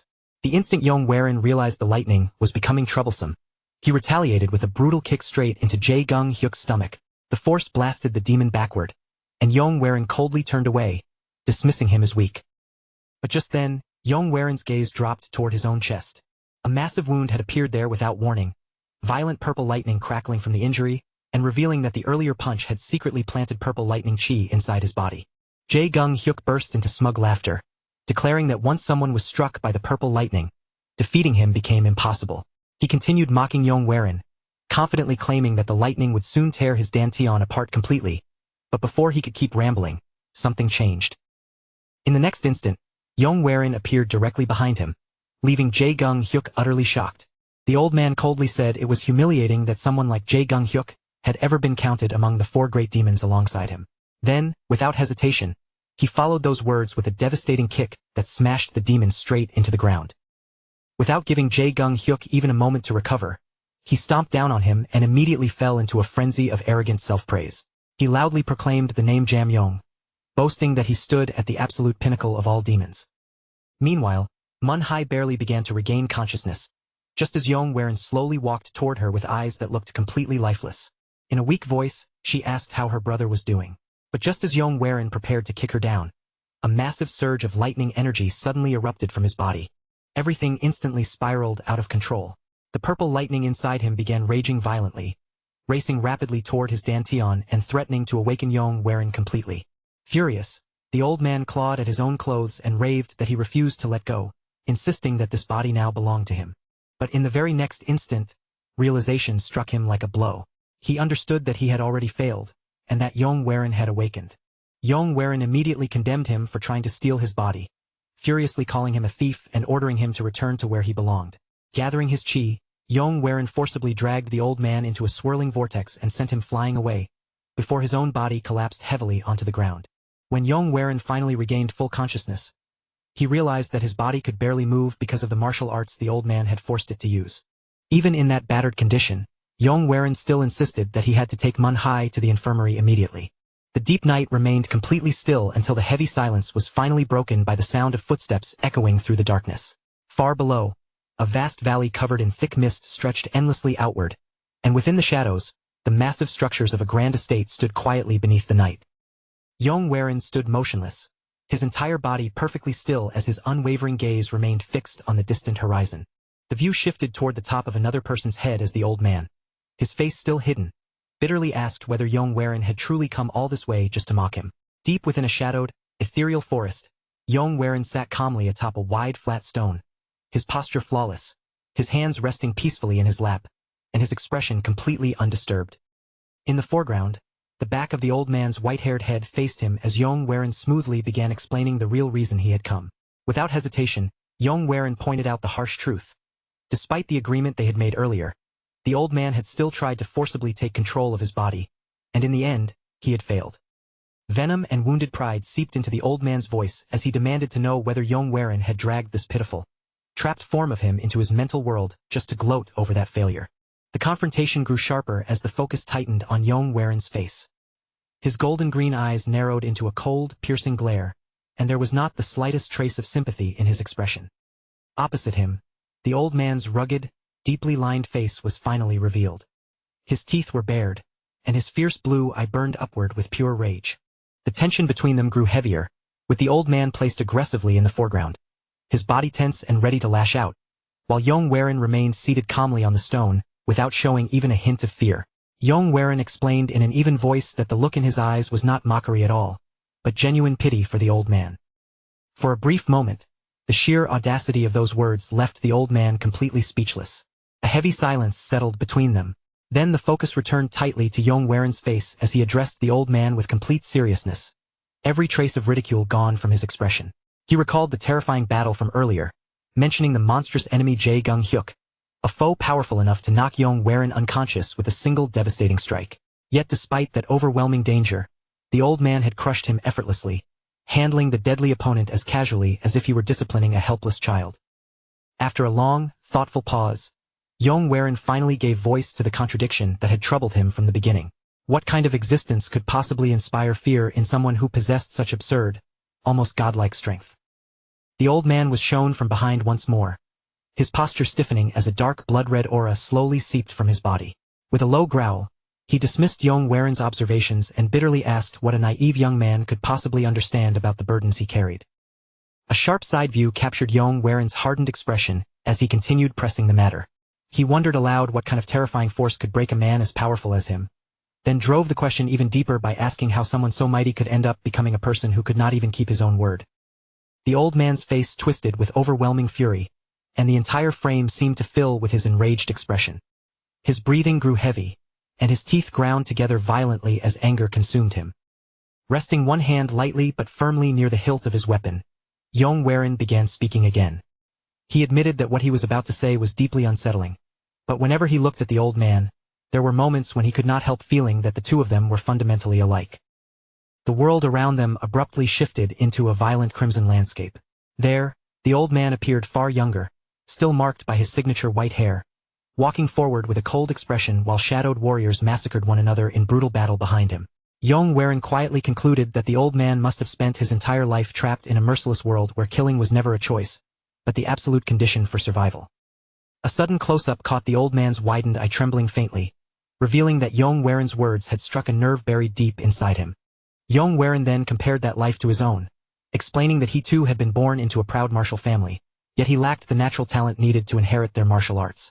The scene shifted to a calm, hazy morning, where young Yong Waren sat alone along the grassy edge of a mountain cliff, quietly separated from the world. There, he explained that his repeated failures had eventually forced him to abandon the prestigious path of his lineage and live instead as an ordinary merchant. From that realization, Yong Waren reaches the one conclusion neither of them can avoid. Their lives may have taken different shapes, but both were buried beneath the same tragedy, and with unwavering certainty, he says that neither one of them had ever truly been able to break free from the roads fate had carved out for them. The old man's entire body shakes, not from weakness, but from fury barely held back. Through clenched teeth, he snarls at Yong Waren to close his mouth. Yet Yong Waren does not flinch and he does not stop. He continues calmly, reminding the old man that even after he climbed to the very peak of the demonic path, even after he seized the legendary name of Heavenly Demon, nothing had truly changed in the end. His face remains steady as he delivers the cruelest truth of all. The old man still could not escape the blood-soaked road he had spent his whole life walking. The old man erupts the very instant those words sink in.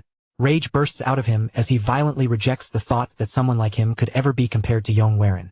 He roars that such an idea is absurd beyond reason, then lashes out even harder, demanding that Yong Waren stop speaking as if he could possibly understand the pain, suffering, and torment that path had forced him to endure.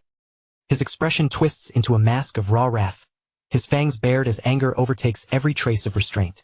With venom in his voice, he spits another insult at Yong Waren, reducing him to nothing more than a worthless, insignificant merchant in his eyes. Yong Waren, however, does not rise to the insult. He remains almost unervingly calm, then quietly asks if the old man still believes he is only a merchant after everything that has happened. In that steady voice, he reveals just how far he has come, declaring that he has finally learned the martial arts that completely slipped through his grasp in his previous life. Then Yong Waren stretches one hand outward with the ease of someone who has grown used to leading others. Behind him, 3 powerful figures stand firm at his back, their presence alone making it clear that he is no longer walking this road by himself. Now, he has comrades willing to follow his command. That image makes one thing undeniable. Yong Waren has already thrown himself into battles against enemies far beyond his own strength and survived. For a moment, the focus drops to his waist, where his hands rest loosely near the sword belt against the flowing blue folds of his robe, calm on the surface despite the dangers he has faced. Standing there with quiet pride, Yong Waren makes his current position clear. He declares himself the vice-sect leader of the Xia Yong sect, and then, with no hesitation left in his voice, states that he is no longer just a merchant. He is a true martial artist, and his name is Yong. He then gives the old man a warning that carries far more weight than simple advice. Yong tells him not to return to the same road, the one already stained beyond repair by countless mistakes and endless bloodshed. Then he offers an even deeper possibility, saying that perhaps the reason both of them were sent back through time was so they could finally correct the failures they left behind in their previous lives. Those words strike the old man like a blow he never saw coming. The fury burning through him disappears all at once, leaving him frozen in place, eyes wide and mouth slightly open.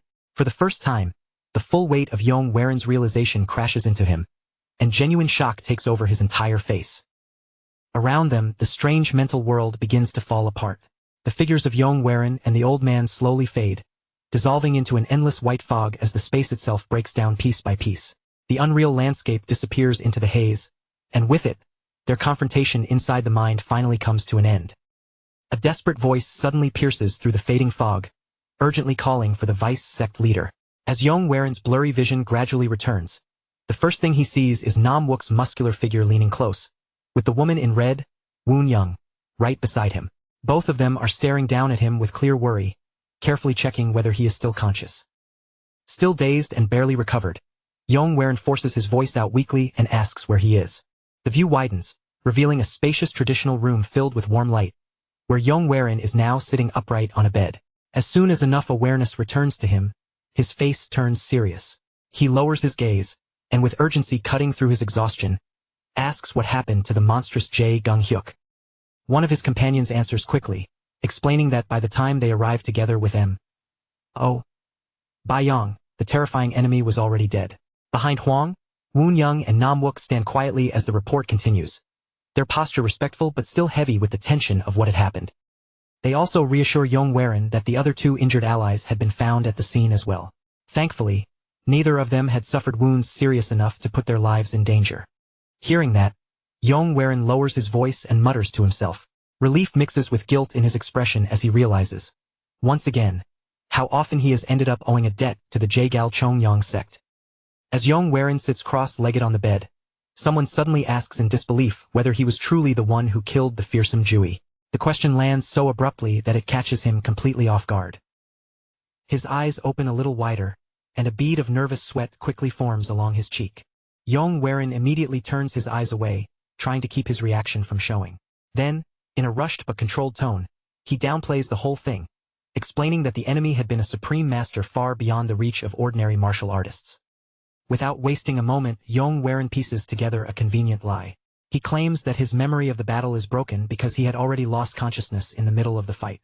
Then, as if recalling something faint and uncertain, he adds that just before everything went black, he vaguely remembers seeing an elderly man with a beard and a ponytail tied behind his head.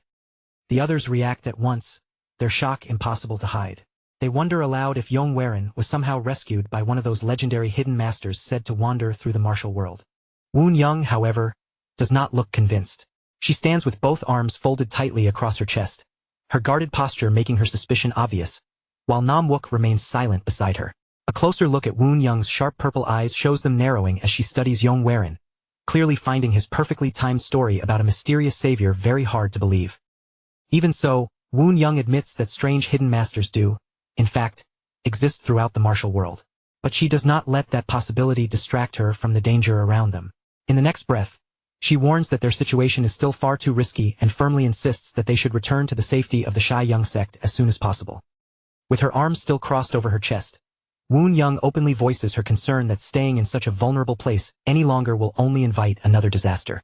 Yong quietly weighs her words for a moment, then makes the decision himself. They will rest here for one final day, and tomorrow they will leave. After that, Yong politely removes himself from the conversation, saying that he needs to step outside for a moment and use the outhouse. Outside, the night has settled over the estate. The wide courtyard stretches beneath the dark sky, surrounded by rows of wooden buildings glowing softly under hanging lanterns. The warm light only deepens the quiet stillness of the sleeping village around them. Not long after, Yong staggers weakly through the courtyard. His steps are unsteady, and he barely manages to catch himself against a wooden pillar. But in the very next instant, his face twists sharply as a wave of pain surges through him. He clutches his chest with trembling fingers, struggling desperately to draw in air. A violent heartbeat pounds through his body, each pulse exposing just how badly the recent battle has damaged him beneath the surface. The moment shifts from that vulnerable collapse to a calmer, heavier stillness. From behind, Yong now sits motionless in deep meditation, his eyes squeezed shut in intense concentration. Then the darkness around him bursts to life as crackling purple and bright blue chi erupts violently from his body in a massive surge. That immense spiritual energy roars upward like a blazing inferno, while the strain carved across Yong's face makes it clear that he is forcing his shattered internal pathways back into place. Through sheer will, he suppresses the devastating injuries left behind by that legendary battle. By the time morning arrives, sunlight spreads across a crowded town square, where Yong and Wuong stand beside their carriage, quietly watching the townspeople prepare to leave. Before long, their attention shifts toward a commotion in the middle of the courtyard, where a furious young martial artist is shouting at two officials while several companions desperately try to hold her back before the argument turns into a full fight.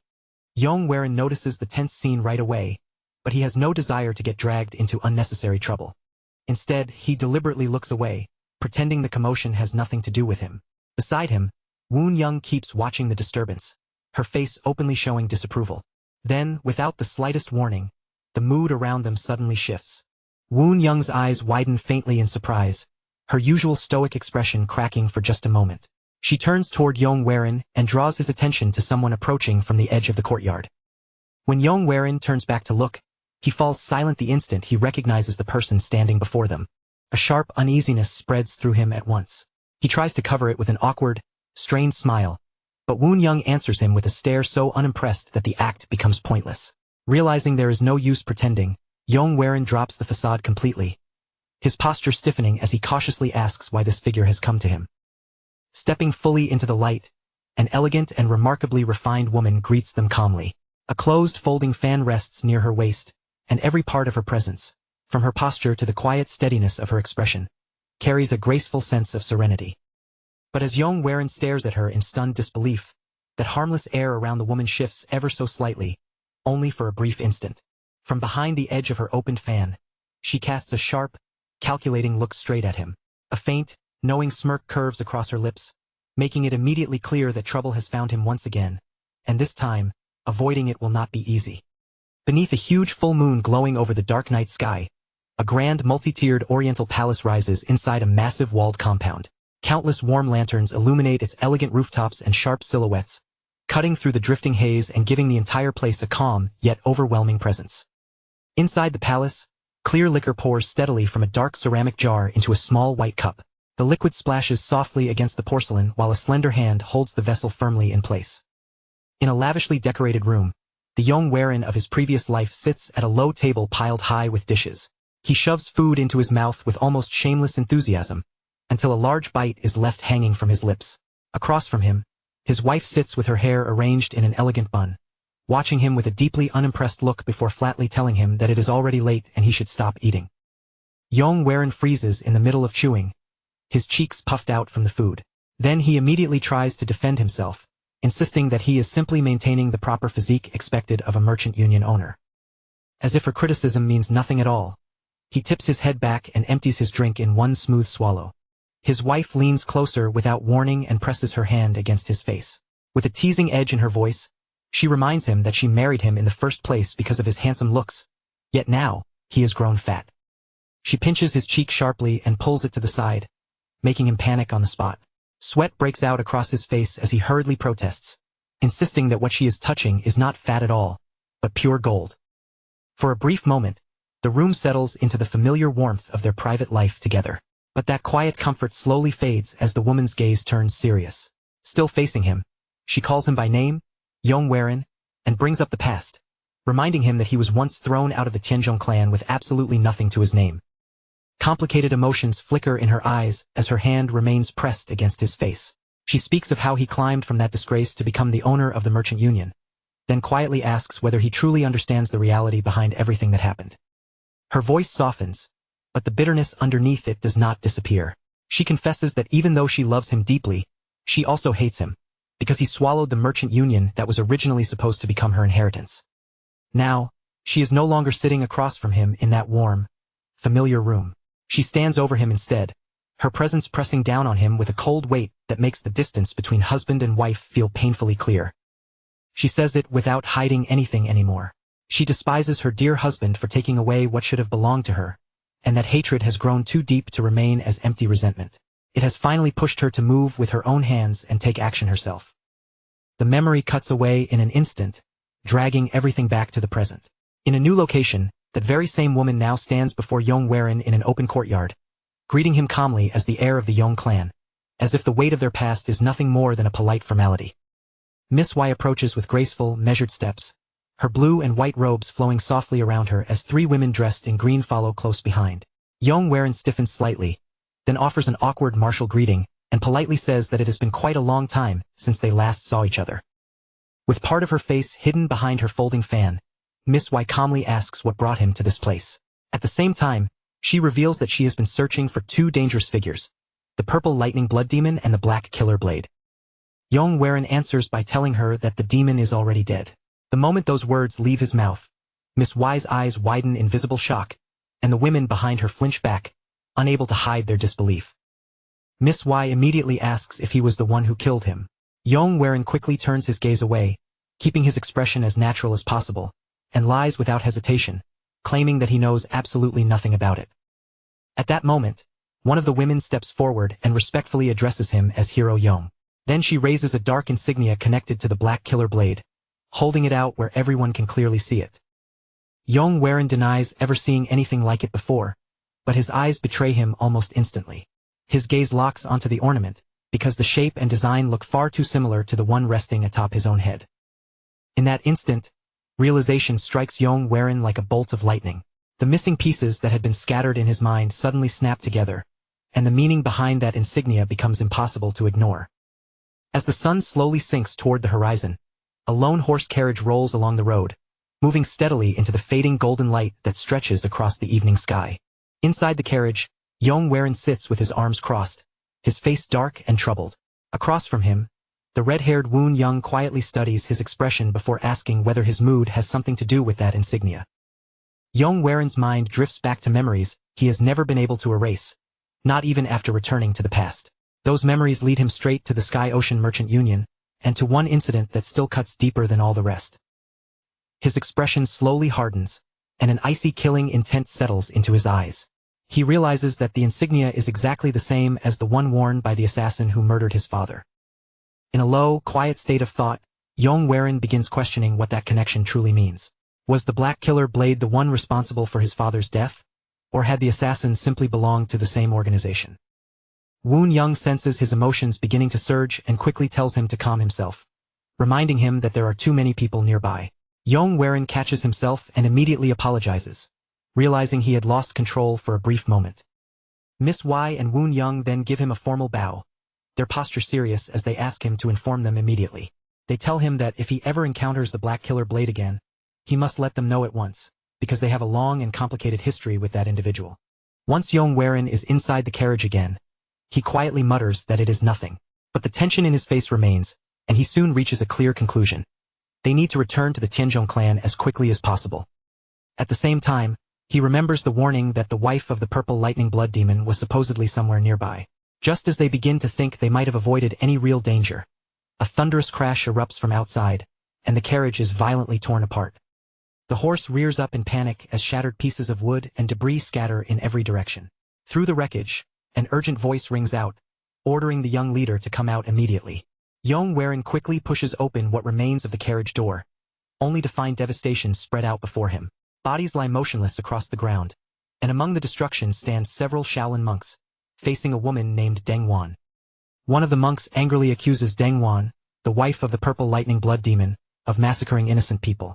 Her glare burns with fury as she snaps back at them, demanding to know how they dare accuse her of such a thing. Deng shouts that if they want to kill her, they are welcome to try. But with bitter anger in her voice, she asks whether the teachings of Buddha somehow forbid her from killing them in return. The Shaolin monks rush toward her without hesitation, condemning her as a demonic creature. Their golden staves blaze with light as they leap forward, bringing their weapons down from above with fierce killing intent. Yet Deng refuses to retreat even a single step. She holds her ground firmly in the face of the incoming assault, while Yong watches the fight unfold from nearby. Suddenly, a massive wave of crimson energy tears across the battlefield. A figure wrapped in black and blood-red aura moves with terrifying speed, crashing into the middle of the chaos as dark flames twist violently around the newcomer's body. The masked attacker casually knocks the incoming staves aside and shields Deng Wan from the assault. Then he releases an overwhelming surge of crimson fire, and everything caught in its path is instantly swallowed and burned away. Yong can only stare in stunned silence. In that single moment, he recognizes both the martial art being used and the terrifying quality of the chi surrounding the mysterious figure. The instant Yong recognizes the glowing masked figure as the demonic master, terror grips him. Crimson aura coils endlessly around the dark figure, and the pressure pouring from that ominous presence makes one thing absolutely certain. The being standing before them is truly the legendary demonic master. Under the brilliant orange sunset, Yong stands with his long black hair trailing behind him, staring across the dust-covered battlefield. In the distance, figures continue clashing fiercely against shadowed enemies, the whole scene burning with chaos and tension.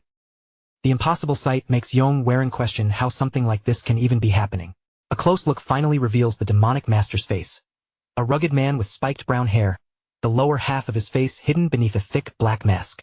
Yong watches with growing suspicion, because even with that mask covering him, the man fighting the monks is clearly much younger than the infamous demonic master he once knew. Yet behind that younger body, the enormous blood-red silhouette of his older self looms like a ghost from another life. The two figures overlap so perfectly that Yong begins to suspect the impossible. Since the demonic master regressed in spirit form, perhaps he can truly exist in the same timeline as the physical demonic master of the past. Confusion ripples through the Shaolin ranks, but one monk quickly regains his focus. He furiously warns the others that their opponent is a martial master and orders everyone to form a defensive formation at once. A broad-shouldered bald monk glares fiercely ahead and presses his palms together in a rigid martial prayer seal. Then he releases a thunderous battle cry, grips his long wooden staff, and launches into a full-speed charge across the barren battlefield, his terrifying acceleration tearing thick black speed lines through the air. A massive shockwave of golden energy mixed with spiraling dust suddenly explodes outward in a perfect circular blast. At the center of that violent eruption, Deng Wan in purple robes and the younger demonic master dressed in black crouch defensively, bracing themselves against the crushing force. Through the dense orange haze covering the battlefield, two Shaolin monks suddenly burst forward, streaking horizontally with their staffs ready to strike. At the same time, a menacing close-up catches the younger demonic master's eyes glowing with terrifying crimson light above his black mask, his brow tightening in deadly concentration. The assault only grows fiercer as three Shaolin monks launch a synchronized attack from above. Two of them dive straight down through the air, their bodies wrapped in blazing, wing-shaped masses of golden energy that amplify the force behind their descending strike. Facing the incoming attack, the younger demonic master violently unleashes the power within him. A massive crimson aura bursts from his entire body as he braces himself to meet the strike head-on. The moment he intercepts the diving monks, yellow and red energy collide in a gigantic detonation between both sides. The crushing impact blasts the two Shaolin attackers backward through the air, sending them flying completely out of control. At the center of the crater, however, the younger demonic master remains standing in place, firm and unmoved despite the force of the collision. Wrapped inside a roaring dome of crimson energy, he stands protectively at the front, while Deng Wan cowers slightly behind him. Above them, two more Shaolin monks descend with their staves raised, shouting accusations as they condemn him as an evil criminal. The younger demonic master does not hesitate for even a breath. He twists into a devastating high kick, his leg cutting a deadly crimson arc through the air before striking both monks directly in the chest at the same time. The brutal impact sends the two monks flying away in a burst of light, their cries of pain echoing across the battlefield. Deng Wan is thrown helplessly backward toward the dusty ground, distress twisting across her face. Behind her, the younger demonic master clicks his tongue in visible frustration as the battle spirals further out of control. A tense close-up settles on his chest and hand, where his fingers twitch for a brief instant before a sharp sound signals a sudden, decisive movement. In the next instant, he explodes forward with incredible speed, seizes Deng Wan, and launches straight into the sky. Long, sweeping trails of white kinetic energy stream behind them as they rapidly retreat from the monks below. The remaining Shaolin monks are left on the ground, angrily pointing upward at the escaping pair. One of them urgently shouts for the others not to lose sight of them and immediately orders the pursuit to begin. Nearby, Yong stands with his back facing the viewer, silently watching the escape beneath towering vertical streaks of white energy. Only after the figures vanish into the distance does he finally turn his attention toward a nearby palanquin. Wuong, still dressed in red, slides open the palanquin door and leans out with urgency in her voice as she calls to the young leader. Yong stands there in his spotless purple robes, the round silver medallion on his dark belt catching the eye, while Wuong remains just behind his shoulder. Sweat trails down his tense face as he looks toward the chaos and asks, genuinely unable to understand, why Shaolin monks have appeared here. Then, piece by piece, the situation begins to fit together in Yong's mind. If Shaolin has shown up in a place like this, then they must be chasing Dengwan, the wife of the purple lightning blood demon, and the demonic master traveling with her. Yong and Wuong stand shoulder to shoulder on the wooden porch as the focus tightens on Yong's amber eye. In the middle of his thoughts, he corrects himself, deciding that it would be safer to call the demonic master an evil criminal instead of using his true title. His voice turns firm as he warns that if they stay any longer, they could easily get dragged into this violent conflict, so they must return at once. Wuong repeats Dengwan's name in confusion, her face clearly showing that she has no idea how that woman is connected to all of this. But before she can ask anything more, Yong pushes her back into the wooden palanquin with forceful urgency and orders her to get inside immediately. Only after that does Yong let out a faint breath, the misty exhale slipping from his lips as if he is slightly relieved to be away from the open danger. Even so, the tension has not fully left his face as he moves toward the carriage. From a distance, Yong appears calm as he steps into the wooden palanquin, but the moment he enters, dark lines of aura begin gathering around his head. That strange pressure marks a sudden change in the air, as though an unseen presence has slipped into the space with him. Then a mysterious voice breaks through the silence and addresses him with a single word, child. The unseen speaker continues, saying that there is a request it wants to make of him. The view shifts to the forest floor near the parked palanquin, where several people lie scattered across the dirt, wrapped tightly in sleeping bags and blankets, all of them sunk into a deep unconscious sleep. Deep inside the vast dark forest, the temporary campsite sits in complete isolation. Everyone remains asleep, except for Yong who sits upright on his sleeping mat with his eyes open, silently staring into the darkness around him. A black mask now covers the lower half of his face, and the instant he senses a faint but rapid movement nearby, his head snaps sharply to the side. Using his martial arts, Yong launches himself high into the night sky. His body rises above the dense forest canopy, leaving a sharp, straight trail of force slicing through the darkness behind him. As he drops back down, blurred tree trunks rush past him in distorted streaks, showing the terrifying speed of his descent. His eyes sweep over the forest below with sharp, predatory focus, searching for any trace of his target. A side view catches his masked face half buried in shadow as he moves through the night. Then the memory shifts inward, toward the still feet of two figures, while a distinct ring of swirling red energy begins forming overhead inside his mind. Within that inner space, Yong stands before the imposing spectral form of the original demonic master. The older man looms with wild white hair, a thick beard, and a body overflowing with powerful crimson aura. Yong faces him calmly and acknowledges his presence with a quiet answer. The demonic master asks whether Yong is truly telling him to chase after his own past self. Yong remains composed, explaining that doing so would be impossible to control, because there is no way to know how that past version will react.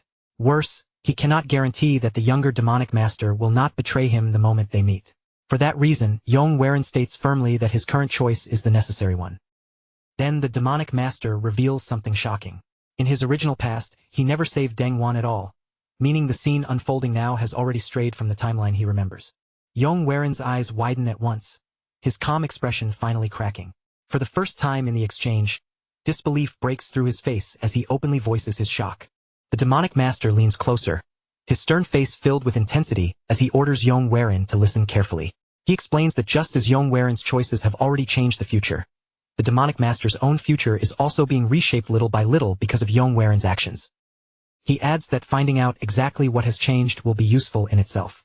The view tightens around his glowing eyes and deeply furrowed brow, making the weight behind his words feel even heavier.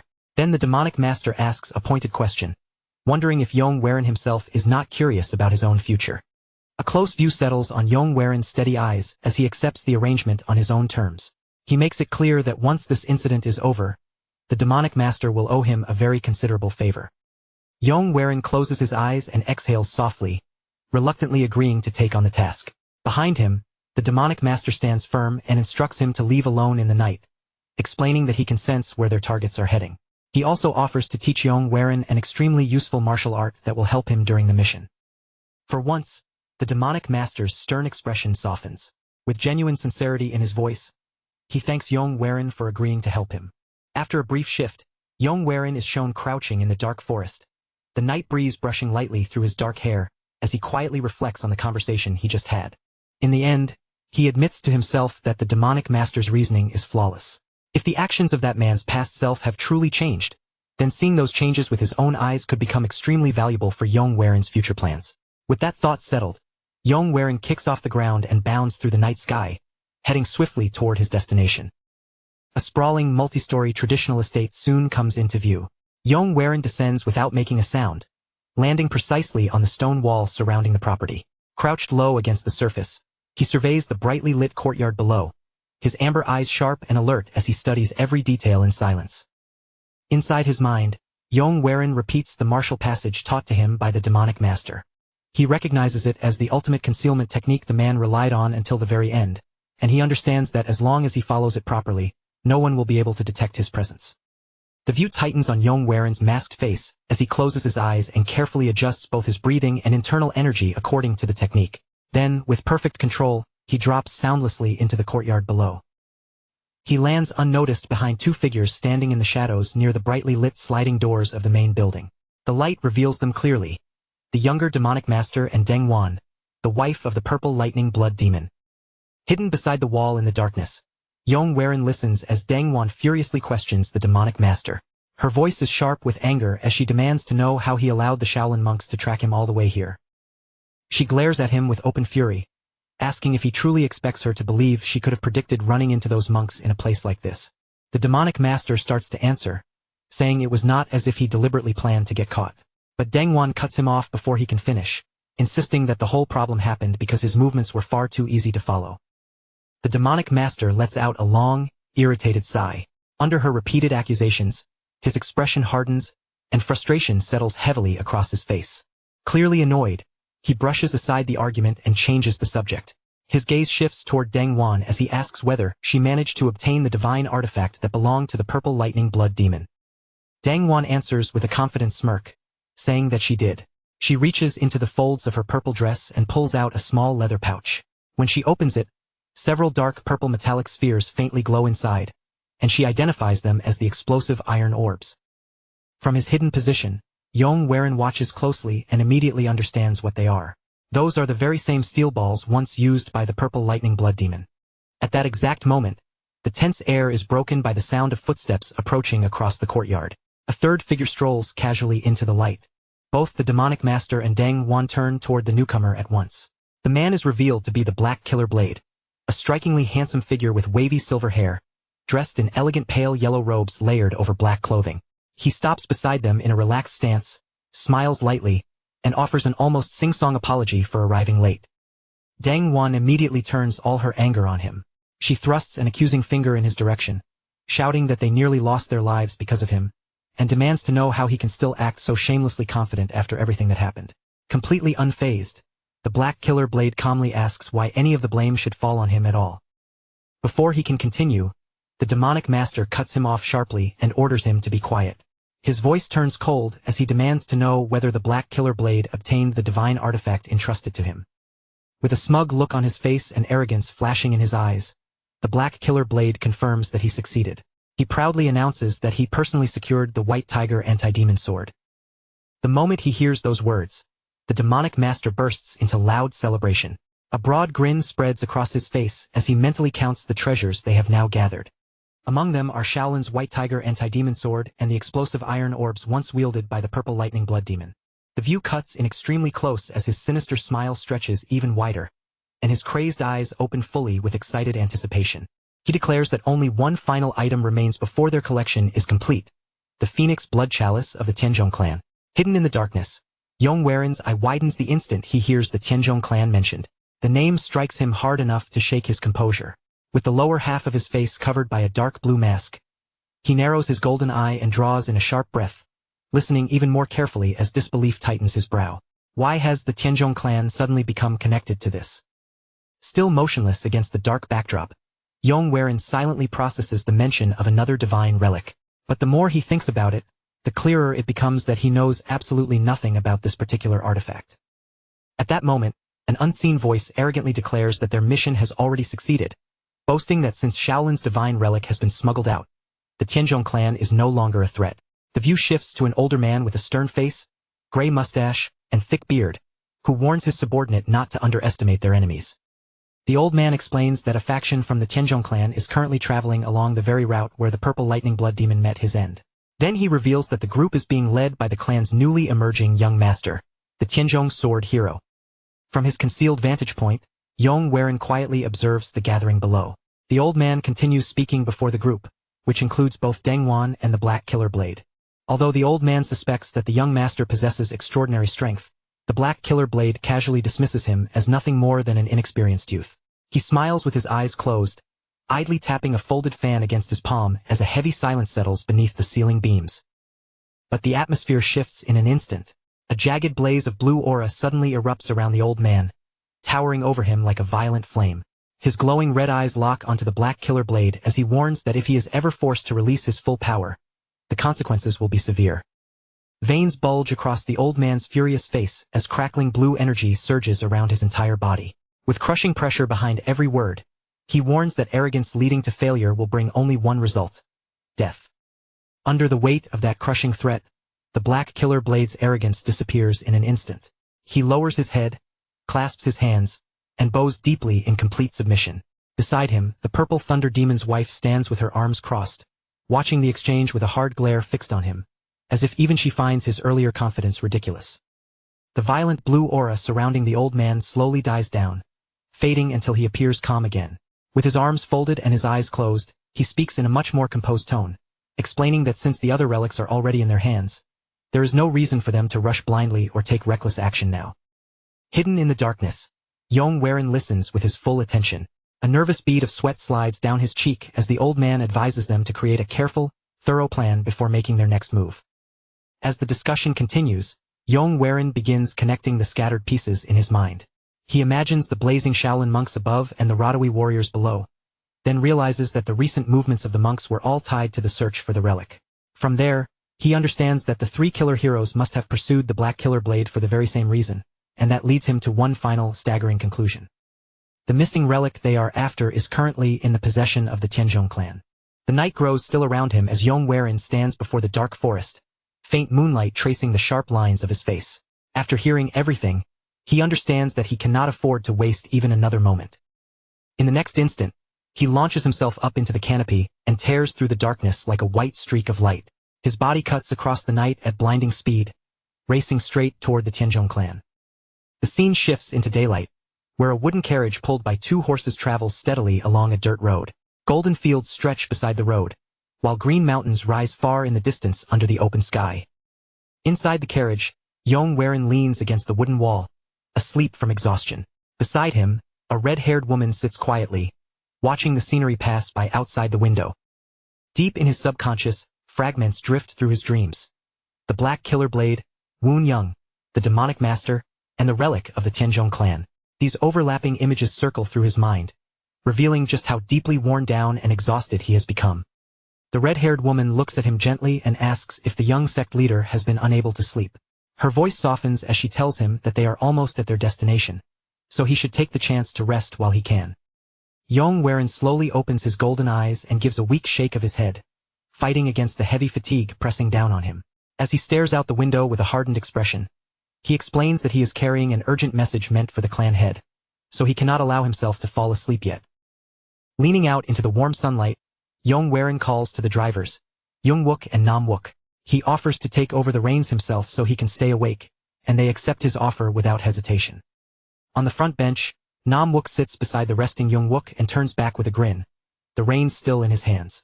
Behind him, Yong lets out another tired breath, clearly still struggling to keep himself alert. Before long, Yong is sitting alone at the driver's bench, guiding the horses smoothly along the bright road. Even with his hands steady on the reins, his exhaustion is impossible to miss, shown in the way his half-closed eyes keep drooping low. Then, without any warning, his golden eyes suddenly snap wide open as a realization strikes him all at once. The carriage continues rolling forward beneath the fading glow of the setting sun. Then the scene cuts abruptly into darkness, leaving only the steady rattle of the carriage wheels echoing through the black.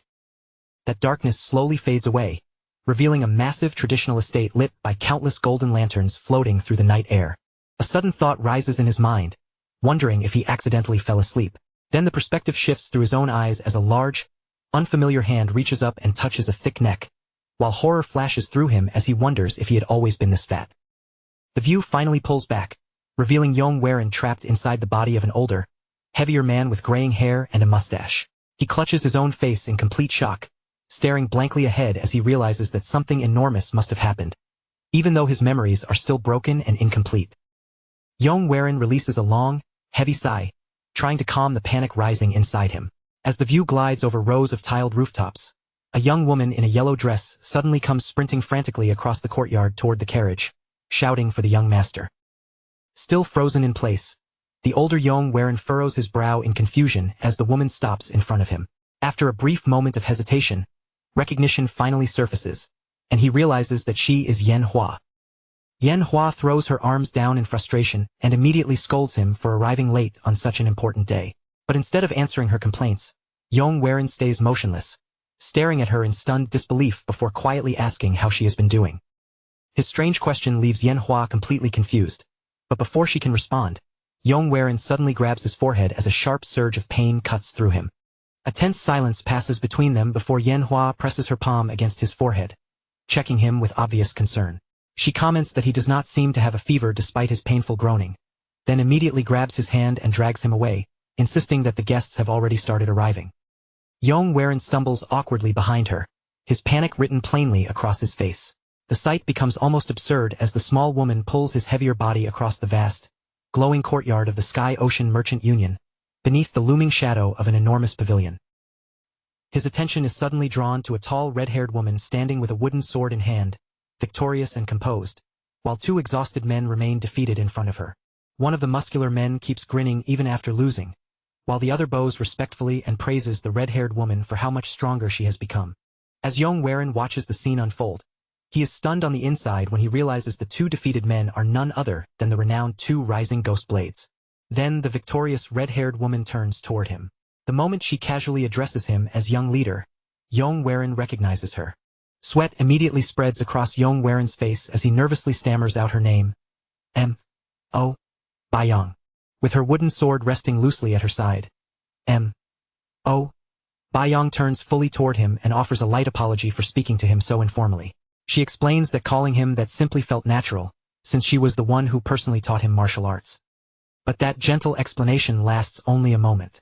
Her eyes quickly sharpen as she criticizes how poorly conditioned his body has become, bluntly pointing out that his obvious exhaustion proves he has been neglecting his training. Then she leans closer and demands an explanation in a firm, authoritative voice. Startled by the pressure, Yong quickly raises both hands in defense and awkwardly stammers that he has only been overwhelmed with work lately. Yen Hua immediately steps in front of him and proudly backs him up, insisting that his workload really has been unbearable. Yen Hua then shoves Yong toward the pavilion so he can change clothes. Behind them, M.O. Bayong watches the entire exchange with clear amusement written across her face. Beneath a twilight sky glowing with lantern light, Yong stands inside a cluttered room, staring around in complete confusion. He recognizes the Sky Ocean Merchant Union around him, yet the entire place feels strangely unfamiliar, as if he no longer belongs inside it. While Yen Hua digs through piles of clothing and urges him to wear a rust-colored robe because the young master and young lady will arrive soon, Yong quietly fastens a golden sash around his waist. He softly thanks her, then abruptly pauses and asks in confusion who exactly is coming. That question sends his thoughts spiraling into panic. Before he can settle himself, the door suddenly bursts open, and a smiling young man and young woman rush into the room while loudly calling out for their brother. Yong freezes where he stands and whispers the names Yong Xiaolin and Yong Kijung in stunned disbelief. But the panic inside him quickly melts away, replaced by a powerful wave of longing he can no longer hold back. Yong Xiaolin immediately throws herself against him, wrapping her arms around him in a tight embrace, as she tearfully says that she missed him. Yong gently places a hand against her back, accepting the hug with quiet emotion. Watching them, Yong Kijung laughs and teasingly mocks Yong Xiaolin for clinging to him so much. Then he clears his throat and warmly greets Yong while Yong Xiaolin continues burying her face against his chest. From the side, Yen Hua proudly announces that the two siblings are known as the feared Tenjong deadly duo. Yong quietly repeats the title to himself while softly patting the hair of his innocent-looking younger sister. Yong Xiaolin then cheerfully reveals that their parents will also be arriving soon for the moon-playing festival. Yong Kejung immediately gives the top of her head a light chop and scolds her for not using proper formal titles. Rubbing her head, Yong Xiaolin glares back at him and loudly argues that family members do not need formal titles. Just then, a dark-haired woman dressed in white and purple bursts into the room, grabs both siblings at once, and drags them back outside so they can keep playing. Yong silently watches the chaotic scene unfold, still trying to process everything, until the woman suddenly calls back over her shoulder in a hurry, and reminds him not to forget to bring Chongyang as well. That leaves Yong completely bewildered. He slowly questions aloud whether she is talking about the legendary Jagal Chongyang, and Yen Hua confirms the possibility immediately, without the slightest hesitation. Stepping out onto the lantern-lit deck outside, Yong wonders why a shaman would be in a place like this. But his attention soon drifts downward, toward a lone figure standing in the glowing courtyard below, where a sword cuts a brilliant arc of blue energy through the darkness. Beneath the moonlight, the sword-wielding woman moves with effortless grace, spinning through the air before landing softly on the ground. From the shadows, Yong quietly whispers the word shaman after recognizing the cold, focused expression of Yao Chongyang. Yong then steps out from the darkness into the light, offering her a cautious greeting before politely asking what has brought her to the union. Without even the faintest shift in her expression, Chongyang looks straight at Yong and gives him only one calm answer: husband. Yong eyes fly open in an instant, and his jaw drops as if his entire mind has stopped working. His face freezes in pure disbelief, unable to process what he has just heard. Chongyang, dressed in a purple martial arts uniform with her dark hair tied neatly back in a ponytail, stands before the man she loves and openly calls him her husband. Yong remains frozen where he is, sweat slowly gathering beneath his top knot. The longer that word sinks in, the more violently his mustache twitches, and fresh beads of sweat roll down his face. No matter how hard he tries, he simply cannot understand how he and Chongyang could possibly be married. In every memory Yong has of her, Chongyang was always a shaman completely devoted to martial arts. She was someone who seemed to have no interest at all in romance, marriage, or anything outside the path of the sword, which makes this revelation even harder for him to accept. Unable to hold back his confusion any longer, Yong directly asks her what exactly is going on. Chongyang lets out a quiet breath and lifts her gaze toward the night sky. In a calm voice, she explains that although a great deal of time has passed since their wedding, some things have never changed. Nearby, Yong frowns as his confusion only grows deeper. In his mind, he wonders whether he has somehow forgotten an entire life they shared together, or whether this whole situation is some kind of elaborate joke being played on him. As the sleeve of her purple robe stirs softly in the evening wind, Chongyang raises one hand and admits that she still loves martial arts deeply. But over time, she says, she eventually discovered something even more precious to her than that. Beneath the night sky, a faint blush spreads across Chongyang's face. A gentle smile forms on her lips, and with her eyes closed and one hand raised, she quietly savors the cool air flowing around them. Under the glow of the full moon and countless floating lanterns, Chongyang stands beside Yong while distant drumbeats echo across the festival grounds, softly announcing that the celebration is finally beginning. Her flowing purple skirt sways as she turns toward him and stretches out her hand. With a bright smile, she calls Yong by name and asks if he is ready to go. The festival lights shimmer behind her, wrapping her in a soft glow, while Yong stares at her in silent awe mixed with unbearable sadness. She looks so real, and yet so impossible, like a vision he is afraid to believe in. Slowly, their hands move toward each other, and after a quiet pause, Yong accepts her outstretched hand. The festival grounds are overflowing with life. Couples stroll beneath glowing lanterns, people carry sparklers through the traditional streets, and hundreds of lanterns drift upward into the night sky. Below them, children play and families gather throughout the wide stone courtyard, filling the entire place with warmth and laughter. Yong Xiaolin, the freckled young girl, looks up with wide, sparkling eyes and loudly exclaims how beautiful the lights are. Then she grabs Yong by the arm and excitedly urges her brother to hurry, racing ahead with her long dark hair streaming behind her. Yong Xiaolin laughs brightly as she announces that the fireworks are about to begin. Yong watches her with a painful smile, quietly wondering when this reality first began, and then the entire scene slowly fades into pure white. As Yong Xiaolin pulls him forward through the endless white void, Yong begins to understand something he does not want to accept. This fragment of the world may truly be nothing more than a dream. He thinks back on all the signs that should have exposed the illusion from the beginning. Seeing Yong wearing alive again, noticing his own fine robes and fuller face, and even finding Yong Kijong and Yong Xiaolin still together inside the Tenjong clan should have told him that none of this was real. But in the end, he realizes there is one piece of proof even greater than all the others. The world shifts, and Xiaoyang appears alone in a deserted festival ground buried beneath snow. She turns back toward him with a cold expression, and in that moment, Yong Werin finally understands the truth completely. The real Xiaoyang could never truly love anyone, because she remained unmarried and devoted herself entirely to martial arts until the very end. Standing alone with his back facing the endless snowy void, Yong Werin quietly asks whether any of that happiness had ever been real at all. One by one, he names the impossible things that had been placed before him. Yanhua still being alive, the Sky-Ocean Merchant Union thriving in peace, Yong Kijong and Yong Xiaolin remaining together within the Tenjong clan as if nothing had ever torn them apart. Overwhelmed by sorrow, Yong Werin asks the empty void whether a future where everyone could be happy truly does not exist. Then regret cuts even deeper as he wonders bitterly if, had he cherished those things sooner, he might really have lived such a peaceful life. Tears stream down Yong Werin's face as he breaks down completely, trembling while trying desperately to hold on to the fading vision. In a shattered whisper, he begs the dream not to end, insisting that he does not want to leave as he calls out for his brother. Suddenly, Yong Xiaolin's voice cuts through his grief, excitedly telling him to open his eyes because the main event is beginning. A deafening explosion rings out, and brilliant white fireworks burst across the sky above the dark towers, while lanterns drift slowly through the glowing night. From behind, Yong Werin silently watches the lights, and beside him, Yong Kijong clasps his hands together with a warm smile as he gazes up at the fireworks. Yong Werin slowly turns his head and sees Xiaoyang standing behind him with a calm, gentle smile. Even with the thunderous fireworks roaring above them, the two share a quiet, wordless moment that seems to hold more meaning than anything they could say aloud. From far in the distance, the group appears only as tiny figures gathered beside the festival path. An old man with a long white beard and an older woman with neatly pinned hair stand nearby, watching the younger generation with warm, peaceful smiles. Yong Werin's voice trembles as he asks the old man if he truly is his father. The man turns toward him with a kind yet puzzled expression. Then Yong Werin shifts his gaze to the older woman and softly asks if she is his mother.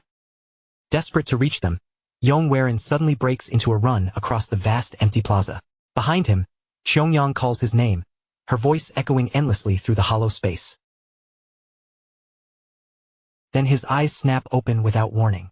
A sharp golden eye stares forward, fully awake, as Yong Werin jolts upright with a sudden gasp.